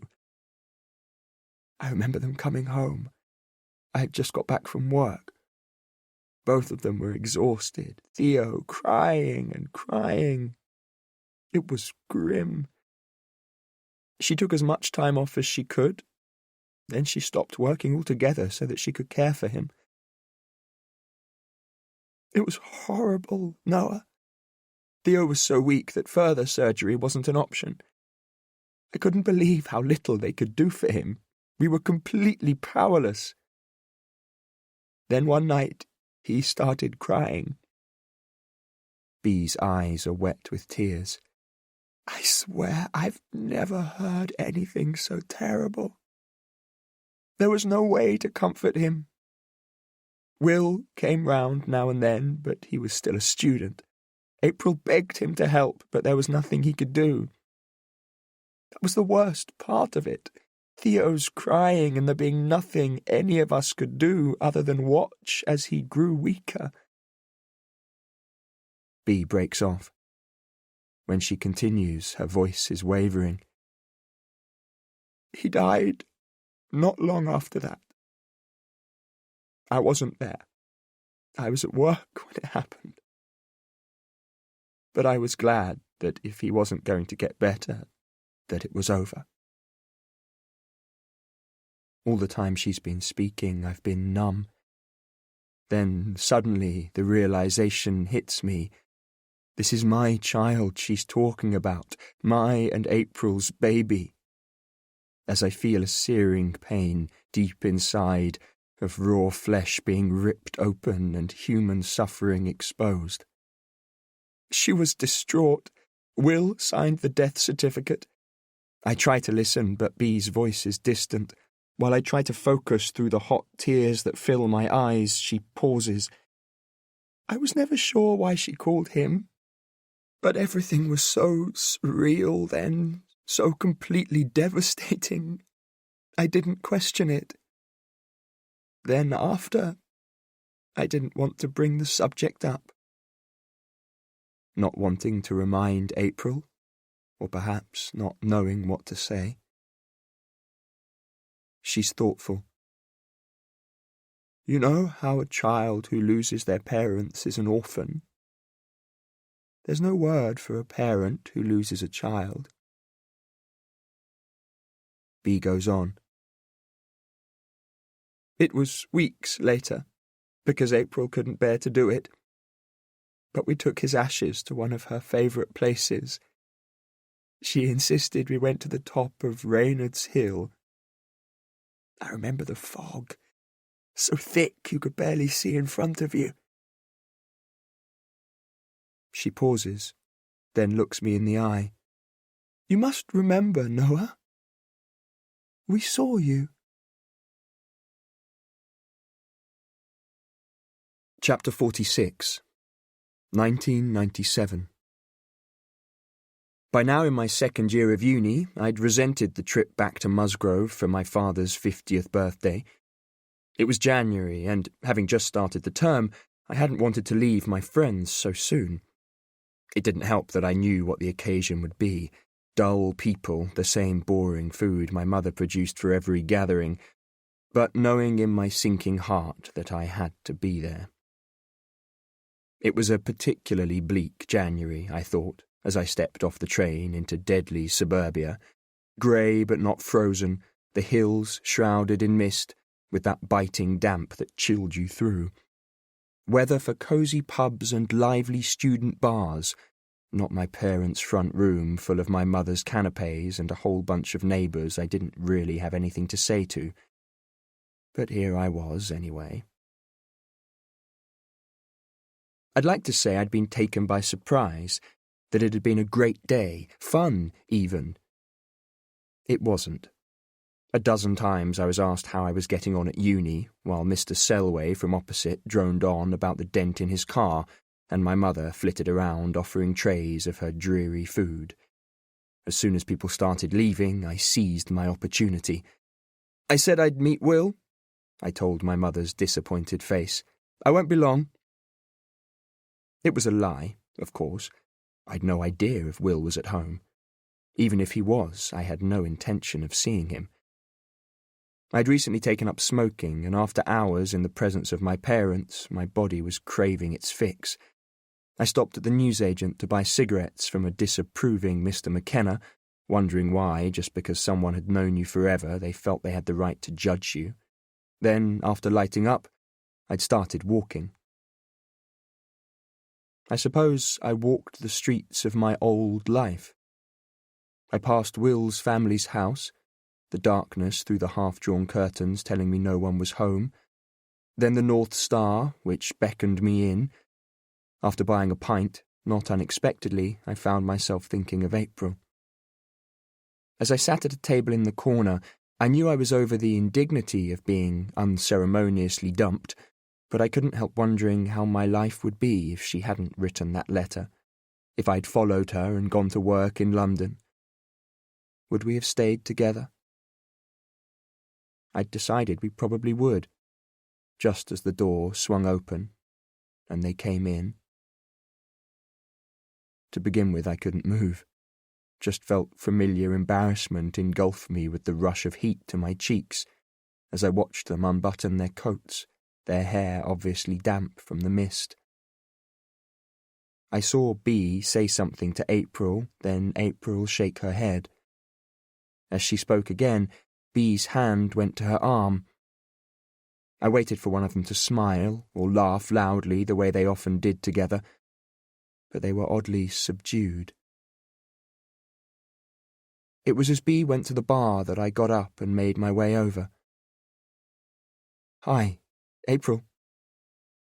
Her back was towards me, and as I spoke, I would have sworn she jumped. She spun round. "Noah, what a surprise!" She glanced around for B, but not before I noticed the forced brightness in her voice and the agitation she was trying to hide. "How are you?" "Good." She smiled, only that was forced too, not reaching her eyes, as B's voice came from behind me. "Noah?" "Hi, B. What are the chances?" I couldn't think what else to say. "What a coincidence!" But B's voice, too, lacked its characteristic brightness. April looked across at B. I couldn't see what passed between them. Then she forced another smile. "I thought you'd be back at uni." "A dutiful visit only for my father's birthday." I'd raised my eyebrows. "You're the last person I expected to see here." It was true. As far as I knew, April was still in London. "We came back to see my mother," B said unexpectedly. "Didn't we, April?" Again, I saw a hint of something between them, but it vanished. I thought nothing more of it, because visiting B's mother seemed perfectly reasonable. We'd sat together for a while, The three of us, talking with awkward self-consciousness about how we couldn't wait to get away from Musgrove, back to our respective lives, how it was the same small place it had always been. Then, before I knew it, I'd finished my pint, and in the absence of any suggestion that I should stay, I got up and walked away. Chapter 47, 2016. I'm dumbstruck. When I saw them, they'd just scattered Theo's ashes. The baby I'd fathered. It's a bombshell that blows me apart so that I no longer know who I am. As the world dissolves around me, I need time to take this in, because inside, I don't know how to feel. It's beginning to get dark when I feel Bee's hand on my arm. Are you okay? Her voice is quiet. I nod. I am. I can't believe I didn't know. Bee's silent. Then she says softly, It was always there, Noah. Her past. She was a victim, Bee, but it shouldn't have been like that. I wasn't talking about April. Bee's voice is quiet. I turn to her. What are you talking about? You, Noah. The way you only ever saw what you wanted to see. Couldn't think of her as anyone other than this perfect girl or woman who you wanted to live happily ever after with. She wasn't that person. That's not true. I pull away, stung. None of us are perfect. But suddenly I'm remembering the bird April rescued and took to the woods, where she wove a spell and then it flew away. Only the memory's changed. She doesn't heal it. It doesn't fly away. In a swift, twisting motion, she breaks its neck. Then I see the tree hung with tiny carcasses. Grotesque, truly a death tree that I'd convinced myself was a tree of life. Then the lies that were always there, clear like a layer of mist, revealing the truth. And it's painful. Life's been no harder to me than anyone else. Daisy, Lara, Nina, and all the others, they've truly suffered, while I've been a victim only of myself. Did you know? Bee's voice breaks into my thoughts. April believed that there were thin places. I'm frowning, shaking my head, trying to keep up with her as Bee goes on.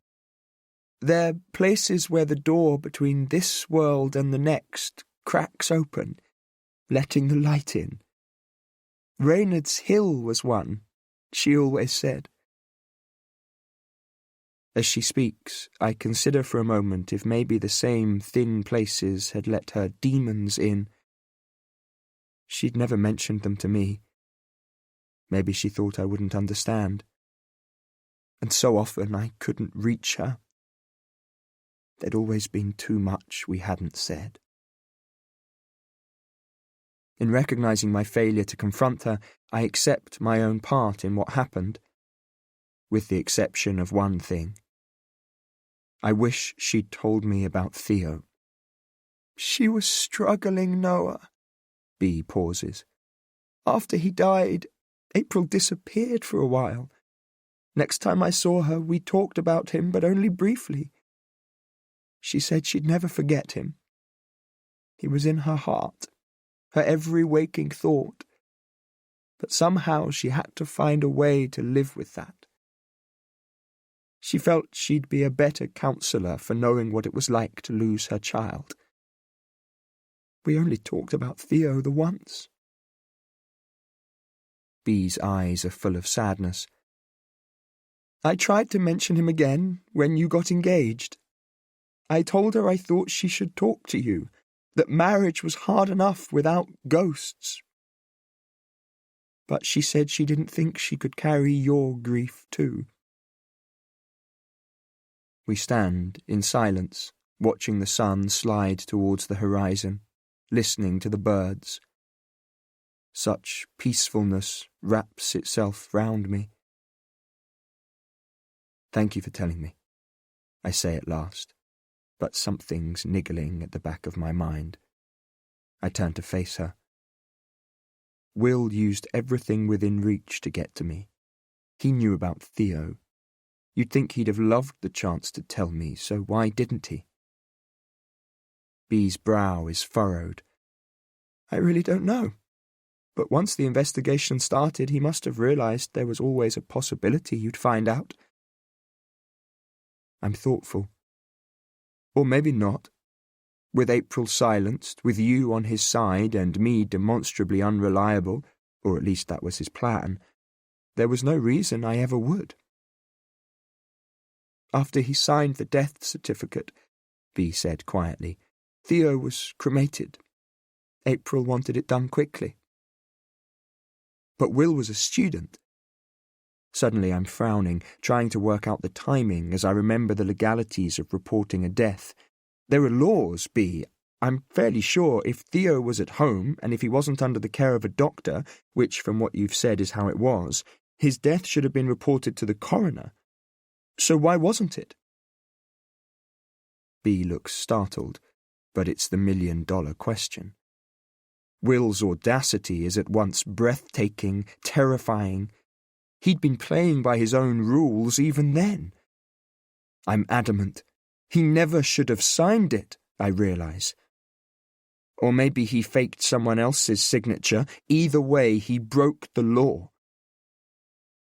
At the same time, condemning himself to silence.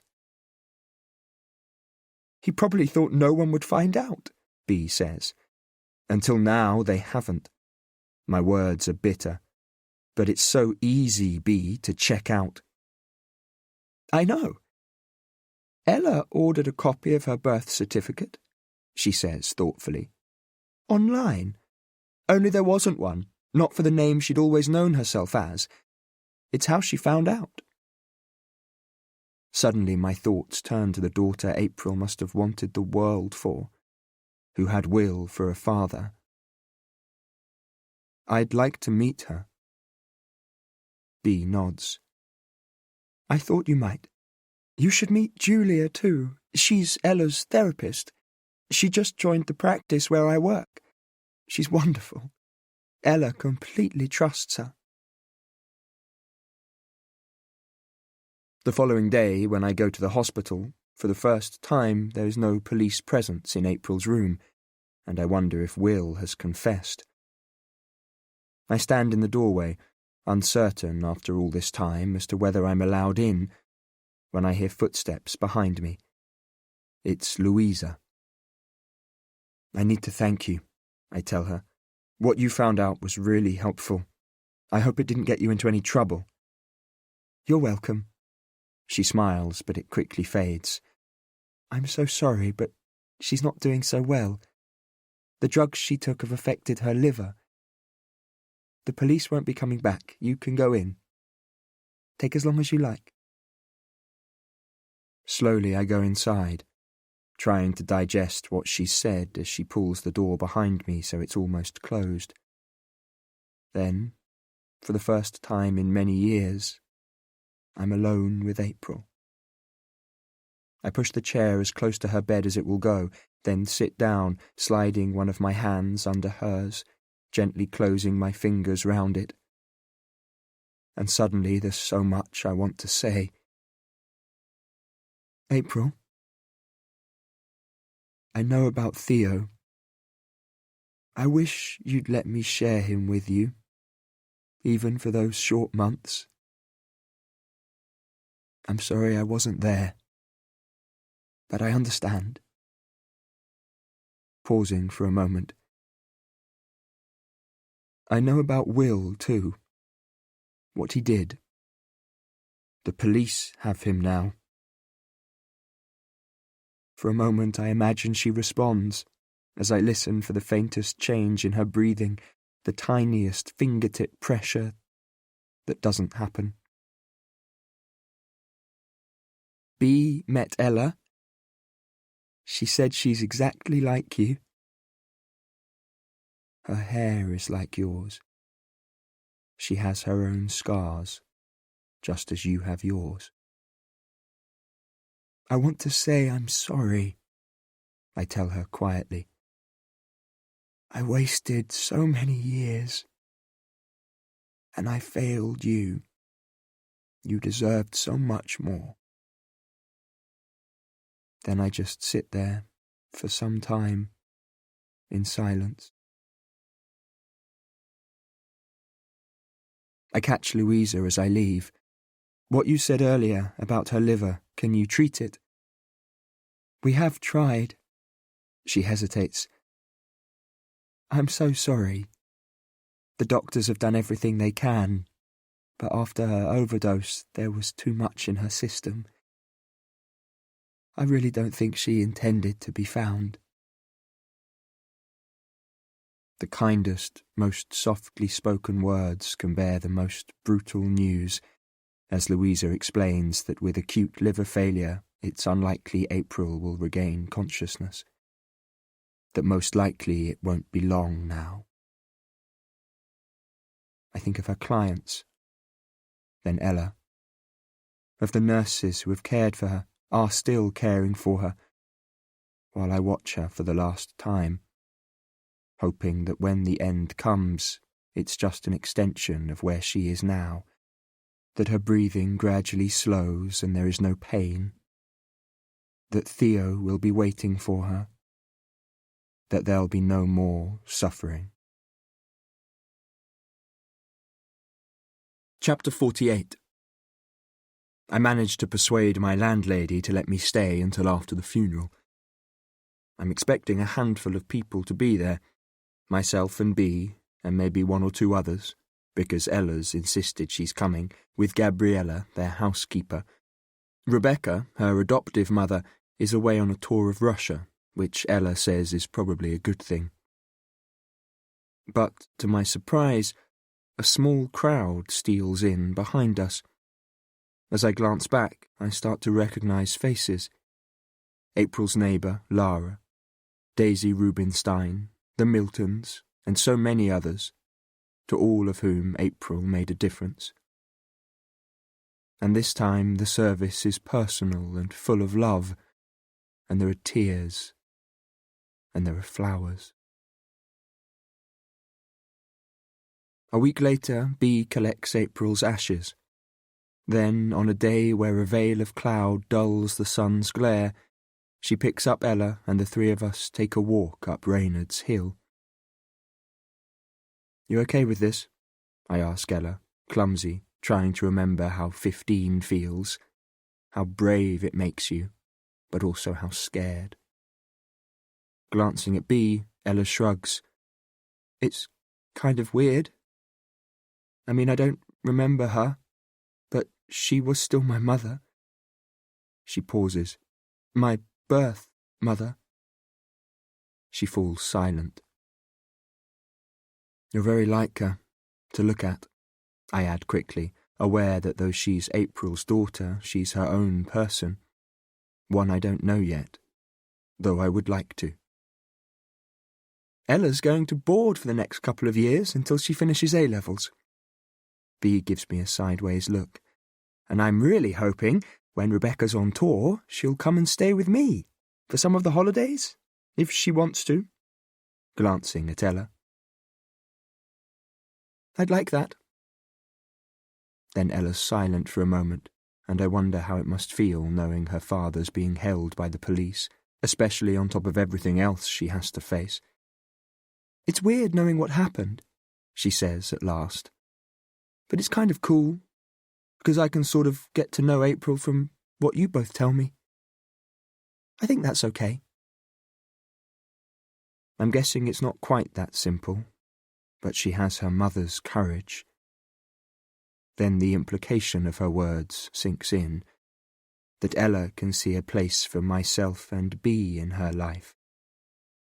Another layer of ice round my heart cracks, and as it starts to thaw, I can believe that with luck, and with love, maybe she'll have what her mother would have wanted for her. We walk to the edge where the ground drops away and B points out where Theo's ashes were scattered. Then we sit on the grass and wait until the hikers and dog walkers leave us alone. And when the sun briefly flares before sinking below the horizon, we scatter Aprils in the same place. As Ella steps forward, the wind catching her long hair, suddenly the years fall away and I'm 14 again, remembering my goddess. Closing my eyes, imagining the touch of her lips and how alive she made me feel. No longer running from the past, but embracing it, as in Ella, I'm reminded that there is hope. As April's did, her parents have failed her, but she has strong people in her life who love her, who will ensure history doesn't repeat itself, that the past stops here. She isn't alone. With the evidence Ryder already has, Will is held in custody, guilty of forging a death certificate and failing to notify the coroner, as well as abuse of his position in the treatment of his patients. But he continues to deny Norton's murder, even though all the evidence points to his setting April up, stealing her phone, even calling his home number twice before leaving it in the car when he murdered Norton. There's a further twist when more forensic tests reveal that fibres from the gloves found in Norton's car have been found in Will's car too. Put together, it's enough for the police to hold him, and enough to keep Ryder digging for more. Now that April's ashes have been scattered, there's nothing to keep me here, at least until Will's trial starts. I think of the isolation of my cottage, the miles of fields and rolling hills which feel a world away as I pack my bags and check the room in case I've forgotten anything. But it isn't over. I'm outside, loading up my car, ready to leave, when my mobile buzzes. I glance at the number, which is unfamiliar, hesitate, remembering the call that started all of this, that brought me here from Devon. Then answer it, because what the hell? And anyway, I'm going home. So it ends as it began, in the strangest of coincidences, with Will. Chapter 49. Noah, I need to talk to you. Will's voice is low, urgent. There's nothing you can say that I want to hear, I tell him bluntly. You killed a man and framed April. Sorry, Will, but you deserve everything you get. No, you're wrong. Not about the patients, he says, but everything else. But mostly you're wrong about April. She's fucking dead, Will. Can't you leave it? Then, seeing alarm on the faces of passers-by, I lower my voice. It's over. Accept it. You're so wrong. His voice is deadly. About April. You think she wasn't capable of killing anyone, but she was. Do you know about Theo? Yes, but no thanks to you. You should have told me. For Christ's sake, like it was my place to. She should have told you long ago. By the time I got involved, it was complicated. Yeah, right, he was sick. I flare back at him. Then he died. B told me all about it, and you signed the death certificate. Everyone knows that. B told you Theo died? Yes. Then you need to call her. He sounds grim. She didn't tell you everything. Theo didn't die, Noah. April killed him. What he's suggesting is impossible. Suddenly I can't think. Why would B have lied? Then I realise it's Will who's lying, again, manipulating me as he always has. Fucking leave it, Will, I mutter. You've done enough. Ask B, he says quietly. Ask her what really happened. Is Will finally telling me the truth because his own secret is out and he's got nothing to gain from silence? Suddenly I'm doubting everything I've been told. Theo was suffering, Will, in pain April couldn't take away, with doctors who wouldn't help. Say she didn't prolong his suffering. It's not exactly cold-blooded murder. But it's there now. The question. If her baby's suffering had been so great, would April have been able to bring herself to kill him? It's not a conversation I want with Will, of all people. Don't call me again. I hang up on him before he can reply, then just stand there, reeling, knowing that, before I leave, I have to call B. My burning need gets the better of me. I go out, stopping at the first shop that sells whiskey, where I buy a bottle. Start walking back, feeling the familiar anticipation, filled with longing for the oblivion it contains. Then I carry on 20 yards down the road to the nearest bin, dropping it in. Retrace my steps back to the B&B before I change my mind. I missed it the first time, when B told me about Will's obsession with April, how she alluded to, then dismissed, her own feelings for April, her acrimonious divorce without ever explaining what went wrong, the letter B squiggled in April's diary that I'd forgotten about. It was in her diary. You met up with her, didn't you? Under her makeup, B's face is pale. When, B? Why didn't you tell me? I was going to, but in the end I couldn't. Her voice trembles. She'd been through enough. All I wanted was to protect her.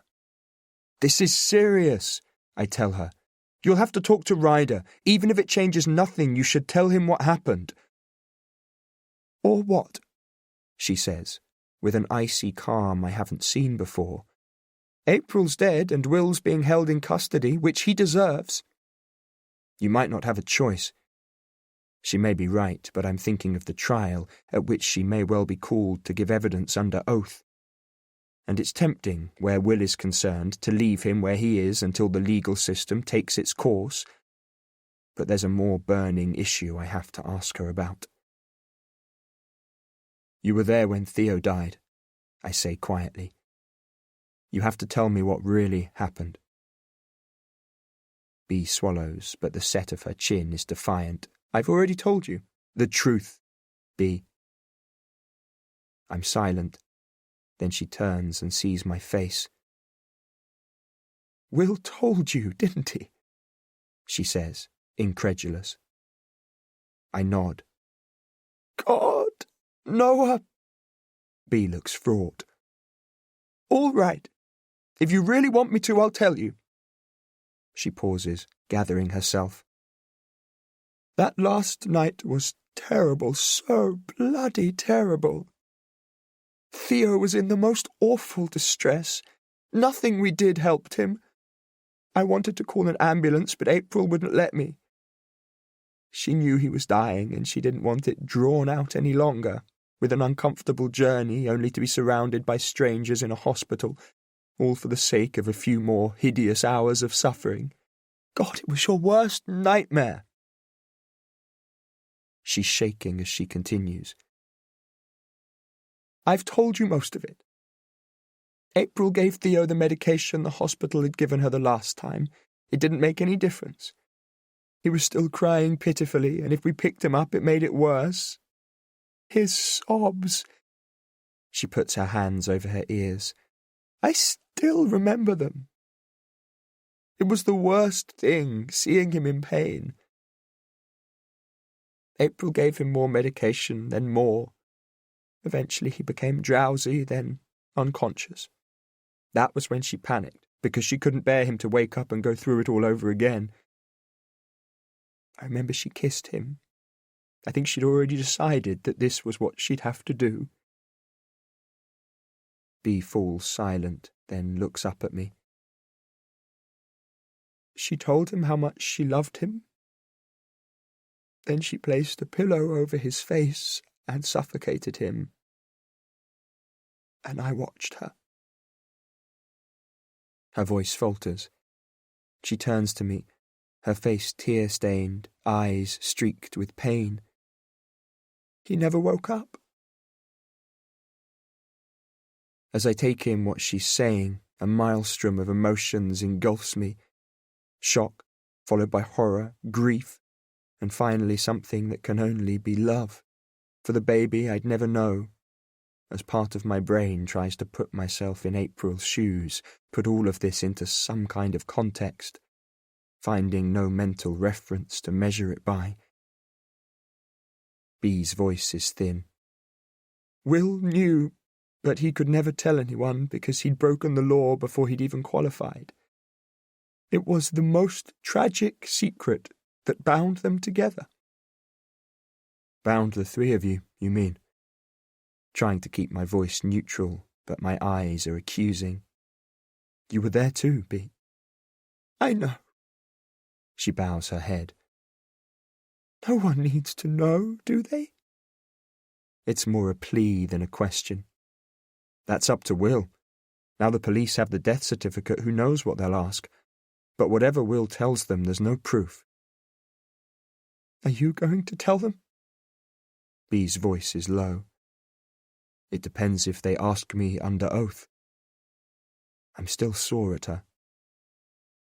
Because what's to be gained at this stage? The only person who'd be punished would be B, and for what? Watching a desperate mother whom the system had failed end the suffering of her dying baby. Then I'm thinking about Will's phone call. But just because of how Theo died, it still doesn't mean April killed Norton. No. B's silent. I guess the phone call was just Will being Will. He knew something you didn't. It was like you said, he couldn't resist telling you, could he? So, you and April, I say less roughly. The truth this time? Was there something? The truth? B's silent for a moment. Maybe there might have been. We never had the chance to find out. I look at her, just for a moment wondering if B could have killed Norton. Her way of redressing the past, of avenging the misery Norton had caused the woman she loved. She feels me watching her, and I see her eyes widen in alarm. You're not thinking... But I shake my head and turn to walk away. I don't know what to think. I check back into the B&B. My landlady looks reluctant, but I hide my turmoil under a smile, pay her for another couple of nights, tell her nothing.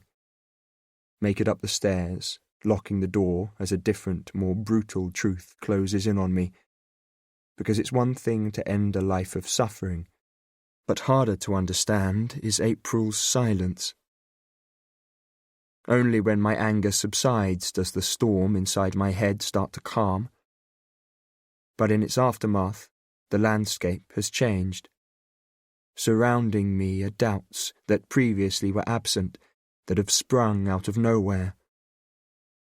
No longer am I sure about anyone.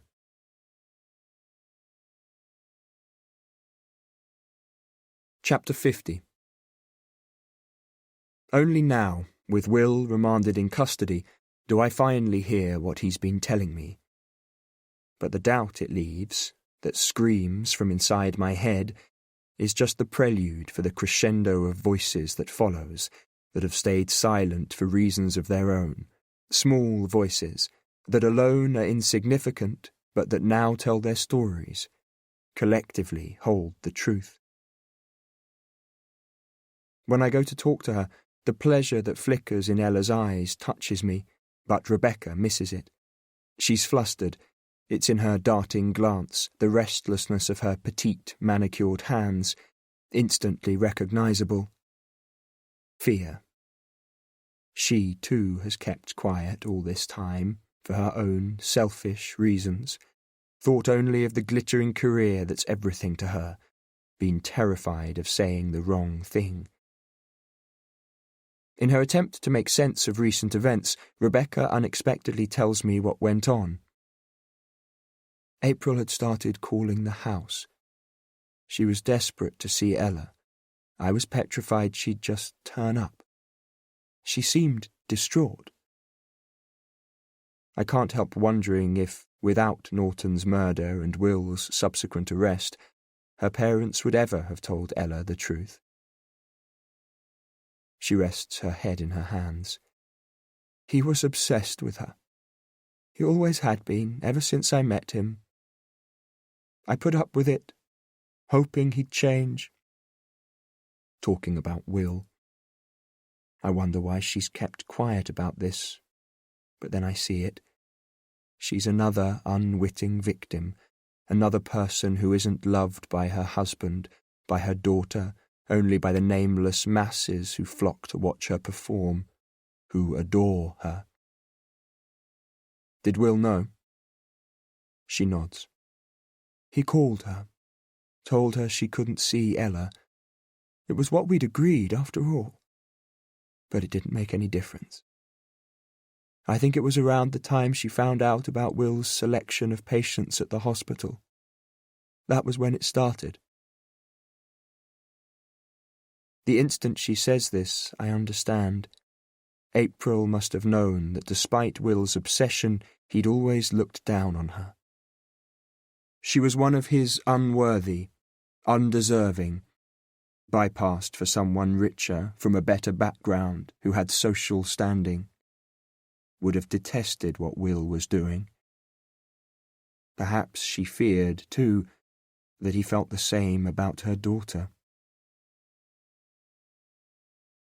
When I next talk to Bea, she gives me more insight into how April's life really was. No one can say for certain if Norton did anything, not recently, anyway. I look at Bea, but she shakes her head. How can you say that? Between them, he and Will destroyed April. Will used what she did to Theo to blackmail her, didn't he? To take Ella, then to keep April away from her? As if it wasn't bad enough already. Then her composure slips. Her voice wavers. After losing Theo, not to be able to see her own daughter, I can't imagine how that must have felt. But I'm still missing something. I call round to see Lara, who seemed to best understand April, and who makes me question everything I think I know. Lara, who I believed was April's client, who was her neighbour and her closest friend, the holder of her secrets. I know April tried to call you. She was quite upset when you didn't answer, but then she said it didn't matter because you'd find out. Find what out? Was she talking about Ella or something else? There's a quiet determination in Lara's voice as she goes on. I didn't tell you. I couldn't. Not until now. And Ryder, he asks all the wrong questions, that man. But the truth is, Will had a power over her that she couldn't escape. He used it whenever he felt like it, when he wanted sex, any time he needed to know he could still manipulate her. Then just lately something changed. She told me she'd found a way to show the world what he was really like. Everyone knows Will's guilty. All the evidence points to it. It does? Are you certain? As she holds my gaze, as the truth flickers there, my skin crawls. We can't, all of us, be wrong. Lara's eyes are unblinking. There's another possibility.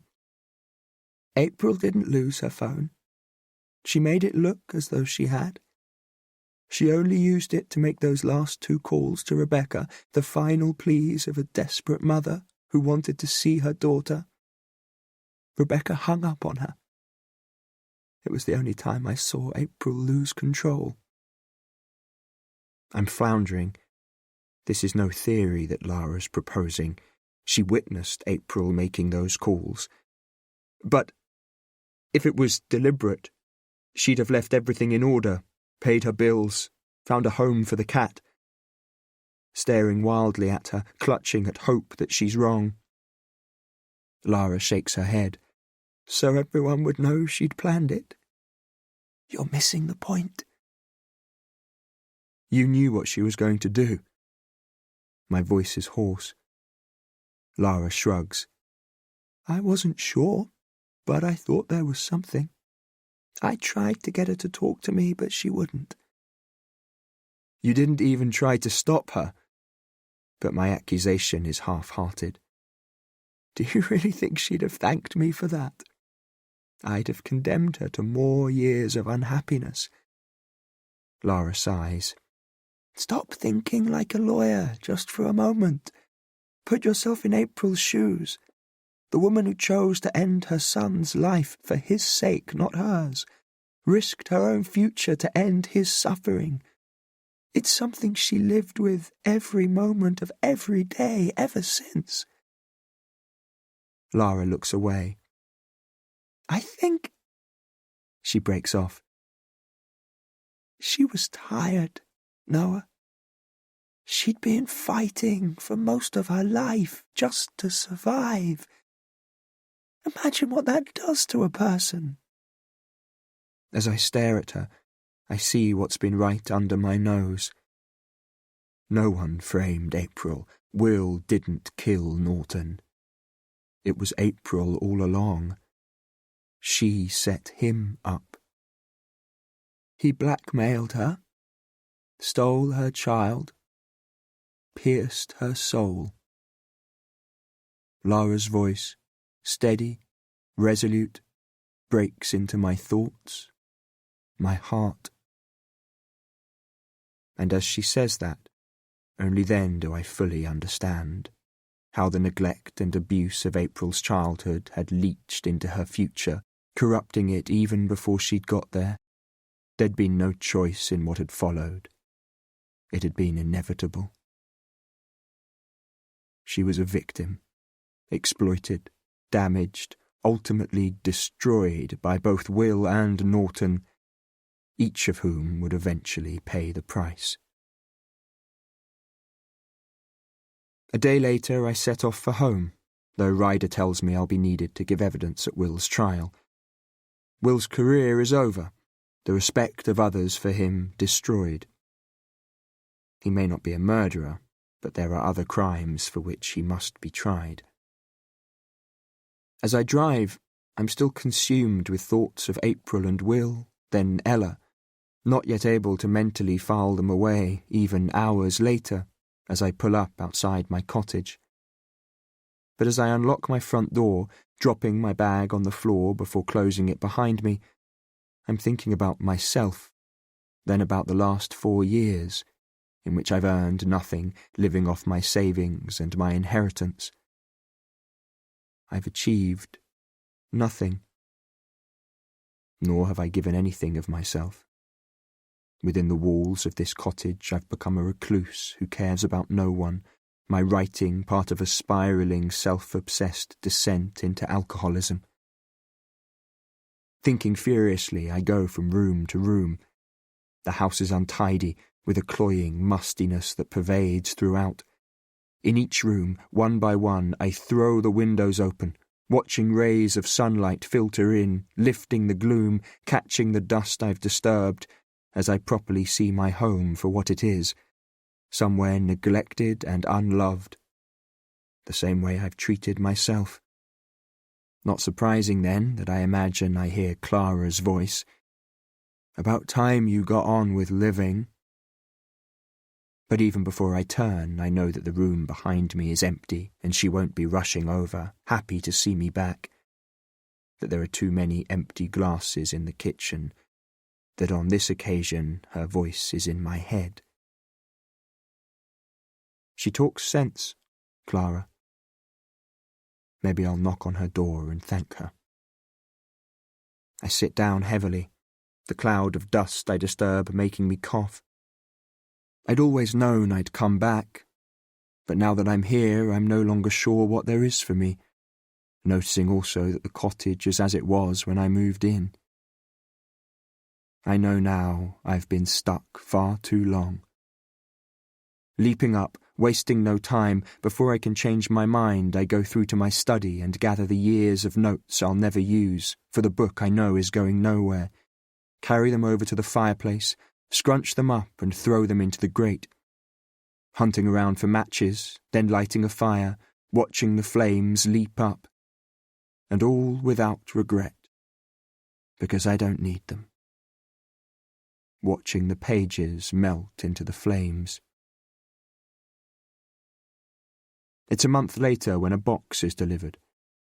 I began with good intentions that month, clearing out my cottage, my cluttered study, even my life. Yet for some reason my good intentions faltered.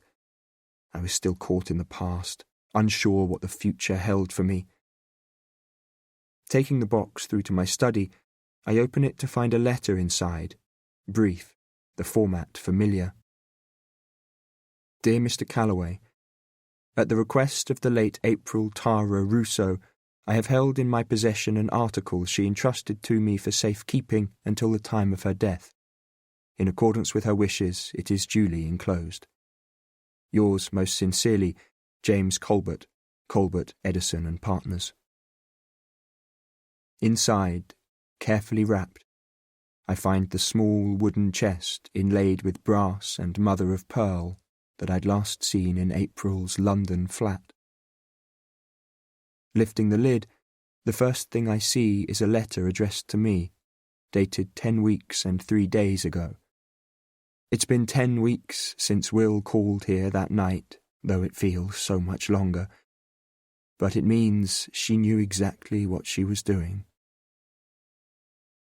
As I read, slowly walking across the room to sit on the windowsill, at last I'm able to understand. Dear Noah, after all this time, where do I start? Perhaps with how sorry I am, because it's true, even now. I always will be, but the fault is mine. I want to start at the beginning, with my so-called childhood, only it wasn't, because when cruelty and abuse are relentlessly drip-fed into your veins, they become your benchmark. Sex and prostitution were as normal to me as breathing. But if you're reading this, I'm guessing you already know. I wasn't your goddess. I was the whore my brother sold to his stoned friends, the stepdaughter of the man who sexually abused me before beating me. Remember the woods, Noah? I only survived because when it all got too much, that's where I went, in my mind. Think I'm mad if you like, but you know I loved it there. You knew the rumours too, about how each tree was the spirit of a child who had died. I joined their whispers, Noah, heard their names, saw the faint outlines of their ghosts encircling me, felt their frail arms reaching out, pulling me back from the edge. I don't know if you know that so much changed because of you. That when I was with you, for a short while I escaped. I loved your world, Noah. It was a magical place, where there were stars and love and there was hope. Hope. I don't think you know how it is not to have that. I stole some of yours. It was beautiful. But there were too many secrets between us, and I always knew I'd have to give it back. We're butterflies, Noah. Some of you fly, the rest of us get our wings ripped off. My wings had gone before I knew you, and I'm not sure wingless butterflies have anywhere to go. But there was something else. Something you deserved to know, that it was wrong of me not to tell you. I'd meant to one day, but it was never the right time, and the longer I left it, the harder it became. I knew also that if I told you, I'd have to relive what happened, feel how raw my grief was, still is. Bear yours. We had a baby, Noah. I called him Theo. He taught me what love is really about. Brutal honesty and putting someone else first. doing what's best for that person, no matter the consequence to yourself. I pause for a moment, because I know about this from B. Then I read on, because this has only ever been April's story. He was sick, Noah. Really sick. It was his heart. He needed surgery, but after the first operation, something happened. He wouldn't feed, and then he got an infection. He was too sick for the surgery that would save his life. He deteriorated quickly. I think that's when I decided never to tell you, because watching your child suffer is harder than suffering yourself. To not be able to help, even harder. To know whatever you do, whoever you go to for help, there is no hope. One day, he had several seizures. My doctor didn't want to know. There was a children's hospice, but it was miles away. I had no money, no car. I couldn't get there. And all just to prolong the agony, when I knew what was coming and already knew what I had to do. Imagine, for a moment, your child is dying. What would you have chosen? Drawn out suffering and pain? Because there was never any doubt Theo was suffering. Or oblivion? What do you think about? Your baby's reality or your own? If you condemn your child to a lifetime of suffering, even a short one, what does that make you? Moral? A torturer? Is there a difference? That last evening, I was desperate. I gave Theo the medication the hospital had given me, then half an hour later gave him more. When a little later he was crying again, more. Eventually, mercifully, he became unconscious. I was terrified he'd wake up and the whole horrible cycle would just go on, unless I stopped it. I kissed him, told him how much I loved him, more than anything, more than my life. Wished with all my heart it could have been different for him. I don't know if he heard me. His eyes stayed closed. I held a pillow over his face and suffocated him. Out of love, Noah. Will forged the death certificate. I didn't know who else to turn to. It wasn't enough that I carried with me what I'd done every second of every day. Will's help came at a price. First it was me. Will was obsessed. He wouldn't let me be with you. But he didn't love me, and I couldn't marry him. When I discovered I was pregnant with his child, I ran, but he found me. Threatened to tell the police I'd killed Theo, then took our daughter, Elodie. But nothing was enough for Will. Even when he didn't want me himself, he couldn't bear me being with anyone else. I've tried to escape him, moved away, changed my name, but it didn't matter where I went. He always found me. He's not a good person, but he knew me. And I learned a long time ago that he'll use whatever means are at his disposal. You see, Will always gets what he wants. But not this time. I used to think life was cheap, that we were no more than a raindrop or a dandelion seed. But I was wrong. It was Theo who taught me that life is so very precious, that each day is a gift, that there is pain in loss, but a broken, ragged beauty in what it leaves us. Life at all costs, Noah. That's what most of us believe. But have you thought what it really means? That however great the suffering, the pain, the futility, we must cling on for every breath, every second, whatever the cost, blind to the truth. That if life is truly unbearable, death can only be beautiful.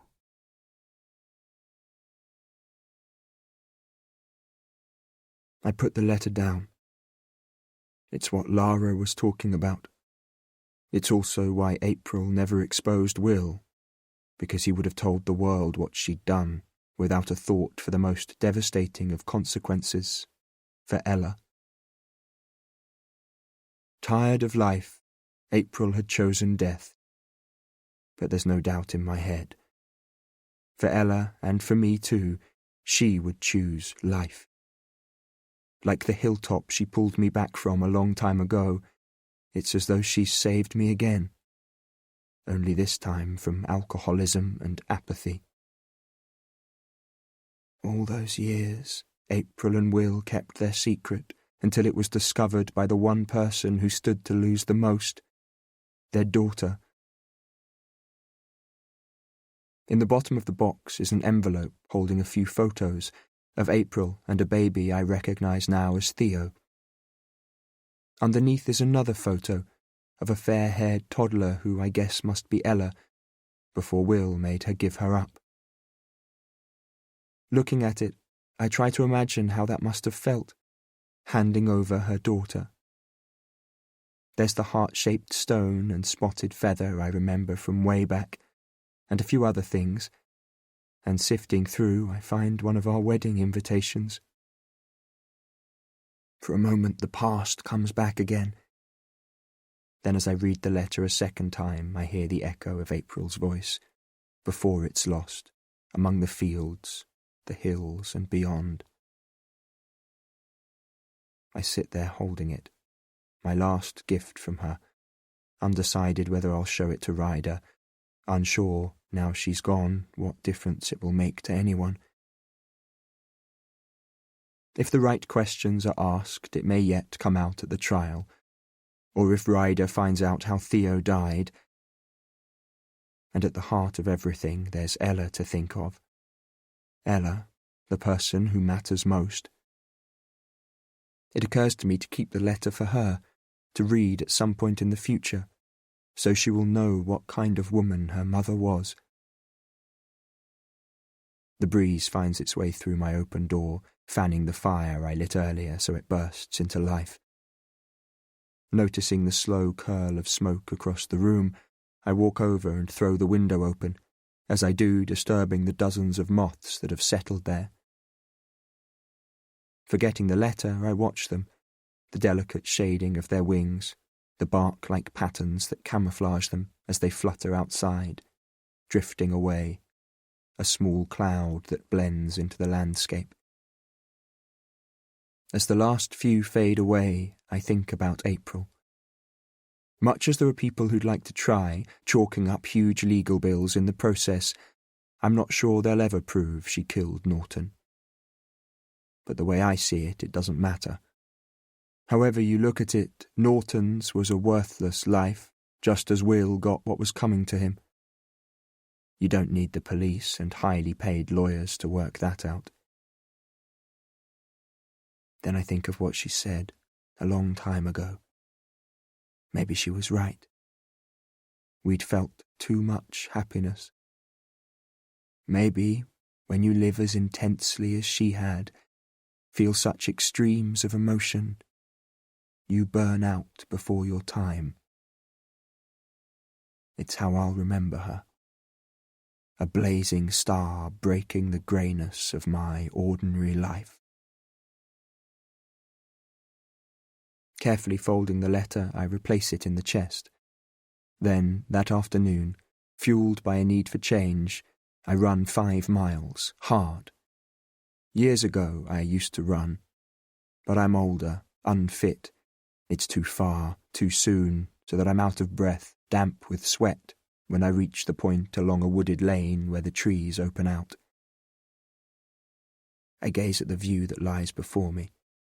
A cold front has passed through, sweeping away the mist and drizzle, leaving crystal clear air so that I can see for miles, across hills and fields, to the sliver of sea on the horizon. As the sun's rays break through the cloud, lighting the lane in front of me, I'm thinking of April. Then my thoughts turn to Ella, only instead of my usual angst at what they've both been subjected to, I feel an unexpected rush of warmth, and with it, a new perspective. April made her choice. What matters now is Ella. And I have the strangest conviction that she'll be fine. Suddenly, the chains that for so long have bound me fall away. Stepping out from the shadows, I start to run again, without their weight, faster, lighter, feeling the weak sun's touch on my skin, the pounding of my heart underneath. With each step, travelling further from a past that has held me back, moving on.